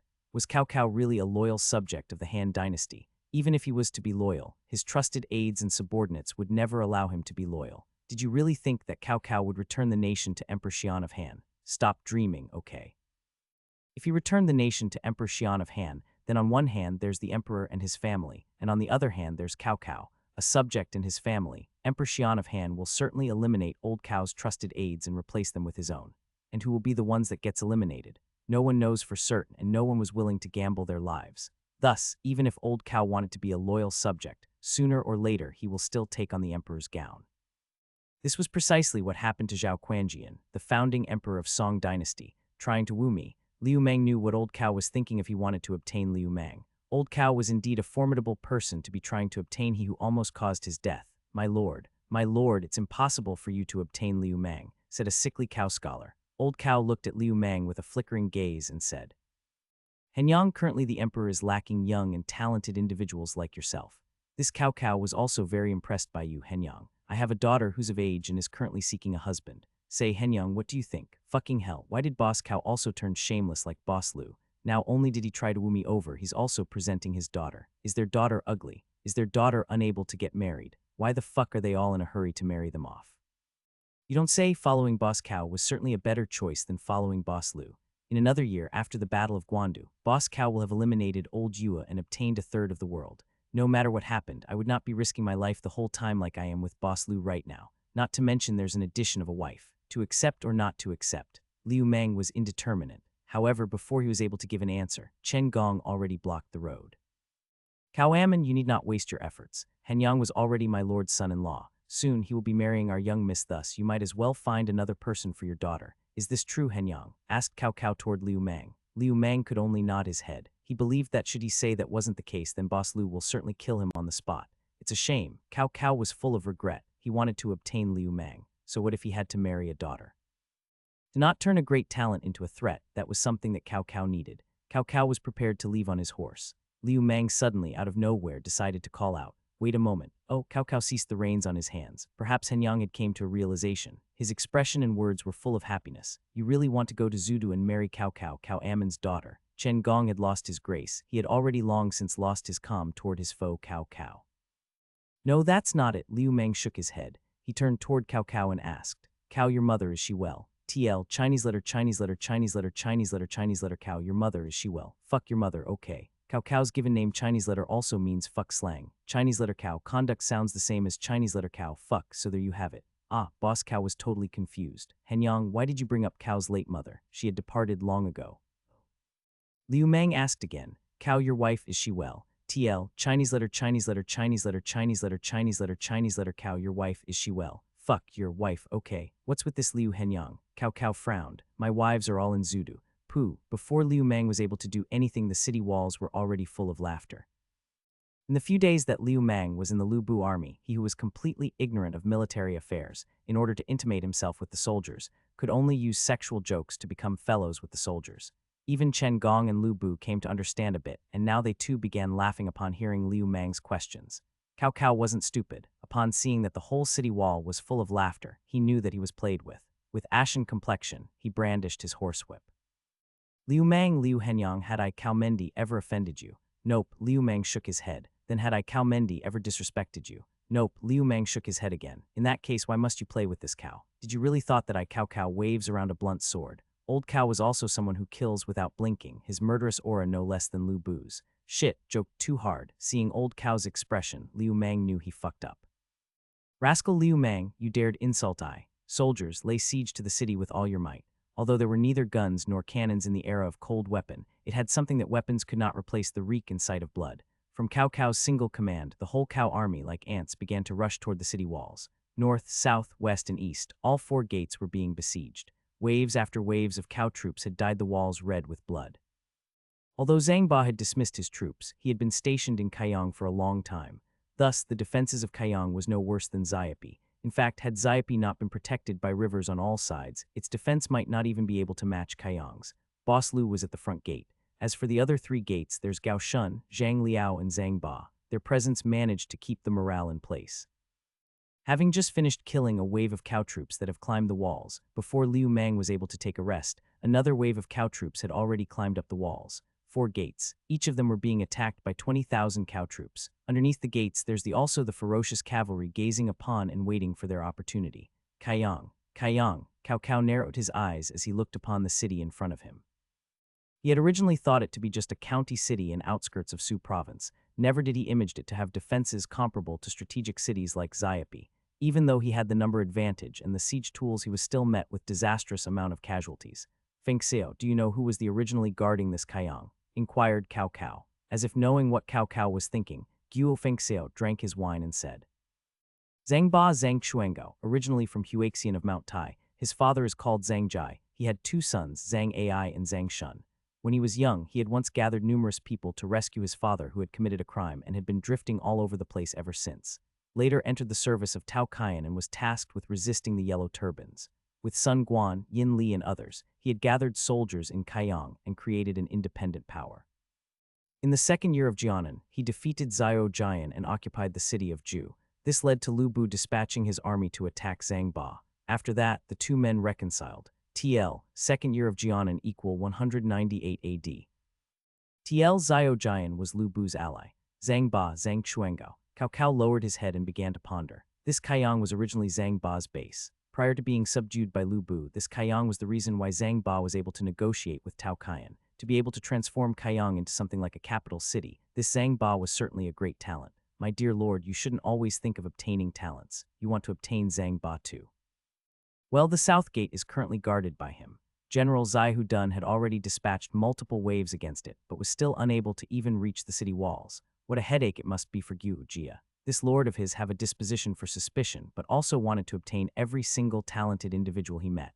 If it really was that easy to obtain talents, then why would they come all the way to Langa? My lord, this general is asking for permission to enter the battle. Next to Cao Cao, Su Huang grew anxious seeing that his subordinates had already attacked Kaiyang for so long, but was still unable to enter the city.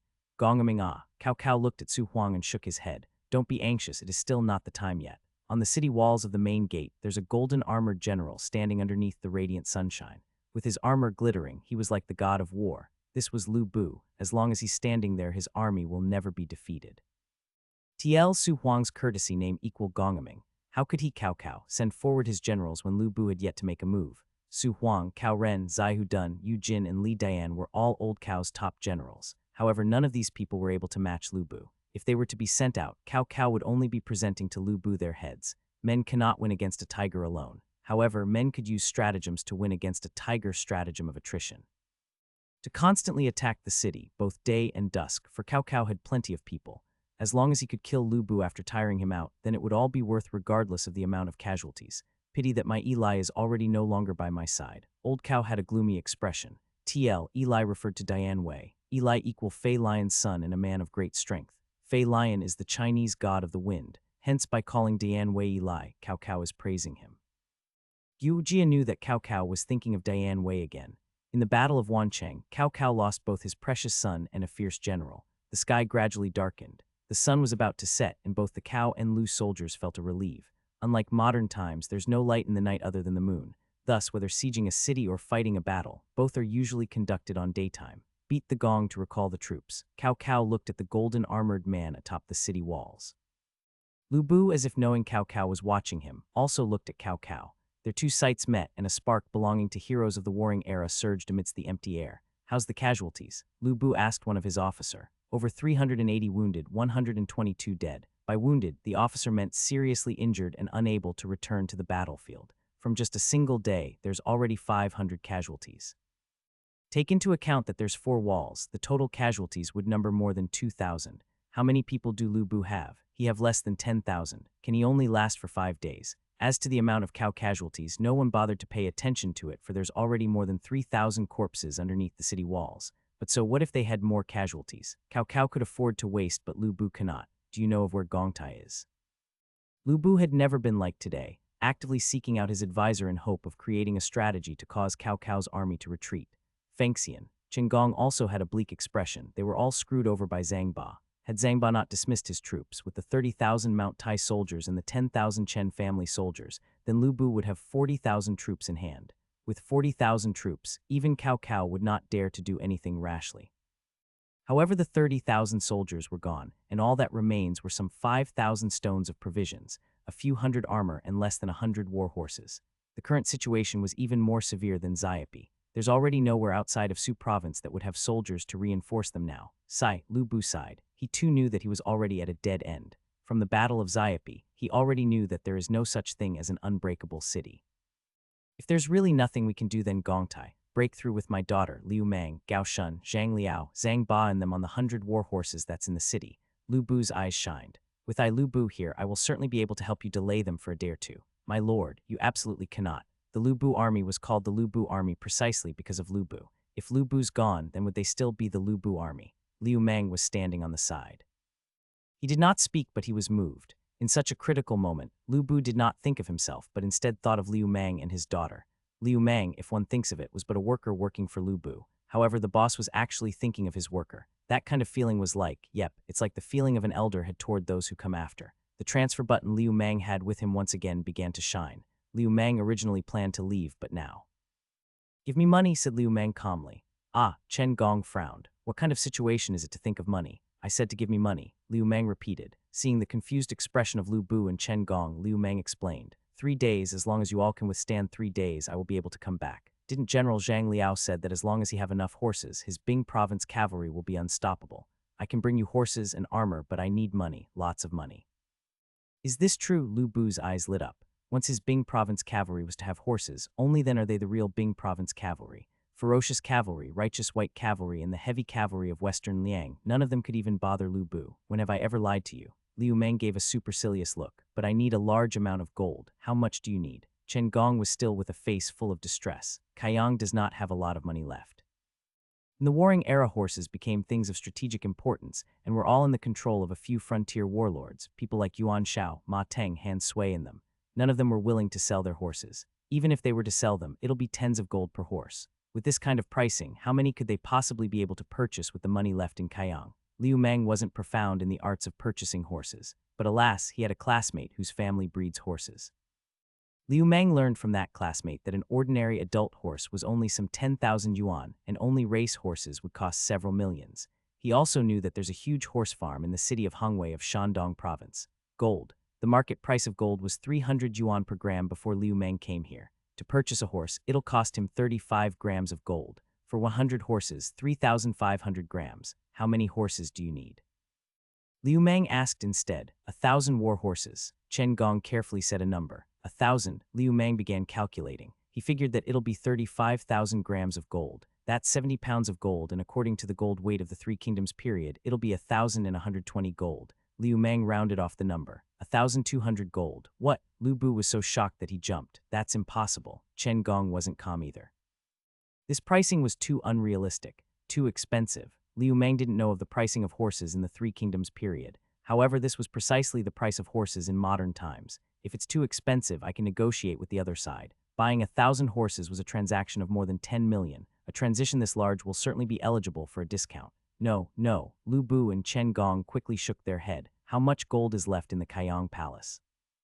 Lu Bu fought back his happiness as he asked Chen Gong. There remains less than 2,000 gold. However, General Zhang Ba should have a couple thousand gold. Zhang Ba was already planning to retire to the countryside. Thus, he certainly would have taken a lot of Kaiyang's assets. Good, Lu Bu composed himself and said, borrow 5,000 gold from Zhang Ba. Tell him I will return him twice-fold in the future. Then give all these 7,000 gold to Henyang. I want 5,000 war horses.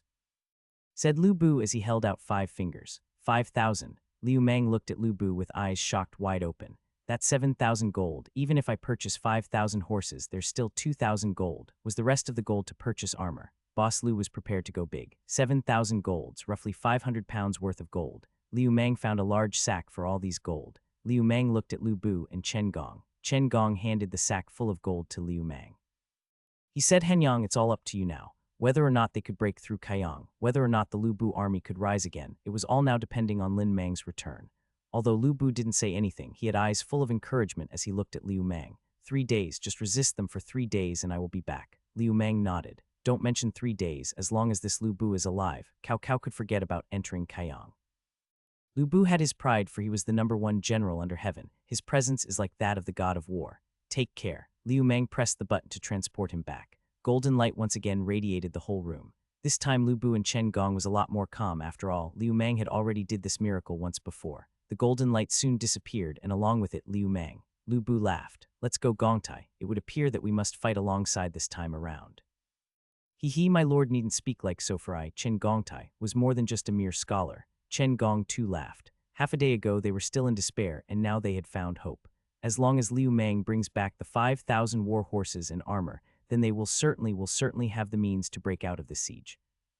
Modern times, Jinling, an ancient city that was the capital city of 6 different dynasties, a city that currently the capital city of a single province. China's original capital was Nanjing Aka. Jinling, a much more strategic location compared to Beijing. Some dumb emperor decided to move to Beijing, a place in the middle of nowhere. Liu Mang appeared in the middle of the street naturally and without drawing any attention. It was as if he was originally there. PM value was still 2.5.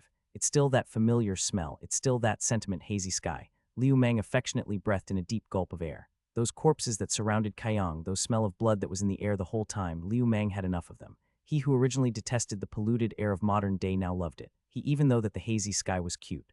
Ah, I, Liu Mang, am back again. Liu Mang suddenly loudly shouted, frightening many passers-by.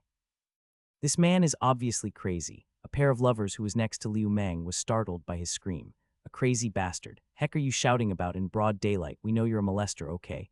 Remember that Liu Mang's name sounds the same as molester. This bro got guts. Never had I heard someone self-declaring to be a molester. A fatty passerby who, upon hearing Liu Mang's words, turned to him and gave him a thumbs up. Molester. All the women who thought that they were some beauties decided to cover their skirt tightly. Actually, in the eyes of Liu Mang, those women was wasting their efforts. That short, only idiots would not be able to tell the colors of the panties. Fortunately, Liu Mang changed onto the clean clothes he had brought with him the last time he transported. Otherwise, if he came back wearing ancient robes, then he'll certainly be sent to the police station. 500 pounds of gold. Liu Mang was totally excited as he held onto the sack. Back in Kaiyang, Liu Mang was already about to drool over the gold. However, he held himself back just so that he doesn't shame himself in front of everyone. Now that he's back, he began to feel the bumpy parts of the sack. This feeling, this material, he could not help but be excited. 500 pounds of gold, that was certainly something that Liu Mang could not carry by himself. Luckily, he still had 5,000 bucks on him. Thus he called a taxi and drove toward the direction of the university. Liu Mang didn't know much profound knowledges, however he knew of one thing: one must not show his money. If he were to try to sell these 500 pounds of gold directly, then only one thing could happen: he will be left with nothing. This was 75 million yuan worth of gold. Who wouldn't want it? Thus, there was only one person who could help him: Chen Yi. Liu Mang doesn't know what Chen Yi's family does, however he knew that they are very rich and not just ordinary rich. He had once been to Chen Yi's house. She lived in the Mount Huan Villa region. Jinling was a place of high land cost. Ordinary houses that's a single square already cost some 20,000, and those houses in the Mount Huan Villa region cost about 100,000 per square. Chen Yi's house was at least 5 squares. All the gold that Liu Mang had here was only enough to purchase her house. Wei, who's this? Chen Yi was at home. It was already late afternoon. There's no class in the afternoon, so Chen Yi had went home. Just as she arrived home, she received a call from an unknown number. With doubt, Chen Yi pressed the accept button on her cell phone. It's me, Chen Yi. It's me, Liu Mang. Liu Mang said toward the phone. Liu Mang. Chen Yi noticed too. This voice was certainly Liu Mang's. Liu Mang, I was looking for you. Chen Yi had a lot of things she wanted to ask him. That general gown she purchased from Liu Mang, upon bringing it back home, was noticed by her grandfather. After identifying it, they found out that general gown was a governor's general gown from the Eastern Han dynasty. To be able to wear that gown, the person had to be at least a province governor. Stuffs from the Eastern Han dynasty, even if they didn't have any archaeological value, it was still an antiques that worth several millions. A single Wang Mang coin was able to sell for 100 million. TL, Wang Mang 45 BC 23 ad, Wang Mang usurped power from the Liu imperial family back during the Han dynasty between the period of former Han and latter Eastern Han. So one of his coins he made when he took over cost 100 million yuan. But this gown was purchased from Liu Mang for only 20,000. This caused Chen Yi to feel bad. She initially wanted to find Liu Mang and return the gown to him, but the gown was instead taken away by her grandfather. Perfect timing, I was just about to find you. Liu Mang froze for a moment. Why did Chen Yi want to find him? Was it because of those 2 pairs of armor? Where are you? The 2 of them both asked the same question in unison. Let's meet up in the university, once again in unison. This caused the 2 to fall silent until Liu Mang finally broke it by saying, I will wait for you in the animation and manga club room. Okay, I'll drive there immediately. Chen Yi immediately hung up. She dressed herself and was about to leave the house. Lil Yi, where are you going? This voice was Chen Yi's mother. She was a successful career woman. In the business world, her swift and decisive reaction had earned her the will of the people. Mom, I gotta go to the university to do something, replied Chen Yi. University? Wasn't there no class today? Chen Yi's mother confused. Yes, there's no class. It's that the owner of that general gown had returned. I'm on my way to see him and purchase the gown from him, replied Chen Yi. Her grandfather was too fond of the gown, thus it was already impossible for her to return Liu Mang the gown. Thus, she could only use money to compensate Liu Mang. Is it your grandfather's gown? Chen Yi's mother was surprised. She remembered that her father-in-law had recently fell in love with an ancient Han clothing, wearing it every day and showing off saying it's some kind of general gown. That's right, Chen Yi nodded. To purchase the gown, do you have enough money? Although Chen Yi's wasn't profound in the knowledge of antiques, she knew of their values. A well-preserved Han Dynasty general gown was certainly not going to be cheap. Take this card. There's 50 million in the card. The card was a bonus she received this time around. Chen Yi's mother just shoved the card to Chen Yi like it was something totally worthless. 50 million. Chen Yi didn't take the card. Mom, I don't need this much. At most I'd been a couple million. If it's a couple millions, then Chen Yi's card had enough money. Take it first, just give it back to Mom afterwards. Chen Yi's mother once again handed her the card. Okay. Then Mom, I'll be going. Take care and be careful on the road. I got it, Mom. Chen Yi entered the garage and started up her car. Hong Red University's animation and manga club room. Liu Mang spent a great deal of effort to finally move the 500 pounds worth of gold into the club room. Once he finished, he laid down onto the floor completely exhausted. Ka, the club room's door was opened. A beautiful figure came in. The 2 looked at each other and said at the same time, Liu Mang, Chen Yi. The 2 stopped. They paused and waited for the other to speak first, and when neither does, they began to speak again at the same time. You speak first, you speak fist. The 2's eyes both widened. I have something I need you for. I have something I need you for. Their mouths started twitching. They wanted to laugh but cannot laugh. Regarding that robe, their thought came together. Yeah, it's that robe. Chen Yi nodded. Did you regret buying it? Asked Liu Mang. He had sold the gown to Chen Yi for 20,000. Had Chen Yi regretted buying it earlier, then Liu Mang had no way of returning her the money. However, he currently had a lot of gold. If she regret buying it now, then he could always just return her the money after selling the gold. No, that's not it. Chen Yi shook her head. It's just that the gown turned out to be more expensive than I thought, so you didn't regret buying it. Then just let it be. Don't bother over the extra money. In Liu Mang's opinion, how could there be a lot of extra money? At most, the gold thread might weigh a couple more grams than expected. Now that he had 500 pounds of gold, he couldn't care less about the extra money from the gown. No, Chen Yi didn't agree with him. That gown is worth over 3 million. Aya, we don't have to bother over that little amount of money. Right after saying those words, Liu Mang was stunned. What did you say? I said that robe might be worth more than 3 million yuan. I didn't bother to determine its exact value, but according to the Les Xiangjiang auction, they had sold a general gown that was a bit damaged for 3,550,000, explained Chen Yi. In that case, that gown's worth over 3 million. Liu Mang swallowed a mouthful of saliva. That gown was just some ordinary clothes that Lu Bu gave to him after his original clothes were damaged. A single piece of Boss Lu's clothes was worth over 3 million. Yep. Chen Yi continued, I had previously given you 20,000, so I still owe you 3,530,000. Come, let's go to the bank to transfer the money. Over 3 million. A single outfit cost more than 3 million. Liu Mang finally knew how wasteful Boss Lu was. Even the wealthy people in this world wouldn't buy an outfit for over 3 million. Chen Yi saw the stunned Liu Mang. She was ready to bring him to the bank to transfer the money. Wait a moment. Liu Mang shook his head vigorously to abandon the distractions in his mind. He was stunned by the 3 million and almost forgot about what he came to do this time around. Yeah, puzzled, Chen Yi looked at Liu Mang. Chen Yi, regarding that robe, we can put that off to the side for now. I want to ask you a favor, said Liu Mang earnestly. Put that off to the side, a favor. Chen Yi was confused. Liu Mang doesn't seem like some kind of wealthy person. 3 million, that's an amount that he might not necessarily be able to make in his whole lifetime. To put that off to the side, was there something even more important to Liu Mang than the 3 million? Other than the gown, I want you to help me sell this, said Liu Mang as he pointed at the rag sack. Sell thing. Chen Yu was even more confused. What is it that's more important than 3 million? That bag of things in that rag sack. Are you selling gold or what, to even put 3 million aside?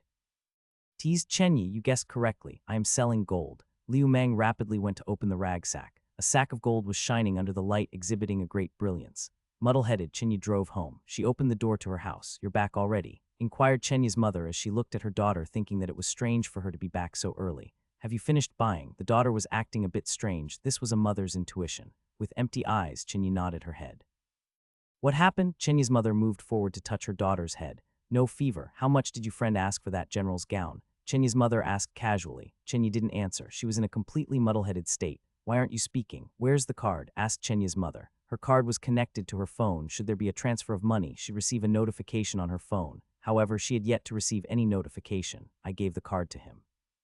Replied Chen Yi, gave the card to him. Chen Yi's mother was confused. What's with this? That card had 50 million. That's the total amount of bonus she made this year in her company. Even if it's a general's robe, it wouldn't be that expensive. Did my girl went crazy? Chen Yi didn't try to explain. Instead, she took her mother to the garage and opened the trunk of the car. Suddenly, there's a burst of golden light. Chen Yi's mother also got stunned.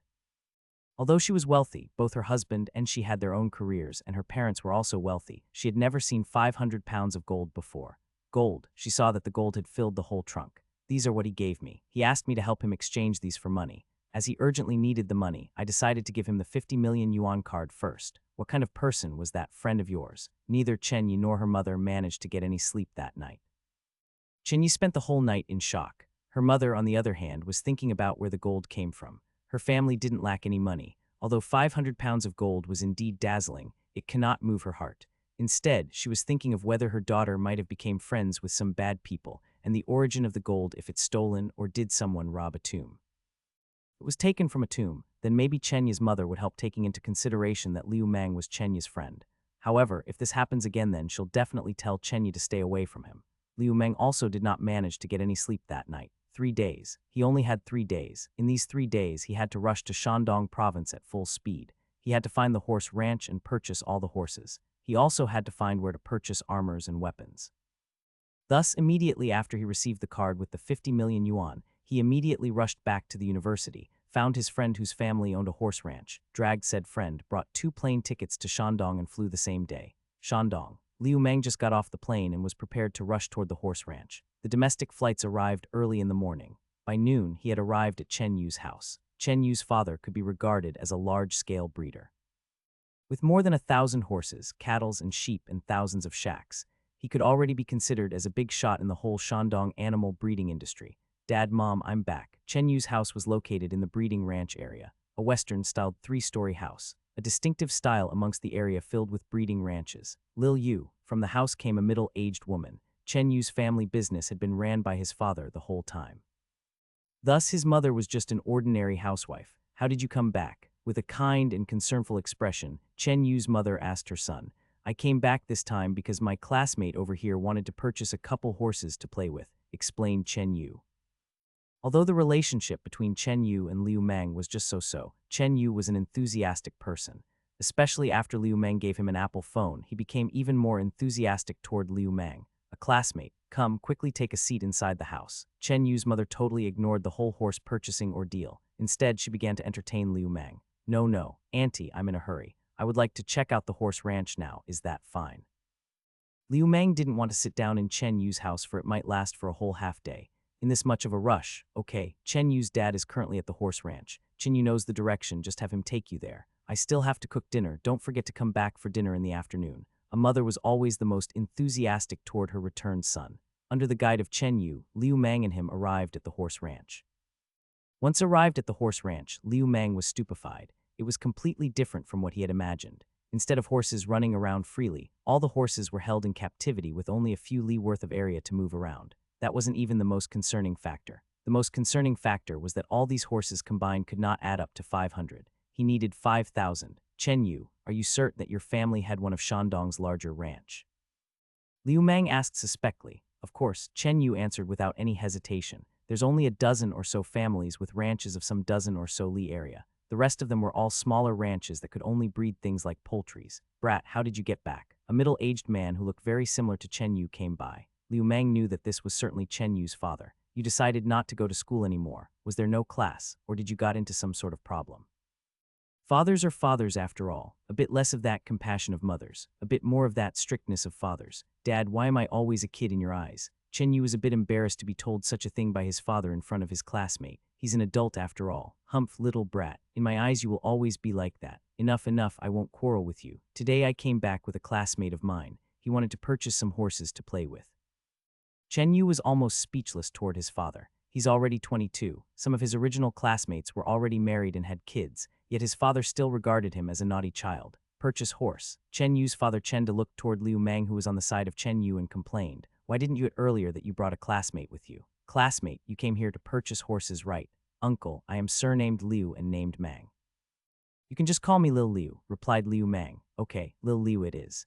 After saying it a couple times, Chen De felt that it was easy to say and decided to call Liu Mang that. "What kind of horse were you planning to buy? Hot-blooded horse, warm-blooded horse, or cold-blooded horse?"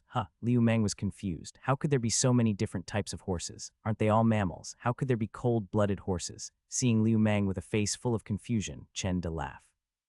He knew that this young man didn't know much about horses. "Come, let me introduce the horses to you." The three walked toward the horse ranch. "Lil Liu, look, all these horses were purchased personally by your uncle from when they were only foals. We nurtured them until they grew older and give birth to more foals." Chen De pointed at each and every shed. He knew of every single one of the horse. After listening to Chen De's explanation, Liu Mang understood a little about the horses.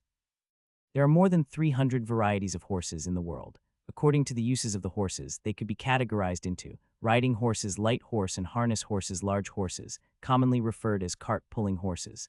According to the lineage of the horses, they could be categorized into hot-blooded horses, clever, quick, suitable for becoming race horses. However, they had poor physique and endurance and a stubborn personality. Not suited for leisure usage, warm-blooded horses, clever with a meek temperature. Suitable for various applications, both for competitions and for leisure, and cold-blooded horse, strong and able body, fit for pulling carts, mostly used for agriculture. Liu Mang doesn't know what kind of horse was needed for combat in the era of cold weapons. Do they need the explosiveness of a hot-blooded horse, or do they need the endurance of a cold-blooded horse?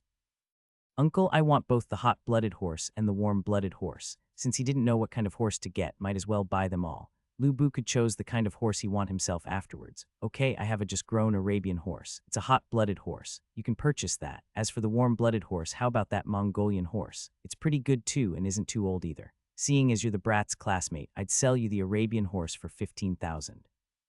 As for that Mongolian horse, consider it a gift from me." Chen De didn't ask any more than the production cost of the horse. "Okay, I'd take all of your Arabian and Mongolian horses." Liu Mang's words almost frightened Chen De to death. "What? You want them all?" Chen De could not believe what Liu Mang had said. He had no less than 100 Arabian horses and 200 Mongolian horses.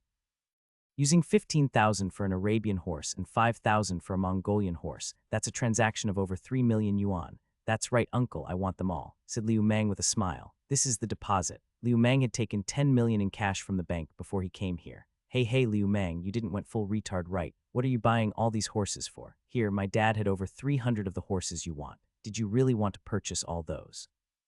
Chen Yu was also stunned. Although he doesn't know what Liu Mang's family does, Liu Mang didn't strike him as someone belonging to a rich family. To purchase 300 horses, did he want to start his own horse ranch? Even if that was the case, he should be buying foals, not fully grown horses. "I didn't go full retard. Uncle, do you have the contact information of other horse ranches? What I wanted to buy was a lot more than these. I needed 2,500 hot-blooded Arabian horses, as well as 2,500 Mongolian horses." Liu Mang threw out another huge bomb. The bomb landed on Chen De and left him completely dazzled. 2,500 Arabian horses, and another 2,500 Mongolian horses. "Did you want all these horses to fight in a battle or what?" Chen De muttered in his chest. He managed to guess correctly. These horses were indeed for use of battle, only that it's not a battle in modern times. Before he came, Liu Mang already got his manuscript ready. He said with a smile, "Uncle, have you heard of the Horse King?" "Horse King? Those who breed horses does it not only because it's a business, they also do it because they loved horses. The legend of the Horse King was something that all horse lovers longed for." "Are you saying?" Chen De seemed to have guessed something. "That's right. The reason why we wanted to purchase these 5,000 horses was to set them free. We are to let them roam freely and breed feedly. What we desire was the ruler of these horses. As long as we managed to have a single horse king, once we could turn him into a racehorse, we'd be profiting big." Liu Mang was embarrassed, telling the lie. However, he managed to make Chen De, who loves horses, believe in his lie. Okay, I'll help you contact people. 2,500 pure-blooded Arabian horses and 2,500 Mongolian horses. Chenda nodded as he said it all seriously. Crazy, crazy, you're all crazy. To spend 50 million to purchase a single horse king. Did you really have nowhere else to waste your money on? In the views of Chen Yu, 50 million could buy a top racing car. What could a horse do? They can't even be on the roads nowadays. Then I'll leave the matter in your hands. Uncle, please give me an account number. I will transfer the money to your account. Please try to get the horses for me as quickly as possible because I'm in a hurry. Chenda dialed a series of numbers. Liu Meng transferred the money using the computer. 5,000 war horses. Chenda said it would only require 40 million. Liu Meng got an additional 2 million. He gave 1 million to Chenda for him to help him purchase more horses in the future. The other 1 million he asked Chenda to help him purchase grain for the horses. I will be able to get you all the horses by latest tomorrow. Chenda was second to none in the Shandong breeding circle. With him personally taking the reign, all the process will be very fast. He only said he needed to wait till tomorrow because they needed to transport the other horses. Okay, just transport the horse to this warehouse at this address. We will have someone there to take care of the rest.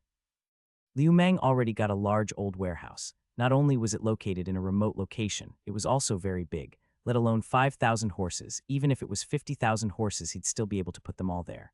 Okay, Chenda nodded and started to continue contacting more people. Seeing that his father had left, Chen Yu suddenly knelt to the floor and held onto Liu Meng's thigh.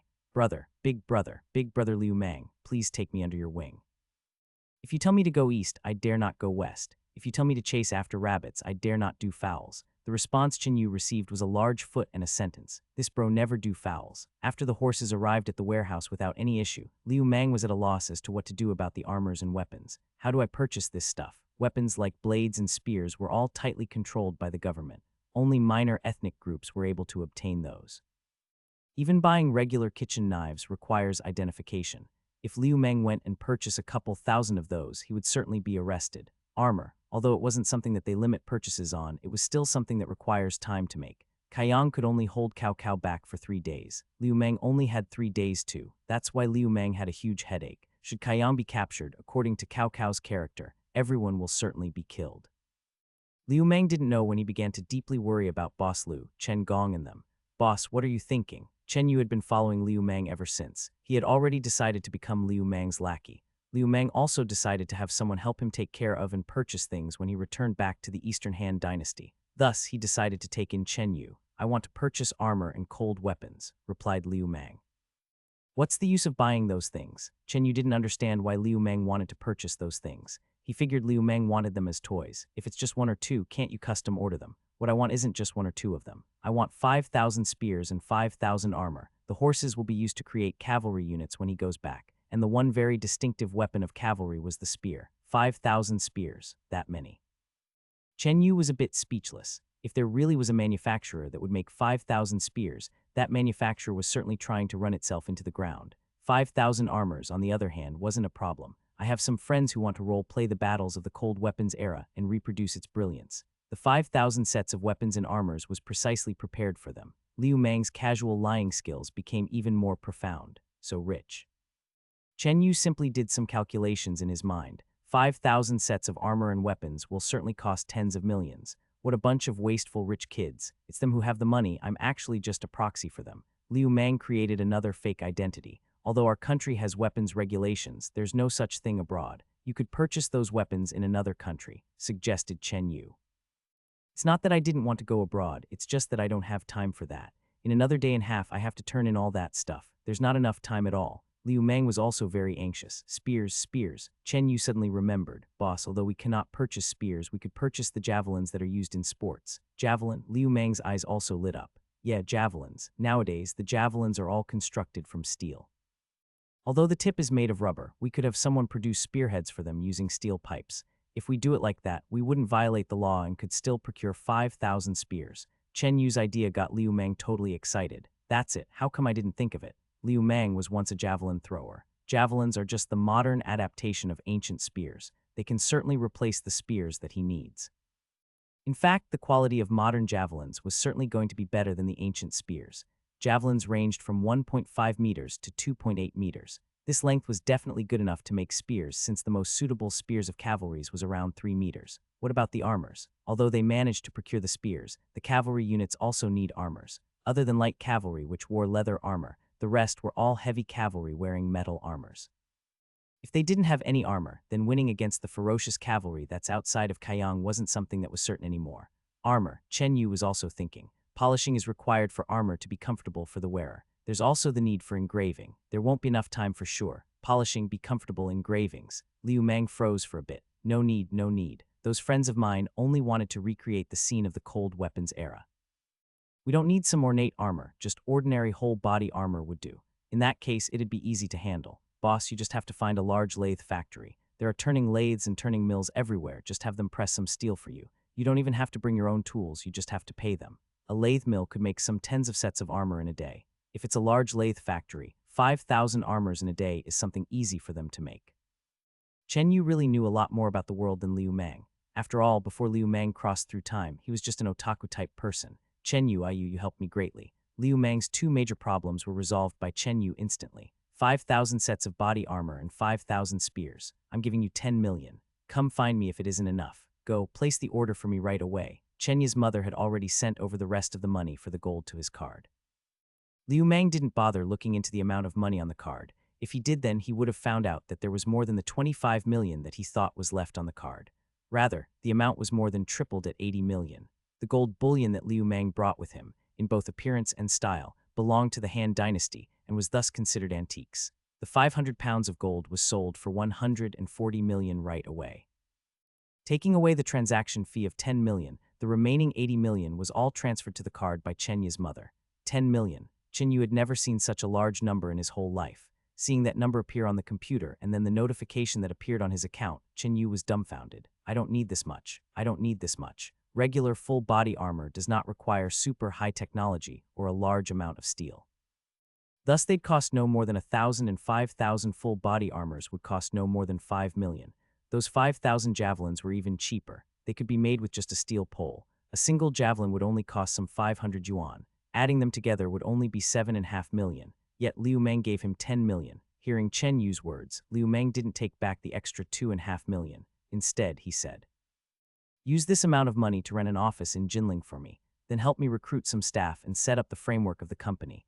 Our company will focus on these rich kids who have nowhere to spend their money. We will make them whatever they wish to play with. I might also be bringing back stuff like antiques and gems. You will also need to help me find some professionals for that. Hey, aren't you afraid of me stealing the money and running away? Asked Chen Yu. Okay, Chen Yu will follow you. Before, Chen Yu decided to follow Liu Mang only for the money. Now, however, he did it in hopes of gaining a large quantity of riches, enough to show it off. Quickly, let's go and place the orders. Outside of Kaiyang, third day of the siege. The sunset was red, the city walls were red, and the earth was also red. Corpses have now accumulated up to the height of half the city walls. The 100,000-strong Cao army had lost nearly 25,000 in the siege. The 10,000 Lu Bu army, although defending the city with the help of the walls, was left with less than 4,000. Amongst these 4,000 were those that were seriously wounded. All of the formation breaker and the Bing province soldiers had joined the fray. Even Lu Bu himself had joined the fray. They had fought back wave after wave of enemy soldiers. It's been 3 days. My lord, Chen Gong was covered with blood. His eyes were bloodshot. Although he was a scholar, he wasn't a weak scholar. He was actually very skilled in horsemanship and shooting. In these 3 days, no less than 50 soldiers died under his hands. That's right, it's been 3 days. Lu Bu also looked toward the sunset. The Cao army have retreated their troops. In the opinion of Cao Cao, Lu Bu was already like a setting sun that was unable to rise back up again.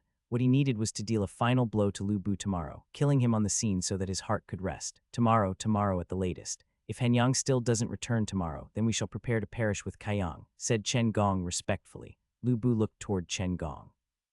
Chen Gong also looked at Lu Bu. Suddenly, Lu Bu smiled and asked, Gongtai, why did you choose me? Although Lu Bu was not inferior in any aspect to all the heroes of the world, I still knew of my limitations. If we're talking about fame, then my slave of 3 surnames cannot compare to Yuan Shao's 3 excellencies in 4 generations.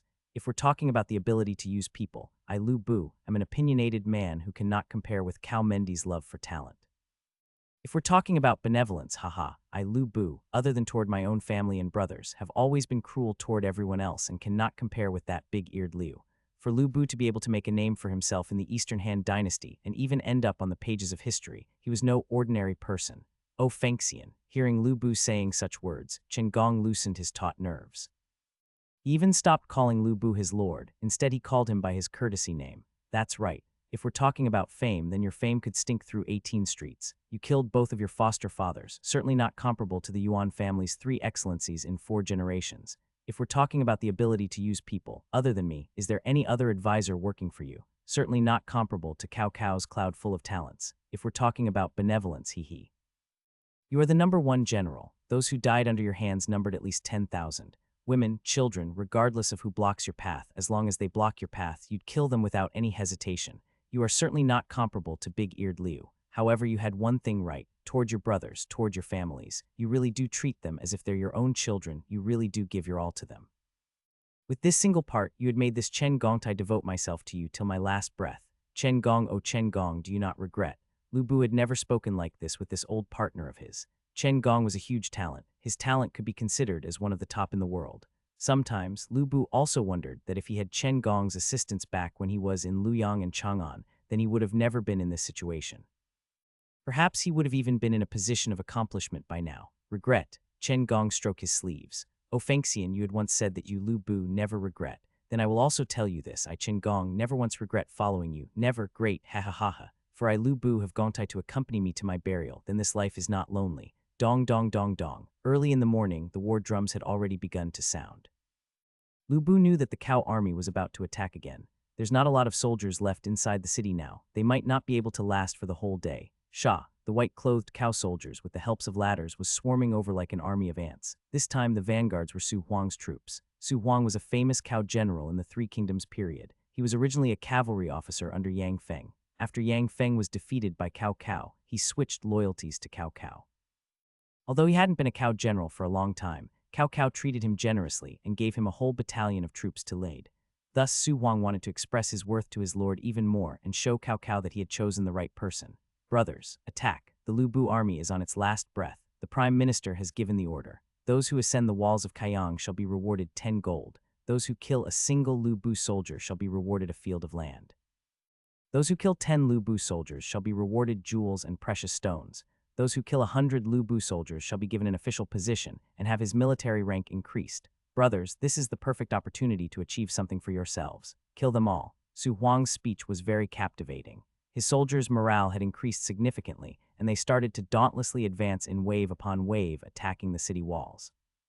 Su Huang didn't shout what he usually told his soldiers. He didn't tell the soldiers to kill the head of the enemy. This was because he was aware of Lu Bu's prowess. Yesterday, he climbed up to the city walls and was seen by Lu Bu. Had it not been for Lao Cao dispatching Su Chu and his own personal guards, then Su Huang would likely have been unable to leave the city walls. Even with this, there were still no less than 10 deaths amongst the guards. Only then did Su Huang know of the might of the #1 general under heaven. A single tiger wasn't scary. What's scary was a tiger commanding a group of wolves. Lu Bu was the tiger and the Lu Bu army was the wolves. We must persist, we must persist. Once the Cao army breaks through the city walls, they will kill every one of us. To surrender is to die. To resist is also to die. In that case, men, let's risk it all. Originally, Chen Gong feared that the Chen family soldiers would revolt. However, ever since he mentioned that Cao Cao might massacre everyone after capturing the city, every one of the Chen family soldiers went insane, blocking the Cao army's advance. The effects of his words were very good. Although the Chen family soldiers were personal soldiers of Chen Deng's family, they were all Su province folks before they enlisted. Cao Cao's attack on Su province had killed a great amount of people. Many of these Su province soldiers' relatives might even be amongst those killed by Cao Cao. Su province was a place of abundance and the folks were all of gentle temperament. However, even gentle folks could get angry. And Cao Cao, he had caused these folks' bloody temperament to arise. They have fought back wave after wave of Cao troops. Lu Bu. Cao Cao started at the golden armored general on the wall. He had a very complicated expression as he looked at Lu Bu. He so desired to kill that man because that man had almost killed him. Moreover, that man had immense charisma and excellent capabilities in leading troops. These Su province soldiers were originally weak and feeble when they were in the hands of Tao Gongzu, Tao Kaiyan. They had no military prowess at all. They were soldiers that could not win a single battle and would flee at the sight of the enemy. Even the elites amongst them, the Danyang soldiers, still amounted to nothing in the battle against Cao Cao's army. However, these same Su province soldiers were now fighting back the offense of his elite troops as if they had gone berserk. TL, Gongzu equal Tao Kaiyan's courtesy name. Su Huang was already on the level of a first-rate general, his soldiers no worse than those of Yu Jin and Zai Hu Yuan. However, he was still unable to take over the city walls. If only he surrendered to me, Cao Cao sighed. When he was outside of Xiapi, he once thought of reconciling with Lu Bu and turning him into his ally.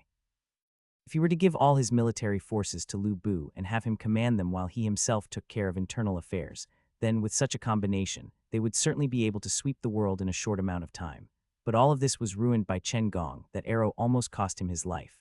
Lu Bu considered Cao Cao's offer for surrender, but Chen Gong was like, "Fuck you bro, let me shoot Tay arrow at yo head." After half a day of fierce fighting, blood once again stained the walls. Finally, there was a cow troop that managed to board the wall. The reward is mine. This cow soldier was very happy. He was the first to board the wall, and thus the reward of 10 gold for boarding the wall was his. However, before he could even celebrate, poof, from the mouth of the cow soldier came a spray of blood. On his chest appeared a sword. This was a masterpiece caused by a Sioux province soldier. Ray reward.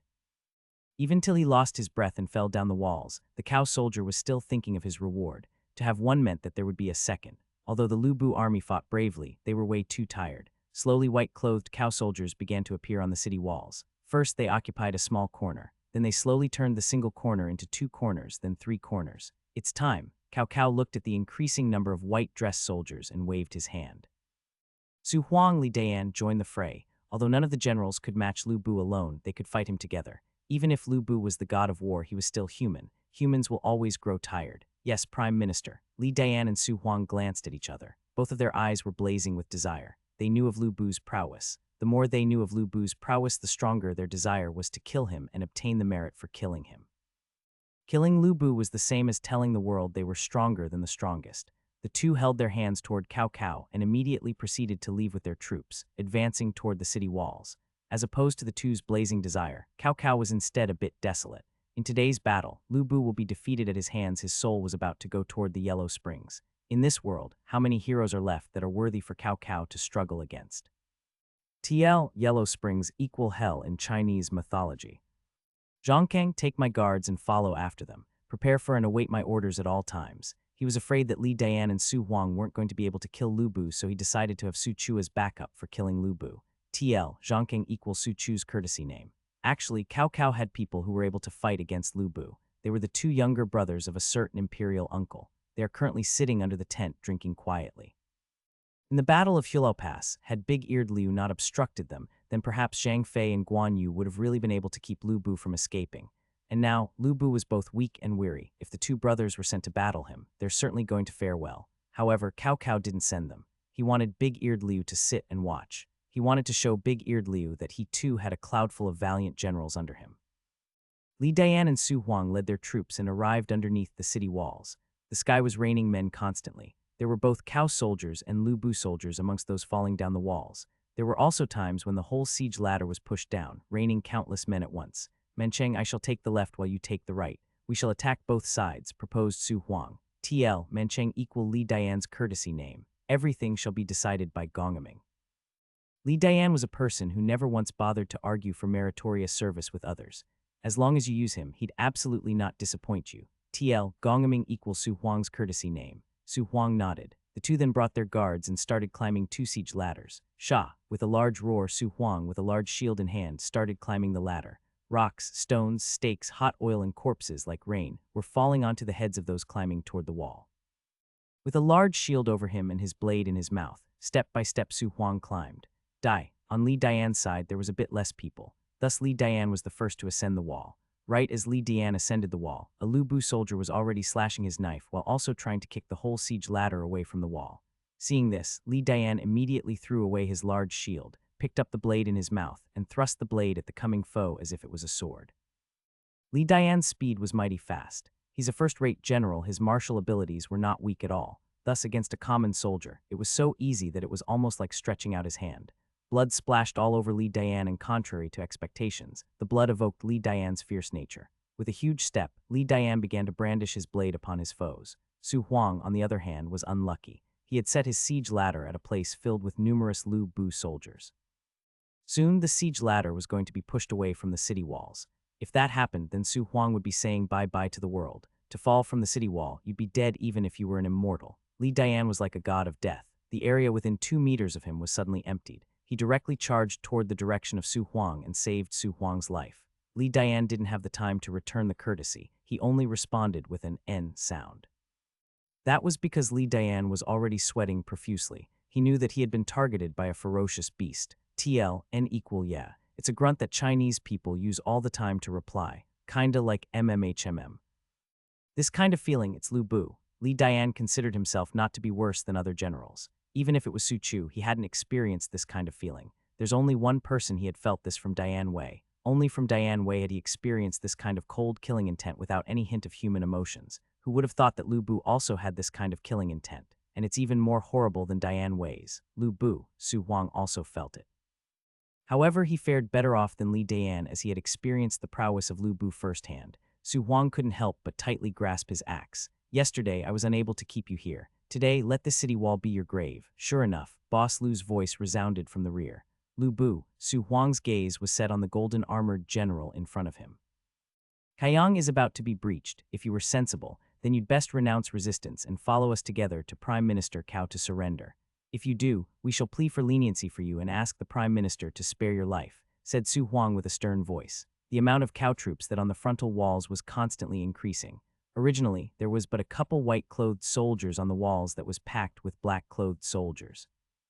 Now the black and white was completely mixed together. The cow army had already taken over half the wall. Their strength was also growing continuously. The Lu Bu army could no longer repel their enemies down the walls. All they could do now was defend themselves. Lu Bu looked at the constantly increasing cow troops. With a face void of expressions, he said, "Is that so, Marquis of Wen? You are an official of Han." Prime Minister Cao was the delegate of His Majesty, the Son of Heaven.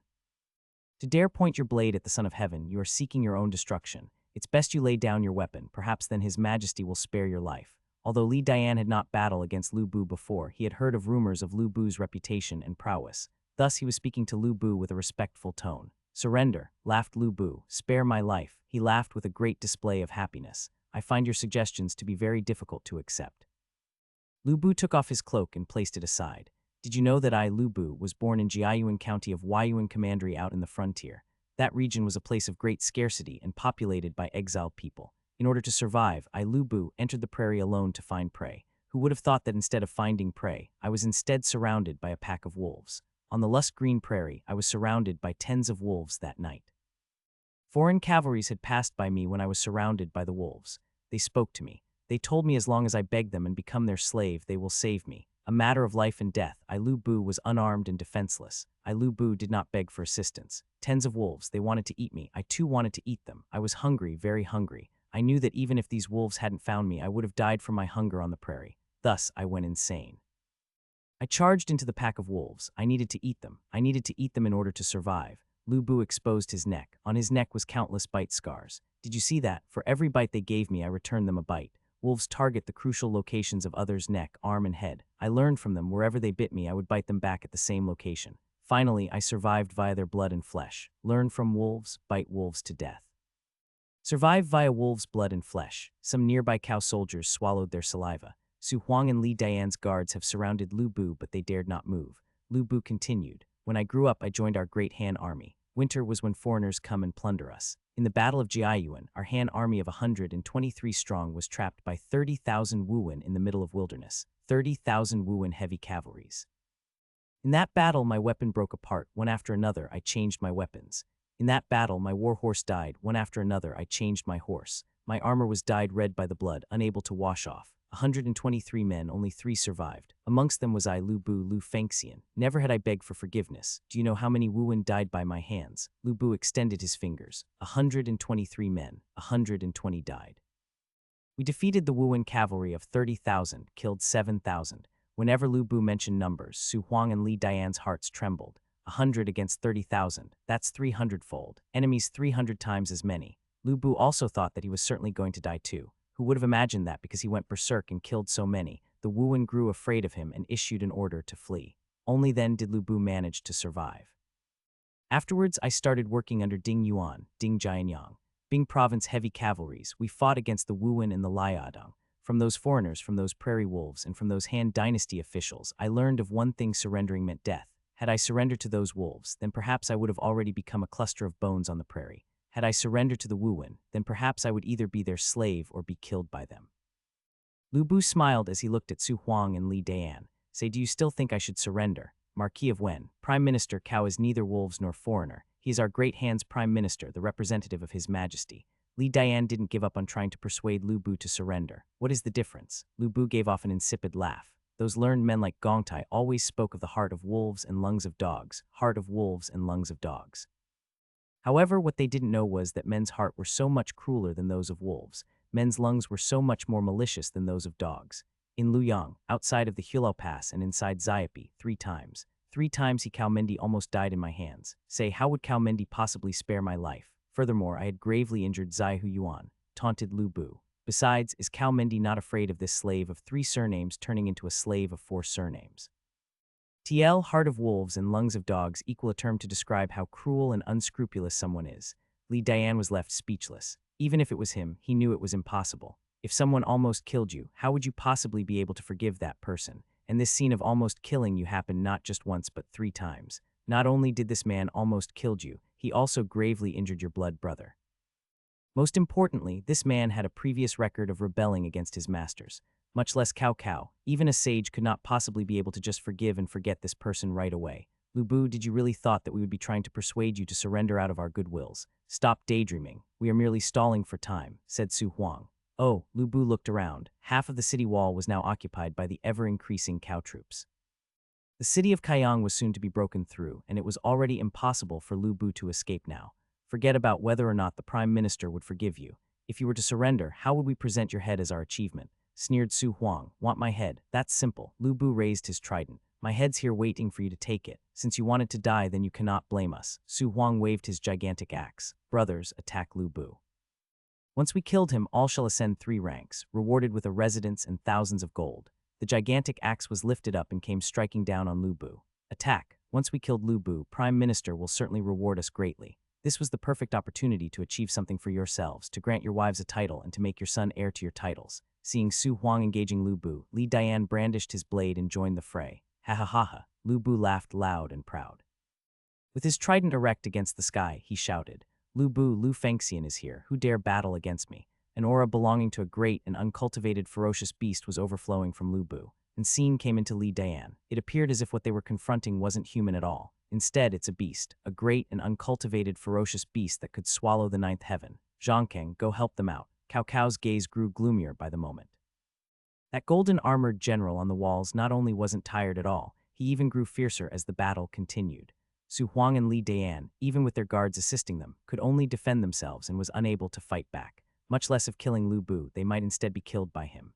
TL Zhangkeng equals Su Chu's courtesy name. Due to Lu Bu's prowess, some of the cow soldiers that were already on the walls were scared witless and began fleeing toward the siege ladders. With the fleeing cow soldiers, the siege ladders that was already packed with incoming cow soldiers was now blocked by their own people. The cow soldiers on the siege ladders could neither go down nor up. Finally, the ladders was unable to withstand the weight and began to crumble. Immediately, sounds of screaming resounded throughout the place. The most valiant general of the era, the most valiant general. Old Cow's eyes flickered with radiance. Suddenly, his murderous aura exploded. So what if he's the most valiant general of the era? To block this cow's path, even if you're the most valiant general, I'd sent you to meet the former emperor. Transmit my order, strike the drums, all army attack. He who kills Lu Bu shall be rewarded with the title of Marquis. His standing shall be in the 9 ministers. Old Cow really placed his bids. Marquis of the Han dynasty was something really valuable. Although they aren't granted much territory, their bearing wasn't something insignificant. For instance, Lu Bu was called the Marquis of Wen even by the people of modern days. The 9 ministers was also an extremely high-standing official position that was only below the Prime Minister. The Prime Minister have ordered, he who kills Lu Bu shall be rewarded with the title of Marquis. His standing shall be in the 9 ministers. The messengers transmitted the orders with voices one higher than the other. In no time, the order was transmitted through the entire battlefield. All of a sudden, the cow army was in an ebullition of fervor. Not only the generals and the officers, even the ordinary soldiers began to have ferocious bloodshot eyes. The will and courage that was broken by Lu Bu's prowess have returned. As the saying goes, human beings will die for riches just as birds will for food. One by one, the cow soldiers were advancing dauntlessly in wave upon wave toward where Lu Bu stood. It was as if none of them cared for their lives at all. Brothers. No matter how strong Lu Bu is, he is but a single human. With all of us, just by giving him a single bite per person will kill him. That's right, the title of Marquis. To receive a title of nobility was no longer a dream now. We too can become nobles. With such a great reward, certainly there will be brave men to undertake the task. One amongst 10,000, even if the chance was to be one amongst 10,000, these soldiers would still throw their lives away for that chance. Although riches and honor are good, that's only if you could live and use them. Lu Bu watched these infuriated cow soldiers. Instead of cowering in fear, he grew ever more bloodthirsty. There exists no difference between killing a single man and 1,000 men. In that case, let this halberd of mine drink blood to its fullest today. With the halberd in his arm, a circumference of 10 meters around him suddenly burst into emptiness with flesh and blood flying all over. As blood landed on the Poseidon scale, it radiated a strange beauty under the sunshine. Lu Bu, you could stop your savage act for the Su Chu, Su Zhongking have arrived. Prepare to die. A robust man of over 9 foot have climbed up the city walls. On his hand was a humongous blade. The blade was glittering with murderous intent like the icy snow. You again. Lu Bu remembered the incoming man. This fatty was precisely the fatty that stopped him from killing Su Huang yesterday. Lu Bu stopped his arrogance. He knew that the strength of this fatty wasn't low. In the whole world, other than big-eared Liu's 2 brothers and the ugly black-faced bastard, there's only this fatty that was able to withstand a strike from his halberd. Those arms must have the strength over 1,000 jin. That giant blade was certainly no lighter than Lu Bu's halberd. Its eye indeed. Su Chu was also full of zest. He too was a valiant general. As for valiant generals, what they cared most of was a worthy opponent. To be an expert means that one must suffer the bitter loneliness of an expert. Originally, there was still a Dian Wei to spar against. However, in the Battle of Wancheng, that big black man died. Thus, Su Chu have been lonely ever since. And now with Lu Bu, Su Chu rejoiced with exceeding great joy. His giant blade have never been this thirsty for blood before. Good, Lu Bu too loved battles. He have long since lost interest in killing those weak soldiers and officers. They were so weak that in his eyes they were like grass straws, cutting down numerous in a strike. Su Chu, on the other hand, was different. If Lu Bu was to be a fierce tiger, then Su Chu would be a vicious panther. Both the tiger and the panther are at the pinnacle of the forest food chain. Their encounter was certainly going to be a fierce battle between giants, who, from Su Chu's mouth came an unhumanly shout. The veins of his arms were bulging. His muscles too were bulging to the extreme. This strike of his was certainly not something that could be taken on easily. Li Dian, who was standing on the side, was glancing at Su Chu out of shock. Fortunately, although Su Chu was possessed first-class prowess, he was, like Dian Wei, completely ignorant of the art of war. Thus, he could only become a top guard and not lead soldiers as a general. Otherwise, Su Chu would certainly be a top general underneath Cao Cao. Great blade works, Lu Bu had an expression of admire. However, that expression soon flashed past him and was immediately replaced with killing intent. His halberd soon sway around like a flower. Its path, the giant blade in Su Chu's hands. Lu Bu wanted to meet force with force. He wanted to use his strength to subdue and instill fear upon this vicious panther. Hong, the explosive rumble originating from the meeting of their weapons, caused those nearby to have immense pain in their ears. A soldier who was closer to them even had his eardrums burst open and was bleeding from his ears. The force of 30,000 caddies. Li Dian and Su Huang glanced at each other. From each other's eyes, they saw astonishment and a sense of fear. Both Li Dian and Su Huang were standard first-class generals. What separated first-class generals and the top-rated first-class generals was a single crucial thing: the force of 30,000 caddies. It was like that those top-rated generals have the divine assistance in their arms every movement they make. They exhibit the force of 30,000 caddies. Kakakaka, the stone platform that Su Chu and Lu Bu was standing on, began to rupture. The splashing cracked stones brought forth rows of blood blossoms as they encountered the face of bystanders. Su Chu's giant blade was struck at a standstill against Lu Bu's halberd. Su Chu widened his eyes and poured all his strength into his arms and then into his giant blade. He wanted to use brute force to overwhelm Lu Bu. Battle of strength. Lu Bu thought that Su Chu was thinking lightly of him. He was able to bite wolves to death, massacre the Wuan, and even suppress the 18 warlords in the Hulao Pass. Other than possessing top-quality martial abilities, his strength was also top quality. The warlords of ancients was able to lift cauldrons. Lu Bu too could do that. It's just that after the Han Dynasty, cauldrons became the symbol of the monarch and was no longer something that regular people could touch. Otherwise, Lu Bu certainly could also lift up a cauldron. In that case, come. Lu Bu's arms also burst forth an astonishing amount of strength. A contest between the tiger and the panther, a battle bringing rise to a storm. And the veins in Su Chu's arms was already bursting to their limit. A single thread of cold sweat have appeared on his face. This Lu Bu, never did he expect that Lu Bu's strength was no weaker than his own. In fact, it even surpasses his own strength. This Su Chu, Lu Bu was no less shocked than Su Chu. Throughout his life, no one was able to withstand the strength of his arms. However, today he have met an individual who could persist for so long. Alas, that stops now. Lu Bu's eyes flashed. He shouted abruptly, "Rise," and the halberd came down with even greater force. Abominable. Su Chu was irritated. He was irritated that he lost to someone in what he was an expert in. For him, that was an extraordinary shame and humiliation. "Zhongkeng, you need not enrage. Su Huang shall join you." Su Huang was a general. Although his martial abilities could not compare with Su Chu and Lu Bu, he was still decent. His gigantic axe came crushing down at Lu Bu's head. Lu Bu disdained Su Huang's actions as beneath contempt. He increased the strength in his arms once again. He forcefully break away Su Chu's giant blade and turned around to face the incoming axe. Dang, only after moving back a couple steps did Su Huang manage to stabilize himself. Lu Bu stood there with an indifferent expression. However, his hands was shaking back and forth by bits and pieces. Blood was flowing from his wrist toward the ground. He was injured. The god of war was actually injured. Su Chu's situation was no better. His hands were also shaking. Had Su Huang not assisted him earlier, then perhaps he would have suffered deep humiliation from Lu Bu. Without moving, Lu Bu wiped away the bloodstain on his hand. However, he was seen by the attentive Li Dian. "He's injured," cried Li Dian. Injured. Without exception, everyone was shocked. Lu Bu was the god of war with no match in the era. Even in the Hulao Pass when he was attacked by Liu Bei, Guan Yu and Zhang Fei, he only fled. However, he was actually wounded now. He's tired, Su Chu knew. He knew that Lu Bu was a top-rated first-class general that was even more powerful than himself. Thus, it was improbable for Lu Bu to be injured from a single blade of his and a single axe from Su Huang.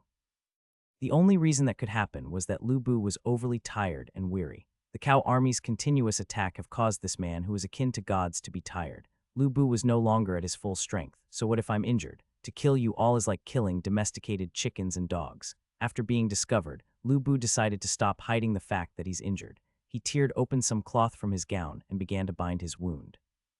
His esteem of being the god of war was not something that Lu Bu would tarnish. Cough, cough, cough, cough. With great difficulty, Lu Bu resisted the rage in his heart. He began coughing blood repeatedly. How many years have it been since he fought to the death like this? 10 years, 20 years, Lu Bu is near death's door. Like Lu Bu, Su Huang was also gasping for air. He was soon to be unable to lift up his giant axe. The web between his thumb and forefinger have already ruptured.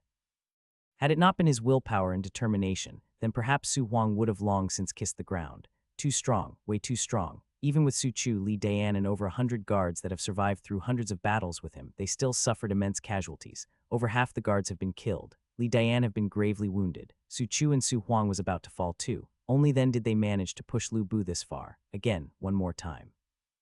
Just a bit more and Lu Bu will fall. With immense struggle, Li Dian stood up. The giant blade that he held was already chipped everywhere from the confrontation with Lu Bu. After all, the amount of Lu Bu soldiers on the city wall was too few. The Cow troops have already ascended the city wall now. Additionally, Cao wasn't reassured of Su Chu in them and decided to dismount the ferocious cavalry and sent them up the walls as reinforcements. The Lu Bu soldiers were submerged by the ever-growing Cow reinforcements and forced onto a single corner. Lu Bu, today is the day you die. Su Huang spoke with a cold and fierce expression. In order to kill Lu Bu, Su Huang's personal guards that have followed him for years have basically all been killed. These guards have followed him ever since the Luoyang and Chang'an campaigns. Not only were they like brothers to him, they were also very capable soldiers. Just from a single one of his guards dying would cause Su Huang immense heartache, and now pretty much all of them have died. Li Dian didn't speak. However, his pair of murderous eyes have already spoke for him. He cannot possibly let Lu Bu flee. Su Chu, on the other hand, was a bit gloomy. Although Lu Bu's demise was near, he knew that Lu Bu was much stronger than himself. If he had fought Lu Bu mano a mano, then certainly the one who will be dying today will be him. Now that Lu Bu was about to meet his maker, Su Chu unexpectedly had a desolate feeling. The curtain drops for yet another hero. Ha ha ha ha. Lu Bu suddenly bursted out in laughter. "What are you laughing about?" said Su Huang with a cold expression. "I laugh because I thought of some funny things." With great struggle, Lu Bu stood straight. Although he was seriously injured, he would never yield to others. There existed a magnitude of people in this world who wanted this Lu Bu's demise. "I have long since set my resolution. As a general, my death shall be on the battlefield. Back when I was a soldier of Ding Jianyang, I, Lu Bu, thought that I will die on the expedition against the foreigners. Alas, I hasn't. After killing Ding Jianyang and started following Dong Zhou, I, Lu Bu, thought that I will die by the hands of the 18 warlords. Alas, I still hasn't. Having lost the Battle of Chang'an, I once again thought that I will die by the hands of the Western Liang heavy cavalry, by the hands of Li Ru, a major disappointment. Gu Si and Li Ju were gutless like mouse. They dared not even pursue after me. In Xiapi, I once again prepared myself for death. Who would have expected the appearance of my good son-in-law, Henyang? This Lu Bu once again didn't die. Ever since my days at Bing Province, this Lu Bu have unwittingly swindled death for countless years. Lu Bu grew ever more exhausted with every laugh. However, not a single person dared to act. Cao Mendi have indeed won. He won this war. He won the whole Su province. However, he still haven't best this Lu Bu. He is afraid of me. A trail of blood dripped down the corner of Lu Bu's mouth only to be wiped away by him. My lord is afraid of you. Jest, who do you think you are? You're but an ordinary man, my lord is afraid of you, disdained Su Huang. Is that so? Lu Bu raised his brows and stared at Su Huang. If Cao Mendi wasn't afraid of me, then why must he raise an expedition against my Su province? If Cao Mendi wasn't afraid of me, then why must he dispatch the ferocious cavalry and his army of 100,000 to pursue after me? He's afraid. He's afraid that I could really take his life. Lu Bu set his sight toward Su Chu. Su Zhongkang, you're Cao Mendi's personal guard, right? Cao Mendi was known for his suspicious disposition. He trusts but a few selected individuals. Wherever he goes, he brings you with him. However, today he sent you to the battlefield just to kill this Lu Bu. Say, is he afraid of me or not? Su Chu did not speak. That's because what Lu Bu said was mostly correct. He was standing guard outside the tent in most of the conversations between Cao Cao and Gu Jia. As generals have great hearing, how could he not have heard the conversations? Wasn't the reason why his lord spoke in such a heavy tone precisely because he was afraid of Lu Bu? Regardless of afraid or not, from today henceforth my lord shall be able to obtain a good night's sleep. Su Chu grasped his giant blade. Because of Lu Bu, Cao Cao had already failed to sleep comfortable for multiple nights. Marquis of Wen, accept your misfortunes as decreed by fate. With a deep and low tone, Li Dian spoke. In your next life, you'd best not set yourself against the Prime Minister. Come, this Lu Bu's head is waiting for you. 15 rounds. Lu Bu once again killed some 20 guards. His hands could no longer lift the trident, feeling as if the trident weighted over 1,000 jin. Henyang, I'm afraid that I might not be able to last until your return. Lu Bu was too tired. He was tired ever since Xiapi. Lu Bu was a lone wolf that belonged in the prairie. However, fate didn't smile at him. He was born at the wrong time. Had he been born into an era of peace and prosperity, even if it was before Emperor Ling's era, he would possibly become someone like the flying general Li Guang or Hu Quibang. He would even have titles bestowed upon him and famed throughout for his military glory. Alas, he was born to the wrong era. Being born into the warring era, he was doomed to only be a hero and never a warlord. TL, Emperor Ling of Han reigned China from 168–189 AD. Battle of Xiapi equal 198 AD. So basically author meant that even if Lu Bu was to be born before his time, he's still do great. TL Li Guang died 119 BC equal a general from the Western Han Dynasty, early Han Dynasty, who is famous for stopping the foreigners barbarians from entering China. Nicknamed the Flying General. TL Huo Quibang equal another famous general from the Western Han Dynasty. It's the end. Su Huang's axe came crashing down. Even though Lu Bu had armor to defend, to be attacked by an axe in such a close range would have taken his life for certain. Right at this moment, an arrow came piercing through like a ray of light. Following the arrow was an impatient voice. Don't you dare injure my lord. The arrow directly landed on Su Huang's giant axe, impacting it enough to deviate it a bit. This tiny bit of deviation saved Lu Bu's life. Sparks came flying as the deviated axe came down on the Poseidon scale. Gongtai. Lu Bu knew exactly who this voice belonged to. Chen Gongtai. Chen Gong's archery skills was no less than his own. Why bother? Lu Bu knew that even if Chen Gong came, there's nothing he could possibly do. Regardless of how strong he was, Chen Gong was still a scholar. There's no way that he could possibly match against these generals. My lord, please don't panic. Zhang Liao is coming. In the wake of sounds of fierce battle, another general emerged in atop the city walls. Burst the formations, death to all enemies. It was Gao Shun. Gao Shun's deep and low voice was as calm as always. Lu Bu, Lu Fengxian, you can't die. If you die, how then could this Zhang Ba defeat you? This was Zhang Ba. He was always thinking about how to defeat Lu Bu but always lose to Lu Bu. You all, only then did Lu Bu notice. Black army banners, black clothings. The Lu Bu army have once again occupied a part of the city wall. That's right, how could I Lu Bu die like this? This Lu Bu still haven't lost yet. I still have them, I still have them. Lu Bu once again grasped the trident and shouted toward the sky. Cao Mendi, I shall be your forever nightmare. Radiating a golden shine, the tiger have recovered. Lu Bu, Cao grasped his fist tightly. His fingers have pierced his skin. His hands were bleeding, however he didn't care for it at all. Seeing the ever-increasing amount of Lu Bu soldiers on the city walls, Cao closed his eyes and said beat the gong to recall the troops. Abominable. Having heard the gong signaling retreat, Su Huang, Li Dian and Su Chu showed a face full of bitter. Lu Bu's head was in front of them. They were about to win, but now they have to flee with their tail between their legs. Should they hesitate for a moment longer, then perhaps they could no longer flee. Zhang Liao, Gao Shun and Zhang Ba, neither one of these three are some easy foe. Let alone that, Li Dian was also seriously wounded. Withdraw. Su Chu protected Li Dian and Su Huang as they fought while retreating to the edge of the city walls, down the siege ladder and back into the army camp. Why are you all here? Lu Bu beheaded a retreating Cao soldier. The blood splashed onto his face, but he did not care the slightest.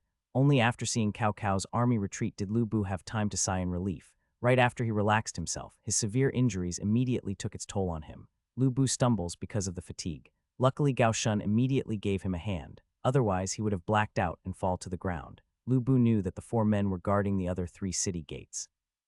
Though the pressure they were facing were not as great as that he was facing just now, but they also clashed with Cao Cao's army led by Yu Jin, Zai Hu Dun, and Cao Ren.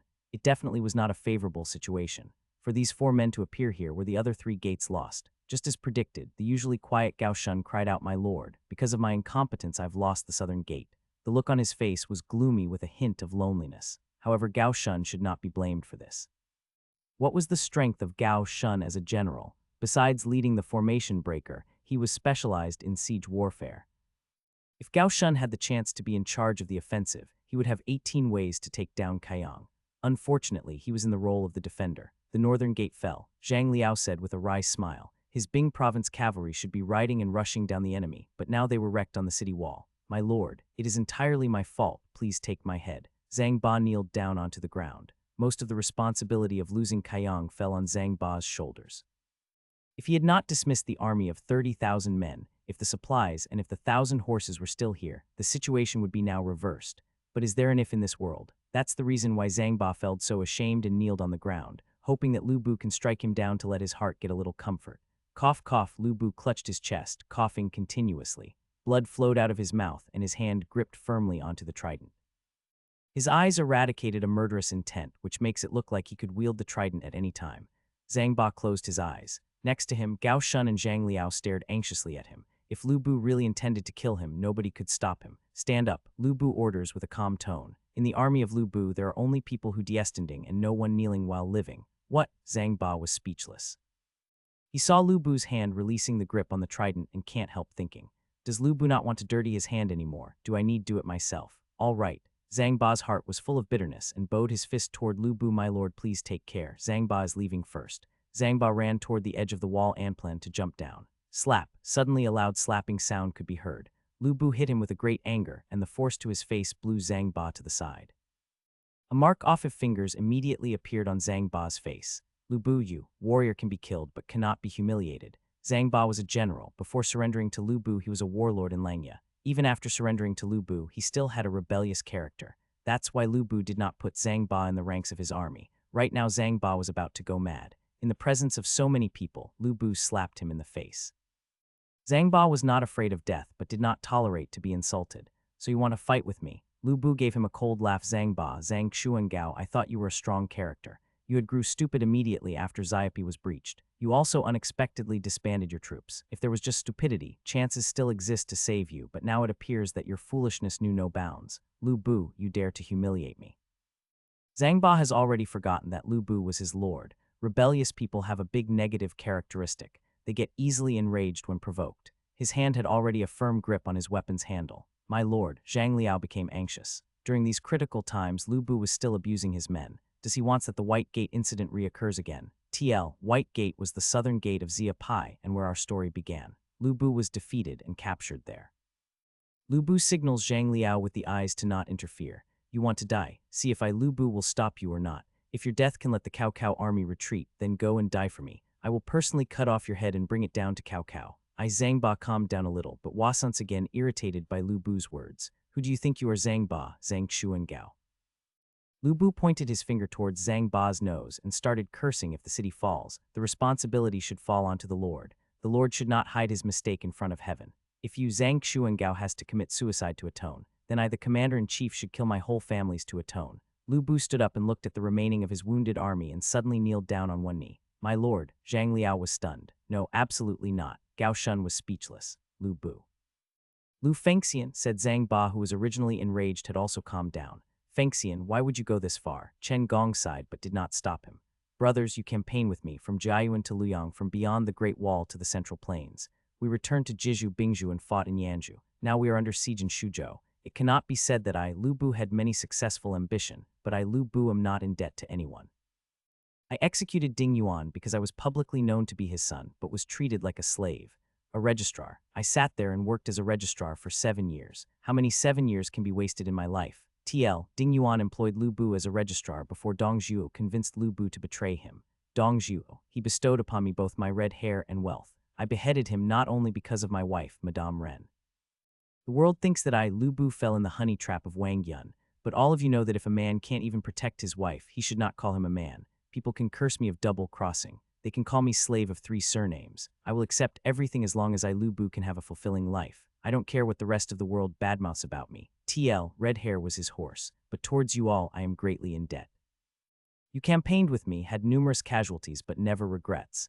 Even when Wei Su Hu, Cheng Song Xian, Hao Meng Chen Deng and Chen Gui turned their back on me, you all stayed with me. When Xia Pai was breached, as long as you surrendered to Cao Mengd, he would forgive you, hence his heart loved talents. But you didn't. You did not surrender, but instead broke out with me, and I could bring forth neither wealth, title, nor a future to you all. I felt guilt.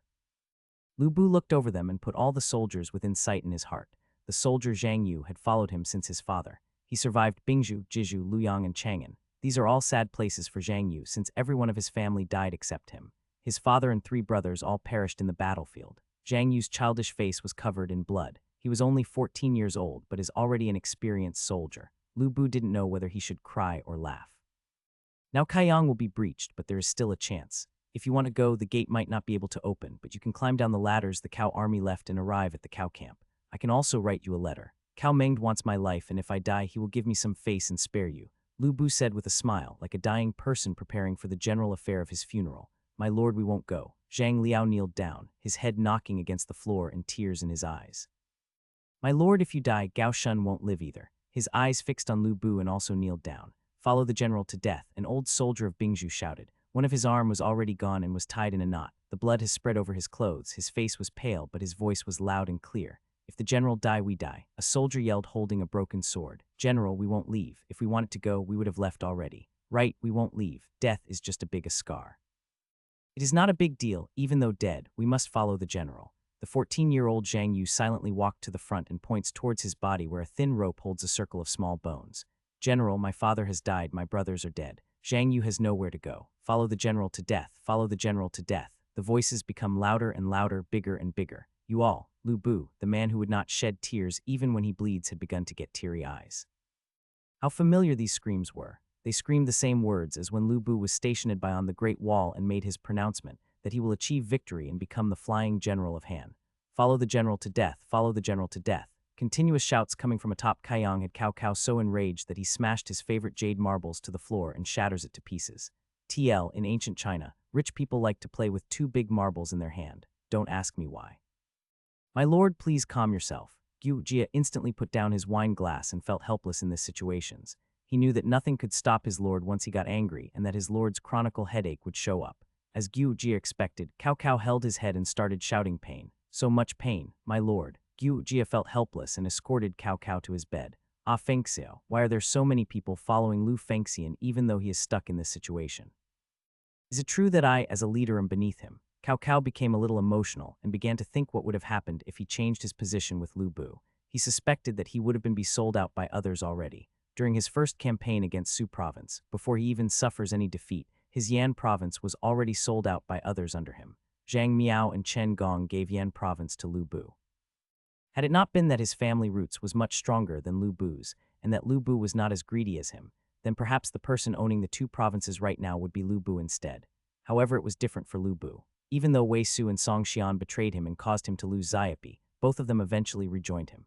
With less than 3,000 soldiers combined, these 2 men managed to stop Cao Cao's 100,000-strong army from exiting Xiapi for a whole 10 hours. Yu Jia shook his head and said, My lord, you are worrying too much. In terms of reputation, you are the descendant of the Grand Commandant Cao Song. You had led an expedition against the Yellow Turbans, fought against Dongzhu and saved the emperor. Furthermore, you are now the prime minister. In contrast, Lu Bu is just a nobody from Bing province. Additional, he has betrayed both his foster fathers Ding Yuan and Dongzhu. That is the reason why he is called the slave of 3 surnames. TLC Cao Song is Cao Cao's father. TL, in late Eastern Han Dynasty, Grand Commandant is the highest rank of military officers but has no real power. TL, the Yellow Turbans is a civil war started by farmers in late Eastern Han Dynasty. Slave of 3 surnames, Old Cao laughed. It was a nickname through by that big-eared Liu's illiterate black-faced brother. His insulting ability was indeed profound. Had it been Old Cao, the most he could come up with would be to call Lu Bu disloyal and unfilial. Although Lu Bu is currently the general who pacifies the East and the governor of Su province, once we conquered Kaiyang, he would become nothing. Gu Jia continued, as for our military forces, we have an army of 100,000 strong. For infantries, we have the Qing province elite's troops. For cavalries, we have the ferocious cavalry. As for Lu Bu, although he has the Formation Breaker and Bing Province Wolf Cavalry, there are not many left. My lord, you control Yan Province and soon the Yu Province. Additional, with the exception of Kayang and Guangling, Kayang was also yours. Lu Bu has already become a trapped beast. Kayang, Guangling. Kayang was soon to fall. However, Guangling was still not under his control. Chen family. The father and son of the Chen family that were controlling Guangling were not easy to deal with. Guangling was like a country within a country. Even though the family had bowed to Cao Cao and became his subordinates, Cao Cao's influence does not reach inside the city. Are you thinking about Chen Deng and his son? Guo Jia smile. It was not even worth to consider them as threats. As long as my lord stays unbeaten, they would never betray you. Once we unify the world, the father and son can easily be crushed. Furthermore, didn't the old head of the Chen family personally go to Zudu to request to serve the emperor? TLC, in case you forgot, after finding the old capital Luoyang ravaged by war, Cao moved the imperial court and Emperor Xian to Zudu in 196. So basically, old Chen went to Cao Cao to say he wanna serve the emperor. Aka said he will work for Cao Cao, the head of Chen family. Cao Cao gave a wry smile and said he is already dead. Dead, Guo Jia was shocked. He knew that Lu Bu broke through the White Gate Tower. He did not know that the old head of the Chen died there. Yes, he is dead. It was I, Cao Meng, who personally pushed him to his death. Cao Cao answered with a self-mocking smile. There was no other way. Lu Bu rushed up to kill him and he would be dead if he was a step late. My lord, how many people knew about this? Guo Jia asked anxiously. Not many, only Yumi, Maiakai, and Hu Cheng, who is already dead. Oh right, there's also Lu Bu, who is on the walls of Kayang. Cao Cao's facial color turned ugly again. Su Province soldiers. The soldiers said that the one defending Kayang were Su Province soldiers. They were all wearing Guangling army uniforms. When Chen Deng was defeated, according to Lu Bu's character, he would have executed Chen Deng instantly. But he didn't, Guo Jia surprisingly said. Had Chen Deng asked my lord about his father? Cao Cao answered he had. After his defeated, I had him return home to recover. That was when he inquired about his father. I had casually answered that Lu Bu killed him. And then, Guo Jia wanted to get to the root of this problem. Then Chen Deng asked me about his father's last words. Cao Cao was reluctant to tell him his father's last words because he would lose face greatly if it would be known. That's why he avoided answering Chen Deng's question. Foolish, oh my foolish lord, Guo Jia suddenly shouted up. Guangling would rebel and our Su province would never be in peace. Feng Xiao, do not scare me. Cao Cao became a little nervous. He did not intend to kill Chen Gui. It was just that at that time he could not control himself. My lord, oh my lord. If Chen Gui was still alive, his family would never betray us. He knew that if his family wanted to gain power and influence, there are only two ways. One is to become an independent warlord and build his own territory. The other way is to become the vassal of one of the warlords and climb onto his war chariot. According to the Chen family's strength, it was enough to become independent. Tao Kaiyan, Lu Bu, and the big-eared Liu, none of them can match the Chen family's reputation in Su province. But the Chen family did not declare independence and instead bowed before them. Why is that? It is because they knew that it's easy to become warlords, but if they were to be defeated, then the Chen family would perish. That's why Chen family sold out Lu Bu so easily. They sacrificed the entire Su province in exchange for their own interest. When my lord has unified the world, how could you not reward the Chen family? At that time, it would practically be impossible for the Chen family not to gain immense wealth. Guo Jia analyzed. Is there any difference now? Chen Gui might be dead, but the Chen family still exists. Cao Cao pondered. Won't they still be bound to the Cao army's war chariot? Not only that, he will likely present upon the Chen family with even more grace because of his guilt.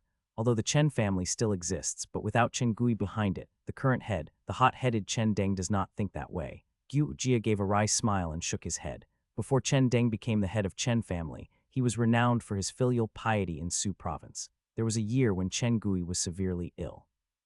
Chen Deng traveled over half the land to find him the best doctors. He even took especially care when he brewed the medicine and looked after his father carefully day and night. Guo Jia explained. He's such a filial son, Cao Cao said annoyed. Normally, it would be a good thing to Cao Cao if Chen Deng was a filial son. As long as Chen Gui was in Zudu, Chen Deng would never cause any trouble. On the contrary, he would pay more effort for Cao Cao's cause.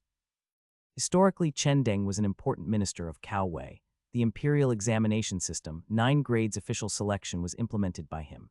TLC, Cao Wei referred to Cao Cao's state of Wei. You should know if you play Dynasty Warriors. And now, Chen Gui was killed by Old Cao. It would be strange if Chen Deng were to not try to avenge his father. Before Old Cao could prepare himself, a messenger arrived from Xiapi, reporting, emergency message from Xiapi. Chen Deng of Guangling is leading an army of 20,000 and arrived in front of Xiapi's gates. General Qizhou requests immediate reinforcements. Under which banner is Chen Deng leading his army? Gu Jia asked. They are all wearing white stripes. They intended to take revenge on the prime minister for killing their previous head. The messenger replied, "My headache." Cao Cao held his head and screamed again. Retreat. Old Cao felt slightly bitter. Su province would fall as soon as Lu Bu perished from this world. He had never expected that Lu Bu would manage a breakthrough. I really should have ended your life in Kaiyang, Cao Cao thought. He did not expect that his unintentional act would push down old Chen and provoke an invasion of a Chen army. Furthermore, right now it was attacking Xiapai. If he pulled out now, Lu Bu would be able to escape. It was like letting calamity breed in the future, just like releasing a tiger back to the mountain. Then all of his efforts until now would vanish to nothing like a broken bubble. His childhood friend Yuan Benchu was about to conquer Liaodong in the north before long. As soon as Yuan Benchu achieved this goal, he would aim to swallow up Cao Cao's territory Yan province. Benchu is the courtesy name of Yuan Shao, a famous warlord in late Eastern Han dynasty. If he let Lu Bu escape, he will be stuck between a rock and a hard place. I am not willing to retreat. We cannot pull out. Yu Jia said while shaking his head. Though Chen Deng has besieged Xiapai, it will take a while before he can breach the city. There are military supplies for 100,000 soldiers restored in Xiapai. But if the city fell, old Cao would have to go back with his pants down. Tomorrow, we have to conquer Kaiyang tomorrow. Cao Cao issued the order after awakening from his thoughts. Tonight, many people could not close their eyes. On the wall of Kaiyang, Lu Bu's army had been fully prepared to fight to death tomorrow. Under the wall, Cao Cao was intended to kill Lu Bu no matter how much casualty it was going to cost him. After which Cao's army would go back to Xiapai and attack Guangling. The Cao army is breaking camp. Zhang Liao got confused by the big moves of the army under the wall. He immediately reported the Cao army's movement to Lu Bu. There are some changes to the camp of Cao army. Are they leaving? Lu Bu was surprised as well. What the hell is Cao Cao going to do? Is he really leaving or? If it was true that Cao Cao decided not to attack Kaiyang, the rest of the Lu Bu army would be ecstatic. Wait a second. Only Chen Gong's face became serious. There must be some problems happening in the rear of the Cao army. Chen Gong analyzed. The situation in Su province has become soothed after the Cao army took down Xiapai. There are only two possible explanations to the disturbing factors in the rear of his army. What are the two possible explanations? Lu Bu asked in doubt. The first explanation is that Yuan Shao landed in the harbor of Mengjing, or is invading from the direction of Paiyang. In that cause, the Cao army has to retreat. That means that the whole Hebei was pacified by Yuan Benchu.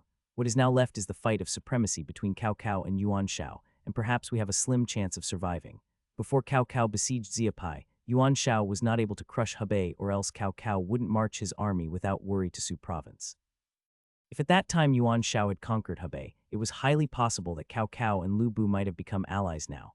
The second reason, Chen Gong did not even finish his sentence before Lu Bu knew the answer. Food supplies. Exactly, it's the food supplies. Before an army marches, the food supplies need to move ahead. There is an army of 100,000, but it needs a lot of food to sustain it. Therefore, Cao Cao would certainly prepare his food supplies on the rear. Before laying siege to Xiapai, they might have been stored near Xiapai, but after conquering Xiapai, they will certainly be stored inside. Chen Gong declared, someone is attacking Xiapai. Gao Shun, Zhang Liao, and Zhang Ba all looked puzzled. Inside Su province, except Lu Bu, who else would invade Xiapai? Even Lu Bu has no more than several thousand soldiers right now. Yes, there is such a force that can. Chen Gong replied. Gongtai, you're talking about him. Lu Bu's eyes lit up. Exactly, I am talking about Chen Deng of Guangling. Chen Gong replied, my lord, the conversation you had on the plane has created an opportunity for our survival. So Chen Deng is taking revenge for his father, declared Lu Bu while squinting his eyes. Lu Bu released Chen Deng on the plane not because he wanted Chen Deng to save him in the future. He did not bother to kill him because he wanted Chen Deng to see what kind of person his father, and he chose to serve, was. What benefits Cao Mengde can give them. Tomorrow is the time for the decisive battle. Lu Bu sighed. He knew that even though old Cao was getting attacked from behind, he would absolutely not give up this opportunity to kill Lu Bu. Gongtai, I will go and inspect the city defense. Lu Bu stood up while talking. All right, Chen Gong watched Lu Bu leaving. He knew that there were not so many defenders left in Kaiyang. Tomorrow, the Cao army would do total assault, and they would not stop until they killed Lu Bu. His lord was going on a walk to have some fresh air and to get some time without being disturbed. In fact, there were times when Chen Gong was asking himself, is it worth it to follow Lu Bu? Sometimes he was confused by Lu Bu's behavior. When Chen Gong was a part of Hao Meng's betrayal, Chen Gong thought that Lu Bu would execute him. Because Lu Bu, who was cold-hearted, would never let go of traitors, but he didn't behead Chen Gong. Lu Bu instead gave him a look. Did his eyes have doubts? Did he lose his confidence in Chen Gong? It looked more like loneliness. Did Lu Bu regard him as family? Chen Gong had only seen this look on Lu Bu's face when Lu Bu was with his family. Exactly because of these kinds of looks, Chen Gong had followed Lu Bu until now. Lu Bu walked out of the city tower and watched how his soldiers collapsed on the floor. They all did a great job. They were Lu Bu's loyal soldiers and his brothers in arms. Kayang's nights were very cold. Lu Bu noticed that most soldiers had already fallen asleep since they were too tired. During the day, they had exhausted themselves with the endless battle spirit. They were shivering while sleeping in the cold. Whoosh! Lu Bu took down his cloak and gave it as blanket to some teenagers who still had childish faces. He could only do this much for them. At corner of the city wall, there came an extremely painful moan. Lu Bu went to have a look and saw that it was the man who lost his arm during the day. The cold wind which blew on his wounded arm created an extreme pain, but he did not make any loud sounds in fear of affecting his brother's rest. Is it painful? Lu Bu asked while kneeling down. So painful. The men replied back unconsciously. He suddenly saw that it was Lu Bu and tried to kneel down, but was prevented by Lu Bu. Lu Bu, ask for your forgiveness. Lu Bu's eyes became moist. Turned his head to not let his tears fall down. Go to the city tower and rest. Tomorrow is our final battle. Right or wrong, success or failure, we will let the future generation decide. Tomorrow we will show Cao Menged what I Lu Bu treasure the most in my life, declared Lu Bu with great fighting spirit and determination. Xing, in Kayang City, most residents had already escaped. At night it was like a ghost town without any life. Suddenly a huge beam of golden light fell from the sky. A crashing sound appeared on the place where the sky shone. Cough cough, Liu Meng cried with a wry smile on his face. Shit, I messed up. The author made a mistake. IMO, he should be naked and say, I am, back, Arnie style. Clip clop, more and more horses' hoof sounds rang in this ghostly abandoned city. The sun slowly rose up the sky. The cow troops was already preparing for breakfast. Today was the final day. They absolutely had to capture Kayang and return to reinforce Xiaopi. Lu Bu Lu Fengxian, this Cao Mendi shall obtain your head. Having tortured by his headache for the whole night, Cao Cao was unable to obtain a good night's sleep. Right now he wanted to kill someone really bad. Transmit my orders. Tell the troops to prepare for battle. After a single incense worth of time, we shall besiege the city with all our might. He who kills a Lu Bu soldier shall be rewarded 10 gold, 5 mu of fields, and a promotion in rank.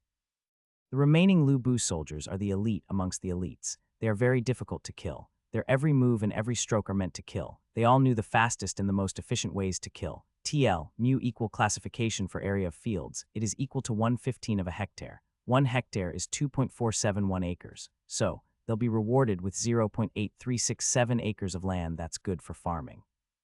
He who kills a Lu Bu general shall be rewarded with a mansion, 10 beautiful women, 100 gold, and 3 promotions in rank. He who kills Lu Bu shall be rewarded with the title of Marquis. His standing shall be in the 9 ministers, and he will be granted a general. Cao Cao went all in. He laid down grand rewards to kill Lu Bu. The Prime Minister have ordered. All army prepare to engage. In a single incense worth of time, we are to besiege the city with all our might.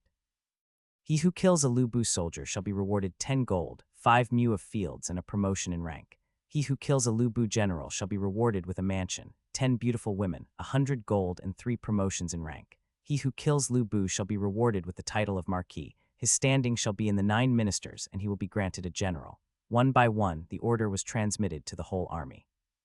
All the cow generals were sharpening their weapons and wiping their hands. They all wanted to achieve greatness. They all wanted to be bestowed the title of Marquis. Only Su Chu was desolate. In today's battle, his lord have already given the death decree. Lu Bu will certainly die, and he will lose another worthy adversary. Kakakaka, a sound of door opening that causes one to be uncomfortable. The city of Kayang, the city that was filled with corpses. The frontal gate of the city that the cow army was unable to break through, even after spending 20,000 troops, have suddenly opened. A general donned in a golden armor and holding a trident came out on his horse. Lu Bu, just like how Lu Bu could instantly recognize Cao Cao, Cao Cao could also instantly recognize Lu Bu. Did he decide to surrender seeing that he's in a plight with no way out? Cao Cao laughed. Gates in the ancient times are very difficult to close once they're open. Once opened, it'll take a long time to close it. This amount of time was certainly enough for his army to rush past. Cao Cao had initially thought that he had to fight a siege battle. However, it appears that it would just be an annihilation battle now. Surrender? Impossible. Gu Jia shook his feather fan. His wine had been hidden away by Old Cow. A Gu Jia without his wine was without doubt unhappy. If he wanted to surrender, he would have done it a long time ago. Then what did he plan to do? Asked Cao Cao.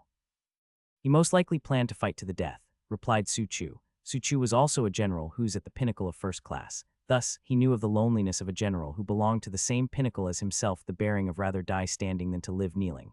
Fight to the death. Cao Cao also understood. This was indeed Lu Bu's style. Lu Bu had once dared to attack the barracks of the 18 warlords with his mere 3,000 Bing province heavy cavalries.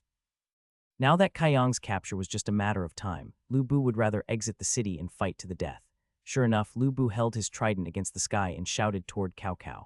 Cao Mendi, Lu Bu Lu Fengxian is here. Come forward and let's chat. My lord, don't go. Gu Jia was concerned about Lu Bu's actions. Was this man really the man who was known as the god of war? Was he really planning to fight to the death, or was he planning something else? Just like how generals can't understand Gu Jia's stratagems, he too cannot understand the thinkings of generals like Lu Bu.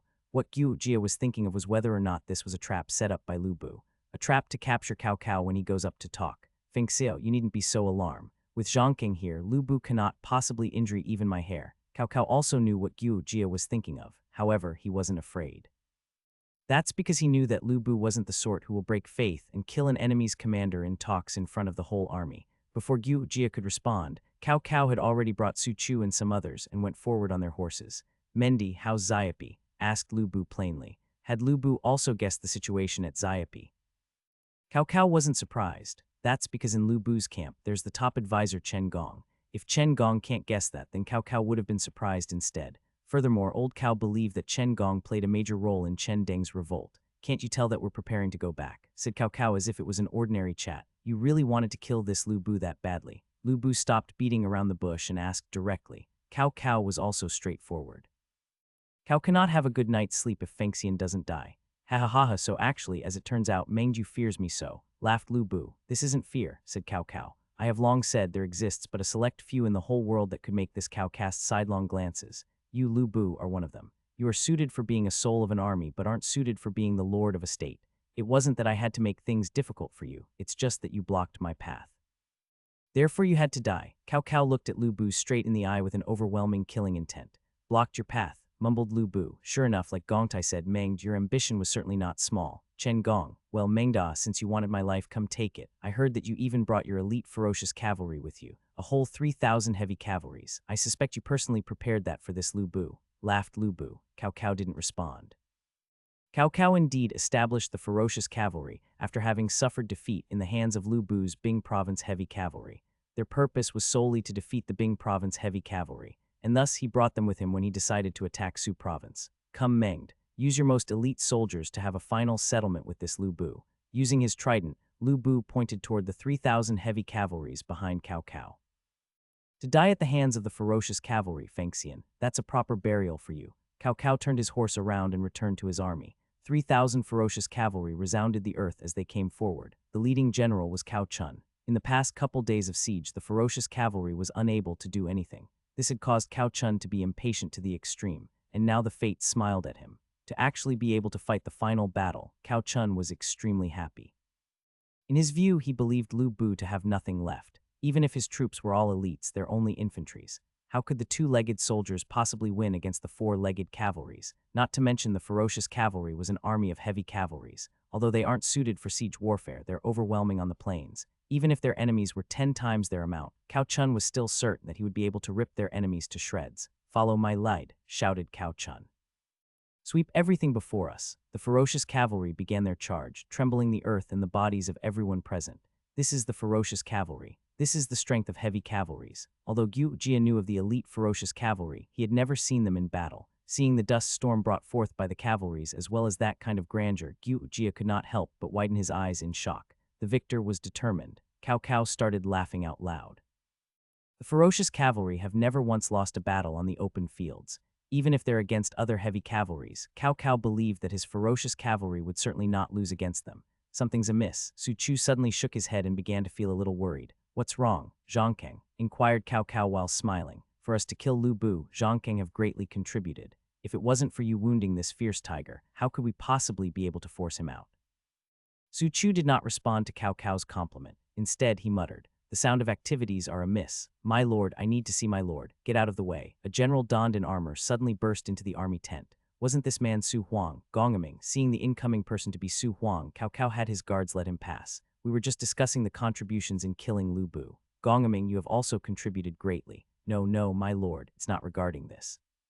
Su Huang quickly spoke. These sounds of activities. There's heavy cavalries in the vicinity. Heavy cavalries, you meant the ferocious cavalry. The ferocious cavalry are the elite amongst the elites. They're comparable with the Western Liang heavy cavalry that Dong Zhou had. Su Huang was formerly a subordinate of Yang Feng. Thus, he was naturally very familiar with the Western Liang heavy cavalry. TL, Yang Feng was a cavalry general under Dong Zhou who was later defeated by Cao Cao. Su Huang joined Cao's camp after that. Is it really my lord's ferocious cavalry? Doubted Su Huang. My lord, didn't you only brought with you 3,000 ferocious cavalry? How could they possibly have the grandeur of nearly 10,000? 10,000. Cao Cao was also in doubt. My lord, please listen to the trembling of the earth. This is obviously the sound of 10,000 cavalries in the vicinity, replied Su Huang. 10,000 cavalries. Cao Cao grew even more confused. That's right.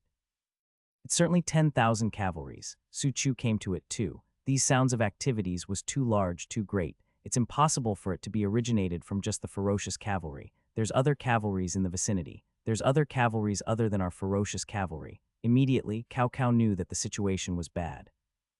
It was like what Su Huang and Su Chu said, that there's 10,000 cavalries in the vicinity, then taking into consideration of the 3,000 ferocious cavalry, there's still 7,000 cavalries in the vicinity that wasn't his troops. Lu Bu, Lu Fengxian. This Cao Chun had set to obtain thy head. After reaching the realms of the dead, don't forget to tell Yama that it is I who sent you there. As the distance from Lu Bu grew ever closer, Cao Chun's eyes grew with ever more malevolent. He. There are numerous people who wanted my life. Amongst them, who are you, Cao Chun? With a confident smile, Lu Bu viewed the magnificent army with thousands of men and horses as if they were nothing. Kakakaka, the gates of Kaiyang have all been opened. Under the reflection of the sun, the armors were glistering. One by one, horses came running out from within the city as if there was no end. Mounted atop the horses were ferocious soldiers donned in heavy armor and holding long spears, cavalries. Cao Chun was abruptly startled. Where did these cavalries came from? Just like this, two powerful currents of steel collided with each other. Hungry, starving, outside of Kaiyang in the current of steel, an odor reeking of blood started spreading out. The Bing Province Wolf cavalry troops. Old Cao abruptly ran to the observation platform. His eyes were almost popped out in shock. Where did the cavalry came from? Where did the horses came from? Lu Bu didn't take a single horse with him when he fled from Xiapi. Majority of the war horses from Kaiyang was already pulled by Lu Bu to Xiapi. The remaining small amount of war horses were given away by Zhang Ba. How could there possibly be all these horses now? An ocean of cavalries wider than the eye can see. 2 horses per man, 5,000 horses, 3,000 cavalries. Su Huang was certainly above all other Cao generals when it comes to cavalries. With a single view, he could already tell the situation. 3,000 cavalries. Only through great difficulty did old Cao manage to grow a cavalry unit of 5,000. Now, more than half of these cavalries were here in Su province. They are precisely the 3,000 ferocious cavalry. Cao Cao would be distressed to lose even a single one of them. That's because a single one of these ferocious cavalry soldier cost as much as a whole infantry unit, a unit of heavy infantries.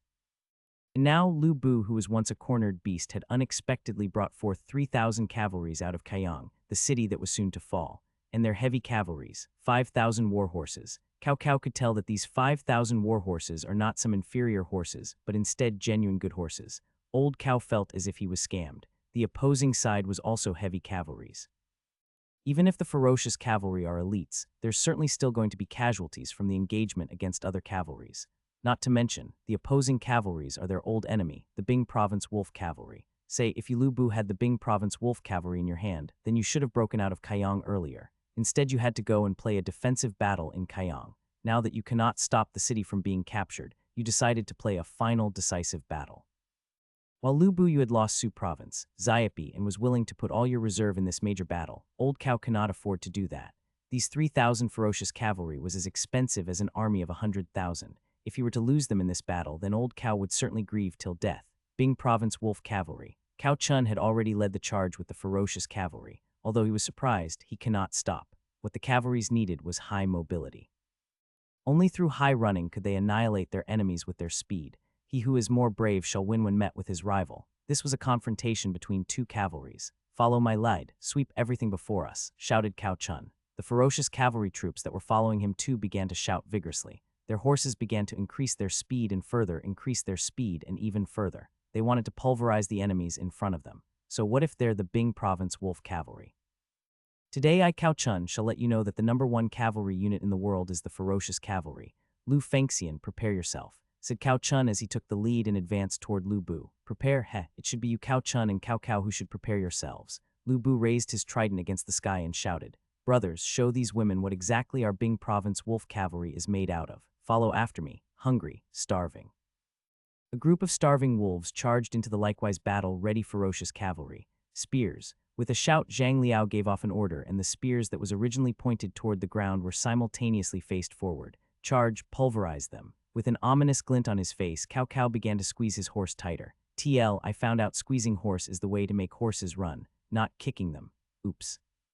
Shah, the two currents of steel collided into each other. The strength of cavalries was determined by their impacting prowess. The first row of the ferocious cavalry had collided with the first row of Bing Province wolf cavalry. Like the rest of the heavy cavalries in this era, the ferocious cavalry soldiers were armed with blades and spears. However, upon colliding with the Bing Province wolf cavalry, they noticed that their spears were a whole segment shorter than their enemies. As the saying goes, the longer weapon wins the fight. The vanguards of the ferocious cavalry met with some rather unlucky fates. These Bing Province wolf cavalry soldiers who have been besieged and attacked by the cow troops all this time have kept within their stomach an immense amount of anger. Now that they have their horses, armors, and spears, they were finally able to express their anger. With great enthusiasm, they thrust their spears toward the ferocious cavalry. Poo poo poo. One by one, sounds of armors being pierced through resounded through the battlefield.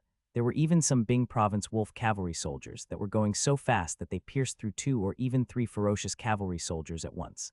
Close engagement. Cao Chun noticed the prowess of the spears that the Bing Province wolf cavalry possess and decided to tell his troops to engage in a closer range. No matter how strong the spears are, their usage is limited to long range. Once the distance between them decreased, the spears would only become obstructions. At that time, the ferocious cavalry would have the whole battle. Raise shield, Zhang Liao shouted again. Only now did Cao Chun notice that attached behind every Bing Province wolf cavalry soldier was a large shield. Those shields were shining brightly under the sun. It was obvious that they were of metal construction. Such large shields, don't they know that cavalry would no longer be mobile with those? Cavalry. Cavalry are known as cavalry due to their high-speed movements. Once the rider wears too much armor or too heavy equipment, then not only would it be hard for the person to bear the weight, it would also be hard for the horses to bear the weight. The mobility of the horses would be lost. Once lost, not only could they no longer travel long distances, they would also be unable to engage enemies. Initially, Zhang Liao had thought of the same thing as Cao Chun. When had cavalries ever possessed shields? The motto of cavalries had always been engage, engage, engage, and attack, attack, attack. Never once had cavalries ever used shields. Even if they had shields, then it had always been just small arm shields and never such large shields. However, upon donning his equipment, Zhang Liao was instead very happy. These shields, although big, were very thin and tough. So tough that it shocked Zhang Liao. So tough that his blade was unable to break through those shields. Liu Mang had originally brought those shields for the formation breaker. However, all the formation breaker troops had jumped onto a horse. Thus, everyone ended up having a shield. Abominable. Cao Chun dodged an incoming spear and returned with a slash with his horse beheading blade. Die for me. His blade accurately went through the gaps between the shield and landed on the Bing Province wolf cavalry soldier's body. TL, Chinese letter, Chinese letter, Chinese letter. HTTPS, www, Google, search, Q equally 696A99A9 ACE 58880 EAS SM equal 93 source equal LNMS TBM equal ISK, PSI equal X VED equal 0 CACQ AU AWO VCH MIT MX 0 PS GXW IV to SISH 1 VPW SKBU equals 784, B equals 700. Dai Cao Chun had an ruthless expression. All the general had their expression turned ruthless upon entering the battlefield. This was due to being influenced by the atmosphere of war. This had caused some to be unable to calm themselves even after the war is over. Cao Chun had an expression of excitement. Blood was soon to be sputtering. This Bing Province scrub was going to die. Before Cao Chun's excitement could reach its climax, he suddenly stiffened up. That was because his blade was unable to break through the armor. That white armor looked exactly the same as before. The only difference was that now there was a white blade mark. How could this be? Cao Chun's weapon wasn't just some ordinary large blade. It was a weapon bestowed upon him by Cao Cao to represent the might of the ferocious cavalry. It was originated from the same master blacksmith as Cao Cao's sword of heaven. Cutting apart metal and leather armor was like cutting tofu for it. However, it was currently unable to cut through the Lu Bu soldier's armor. That Bing Province cavalry soldier didn't care about Cao Chun's state of mind at all. On the battlefield, it's either you die or I die. Letter 1D1 C, letter 1D18, letter 1D05, letter 1D00, letter 1D1B, letter 1D07, small kappa, letter 1D0F, letter 1D0Da, N0V3LF, IRTEP ENET. Hungry, starving, the Bing Province wolf cavalry was like a pack of hungry prairie wolves. In their eyes, only through tearing apart the enemies in front of them could they obtain food to satisfy their hungry and obtain survival. Thus, these Bing province wolf cavalry soldiers were fighting desperately to find a way out of the impasse. Abominable. Cao Chun immediately returned a strike to block the incoming attack. Although he could block the incoming attack with his great martial skills, his subordinates were not as lucky. One by one, the ferocious cavalry soldiers fell. Other than the few first-row Bing province wolf cavalry soldiers who were dismounted during the initial impact of the horses, they were practically unharmed. Although the ferocious cavalry were wearing heavy armor, their armor was still full of gaps everywhere. Some of their heavy armor was even unable to defend against the attacks from the spears. That was because although their armor was classified as heavy armor, they were not fully composed of metal like those of infantry's, but instead a combination of metal and cloth. Their horse-beheading blade was originally a nightmare for other cavalries. However, against the Bing province wolf cavalry, their blades was unable to even break through their defenses. If they can't break through their defenses, they can't possibly win. Breakthrough, Cao Chun knew that this time the ferocious cavalry will suffer great defeat. However, as the commanding officer, he knew that he cannot retreat and could only break through the Bing province wolf cavalry without any regards to the amount of casualties. Only through that might the ferocious cavalry be able to regroup themselves. That was because once a cavalry unit stops, then it will soon suffer complete annihilation. Breakthrough, breakthrough. The ferocious cavalry was indeed worthy of being the elite amongst elites within the Cao army. In an instant they immediately understood the thought of their general when meeting enemies face to face. He who is more brave shall obtain victory. On the battlefield, there is no begging for forgiveness, there is only life and death. Sha, Lu Bu's eyes flashed. Although Zhang Liao is the commander of the Bing province wolf cavalry, he was the commander before Zhang Liao. He admired Cao Chun's action of breaking through and not to panic. He knew that Cao Chun was a good general who is very familiar with cavalries. You think you can leave whenever you please. Lu Bu perked his horse, his sword-like eye fixed onto Cao Chun. This sensation. Cao Chun was leading the ferocious cavalry in their breakthrough when he suddenly sensed a tightness on his chest. He was trembling as if some ferocious beast had fixed its attention on him. Not good. Cao Chun suddenly lowered his head. His whole body was like a turtle hiding within its shell. At this moment, Cao Chun could care less about his image. He wanted to survive, and sure enough, his experience of over hundreds of battles saved his life. Atop his head, a golden-colored trident flew by like a flash. Poof, poof, instantly two heads flew to the sky. Two ferocious cavalry soldiers that had been following Cao Chun close by suddenly became two fountains of blood and lifelessly fell down their war horses. Lu Bu. Only now did Cao Chun manage to have a view of the incoming person. Donning in a golden armor, holding a trident, and with murderous aura all over, wasn't this the Lu Bu that he said he will kill earlier? Cao Chun, humph. Lu Bu suddenly started charging toward Cao Chun. On the White Gate Tower, he failed to kill both Cao Cao and Zai Hu Yuan and had since been in a very bad mood. Cao Mendi took my Su province and uprooted my foundation. Today, I shall have you taste the pain of losing your loved general. Lu Bu didn't know who Cao Chun was. However, he knew that the ferocious cavalry was old Cao's precious treasure, only these few thousands of them in the whole Yan province. For this Cao Chun to be the commander of the ferocious cavalry, he is most definitely one of Cao Cao's great general. What Lu Bu wanted was to slay this Cao Chun to give Cao Cao heartaches. Die for me. Lu Bu's entire murderous aura was fixed onto Cao Chun. On the battlefield, anyone that Lu Bu wants to kill will certainly die. No one could stop him, not even gods. This cannot be. How can I die? I cannot die. Cao Chun did not know of the prowess that Lu Bu possessed before. He even dared to belittle him earlier. He had viewed Lu Bu to be just a brute, the slave of 3 surnames, a traitor who put petty personal love affairs over everything else, a person who cannot possibly accomplish much. Cao Chun had always viewed of slaying Lu Bu as a stepping stone in his meritorious contributions. When his ferocious cavalry was called to the front of the battlefield, Cao Chun was immensely happy. He had viewed Lu Bu as a fish on the chopping block. He wanted to kill Lu Bu and prove to the world that he, Cao Chun, was the greatest general, that he, Cao Chun, was the real god of war. However, now Cao Chun was in a panic. He was a general. Thus, his sensitivity toward dangers was much stronger compared to regular people. He had only heard from others of Lu Bu's frightening prowess before. And now he genuinely experienced it. He genuinely experienced the frightening man who was known as the god of war, this man who was the wolf god of the prairie.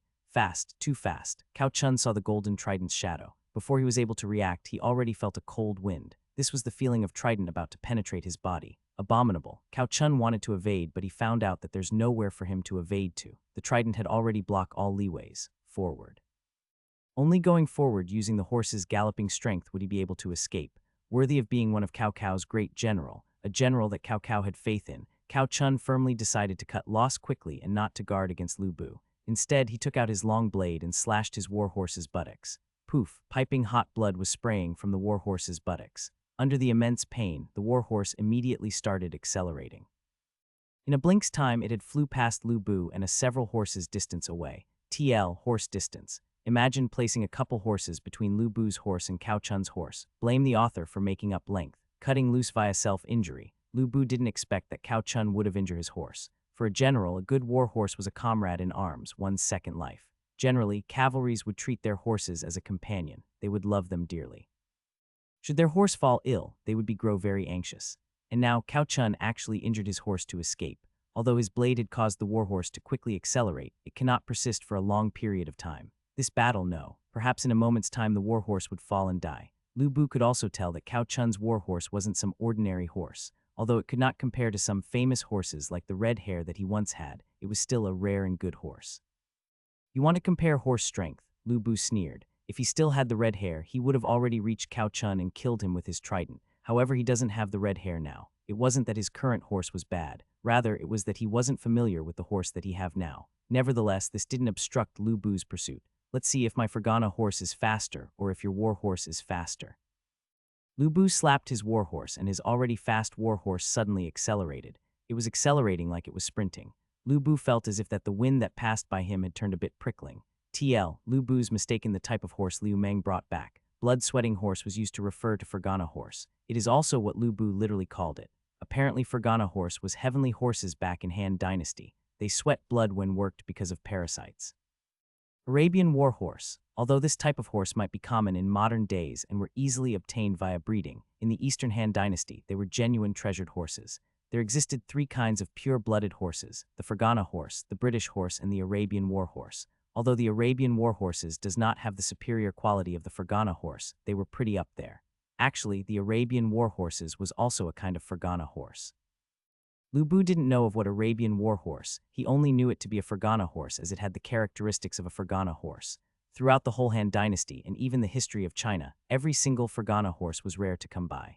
Lu Bu never would have expected that Liu Meng would bring to him a total of 2,050 of such Fergana horses. How could this be? Cao Chun turned pale with fright. Although his war horse wasn't top-notch, it was still very good. In the whole world, there were only a couple famous horses that was able to overtake his horse.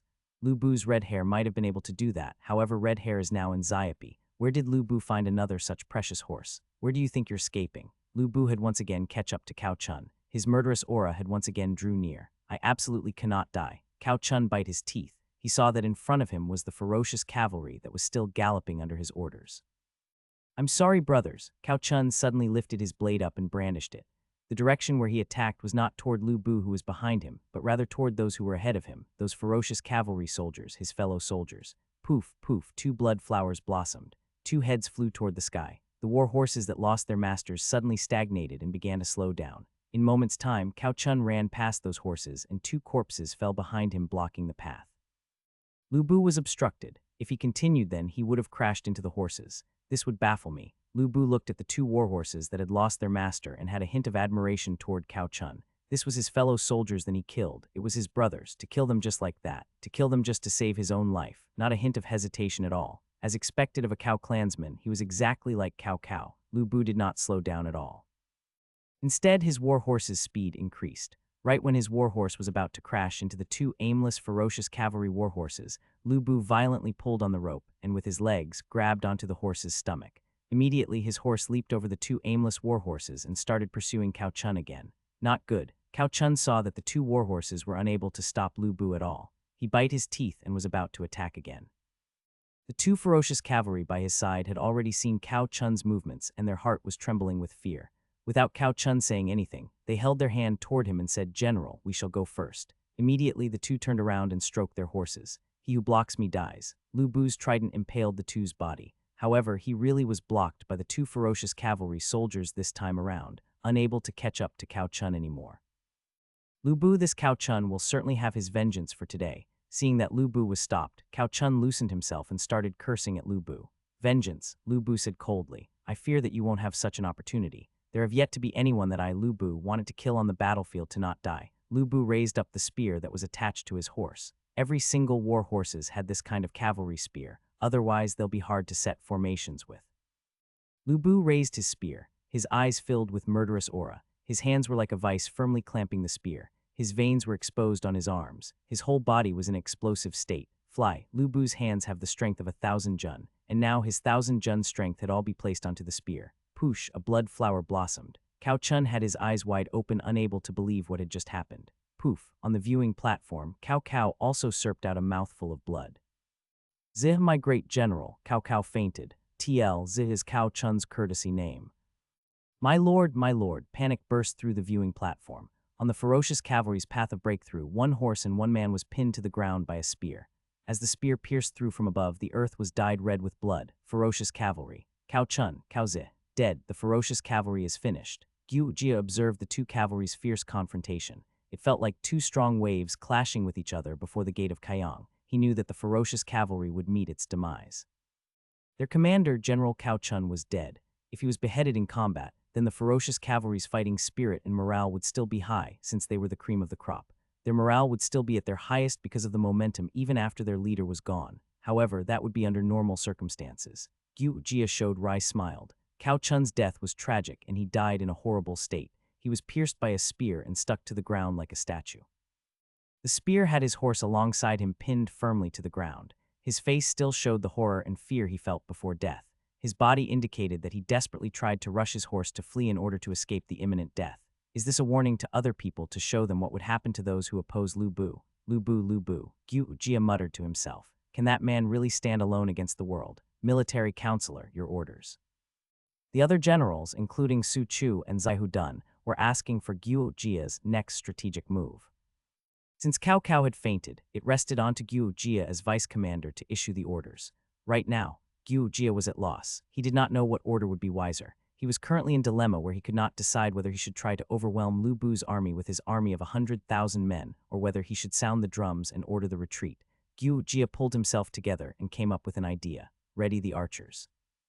Gu Jia shouted with flickering gaze and waved his feather fan. Archer unit ready, replied a general. Prepare your bow, target the cavalry in front of us with volley. Gu Jia issued the order without any hesitation. Military counselor this. The cavalry in front of them were not only the Bing province wolf cavalry, but also their ally the ferocious cavalry. Even though the commander died, there were still 1,000 of ferocious cavalry currently engaged in battle. If the archers let loose those arrows, they won't be able to distinguish between friends and foes. Everyone inside the ferocious cavalry, who were their brothers in arms and the elite units of the Cao army, will be hit.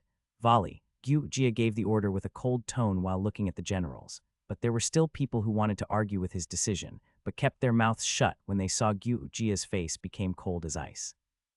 Even though Gu Jia was only a weak scholar compared to those generals who were used to fight bloody battles, he was a brilliant tactician who killed thousands of soldiers using his tactics. He therefore had even more blood on his hands than the generals. Archers, ready your bow and target the cavalry in front of us. Volley, the archer battalion's general shouted. Yes, sir. The whole archer battalion followed their commander's order and pulled their bows. Volley, whoosh.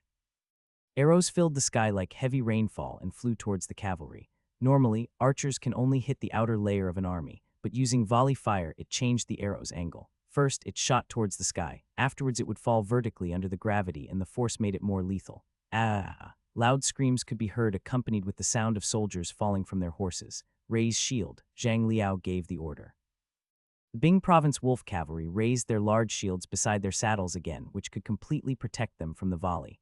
However, some of them still got hit by the arrows, because the soldiers of the Bing province wolf cavalry also tried to protect their horses with the shield. If you combine the horse and the soldier, even the large shield could not cover every space.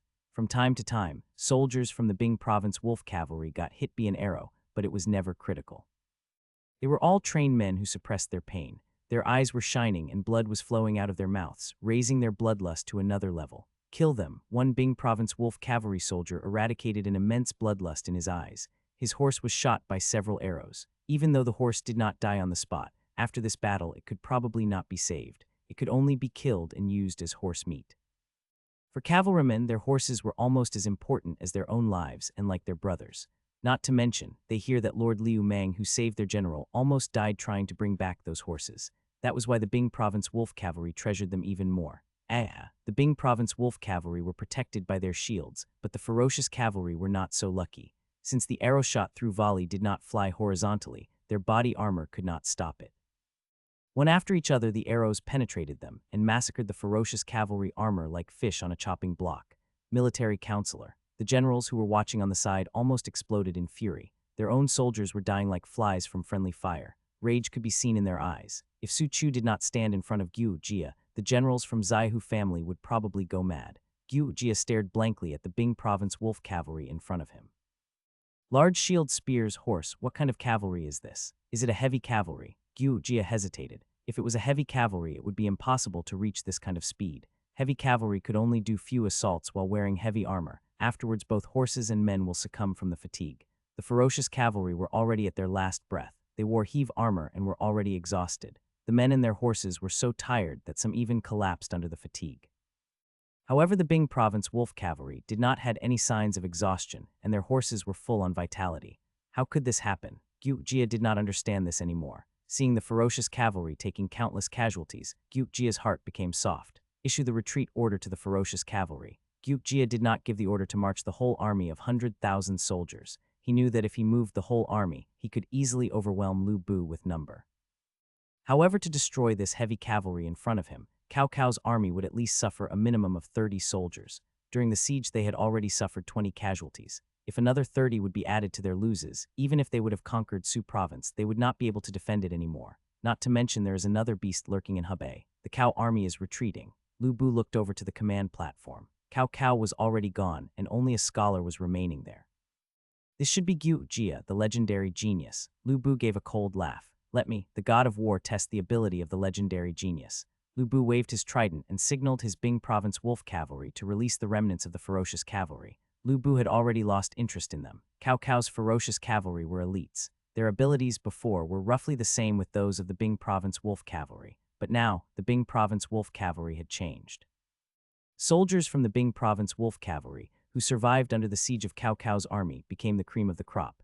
Every one of them would be equally matched in prowess to other captains. Coupled with excellent horses, spears, heavy armors, and giant shields that Hanyang brought, it could be said that the Bing province wolf cavalry had currently no equal match. Hanyang, Lu Bu frowned. While fighting the ferocious cavalry, his thoughts were constantly with Liu Meng, whose life or death was still unknown. Cao Cao.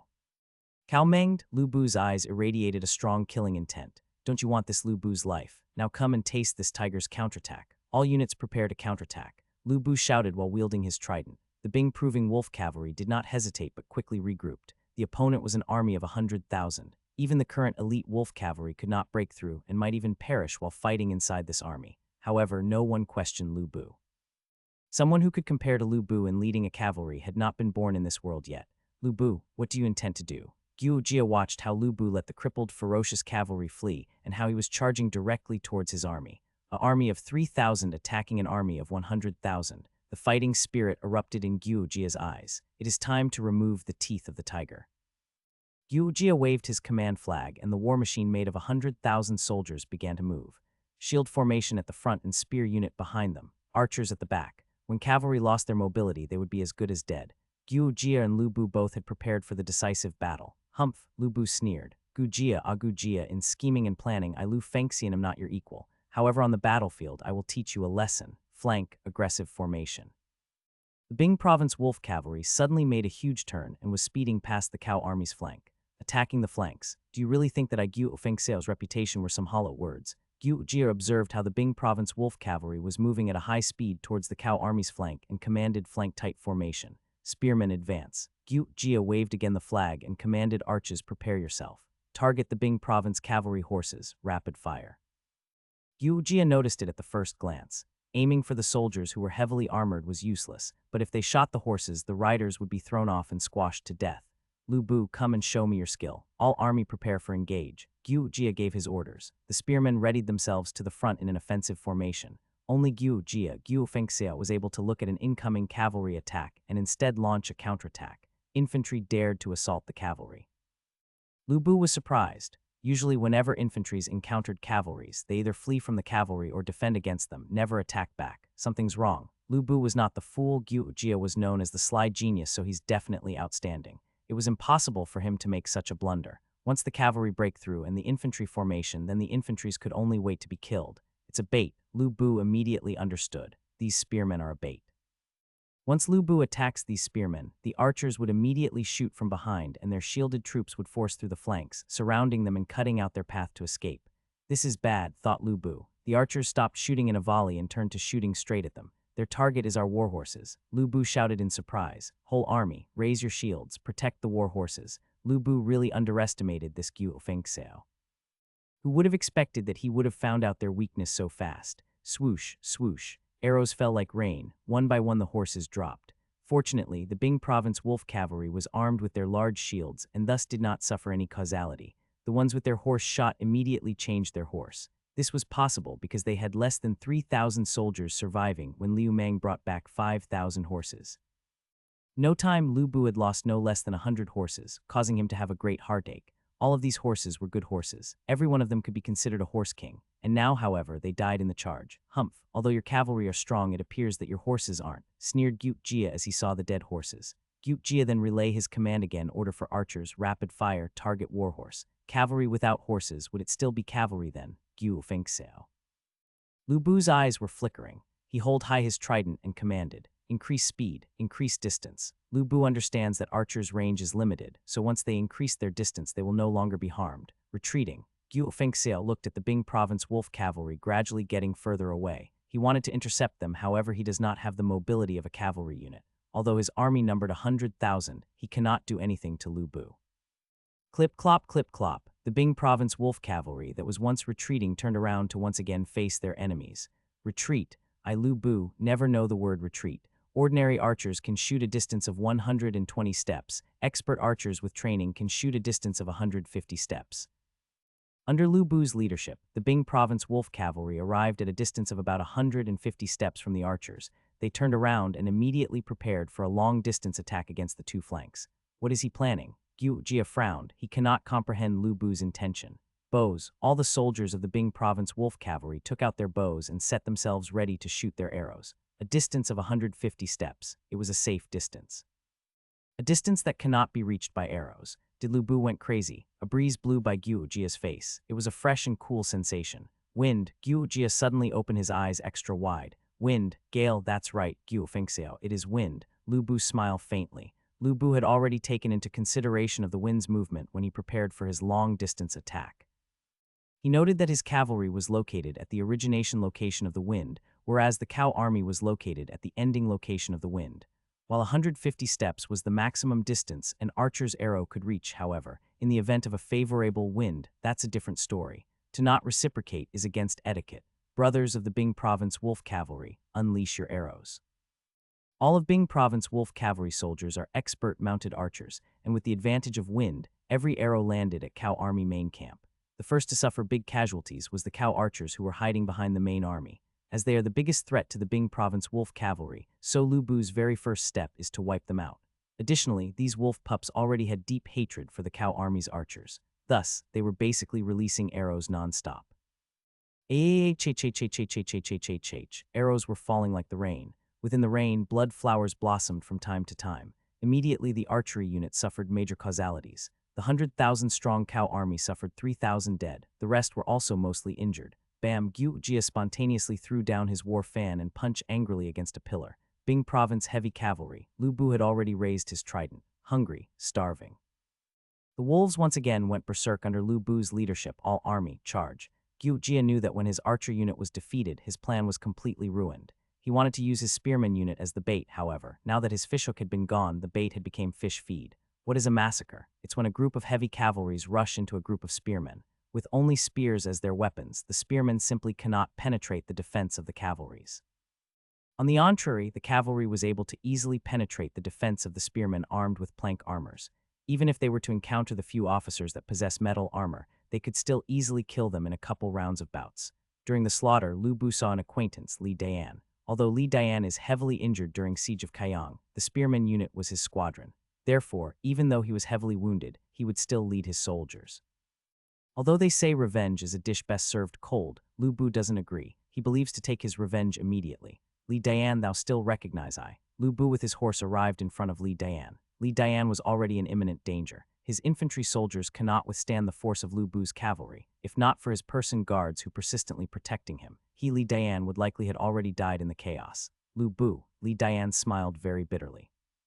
He knew that he can't escape today. Had it only been the Bing province wolf cavalry, Li Dian still believed that he would be able to escape using his martial abilities. However, Lu Bu was the one who came. Even with Su Chu, Su Huang and himself together, they were not a match for Lu Bu. And now he is only alone. How can he hope to survive? Your memory's not bad. Lu Bu smiled. Clang.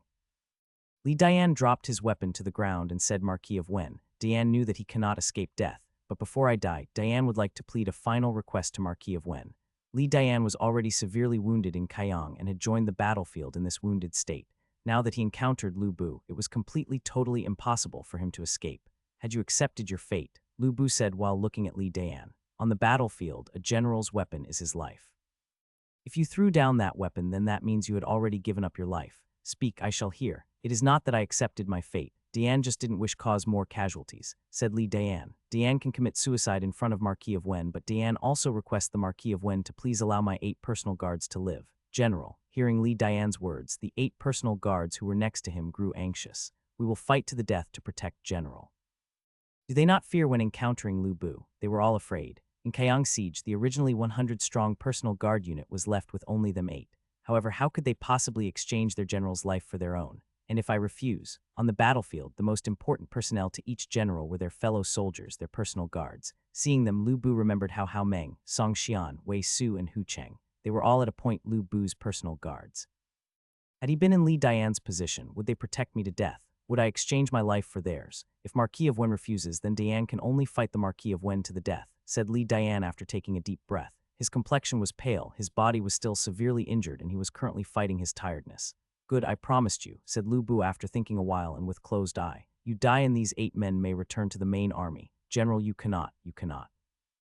The 8 guards started panicking. They wanted to go forward and seize Li Dian's blade. However, Li Dian's martial skills were above them. He was also their commander, thus they revere him and dared not do such. Could it be that you all are not listening to my orders now? Li Dian stared at them angrily. Scram, all of you scram, return. Live and help this Dian take care of his old father and mother. General, poof, a blood flower blossomed mid-air. The long blade was covered with their commander's warm blood. Li Dian dead, you all return. Lu Bu saw the Li Dian who just committed suicide and felt a bit disturbed. Return, the remaining Li Dian bodyguards one by one knelt down in front of Li Dian's corpse. General, we deeply regret for unable to fulfill your final wish. We are unable to help you take care of your old father and mother. Please wait for us below, we shall follow you immediately. Poof, poof, poof. 8 kneeling corpses appeared in front of Li Dian's corpse. Their blood sprayed all over Lu Bu's face. Lu Bu licked his lips. This blood turned out to be warm, in the midst of Cao main army. Yu Jia, said Lu Bu, Lu Fengxian, deserving of the title of God of War, as he looked toward the front with flickering eyes. The spearman battalion was already pushed all the way back to the main camp. Amidst the air, Lu Bu and Yu Jia's gaze met. Yu Jia, Yu Fengxiao, you're pretty good too. The stratagem of the sly genius. The scheme that took away this Lu Bu's Su province. Lu Bu's brows were also raised. In that case, we shall fight again, certainly.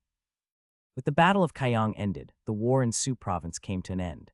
The Cao army, which consisted of 100,000 soldiers, adding Liu Bei, Big Ear Liu's forces of 20,000 soldiers, would sum up to a total of 120,000 soldiers.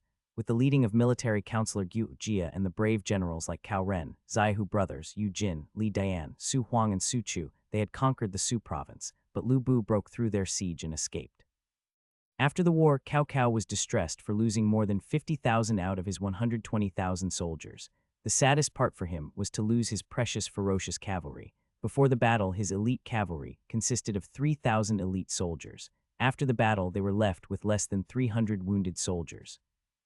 Training a single soldier of ferocious cavalry was equal to training 10 normal soldiers, which means losing all 3,000 riders of ferocious cavalry were equal to losing 30,000 infantries. That counted only for the riders' training without considering the loss of horses and equipments. The battle also cost Lu Bu dearly. Originally, he had 70,000 defenders. With the formation breaker and Bing province wolf cavalry, he had a force of a total of 75,000 people. At the end, only around 2,500 soldiers survived. He had lost not only Su province, but also 4 generals, Song Xian, Wei Su, Hu Cheng and Cao Xing. Now he was left with only Zhang Liao, Gao Shun and Zhang Ba. Among the 5,000 warhorses that Liu Meng brought to Kaiyang, only less than 4,500 had survived. Most of the horses died under Yu Jia's volley fire. Did Henyang wake up? Lu Bu asked the people in the carriage while he took off his cloak and helmet. Father, he is still in coma. Inside the carriage was a gorgeous girl with long, silky black hair and a pretty face. She had inherited Lu Bu's dashing eyebrows and Madame Yan's gentle look. She was indeed a beauty with rare charm. This young lady was indeed Lu Bu's eldest daughter. Lu Linky's face showed exhaustion. She had taken care of Liu Meng day and night, while doing things such as feeding him and helping him to wash his body. Her face blushed when thinking about it. In the whole Lu Bu army, she was the only person who was qualified to attend to Liu Meng. Men were not suitable to do this kind of job and women were rare on the battlefield. They either came from Lu Bu's family or Zhang Ba's family. Miss Lu was the most suitable candidate to take care of Liu Meng because of their engagement. Still not yet waken up, Lu Bu frowned his eyebrows. Liu Meng was his benefactor who had helped him in countless bad-looking situations. First, Liu Meng rescued him from the White Gate Tower and then brought food to his army. After that, Liu Meng had brought 5,000 warhorses and spears which saved Lu Bu in a life-or-death situation. So talking about Liu Meng's well-being, Lu Bu could not be more concerned. Until now, he had visited to his son-in-law for no less than 10 times. "My lord, you don't need to worry. Henyang will survive." "He is a little pale, his vitals and breathing weakened a bit. Nothing else," reassured Chen Gong. The strategist Chen Gong had changed his uniform and now wore civilian clothes since his uniform were already soaked with blood. In addition to the civilian clothes, Chen Gong was also wearing the aluminum armor brought by Liu Meng. Chen Gong became a handsome guy in this attire. When standing next to Lu Bu, one cannot tell who is more charming. His vitals and breathing are weakening. Lu Bu was deep in his thoughts. He seemed to be preoccupied with fear and hesitation, but could do nothing but leaving the place. "When Hanyang wake up, inform me immediately." "Yes, father," Lu Linky nodded. Although Liu Meng and she were not husband and wife yet, they were already engaged. In addition, she knew that the man who had seen her nude saved her whole family in this crisis. Is he really a saint? Even though Lu Linky did not know much about military affairs, she was aware that bringing so many warhorses and equipments out of nowhere was not something an ordinary person can do. At this moment, there was another person who was in the same state as Liu Meng, the big boss, Old Cow. Cao Chun's death and the destruction of ferocious cavalry were enough to make Old Cow faint and did not regain his consciousness until recently. When he woke up, his first words were, "How is my ferocious cavalry?" Yu Jia replied while showing a bitter smile, "My lord, from the 3,000 ferocious cavalry, only less than 300 survived, but even that number was just a hollow one. The soldiers who had survived were severely wounded. Besides, the Bing province wolf cavalry had diminished the ferocious cavalry's courage into the air. An army under such circumstances was unable to go into battle ever again, from 3,000 to 300. Old Cow muttered to himself, "Why did I have to pursue Lu Bu too? Haiyang, why couldn't I celebrate a victory feast after capturing Lu Bu?" Old Cow lamented with deep regret. What about Zih? Boss Cow had thought about his younger clan cousin. His body has been put into a coffin with care. Before his death, he retained a look where he showed his utter loyalty to you, my lord. Gu Jia whispered to Cao Cao. How could he tell Cao Cao that Cao Chun's face was actually full of fear and disbelief before his death? Zih, oh Zih, Boss Cow started sobbing. If you compare Cao Cao with Liu Bei in weeping, Cao Cao was almost an equal match. During this time of chaos at the end of Han Dynasty, among the many people who wept, Liu Bei was unsurpassable. His profound ability to weep overshadowed his other abilities. Cao Cao was hit hard by this saddened news. He lost both Cao Chun and the ferocious cavalry, a cavalry unit he spent many years cultivating. Cao Cao's tears rolled down from his face when thinking about this. He rushed out of the tent crying barefooted. He ran to a coffin, kneeled down on the ground and cried even louder and started to put on a show. Many people sympathized with Cao Cao's weeping, since dashed out straight after waking up, not even wearing clothes or shoes. The scene immediately reminded the generals, the soldiers who sacrificed their lives for Cao Cao. This kind of show made those generals to feel that it was all worth it to die for Old Cow. The 3 Peach Oath Bros were also standing next to him. The youngest one, Zhang Fei, was the most naive out of the 3 brothers. Seeing Cao Cao's bitter cry, he said, "Cao Cao is really not a bad person. He is crying so heartbroken for the dead general. After all, he is a sentimental man who cares for his soldiers a lot." Zhang Fei was truly simple-minded. In Zhang Fei's point of view, anyone who cries and drinks can be seen as good guy. Meng De is also a hero. Guan Yu also started to appreciate Cao Cao a little. If his big brother Liu Bei did not found him first, perhaps he would now serve Old Cow. Koa Cao granted Lu Bu's red hair to Guan Yu. That's why he would certainly put in good words for Cao Cao.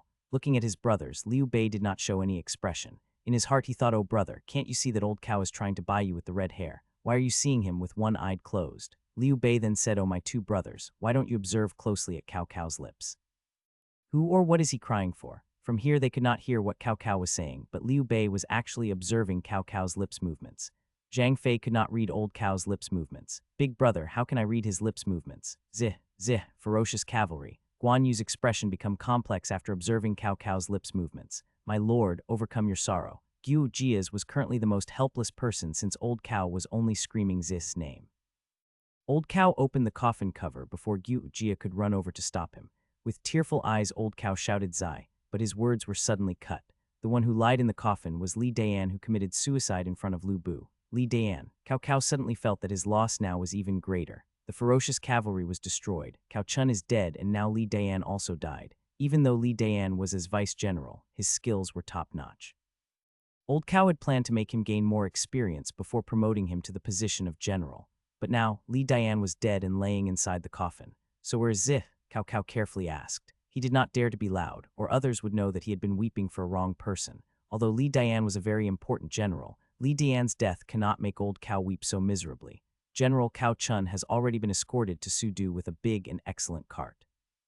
Yu Jia whispered to Cao Cao's ear. Cao Chun's body was nailed tight to the ground from a spear that Lu Bu threw. His body and his warhorse had been conjoined and could not be separated. Yu Jia couldn't find a coffin big enough to hold a man and a horse. He had no other choice but sending Cao Chun's body to Sudu. He would request a custom-made coffin when the cart arrived in Sudu. "Mancheng, oh Mancheng." Old Cow's immediately changed his words. "Cow Army main camp." Although they had experienced a ridiculous tearful scene just a moment ago, their focus have completely shifted toward a competitive state. Although 3,000 ferocious cavalry were annihilated in the recent battle, there still existed 2,000 reserves in Sudu. To restore the 3,000 that was lost was just a matter of time. And now, the main focus of everyone was on who would be the next commander of the ferocious cavalry. The ferocious cavalry needed a new commander. What is the ferocious cavalry, you ask? It's the elite amongst the elites, the trump card amongst the trump cards. He who shall become the next commander of the ferocious cavalry was equate to becoming Old Cow's most trusted aide. Mendi, regarding the ferocious cavalry, Cao Ren spoke first. Cao Ren could be considered as the most senior amongst all the generals in the Cao army. He was one of those commanding officers who watches over others and thus should not have competed with the other generals. However, the commander of the ferocious cavalry was too alluring a position. To possess 5,000 ferocious cavalry soldiers was equate as possessing an army of 50,000. When assistance from the infantries was added, even if the opposing army was 100,000 strong, Cao Ren was still confident enough to face them. "Zixio, why must you be so? You're already the commander of the army. Why must you still fight over this commander of the ferocious cavalry with us?" The only one who can speak like that to Cao Ren was the few from the Zaihu clan who have blood relations with Cao Cao. Being relatives, they were not hindered one bit in speaking out their mind. TL, Cao Ren's courtesy name is Zixio.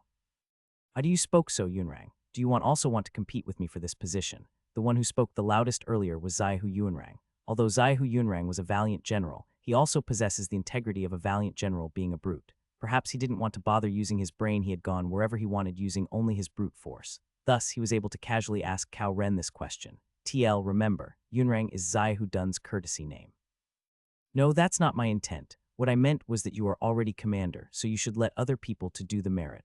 Although I, Zaihu Dun, am not inferior to Zis, I am not capable of commanding the cavalry, therefore I recommend Gongming for this position," said Zaihu Dun casually again. TL, Gongming is Su Huang's courtesy name.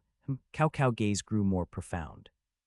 This Zaihu Dun, when can he talk so elegantly? He even said that he's not capable of commanding the cavalry, and even recommended Su Huang. Cao Cao cast his gaze behind Zaihu Dun to the youngsters of the Zaihu clan. Amongst them was Zaihu Da. In the siege of Xiapi, he was captured by Lu Bu. In Battle of Kaiyang, he was rescued as Lu Bu didn't have time to bother looking after him. And now, he was whispering something to his uncle's ear. "Zaihu Da, that's Mayakai's nephew." As if he thought of something, Cao Cao started nodding to himself. He was praising Zaihu Da. Su Huang, Su Gongming was Mayakai's subordinate. Zaihu Dun never leaves Zaihu Yuan, and Zaihu Yuan was the commander of the cavalry unit, the long-ranged raid troops. He would not go and become the commander of the ferocious cavalry. Thus, the ferocious cavalry shall be under Su Huang's command name, but when Zaihu Dun wanted to use them, Su Huang won't be able to refuse. TL, since this chapter have so many courtesy names, in case you forgot, Mayakai is Zaihu Yuan's courtesy name. "My lord me," Su Huang said with a very complicated expression. Su Huang wanted to comply his master's order, but the unit he is going to command was the ferocious cavalry, elite of elites. Although Su Huang knew of the methods to commanding the cavalry, he had never commanded a trump card before. Although he had once commanded the Western Liang cavalry under Yang Feng, they could not compare to the ferocious cavalry. Thinking of that and seeing the expressions of all the generals around him, Su Huang wanted to reject the offer. He knew that he was one of the newest general to the cow army. If he were to be at odds with these old generals, then it'll be very hard for him to be in the cow army. In my opinion, General Su Huang has the ability. Another general voiced his opinion. This was Yu Jin. For a lack of better option, Yu Jin had to come out to help Su Huang. He stood next to Zai Dun and had his thigh pinched by Zai Dun. Even now, his thigh was still very much in pain from the pinch. It was obvious that Zai Dun wanted him to come out and talk for Su Huang. This general thinks it's still better for General Cao Ren to be the commander of ferocious cavalry. Although the Zaihu clan had their most promising nephew Zaihu Ba, the Cao clan also had a lot of youngsters too. Amongst them was Cao Ren's eldest son, Cao Tai. This year Cao Tai only 20 years old, but he was already an excellent general. This argument is for ferocious cavalry position. How can Cao Tai do not want that position? If Cao Ren got that position, would not that position will be inherited by Cao Tai someday? This general thinks, this official believes. One by one, the civil officials and generals all began to express their own opinion, causing Cao Cao a major headache. It's not good regardless of who he gives the position to. If he were to give it to Cao Ren, then the Zaihu brothers would have something to say. If given to the Zaihu brothers, Cao Ren certainly won't stay quiet. Furthermore, Cao Chun was not just Cao Cao's, he was also Cao Ren's younger brother. Ferocious cavalry, being generals themselves, Guan Yu and Zhang Fei was naturally also very tempted by the position of the commander of the ferocious cavalry. Alas, they are not cow generals. If they were, they will certainly join this argument. When will elder brother have a trump card like the ferocious cavalry? Thought Guan Yu while looking at Liu Bei with a bit of pity and regret and a lot of resolution. Liu Bei was very sensitive to person glare and he immediately noticed Guan Yu's gaze. However, he only noticed the pity and regret and not the resolution that followed. Although Liu Bei's external expression did not change, he frowned in his heart. Second brother, Guan Yu. Enough, shouted old Cow as he banged his fist on the table. He was unable to bear listening to the argument any longer. With our enemy in front of us, with Zaipi still in danger, yet the only thing in your minds were who to lead the ferocious cavalry. Do you still see me as your lord or not? Ah, old Cow was angry. This general dared not, thy servants dared not, said in a hard-to-come-by unity. Humph, old Cow groaned coldly, what don't you dared? This ferocious cavalry, you can all forget about it. Forget about it. Other than Zith, who amongst you all have the capability on par with him. Ferocious cavalry in Zith's command is the ferocious cavalry. When in the hands of any of you it shall become the sheep cavalry. Under Old Cow's anger, nobody dared to speak. Old Cow's personal charm was that when he's in a good mood, anything you say would please him. However, you must certainly not think that his tolerance toward you was the same as taking shameless advantage of him. For instance, Mi Heng and Su Yu. One was killed by Old Cow borrowing someone else's blade, and the other was directly killed by Su Chu. TL, if you want to know more about Mi Heng. https n Wikipedia, org wiki Mi Heng or Su Yu https n Wikipedia, org wiki Su Yu Hen Dynasty. Compared to Chun, none could restore. I alone shall oversee. Old Cow opened his mouth.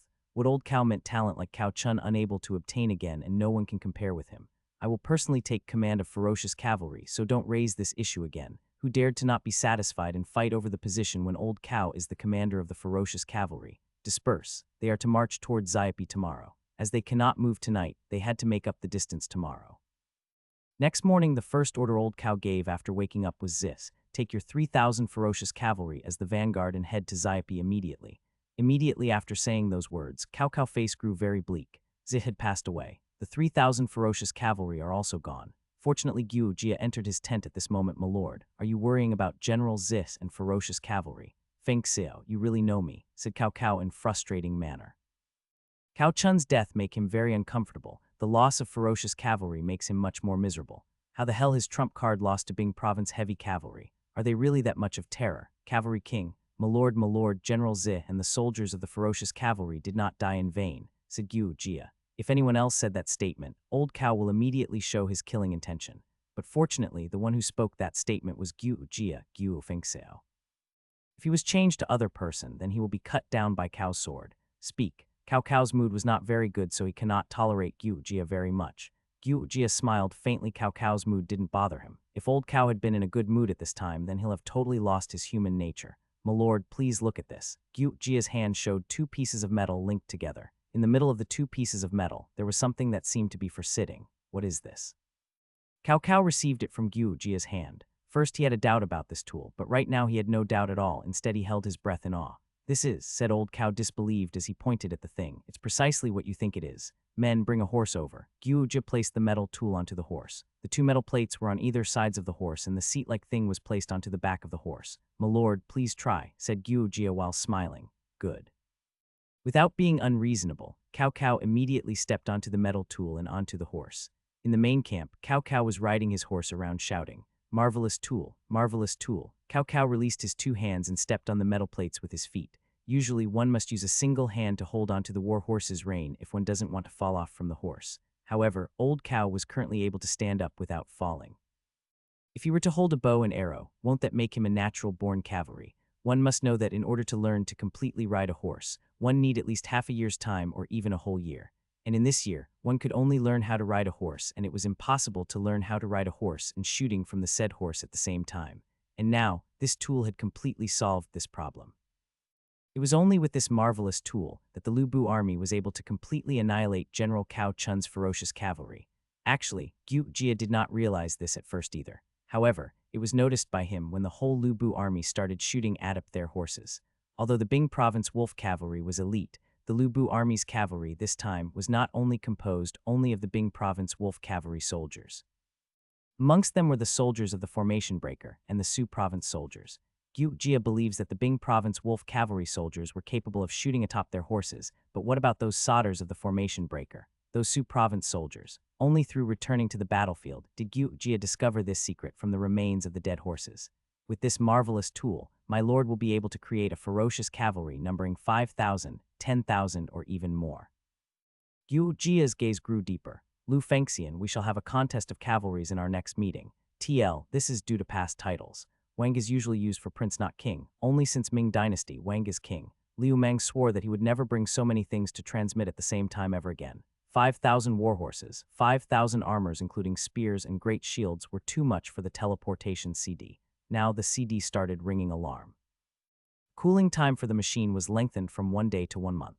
Near the teleportation CD, a limit bar was created. It told Liu Mang that if he exceeded the limit one more time, he would be regarded as disturbance towards the space and time continuum. It would mean that he would not be able to return ever again. It also refused the transmission of fire weapons. Once a fire weapon was detected by the machine, he would lose his life. This time, being in coma was the penalty he had to pay.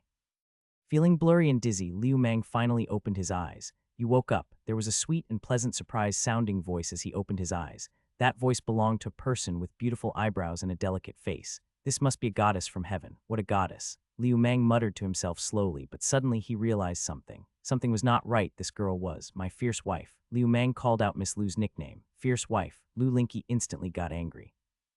What the hell did you just say? No, nothing. Liu Mang was not a fool. While looking at Lu Linky's exhausted face, he knew that he was cared by her. Hence, it was not appropriate to talk ill of her. Humph, tactful of you. Lu Linky must have heard Liu Mang mentioning fierce wife, but she was not bothered by it. Sooner or later she would marry him, therefore Lu Linky let Liu Mang off the hook this time. Am I really that fierce? Miss Lu thought about it while walking to inform Lu Bu about Liu Mang's awakening. Liu Mang did not fully understand a girl's thoughts, but one thing he knew. He could no longer continue to upset Miss Lu. After all, she had taken care of him for such a long time. While Liu Mang was thinking about it, the tent curtain was opened by a large general in shining armor. It was General Lu Bu wearing gold cloth followed by several people behind him. Lu Bu entered the tent but did not speak and looked Liu Mang straight in the eyes. Was something wrong with me? Was there something on my body? Liu Mang looked at him and did not understand why he did not talk. When Liu Mang saw Chen Gong gestures, he finally understood that Lu Bu wanted Liu Mang to call him General Lu, Boss Lu, Marquis of Wen. All these calls failed to impress Lu Bu. Liu Mang finally bit the bullet and shouted father-in-law. Behind Lu Bu, a bunch of the scholars and generals wanted to burst out laughing, but suppressed it so hard that their face became red. Ha ha, just laugh at me. Liu Mang stopped caring. Henyang, did you recovered? Lu Bu finally opened his mouth after hearing Liu Mang addressing him. Much better now. Besides feeling a bit hungry, Liu Mang did not have other complaints. Why were you so frail? Lu Bu asked, puzzled. On that day in Kaiyang, after that golden light appeared with 5,000 warhorses and equipments, Liu Mang fainted on the ground. Were not for the soldiers who found Liu Mang in time, he would have been trampled to death by the warhorses. Why was I so frail? Liu Mang wanted to say that it was entirely his fault. However, he remembered that Boss Lu gave him all these gold bars which in the modern world were worth millions. So Liu Mang quietly explained, the heaven has its own rules. If you want to descend, you must pay the price. This time I brought too many things that can cause turmoil in the world of mortals, therefore I was punished by heaven. Liu Mang tried to explain the system as simple as possible to Lu Bu so that he could understand. Punished by heaven. Lu Bu seemed finally to understand something. In the future, let this general protects you. Protect me. I need your protection. If I didn't fear for Boss Lu's life, would I be like this? Return to the modern world would be much better for me. There was peace and development. In this era there was only war, hunger, and death. Ah, Lu Bu accepted with pleasure. Come and look who this is.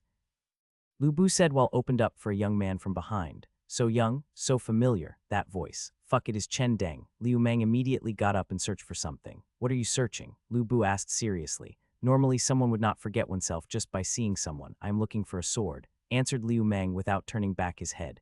In the Eastern Han dynasty, Liu Mang held only a personal grudge against 1.5 person. Old Cow was accounted as the half, since Old Cow attacked him only because he was beside Lu Bu at that time, and it could be said that was an unexpected misfortune. And Chen Deng was the other person he hated. Chen Deng wanted to take his life while traveling on the way to Langai. It was only because I was wearing the Aries gold cloth. You even assembled your big army to take my life. Liu Mang thought. Liu Mang must kill this bastard. That's enough. Lu Bu shouted in anger. The shout immediately stopped Liu Mang from going mad. For Liu Mang, Lu Bu was like a strict father. He could control Liu Mang just with a few words. Haha, Chen Deng gave off a wry smile. Lu Bu did not have any sons but only a daughter. Currently Liu Mang was Lu Bu's future successor who was gonna lead Lu Bu's army. But now this successor hated him to the guts. Deng is paying his respects to the prince. Chen Deng bowed down to Liu Mang. As the situation indicated, Chen Deng probably had already surrendered to Lu Bu and could now be considered as boss Lu's subordinate. Chen Deng's father got killed by Cao Cao. Therefore the Chen family and Old Cow were now sworn enemies. Right now there was no one except Yuan Shao of Hebei who could rival Old Cow under the heaven. Chen Deng cannot come up with any warlord who dared to offend Cao Cao. Yi province and Jing province both were only interested in defending themselves and had no ambitions to broaden their territory. In Ziliang, Ma Teng, Han Sui and those other feudal warlords in Zhili provinces acted like dead people. They would be sooner or later conquered by Cao Cao. As for Yuan Shao, he got power and money to rival Old Cow. However, if Chen Deng went there, he probably would not receive a good position as Yuan Shao had too many advisors. Yuan Shao himself did not even how many advisors he had right now. The only remaining force was Lu Bu. Although the Lu Bu army's force was small, as long as their fierce tiger commander Lu Bu was alive, they could still make a comeback. Cao Cao had stolen Su province from Lu Bu, and according to Lu Bu's personality, how could he not fight back? Therefore Chen Deng came to Lu Bu without any hesitations. Ah, hello, they were already brother in arms. That's why Liu Mang could not go too far, right? Wait a moment, why did they call me prince? Liu Mang thought. Normally, people inside the Lu Bu army called him sir or lord, but never called him prince. Usually someone who could be called prince had to have such a title bestowed onto him. Cao Meng had bestowed you the seal and title of Prince of Shu, the general of the southern expedition, responded Lu Bu while seeing Liu Mang's confusion. Prince of Shu, general of the southern expedition. Liu Mang could not comprehend Old Cow's thinking. Why would someone bestow the title of prince to his enemy? Liu Mang was trying hard to understand Old Cow's intention. Chen Gong saw the idiotic expression of helplessness on Liu Mang's face and started laughing. Henyang, Cao Cao recognized you as the emperor's younger brother and gave you the title of Prince of Shu. He was not intended to flatter you, but he wanted to kill you using borrowed knife. Murders with a borrowed knife. Liu Mang was not a fool and he started to understand what Chen Gong just said. Liu Mang got scared and cold sweat started to roll down his back. Prince of Shu, this was royal title. Lu Bu's title was only Marquis of Wen. The general of the southern expedition was supposed to govern both Yi and Jing provinces. Such a title was even above Lu Bu's title general who pacifies east. This could have Liu Mang killed easily. Fortunately, his boss was Lu Bu. If it were someone else who was suspicious, they would think it as a threat to have a subordinate whose title was even higher than those of themselves. He would then certainly be killed or imprisoned. Rest at ease, I am not Cao Menged. Lu Bu looked at Liu Mang who was sweating bullets and gave a laugh. Everyone knew that Menged was overly suspicious to everything. Cao Cao's scheme was a good one, but unfortunately he had to throw out a lot of money after his fallen soldiers right now. Gong also laughed. It was not true that Lu Bu would not suspect anyone, but at least he treated his family well. Actually, the reason why Lu Bu could be caught by Song Xian was that he had too much faith in them. Now Liu Mang was Lu Bu's son-in-law, and everything that Lu Bu owned would be inherited by Liu Mang. There was no point in being suspicious. Having a prince title could be a big advantage for the Lu Bu army. A righteous cause must always be grasped in one's hand. What is our next destination? Liu Mang asked Lu Bu and other people. Go to Shaochun. Lu Bu replied conquer Runna and threaten Su Chang. According to the news Lu Bu obtained, Yuan Shao had already moved his troops to Guandu. Hebei probably had mostly been pacified and Cao Cao had also conquered Su province. It could be said that Cao Cao secured his rear. This two tigers would fight to the death soon. That was why Lu Bu was determined to occupy Runnan and eventually control Yu province. Occupy Runnan. Liu Mang did not know the location of Runnin, but he knew that historically there was someone stupid enough to threaten Cao Cao in Runnin. At the end, he was killed by Old Cow. What was that stupid person's name? Liu Mang thought about it. Right, that stupid person was called Liu Pai. You all had the same thoughts, inquired Liu Mang looking at both advisors. Chen Deng was eager to get his revenge, and therefore conquering Runnin to threaten Su Du was exactly what he wanted. Chen Gong just smiled and did not say anything. No matter what, we cannot go to Runnin. Liu Mang finally calmed down and gave his response. What do you mean? Lu Bu frowned. To go to Shaochun and conquer Runnin was the stratagem that Lu Bu and Chen Deng had came up with. The two were even zestfully discussing about how to develop the county into one that could threaten Old Cow's Zhu Du after conquering it. Who would have imagined that they would be immediately shut down by someone before they could even implement their plans? Runnin is a county in Yu Province presently. It is located in Jumadian, Henan Province. Shaochun is a county in Yu Province. Presently it is known as Shu County and located in Anhui Province. Parts of both the Anhui Province and Henan Provinces belong to the ancient Yu Province. Zudu is Cao Cao's capital. That's right, Prince. Traitor Cao was soon to be engaged with Yuan Shao in a great battle in Guandu. If we were to not take Runnin now and threaten Cao Cao's Zudu, then we will no longer have an opportunity to do so. When two tigers fight, one will certainly get injured. When that time comes, it shall be the time for our Lord to raise his flag again. Chen Deng's idea was indeed very alluring. Had Liu Mang not knew of that moron called Liu Pai or something, then he would certainly join Chen Deng's boat toward Shaochun, conquer Runnin, and finally set out for Zudu to threaten Old Cow's rear. Rear in this aspect refers to the supply line. Nope, not the butt. Battle of Guandu. https://n Wikipedia.org Wiki Battle of Guandu. If they were lucky, they might even be able to capture Zhu Du and obtain the emperor. At that time, with the emperor in hand, But they can't. That Liu Pai was located at Runnin. Did you say Liu Pai wasn't Lu Bu and doesn't possess the bravery and fierceness that Lu Bu have, and that's why he was defeated in Runnin? Oh please. He was defeated even though Yuan Shao sent the three Peach brothers to help him. Although the three Peach brothers can't rival Lu Bu, they were still able to fight against him. At last, the three Peach brothers ended up fleeing to Jing province, and Liu Pai ended up dying in Runnin. Seeing Lu Bu's expression, Liu Mang knew that he must find a way to persuade Lu Bu, otherwise this boss Lu of his would not change his decision. He knew that he can't just go and tell Lu Bu that there's an idiot who thought of the same thing that he's planning to do to attack Cao Cao's Zhu Du from Runnin, and ended up getting killed by Old Cow. Right when Liu Mang didn't know what to do, he saw that there was a man standing behind Lu Bu smiling. It was Chen Gong. Immediately he found his way out.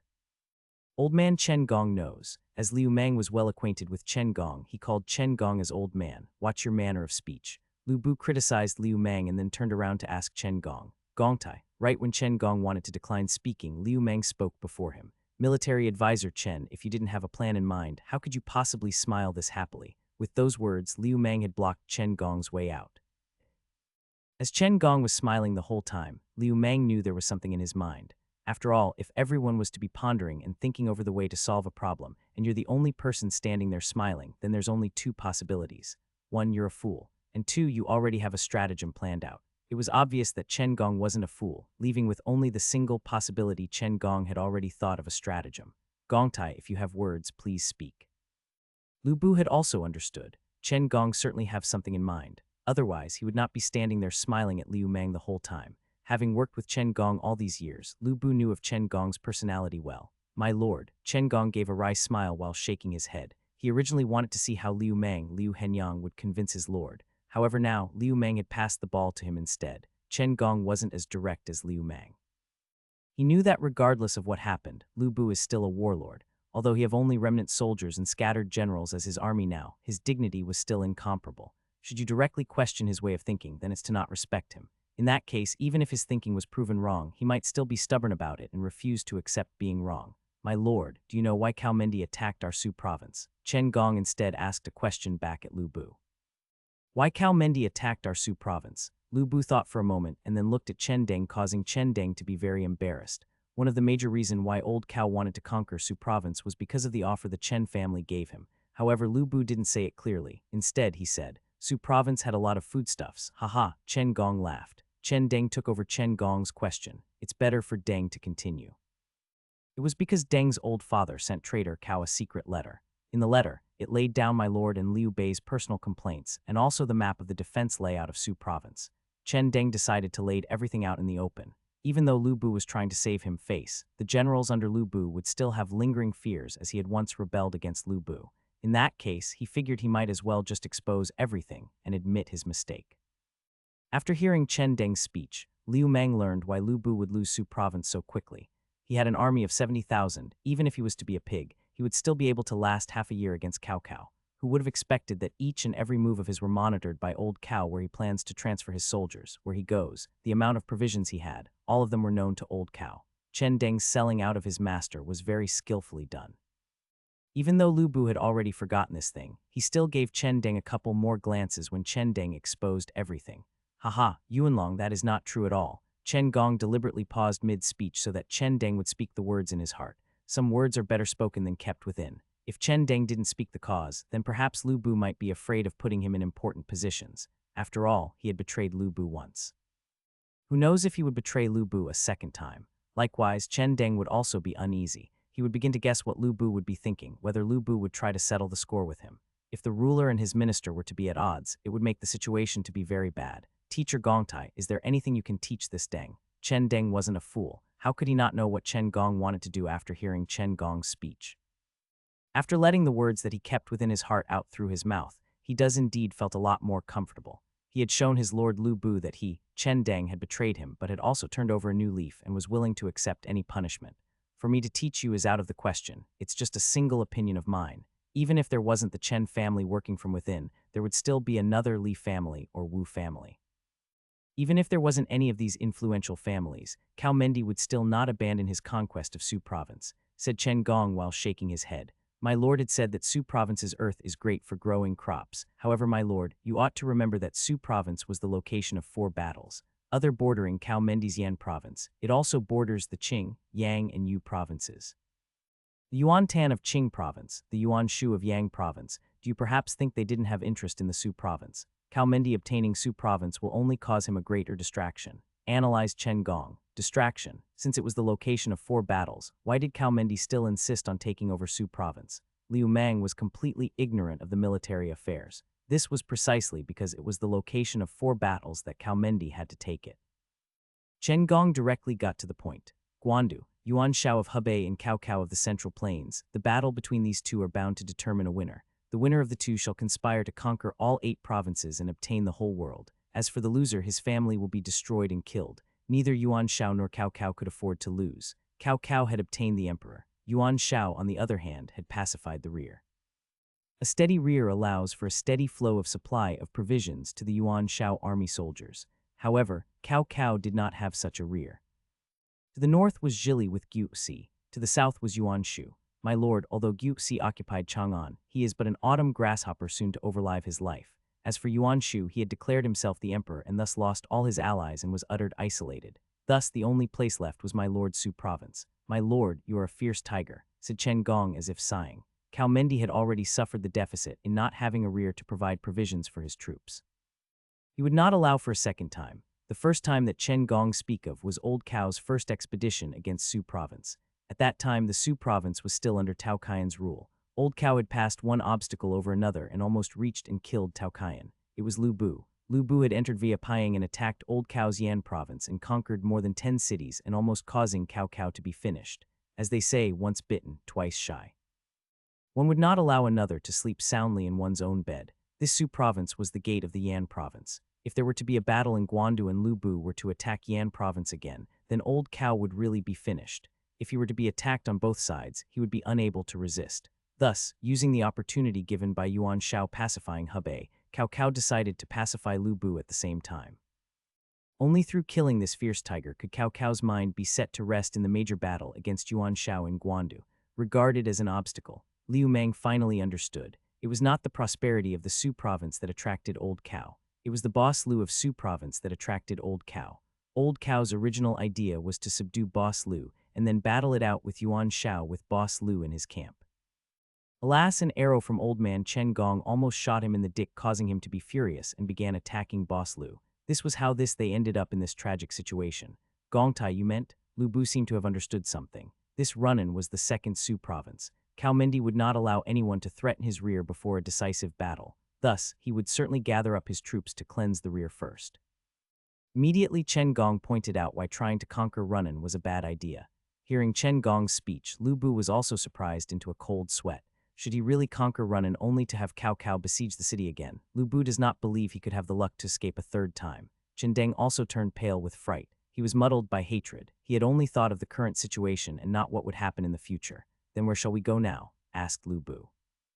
They were already en route to Shaochun. The route toward the north was already blocked. All they could do now was to go toward the south, toward Jiangxia to Zinai. Chen Gong pointed to the map. I figured a map would be useful. http www.3kingdoms, com map 2, htm Jiangxia is by Lake Dongting. Zinai is above Han River. No, we shall still go to Runan, Liu Mang retorted again. Chen Gong eyes narrowed. It was Liu Mang who said not to go to Runan, and now it was Liu Mang again who said to go to Runan. What exactly does he wanted? Lu Bu and Chen Tend was also very confused. The route to Zinai through Jiangxia is a very long distance. Additional, we have to take the river. Does everyone in the army know how to swim? Liu Mang was very scared when he said those words. He fears that Lu Bu would say that everyone in his army knew how to swim. In that case, he'll be fucked. Liu Mang gets seasick. He is afraid of boats and ships. He only decided to oppose after seeing the map and noticing that they would have to go through the river. Swim. Lu Bu frowned. Both the Bing province soldiers and the Su province soldiers were from the north. Not many of them knew how to swim. Should we go through Jiangxia, it would be great if Huangzu were to allow us to pass.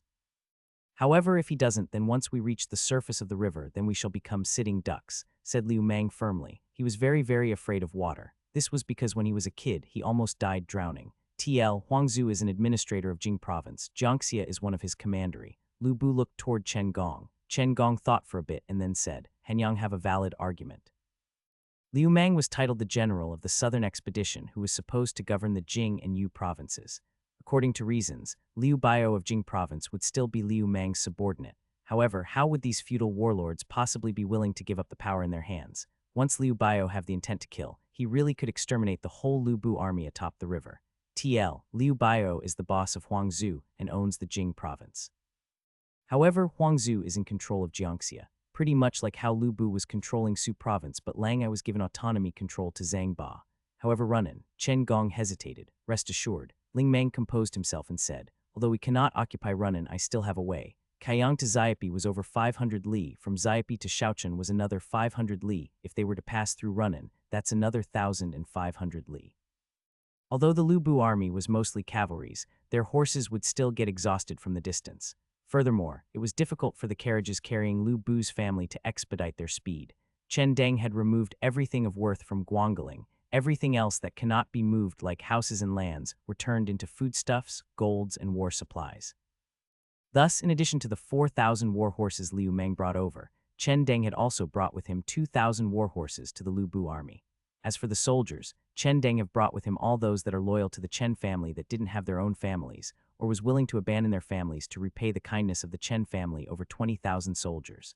After Lu Bu took out the old, sick, or disabled, there's still 15,000 strong and healthy men. Lu Bu turned the 5,000 old, sick, or disabled into supply troops, and transferred 2,000 strong and robust soldiers that knew how to ride horses from the 15,000 healthy soldiers to the Bing province wolf cavalry that was left with less than 1,000 strong after the Battle of Su province. The only reason they were able to best the cow troops and display their might on horses in the Battle of Kaiyang was because of the soldiers from the Formation Breaker and the Su province soldiers. Only with those troops did the leadership from the Bing province wolf cavalry manage to bring out the strength of the cavalry. There were 5,000 robust individuals amongst the 15,000 strong and healthy men. 2,000 of them was taken to become cavalries. Of the remaining 3,000, 2,000 men were taken by Gao Shun to become new soldiers of the Formation Breaker. His Formation Breaker was badly damaged and even nearly annihilated from the previous battles. It needed to be re-established and replenish the lost soldiers. As for why the originally 800-strong Formation Breaker needed 2,000 soldiers, that's because Liu Mang brought back with him 5,000 large shields, enough to allow Gao Shun to produce 5,000 Formation Breaker troops. Had it not been for the lack of heavy armors, then Gao Shun might have really asked for 5,000 new troops. What? You're giving me 1,000 robust men to construct a new battalion. Liu Mang had just woken up and was still a bit muddle-minded, however. Chen Gong have already came bringing with him the orders from Lu Bu. What's with that? Liu Mang didn't come to this world in order to become a general. Had it not been for the existence of Lu Bu and his transfer CD, Liu Mang perhaps would have already left this world.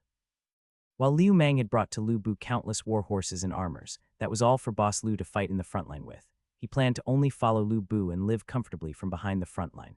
In the situation that it would help, he'll use his knowledge of the 2,000-year-old history of the Three Kingdoms to help Lu Bu, and if he can't then so be it, he'll just stick around and go with the flow. And now, Boss Lu wanted me to construct a battalion and join the front line. What the heck is with this? With my fighting strength of 5, how could I possibly do anything other than being killed right away? You're pushing me to do something way beyond my ability, said Liu Mang powerlessly. It wasn't as if the Lu Bu army didn't have generals. Aren't Gao Shun and Zhang Liao generals? Generals Gao Shun and Zhang Liao needed to reconstruct their respective troops. They are currently busy, said Chen Gong smiling. Then what about Chen Dang? Liu Mang remembered that even though Chen Dang was just a scholar, his marital strength was no weaker than a second-rated general. He could be considered as a scholar general. Oh, Yuanlong, he is busy commanding the remaining 10,000 soldiers. Chen Gong continued to answer Liu Mang. Don't he also have 2 familial generals? Liu Mang remembered that amongst the soldiers and horses that Chen Deng brought over, there was 2 familial generals. That's right, one of the 2 familial generals were commanding 5,000 spearmen and the other 5,000 shielded blade soldiers. Explained Chen Gong. You really want me to command them? Can't you find someone else? Complained Liu Mang. This was my lord's intention. If you want to decline, then please speak with him yourself, said Chen Gong, holding back his laughter. Talk with Boss Lu myself. Had it been a day ago, Liu Mang was daring enough to do such a thing. However, now he wants to flee whenever he sees Lu Bu. Why? That's because Boss Lu have started to take in the role of the father-in-law more and more. Whenever Liu Mang met him, he would lecture him on everything from how to command soldiers to how to act with one's family and then to everything else. It was as if Lu Bu was trying to teach Liu Mang everything that he know. In that case, I shall take my leave. Your 1,000 troops are located in the main barracks. Don't, old man Chen Gong. Before Liu Mang was able to respond, Chen Gong had already left. Fuck, Liu Mang doesn't even have the strength to curse anymore. He have to immediately rush to the 1,000 troops located in the main barracks. Lu Bu had already given the orders. If he were not to go to the main barracks, he shall be punished according to the martial law. Only through taking an immense amount of effort did Liu Mang manage to put the Aries gold cloth on. One cannot go to the main barracks wearing regular outfit. Even scholars must wear their side sword when going to the main barracks. Failure to do so signify a lack of respect toward the soldiers, and once the hearts of the soldiers were swayed, then there would be immense consequences. These are my soldiers. When Liu Mang arrived at the main barracks, he started to mumble to himself. It wasn't as if he had never led soldiers before. Back in the Battle of Xiapi, he had led 300 soldiers to rescue Lu Bu. However, that was an emergency situation and the amount of soldiers were also small, thus Liu Mang was able to lead them. However, what currently stood in front of him was 1,000 soldiers. The only thing Liu Mang could do was chuckle. That was because standing in front of him was 1,000 heads staring at him. Your Highness, you have arrived. Liu Mang saw someone that he know. Wasn't this person who is holding his fist out in respect toward me Cheng Yu? Cheng Yu have survived both the Battle of Xiapi and the Battle of Kaiyang and was thus dispatched by Lu Bu to become Liu Mang's assistant. Good, very good. Liu Mang didn't know how to speak. Standing behind Cheng Yu was 85 individuals. Liu Mang was familiar with all of them. They were the survivors of the troops that he led in Xiapi. Standing in front of him was 1,000 pairs of eyes. Their stares had caused Liu Mang to be completely flustered. The only thing Liu Mang thought of was to imitate the ways the boss in TV shows address their underlings. Your Highness is overpraising us. Liu Mang was the successor of Lu Bu, the young master of the Lu Bu army. Thus, being praised by Liu Mang had caused Cheng Yu to be very happy. Without mentioning anything else, just by Liu Mang's title of the Prince of Shu had caused all these soldiers to greatly revere him. Liu Mang took a deep breath. What stood before him was 1,000 pairs of eyes and also 1,000 lives. Liu Mang had thought that because he had experienced a couple large battles, his heart would have grew cold. However, upon seeing those simple and honest eyes, he had once again grew soft-hearted. The soldiers that Chen Deng have brought with him were likely former peasants, farmers, and other common people. They did not seek much. All they sought was an acknowledged place in the warring era, a place where they would not starve, a place where they could live. The incompetence of a general would cause the death of the whole army. These 1,000 soldiers have now all become his subordinates. He is now responsible for all their futures, all their lives. After taking another slow and deep breath, Liu Mang said, Soldiers, perhaps you know me, perhaps you don't. However, I must tell you all today, I, Liu Mang, from today henceforth am your general. I will be bringing you all to the battlefield. Perhaps the smiles that you saw today will be forever gone. Perhaps in a single battle, the arms or legs that have been with you all your life would suddenly disappear. However, what I want to tell you all was that I, Liu Mang, am unable to promise that you will survive in the battlefield, but I could tell you clearly, as long as you're alive, I will never forsake you. Together we live or die together, we share riches and honor. Together we live or die together, we share riches and honor. Standing at a side, Cheng Yu was dumbstruck.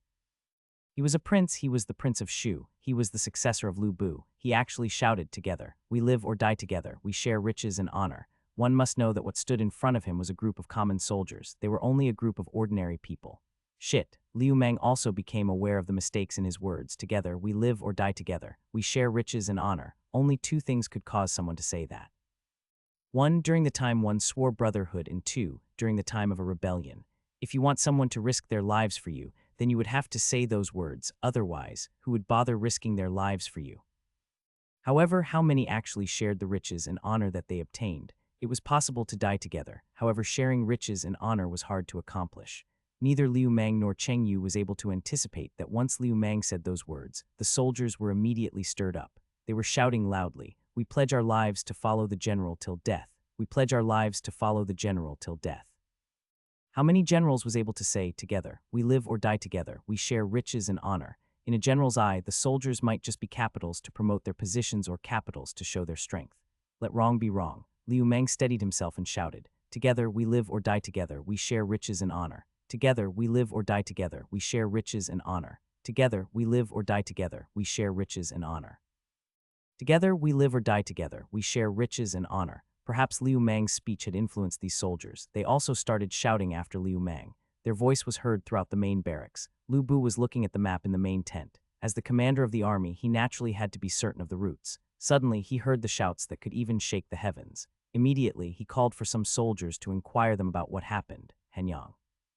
Soon, Lu Bu found out the source of the noise. With his eyes flickering, Lu Bu mumbled, together we live or die together, we share riches and honor. Oh Hanyang, exactly how big was your ambition? All the other generals had also heard the noise. Each and every one of them had a complicated expression. No one knew what they were thinking. The army of the Great Han actually shouted the slogan of rebels. Liu Mang did not expect that a few words from him would take over these 1085 people's heart.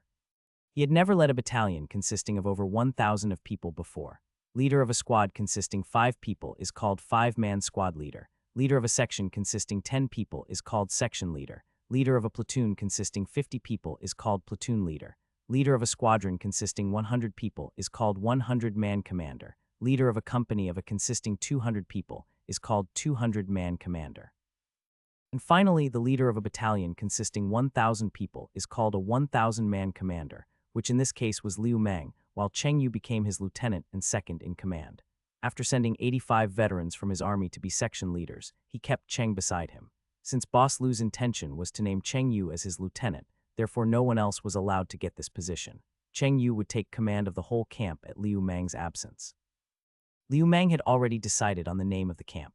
What is the strongest army in the 21st century? It was the army from urban management. Who were the strongest soldiers? They were the member of urban management. Therefore Liu Mang had named his army urban management. The force of 3,000 soldiers of urban management is powerful enough to dominate the world. Liu Mang had waited till before everyone was in position before giving the order. Everyone thought that he was going to lead everybody to practice martial arts, but surprisingly, Liu Mang was leading people to bask in the sun. Martial arts. If Liu Mang was able to conduct martial arts, then pigs would be able to climb trees. It was unwise to reveal his shortcomings as his battle force was so weak. Even Cheng Yu was only a lower second-rate military officer. The only thing that Liu Mang could do now was to rectify the army. The first step in a military training is to practice the standing pose. Han Yang has already led his army standing for the most of the day. Lu Bu looked bewildered after listening to the report from the soldiers. What kind of general would make his army stand for such a long time? Not to mention that the sun is hanging high in the sky. Can standing improve the battle force of the army? Lu Bu felt a headache. He began to wonder if he had made a mistake by giving Liu Mang an army. How about Cheng Yu? Hasn't he stopped him? Lu Bu asked. He was not familiar with the Cheng Yu until he made a name for himself in the Battle of Kaiyang. If not to help Liu Mang to build his army, by now Cheng Yu would have joined Gao Shun's army or Zhang Liao's Bing Province Wolf Cavalry. Lu Bu even had a thought of promoting Cheng Yu to be his private guard. No, Lieutenant Cheng is also standing. The common soldier replied. What? Although Lu Bu frowned his eyebrows, he did not stop them right away, but waved his hands to dismiss the soldier. Standing, with a pose, exactly the entire army was standing under the scorching sunshine. Every soldier was getting numb legs and sweat-soaked back. However, not even a single one among the 1805 soldiers made a complaint, because their commander, Liu Mang, was standing in the middle of the yard as well. Right, your feet should be closer to each other.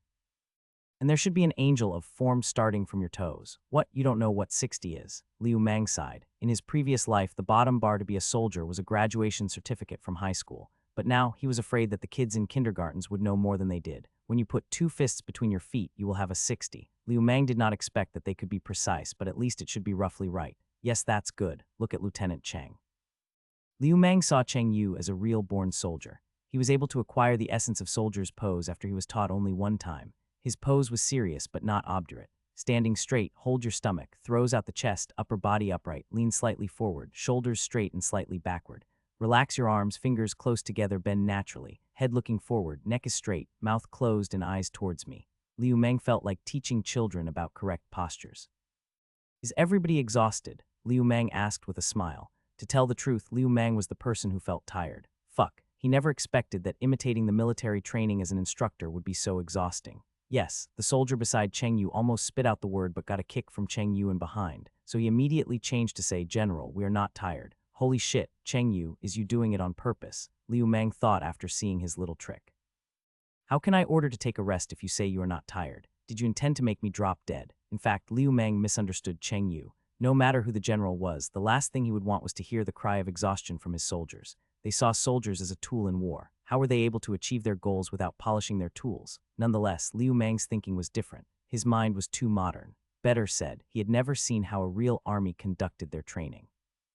In his simple view, the general should take the training with his men, or how could he win their loyalty? I can see that you are all tired, Liu Mang said while acted shamelessly. His weak constitution could not hold on for any longer. Everyone sit down. Section leaders and platoon leaders go fetch water following squadron leaders and company leaders. Before the training started, Liu Mang had ordered the army cooks to boil some hot water. The water from the river was clear, but there had to be some microorganism inside. It was not worth it if the water would cause diarrhea. When the water was boiled, it would be much safer to drink. Liu Mang took a big gulp after receiving the boiled water from Cheng Yu. The standing training was too exhausting in such hot weather. Besides, he needed to readjust their poses individually. Even then, they still could not do it in the right way. Liu Mang had to resist his temper, remain patient to teach them over and over again. Cheng Yu could tell that Liu Mang was exhausted by now, since he was correcting the poses from everyone individually. If it were the general that Cheng Yu served before, he would have already whipped at the faulty soldier. When one whip was not enough, then one more whip would be applied. He would have the soldier beheaded if he still did it wrong for the third time. After drinking up the water, Liu Mang sensed another problem. What could be the next move? These soldiers were looking at him, which made him feel so uneasy. Aim, can you sing? Liu Mang suddenly got a nice idea. During military trainings, when the instructors were having a break, they either told the recruits to do something useless or to sing. Sing. Cheng Yu was dumbfounded. Was this Price making a joke? This was a military training, why start singing? Only scholars would sing when they had a discussion to test each other. Exactly, singing. Watching them, Liu Mang knew that most people could not sing. Who were these soldiers? Before becoming soldiers, they were mostly villagers, to be more precise, children of peasants. They did not even know how to write or read, so how could they possibly know how to sing? Cheng Yu, what about you? From the whole bunch, Cheng Yu was the only one who had some education. I can, Cheng Yu nodded. Really? Liu Mang was somewhat pleasantly surprised that Cheng Yu could actually sing. I only know a song that my mother taught me. Cheng Yu's eyes suddenly became a bit depressed. Liu Mang knew that he just reminded Cheng Yu about a sad event. Oh, old cow, nobody cared if you attacked Shuzhou. If you wanted to take revenge on old man Tao Kaiyan, then do so. Why did you have to massacre the whole city? Liu Mang patted Cheng Yu's shoulder to both encourage and comfort him. Sing before all your brothers. General Cheng Yu wanted to reject, but was immediately stopped by Liu Mang. If your mother was still alive, she would want you to have a happy life. Sing in front of all your brothers. Did we not swear to live or die together, share riches and honor together? Your mother is our mothers. Sing. Finishing his sentence, Liu Mang faced towards the soldiers and said, Soldier, let's make your lieutenant sing us a song, all right. All right, do you see? Liu Mang shouted out in encouragement. Cheng Yu was still a bit hesitant. Liu Mang angrily pushed Cheng Yu, are you a man or a pussy? The brothers asked you to sing because they think highly of you. Don't insult us when everyone is giving you face. General, Cheng Yu's face reddened. I am a man, not a pussy. Good, then you sing. If you don't sing, then you are a pussy. If you want me to sing, then I sing. Cheng Yu fiercely stood up. Everybody give an applause. Liu Mang took the lead and clapped his hands while the soldiers followed and created a commotion. When did they have the pleasure to listen to someone singing? Those who could sing were basically nobles and scholars. They were children of peasants who could barely fill their belly, let alone sing. Let's share the plate for breast. The kings raised forces to the line. Let's make our lances shine. Your foe is mine. Are you not battle-dressed? Let's share the coat and vest. The king's raised forces to the line. The king's raised forces to the line. Your job is mine. Are you not battle-dressed? Let's share the kilt and the rest. The king's raised forces to the line. Let's make our armor shine and march, your hand in mine. Are you not battle-dressed? Country dispatch their troops to war. We repair the weapons. I and you are facing the common foe. Patting his hands, Liu Mang tried to encourage Cheng Yu. Even though Cheng Yu was a tall and strong guy, he was feeling serious, embarrassed while singing. But wasn't singing used to express your feelings? Let out your emotions and enjoy the music. Cheng Yu included his entire memory of his mother into the song. This song was created in the Qin dynasty, reflected the solidarity between common soldiers, resisting together mentally against their powerful foe. The entire song was divided into 3 verses and used the tone language of common soldiers. It sang about the eve of the last battle. The common soldiers gathered together to repair and maintain their weapons. During this period, some soldiers started worrying about their uniforms. His brothers showed their companionship and encouraged him. Let's share the coat and vest. Let's share the plate for breast. This song also encouraged the companions to act righteous. Country dispatched their troops to war. We repair the weapons. I and you are facing the common foe. From his song, one could not only see the friendship between common soldiers, but also see them in the time of national needs and act willingly and patriotically sacrifice themselves. The sentences in this song are in short, passionate tone, which vividly displayed the scene of common Qin soldiers' common hatred while joining the army. Just by seeing Cheng Yu's mother teaching him this song, one could guess that she was not a regular peasant housewife. Liu Mang saw the corner of Cheng Yu's eyes tearing up.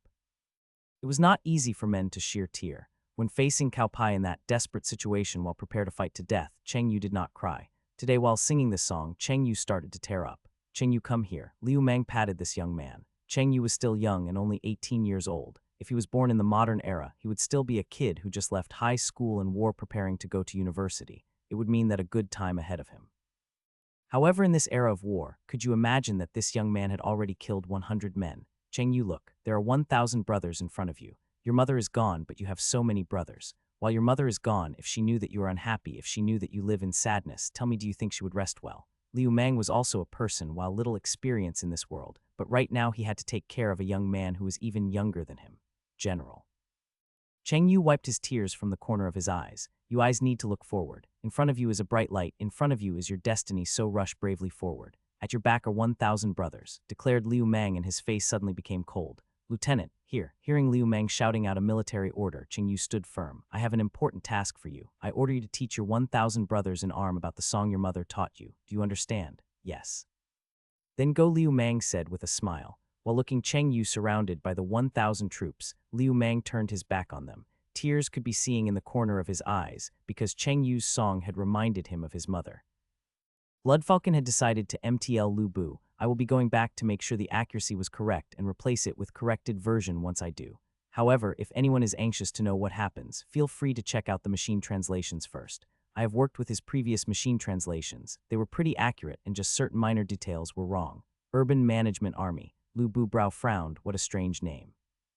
Usually elite soldiers use the name of the location where it was formed. For example, the Bing Province Heavy Cavalry, Denyang soldiers, Qing Province soldiers, and there's a name that uses the tiger's ferociousness for its title, the Ferocious Cavalry, but no one has ever named an army the Urban Management Army. TL note from Chapter 45, there is a sentence Urban Management Army is the strongest in the world. This is actually a joke satire due to their harshness to common people. My guess is they put a subtle joke in here due to Liu Mang is still weak and hiding behind the strong Lu Bu army, some kind like a bully if I may say. You said that he's still practicing on standing. Lu Bu asked rhetorically. Yes, my lord, the messenger replied while lowering his head. Now they're not only practicing on standing but learning goose steps. Goose steps, Lu Bu said in surprise. What is that thing? TL, goose step. Reference https n Wikipedia, org wiki goose step. Yes, it's like this. Messenger demonstrated what the Urban Management Army is practicing, the goose step. Doing goose step, Lu Bu looked at the messenger's movement and his brow wrinkled even further. If it was standing under the sun like before, Lu Bu can understand that it is military law demonstration. It instills excellent obedience to his commands. After all, Liu Mang has killed a soldier before for disobedience. After standing on the sun, now he's making them practice this goose step. If it's practicing battle formation, it's okay. After all, when in the battlefield, coordination with each other is needed. But does that boy even understand the battlefield? Lu Bu is really confused. What the hell is this boy is thinking? Cao Cao and Yuan Shao in Guandu is already like fire and water. Therefore, when Boss Lu left Su province, not only did he not send out troops to pursue, but he also made the surrounding Cao army let him pass smoothly.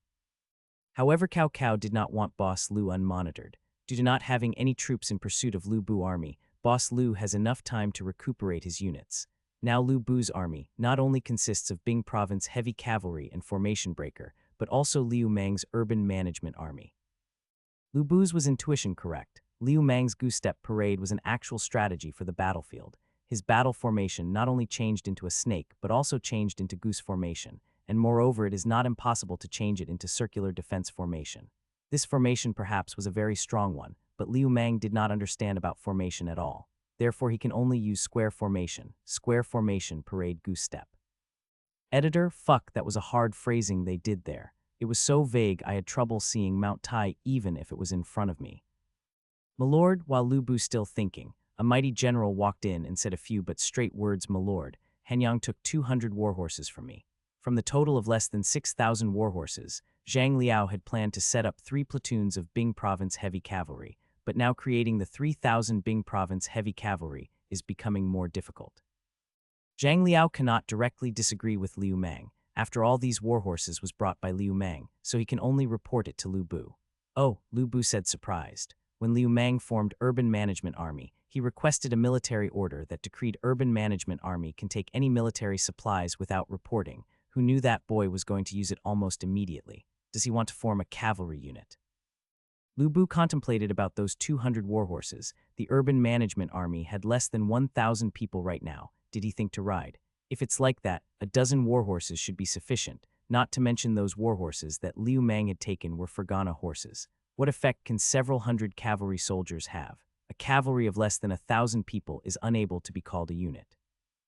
Lu Bu hasn't finished contemplating, but Gao Shun had also come to complain, Milord. Hanyang took 300 pieces of great shield from my formation breaker unit. These great shields are really good treasures. These shields were not only light, but also big and very sturdy. They can resist an arrow volley without wearing out the shield. So Gao Shun loved these shields greatly, but all of a sudden Liu Mang took 300 of them. It would not be right if he did not complain to Lu Bu about this. He took also 300 great shields. These great shields only suit for the heavy infantry, for breaching enemy lines. What the hell is Liu Hanyang thinking? At this time around, Zhang Liao's subordinate came in and whispered something in Zhang Liao's ear. Zhang Liao's voice at this time got very loud. What? He also took 800 cavalry javelin. Milord, you see that? Lu Bu felt a headache forming. What the hell is Liu Hanyang doing? What did he want to do with the cavalry javelin? Those things are no good in close quarter combat. You form cavalry soldiers took 200 warhorses, now 800 javelins. Gongtai, are you going to complain also? Quick, say what Liu Hanyang took from you. Chen Gong, who just entered the commander's tent, sported a confused look. When Lu Bu explained, he laughed. Chen Gong did not come here to complain. He shook his head while smiling. His purpose in coming to the tent was to tell Lu Bu to march tomorrow, but he did not expect to be encountered with such questions. Oh yes, if you did not ask that question, then I would have also forgot. It seems Hanyang also took 700 bows from Chen Deng. Chen Gong also adds in. This Liu Hanyang, some days he makes me want to beat him. He want to amuse me with what? Actually, Lu Bu is very curious with what Liu Mang is doing. Why does he need so many tools for only 1,000 soldiers? 800 javelins, 300 great shields, 200 warhorses. What weird creatures will come out of this? With these equipment, you can make formation consists of 5,000 people. Speaking of that, Liu Mang really gave birth to a really weird creature. 200 warhorses are given to 100 soldiers. A person using 2 horses can maintain high horsepower. The Arabian warhorse's horsepower is high with a rider who is also acting as bodyguard equipped with javelin. One can say, as long as do not have to fight big war, they can absolutely protect themselves. 300 great shields, Liu Mang also gave to the cavalry soldiers. This is the same treatment as Bing Province heavy cavalry. The remaining 200 shields were given to the front row. If 200 defense shields formed a good formation, then it can certainly protect these 1,000 people. From the 800 javelins, 100 pieces had been given to cavalry soldiers. The remaining 700 javelins have all been given to other 700 soldiers. Those 700 bows were also given to them, so the javelin soldier can also act as a bowman when in a long-range battle. 1,000 people can form a phalanx formation, while 100 cavalry soldiers protect the flag. But people may ask, why is it that Liu Mang's infantry can use cavalry javelin? Indeed, for conventional infantry soldiers, it is impossible to use cavalry javelin because in close quarters combat, it is impossible to utilize the javelin's strength. Even cavalry soldier draws sword on close quarters battle. The phalanx formation that Liu Mang formed is different. The first row is for the shield troops, protecting and guarding front, Behind is 700 javelin soldiers. It took 35 people in one row with total of 20 rows. The first row of soldier generally squat and align with the first javelin soldier's row. The second row of soldiers place their javelin on the shoulder of the first row. This can strengthen their destructive power. But the real essence of phalanx formation tactics lies in complete synchronization of all the soldiers' movements, so if they are not in line with the formation, it will compromise the tactics severely. Therefore, Liu Mang had been very strict on that standing formation, because if even one person does not obey the command, it will compromise the phalanx formation, and it can be broken by enemy easily. That's correct, this is the famous ancient Macedonian phalanx. The phalanx formation strikes the enemy directly, and those 100 cavalry soldiers protects the flank so as not to be besieged in all directions. Right now it cannot be compared with the late Han elite units such as Danyang soldiers, Formation Breaker, Great Jai soldiers and skirmishers of Jai province, or with the white feathered soldiers or even Qing province's elites. Liu Mang's prowess as a general is also nowhere near Gao Shun or Zhang Liao. Also it is nowhere near, his force need not mention Liu Guanzhang, TL, https, n, Wikipedia, org Wiki Macedonian Phalanx. TL Gi, Yuan Shao general known for his prowess defeating Gongsun Zan and on par with Zhao Yun. TL, White Feathered Soldier, is a heavy infantry unit that act as Liu Bei's bodyguard and was led by General Chen Dao. He can only have this tactic to compete with them, to work as one, unity as strength. If these elite units are wolves, then the present urban army are the sheep. If sheep work as one to attack, even wolves must retreat. 1,000 people unity in striving to excel can be compared to that of 5,000 people. TL, Urban Management Army is too tedious to write down, so from now on Urban Management Army is written as Urban Army.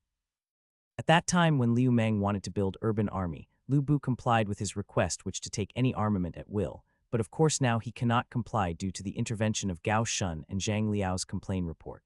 The next day the Urban Army started to emerge by itself. Lu Bu is very curious. He wanted to see what kind of army Liu Mang has built, so he went to Liu Mang's camp. When Lu Bu entered the camp, he saw a very well-formed phalanx formation, a very organized formation. Before Liu Mang could explain this phalanx formation, Lu Bu had pulled him closer. Today we must leave to march after the recuperation is over, Liu Mang said. When Liu Mang said this, a lot of soldier had a happy expression, most likely because they have been made miserable by Liu Mang these past days. Not training any type of martial arts and only practicing 4 monotone movements, the standing formation, goose step, rising of javelin, laying flat.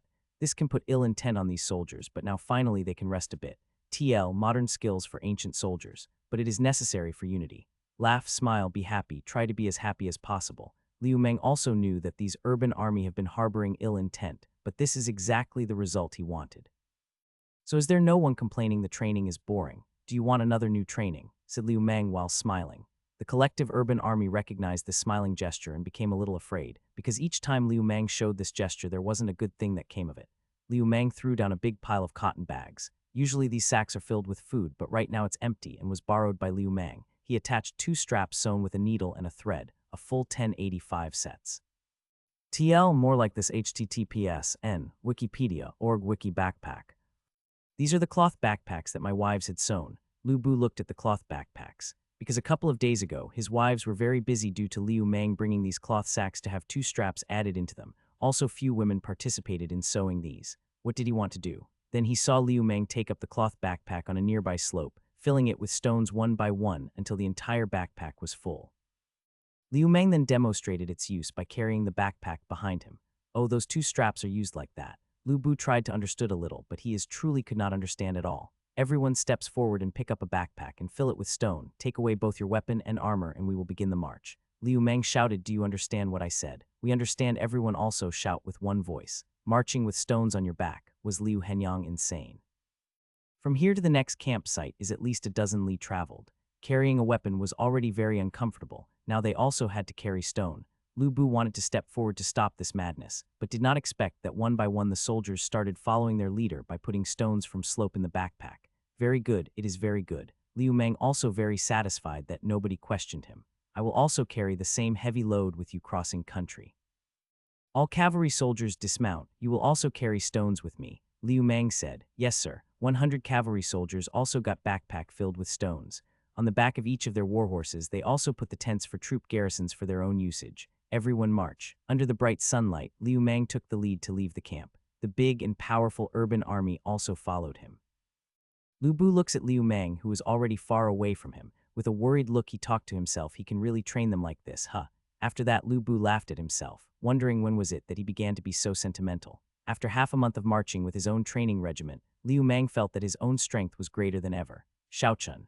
This Shaochun was once a thriving capital. It is also the place where Yuan Shu proclaimed himself as emperor. But now this place is in shambles. Its people are scattered. Its condition is real bad. Even miserable word is not enough to describe it.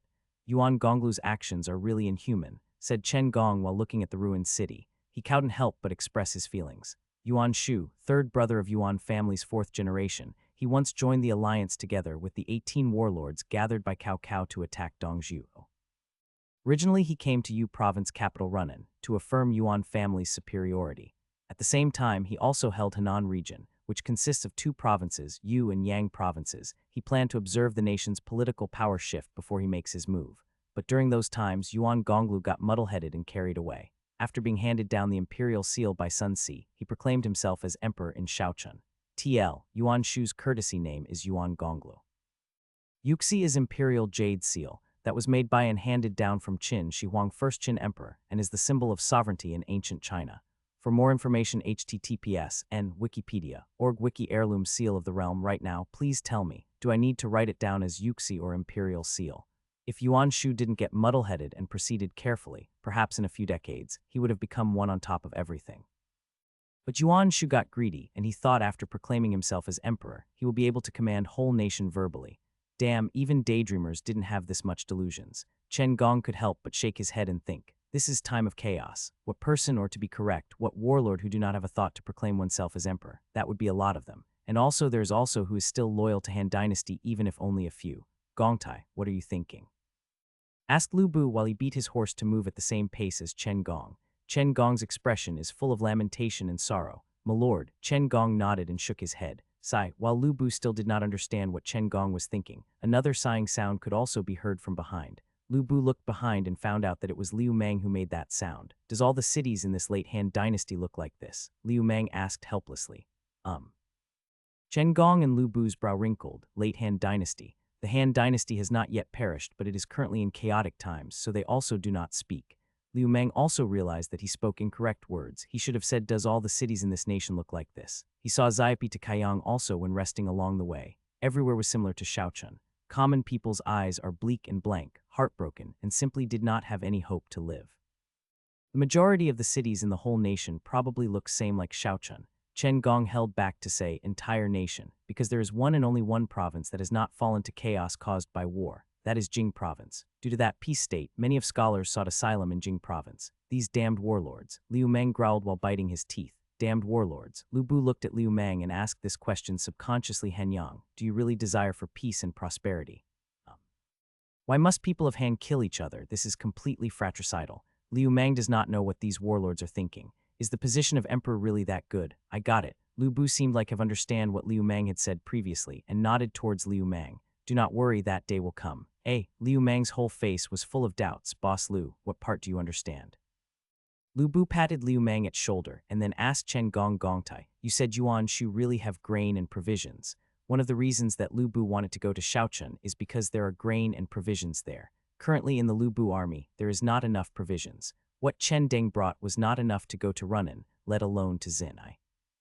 TL Zinai City, or Zinai County https, n Wikipedia.org wiki Zinai County. This city always said as the only gateway for the North Cow to attack South Sun Liu and currently Lu Bu. He definitely has, said Chen Gong affirmatively. Around them are those common people who lacked clothes, lacked possession, and did not even have enough to eat. Even if these common people starve to death or freeze to death, Yuan Gonglu will have enough grain and provisions. Is that right? Hearing Chen Gong's words, Liu Mang's brows wrinkled deeply. He also felt the disdainful feeling coming out from both of their hearts. If only a group of official benefits from common people due to chaos, Liu Mang cannot say anything. After all, this is how the world works. But this common people is in a desperate state, but you still can eat well and also have enough provisions. This is a very big issue. Let's go, we go to Yuan Gonglu. Lu Bu also could not tolerate this. Even though he Lu Fengxian is not a competent warlord, he still cannot oppress people to this extent, not until no one can live properly.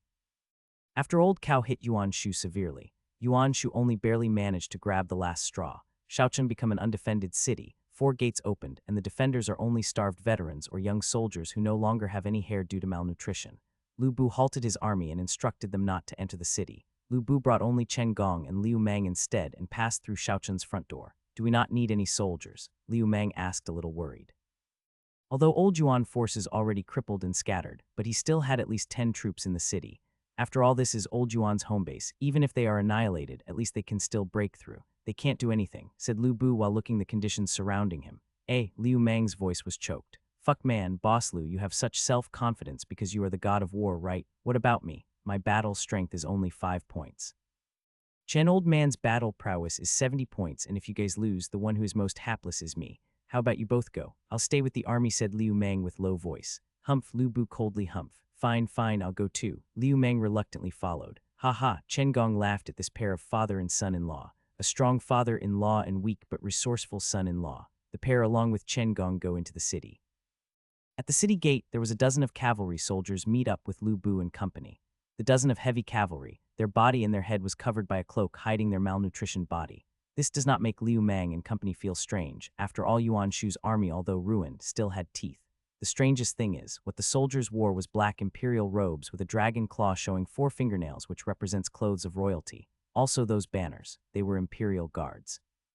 Old Yuan is still daydreaming. Orders from the emperor, Grand General Lu Bu, slowly dismount and kneel. That arrogant command came from a royal messenger who came from behind the cavalry soldiers. In his hand was a golden-colored silk scroll denoting royal command. Grand General. Old Yuan's gift was not small. The Grand General position can be considered as the one who commands the nation's soldiers. It is a really big position that can compare with 3 ducal ministers, and it can also be said that in chaotic times, this position becomes even more important than those of 3 ducal ministers. TL, 3 ducal ministers, https, n, Wikipedia, org wiki 3 ducal ministers. Old Yuan, who assigned Lu Bu as a Grand General, did he really not care for his own subordinates' opinions? Liu Mang was not in the mood to think about this matter, because Lu Bu was also silent the whole time and did not do anything, let alone kneel. He didn't even care to dismount at all. Does Grand General Lu Bu not want to dismount and kneel? Imperial guards have got angry. Although Grand General is a big position, they also had their pride. They are Imperial Guard after all. Lu Bu do not want to pay any attention to those Imperial Guards, but now Chen Gong just went forward leisurely and said only the official Imperial government can assign our Lord as the general who pacifies the East, which Emperor assigned our Lord as Grand General. That is, of course, Emperor of Great Zhang, the Imperial Guard said casually. TL, Zhang dynasty was built by Yuan Shu after he proclaimed himself as Emperor, Emperor of Great Zhang.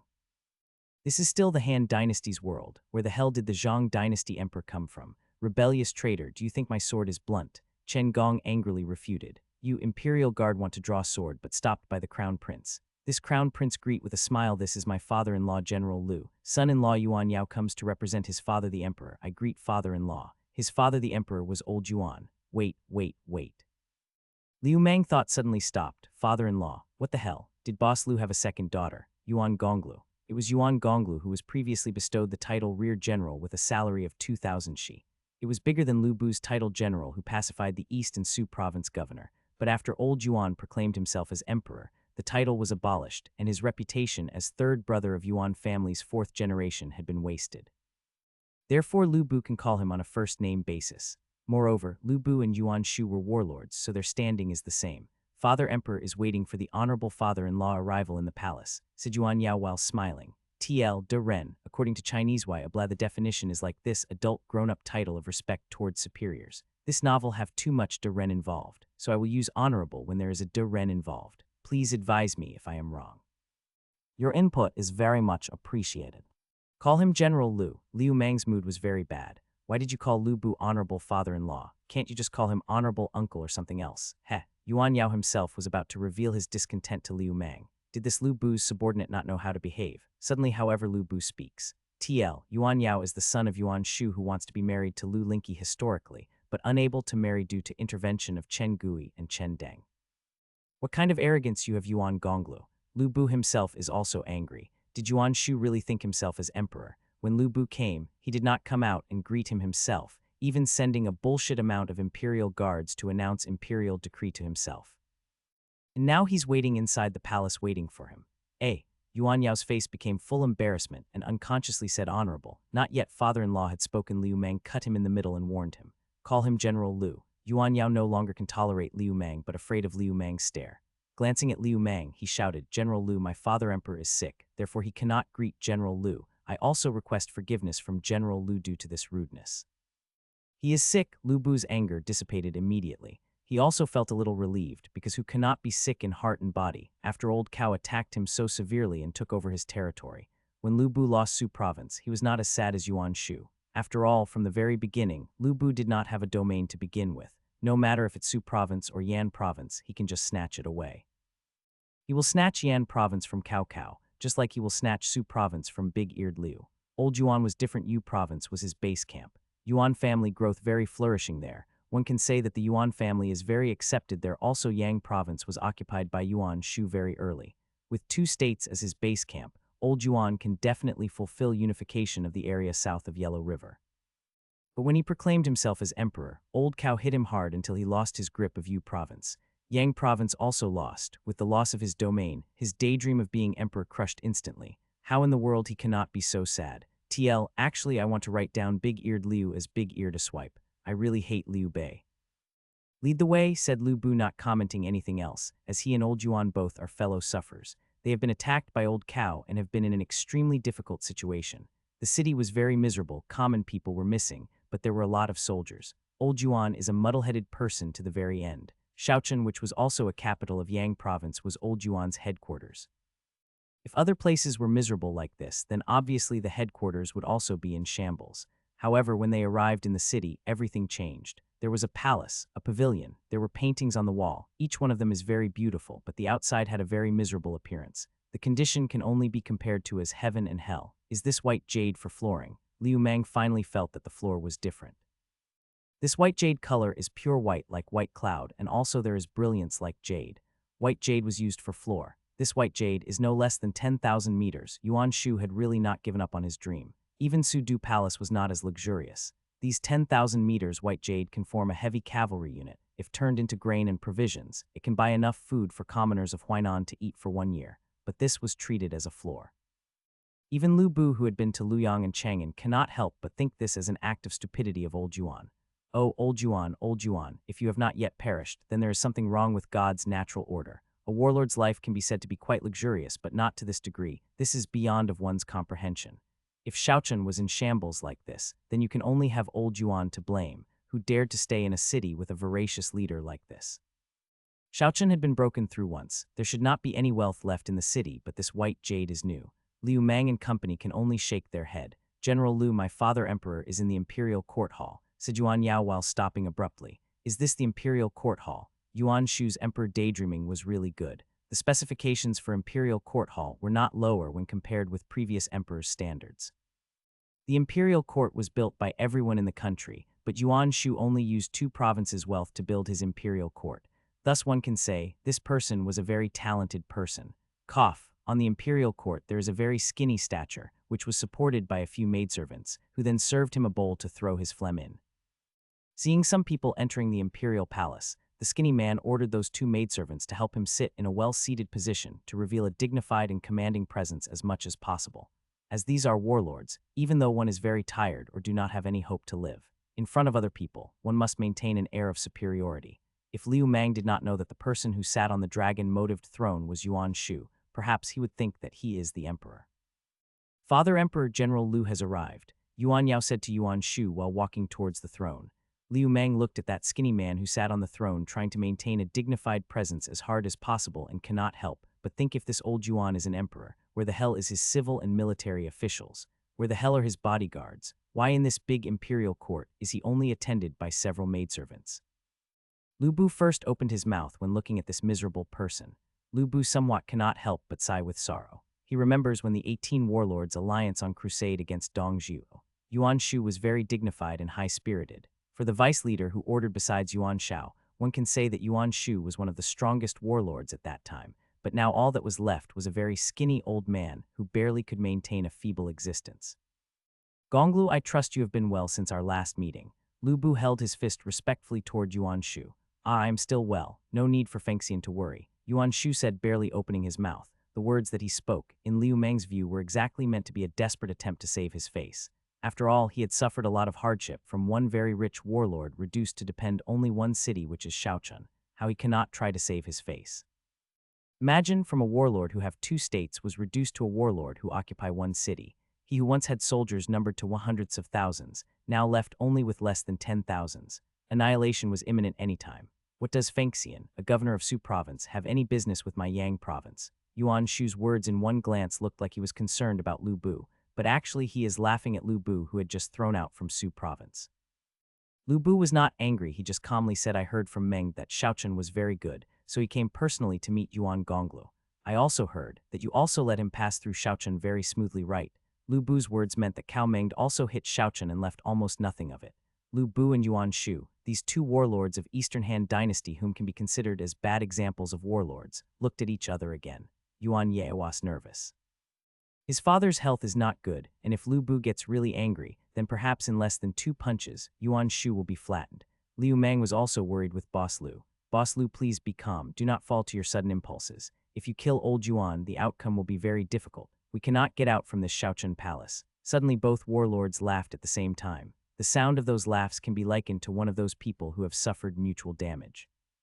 It was the sound of friends who pity each other. Well, Fengxian, you have come to my Shaochun, surely there is something to ask. Is there any person who wants or has become a warlord that can be called a fool? No, of course not. It depends on one's personal ambition, which varies to each person. Yuan Gonglu, you are right. This time I have come to ask for grain and provisions. When I was expelled from Su province by Cao Meng, I did not take enough grain and provisions, therefore I need to go to your Shaochun to request your assistance. Lu Bu replied, you could be rest assured whatever that I, Lu Bu, borrow will be. Lu Bu also wanted to add a reason to convince Yuan Shu, but he did not expect that Yuan Shu to easily agree with the offer. Grain and provisions, is that right? Yuan Shu said while smiling, I cannot provide too many, but 5,000 shi I am able to lend you. 5,000 shi, Lu Bu thought for a moment. With these 5,000 shi provisions, it should be enough for 20,000 men to arrive at Zinai. TL, 1 shi is 100 kilograms of provisions, total is 500 kilograms of provisions, in ancient time measurements. Liu Mang's brow wrinkled. When did old Yuan become so good? Previously, did they not bear a grudge until Boss Lu wanted to dispatch troops to hit old Yuan? You are too courteous, we are but one family, right? Why speak with estrangement with each other? Yuan Shu finally shows his tail. One family. Lu Bu is confused. Fengxian, my son's age is not young anymore. He still does not yet have a wife. Previously, the engagement that we set due to various matters was delayed regretfully. Now we have once again met each other. We should proceed with the engagement and marry them both. Yuan Shu said while smiling at Lu Bu. Old Yuan's idea is very good, using 5,000 shi grain and provisions in exchange for Lu Bu's daughter. In the surface, this looked like a loss, but actually it is a big profit. Lu Bu had come to borrow provisions. Should Yuan Shu take the advantage and actually just gave Lu Bu those provisions, or should he not accept Lu Bu's offer to borrow provisions? Yuan Shu would absolutely not agree if he only directly lent those provisions. You Lu Bu, on what reason do you want me to extort my land's bounty and stir discontent among my people? Are your words, Lu Fengxian, have any meaning at all? If he was not allowed to borrow, Lu Bu, who is a person that is not good at debate or argument, will definitely hit myself Yuan Gonglu pretty hard. With only 10,000 remnant soldiers, Lu Bu will surely win. But what does Lu Bu gain in the end, other than a dilapidated city? Now, I am willing to provide you with provisions, as long as you marry your daughter to my son, so it was a win-win solution. The one who marry Lu Bu's daughter can be considered to have gained half of Lu Bu's army, also equal to tying up the mighty Lu Bu to his own war chariot. So giving Lu Bu provisions wasn't even equivalent to that. Also, those 10,000 soldiers remnant can also be led by Lu Bu. If Yuan Gonglu had Lu Bu as his guardian, then old Yuan can still daydream being an emperor for several more years. Come Yao, my son, pay your respect to your honorable father-in-law. Old Yuan did not wait for Lu Bu to reply his offer and quickly called his son to greet Lu Bu. Yuan Yao pays his respect to honorable father-in-law. Yuan Yao obeyed his father's words and quickly knelt down. Fuck you both, you wife snatchers, Liu Mang thought. I will not allow this. It was not Lu Bu that spoke. Instead, it was Liu Mang who was already standing that refused. Liu Mang had to refuse this. Fuck you, old Yuan, by saying that thing. My son not yet married, you spoke that word easily so it can act as a fishing line for your glory. I who has 20 years of being a bachelor, whose only girlfriend is my left hand, cannot allow this. My springtime of youth has finally come. I have a beautiful but fierce fiancé. Will I allow those things to be snatched so easily by old Yuan? You have always said that your Yuan family is a good family. You are the third brother of the 4th generation of Yuan family. Tall, rich and handsome with good genes, but this treatment on asking for a woman's hand, you are an absolutely no good, unethical person. Both of you are arrogant pricks who are also a wife snatchers. Who art thou? Dost thou have not seen my father and your sovereign had a discussion of utmost importance? Thou as an unwanted party here must stand down your opinion. Young Yuan is very angry before, when he called Lu Bu, honorable father-in-law, he had already refuted by him. Now however he can directly oppose Lu Bu with his father by his side. Make me withdraw my opinion. Your father is not qualified to speak with me at the same level, let alone you. Liu Mang will not be polite against these two wife snatchers. After hearing Liu Mang's words, Yuan Shu becomes startled and angry immediately because in Yuan Shu's view, Liu Mang was just Lu Bu's young bodyguard. Fengxian, is this your subordinate? He, a mere servant, dared to speak while his masters are discussing important matters. Arrest him immediately. Arrest Liu Mang. Ha ha, if there is no Liu Mang, there will be no Lu Bu now. In Lu Bu's army, the one who cannot be sacrificed by Lu Bu right now is probably only Liu Mang. Hearing Yuan Shu orders to arrest Liu Mang, Lu Bu said this coldly, I want to see who would dare to arrest him. Fengxian you. Yuan Shu shocked to see Lu Bu's expression. Lu Fengxian, what the hell you getting angry for? Is this not just a servant of yours? Yuan Shu thought. Yuan Gonglu, my visit here was just to borrow grain and provisions rather than talk about marriage matter.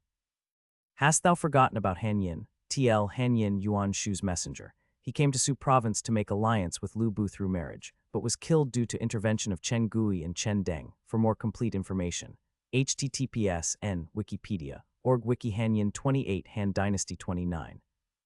Hanyin, Yuan Shu face started to look bleak. This year he sent a messenger to Lu Bu discussing about marriage alliance. That messenger is Hanyin. It is a pity that this messenger actually was executed by Lu Bu. Moreover, Yuan Gonglu, the one who stands before you is the Han Dynasty Prince of Shu. Do you really have the audacity to arrest him? Lu Bu berated them. Prince of Shu. Yuan Shu looked startlingly at Liu Mang. Although Yuan Shu have proclaimed himself as an emperor, but he also still have a fear of Han Dynasty.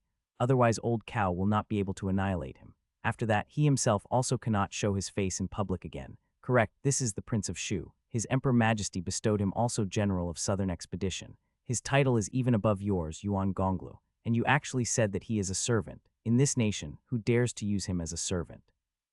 When hearing Lu Bu's rebuke, Yuan Shu's face is really red with anger. His anger even rises when he strokes his throne enough. Lu Fengxian, I asked you only this thing. Do you want to marry or not marry your daughter to my family? This Lu Fengxian's daughter already been betrothed to the royal Prince of Shu. No second daughter to marry your son, Yuan Gonglu. Lu Bu also glares angrily at Yuan Shu. 5,000 shigrain to marry my daughter. What kind of offer is this? Do you, Yuan Gonglu, think everybody is a fool? Hey. Liu Mang's heart cooling down a bit, but his mood is really not well. Lu Fengxian, today you have to marry your daughter or else. Old Yuan was angry and more determined to force Lu Bu to marry his daughter. Old Yuan then made a signal to his palace guards to surround Lu Bu and Yuan Gonglu. From the very beginning, I did not disrespect you even a bit. Why should you start this now? Lu Bu said it with disdain tone.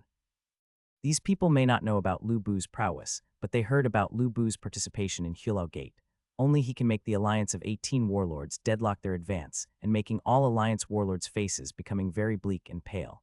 Among those 18 warlords, Yuan Shu was one of them, so he felt the first-hand how terrifying Lu Bu can be. Lu Bu's army was stationed outside of Shaochen City. Even 100,000 troops of Cao army cannot hold them. There is no way those soldiers of Shaochen can protect the city if besieged. In addition, old Yuan's soldiers are all in no condition to fight. They are already old, weak, sick, and disabled. Hey, Yuan Shu suddenly sighed while sitting on his throne. His visage has becoming more of an skinny and dying old man, and nowhere was the visage of a mighty warlord can be found. All of you withdraw, said Yuan Shu, signaling those guards to withdraw. Father. Yuan Yao really anxious. If his father let go of this matter, then what about his engagement? Let go of them. Then how he, Yuan Yao, have a future? His father is really sick, and now seeing his wife and army already fleeting away, how he cannot worry about his future. Yuan Shu did not pay any attention to Yuan Yao. Then he said this to Lu Bu Fengxian. How many years we have been acquaintances? This year should be more than 10 years, right? Lu Bu nodded. Exactly from Hulao Gate siege until today, it had been more than 10 years. 5,000 shigrain, you can borrow it. But after borrowing it, I would like to ask you only 2 matters. Yuan Shu said that with expression of pleading. Say it and I shall hear it. Lu Bu also sighed in his heart while looking at Yuan Shu's old face. They are already old, older than those who already dead such as Ding Yuan, Tao Qian or Wang Yun. The next time it could be their turn.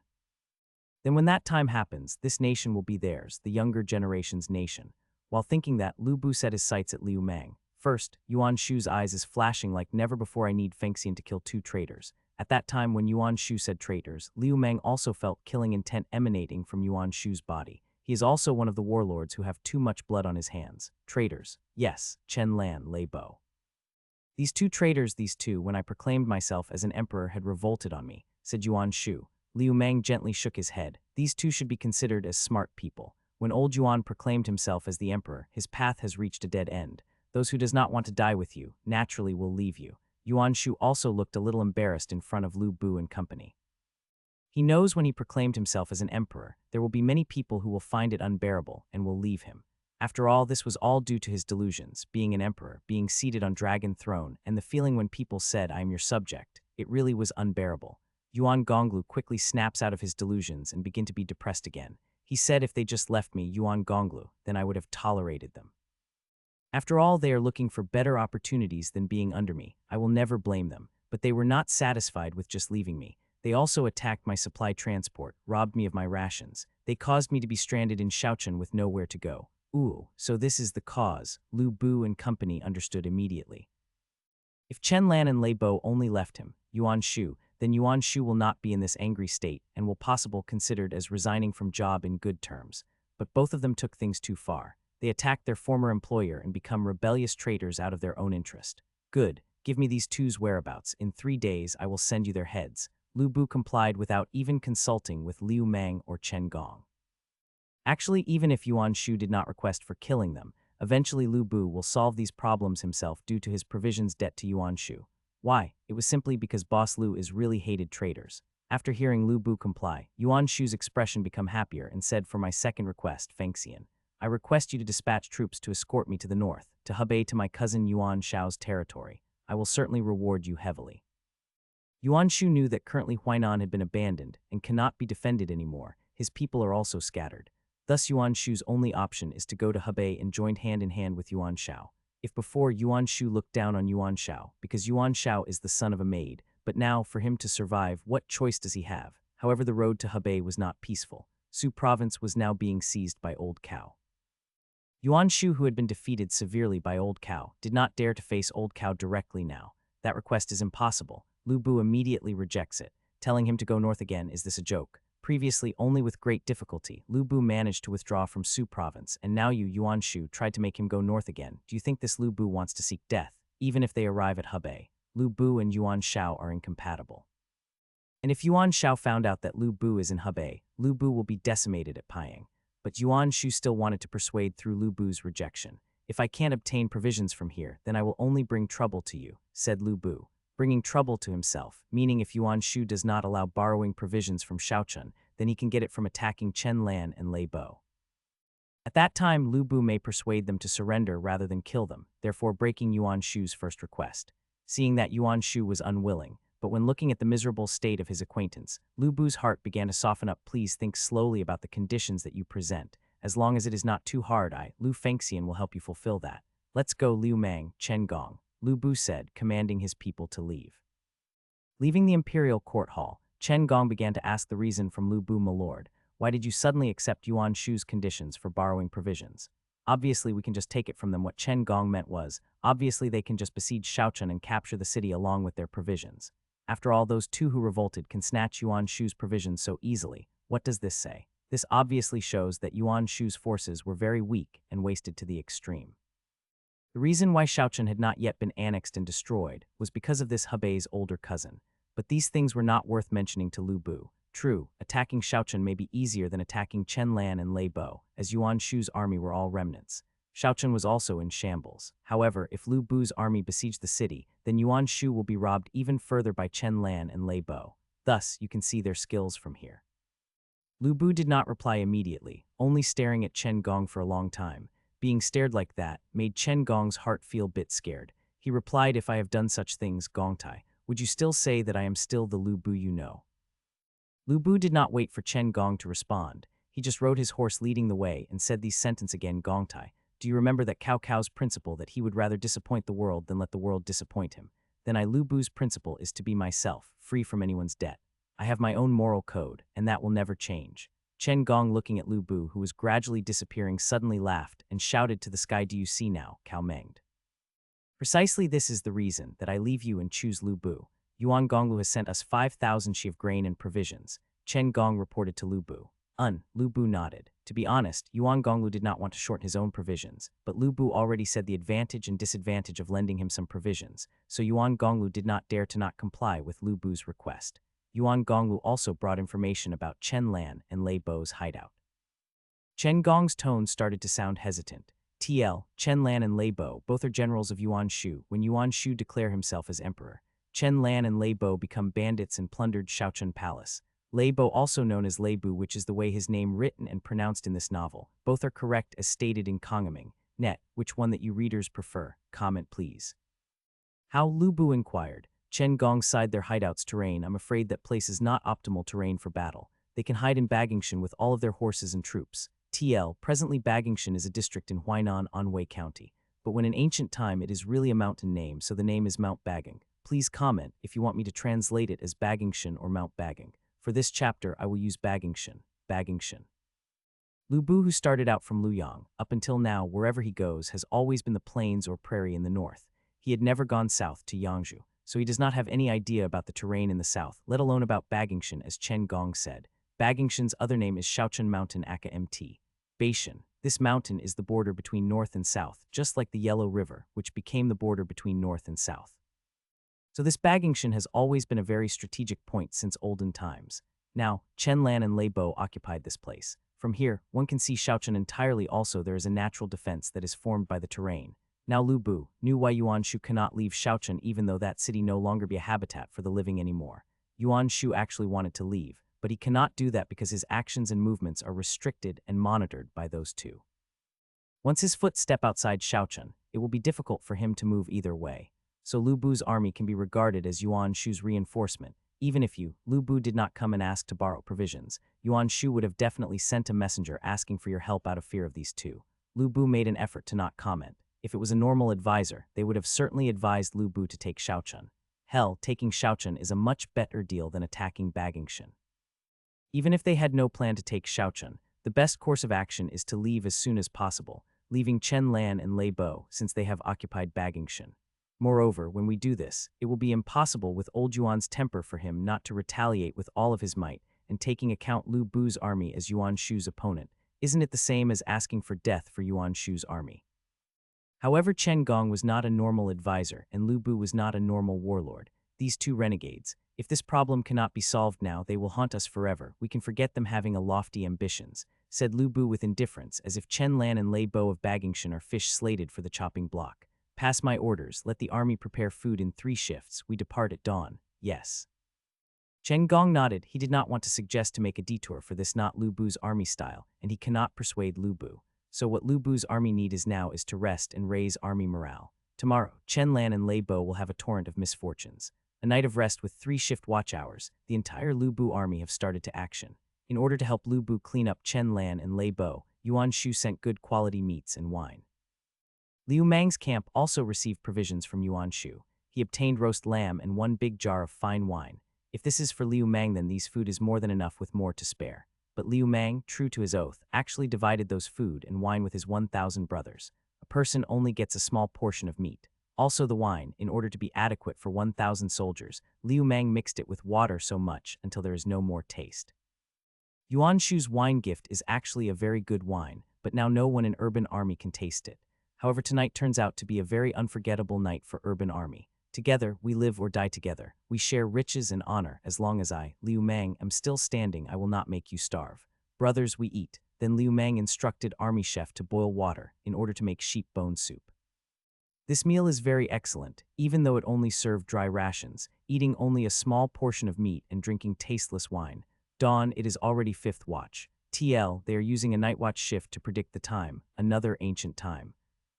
For example, definition Yijing, first of the 5 night watch periods, 1900 2100 old Senjing, third of the 5 night watch periods, 2300 100 old midnight, Urjing, second of the 5 night watch periods, 2100 2300 old, Wujing, fifth of the 5 night watch periods, 300 500 old Saijing, fourth of the 5 night watch periods, 100. The armies into action. Lu Bu leads 3,000 Bing province heavy cavalry as the vanguard. The rear guard was the formation breaker. After that, supply transport troops. Finally, it was Liu Mang's urban army. His division was responsible for shielding all of armed forces. Yuan Shu also sent guide to inform whereabouts Chen Lan and Lei Bo's hideout. An enormous army march of 20,000 troops will naturally be known to Chen Lan and Lei Bo in Bagingshan. So Chen Lan and Lei Bo knew about Lu Bu's army direction. Big bro, what is the best course of action? At the peak of Bagingshan, Lei Bo started to panic. Other people did not know about Lu Bu's great strength, but how can these two not know? When Yuan Shu wanted to attack Liu Bei at Su province, Lu Bu acted as a mediator. He himself shot his own sky piercer tip at an impossibly large distance. At that time, Chen Lan and Lei Bo witnessed it with General Jialing. How can they not know his prowess? Jialing, another general of Yuan Shu, dispatched by Zhang Fei when Shaochun besieged by Cao Cao and Liu Bei. Earlier this year, they just bullied Yuan Shu's remnant, but now old Yuan did not know from where he got Lu Bu's army help. Looking at Lei Bo panicking, Chen Lan also feels a bit edgy. Calm down, second brother. Sit down first and you can tell me what is bothering you. Do you really fear Lu Bu? Big bro, this is the Lu Bu. When Yuan Gonglu was still very powerful, he was not his match. Now he wants to eliminate us. You got some kind of plan, bro. Although Lei Bo was very agitated, he still obeyed Chen Lan's order to sit down. Actually, not only did Lei Bo feared Lu Bu, Chen Lan himself was also very afraid. Lu Bu's army's might was famous throughout the entire land.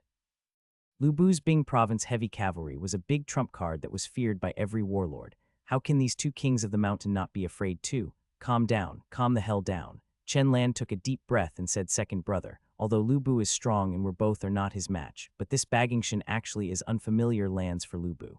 This place also has strong natural defenses. What is there to fear? Even if Lu Bu has the ability to crush this place, we just maintain a stubborn defense. Surely we will have the advantage to destroy Lu Bu's army in one fell swoop. And also at that time, we brothers will be famous in this entire nation as the brothers who defeated Lu Bu. Bagingshan has a natural defense. Lei Bo then started to calm down. Bagingshan territory size is 200 square kilometers. It is located in Central Plains. Forming barrier on the south side is Yellow River, which connecting Huainan and Shaochun. One can say that if someone occupied this place, it can be used as an impregnable mountain fortress. Say if someone tried to force entry from either Jiangnan or Huainan, they will simply just retreat back to Bagingshan. Since ancient times, a place like this was a very strategic location. You know, when old Yuan was still prosperous, there were several thousands of elite troops in Bagingshan.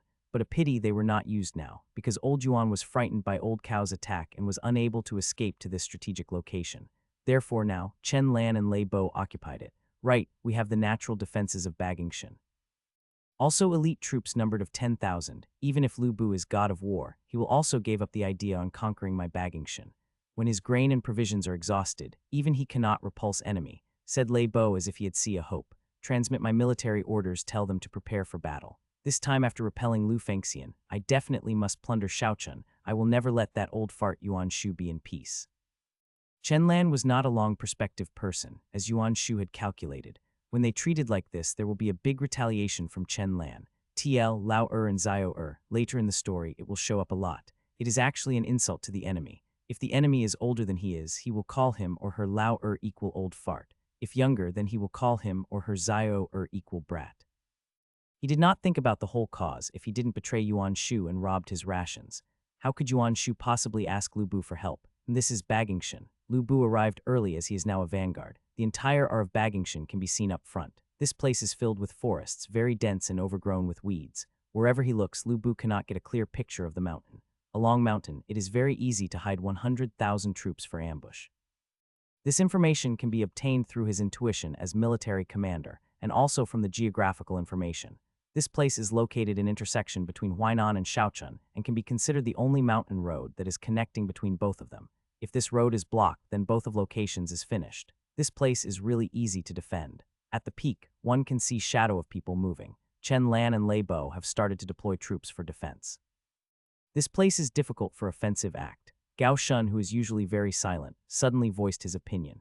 If we attack, then the casualty to our army would at least be 3,000 troops, while enemy will only lose about 800 troops.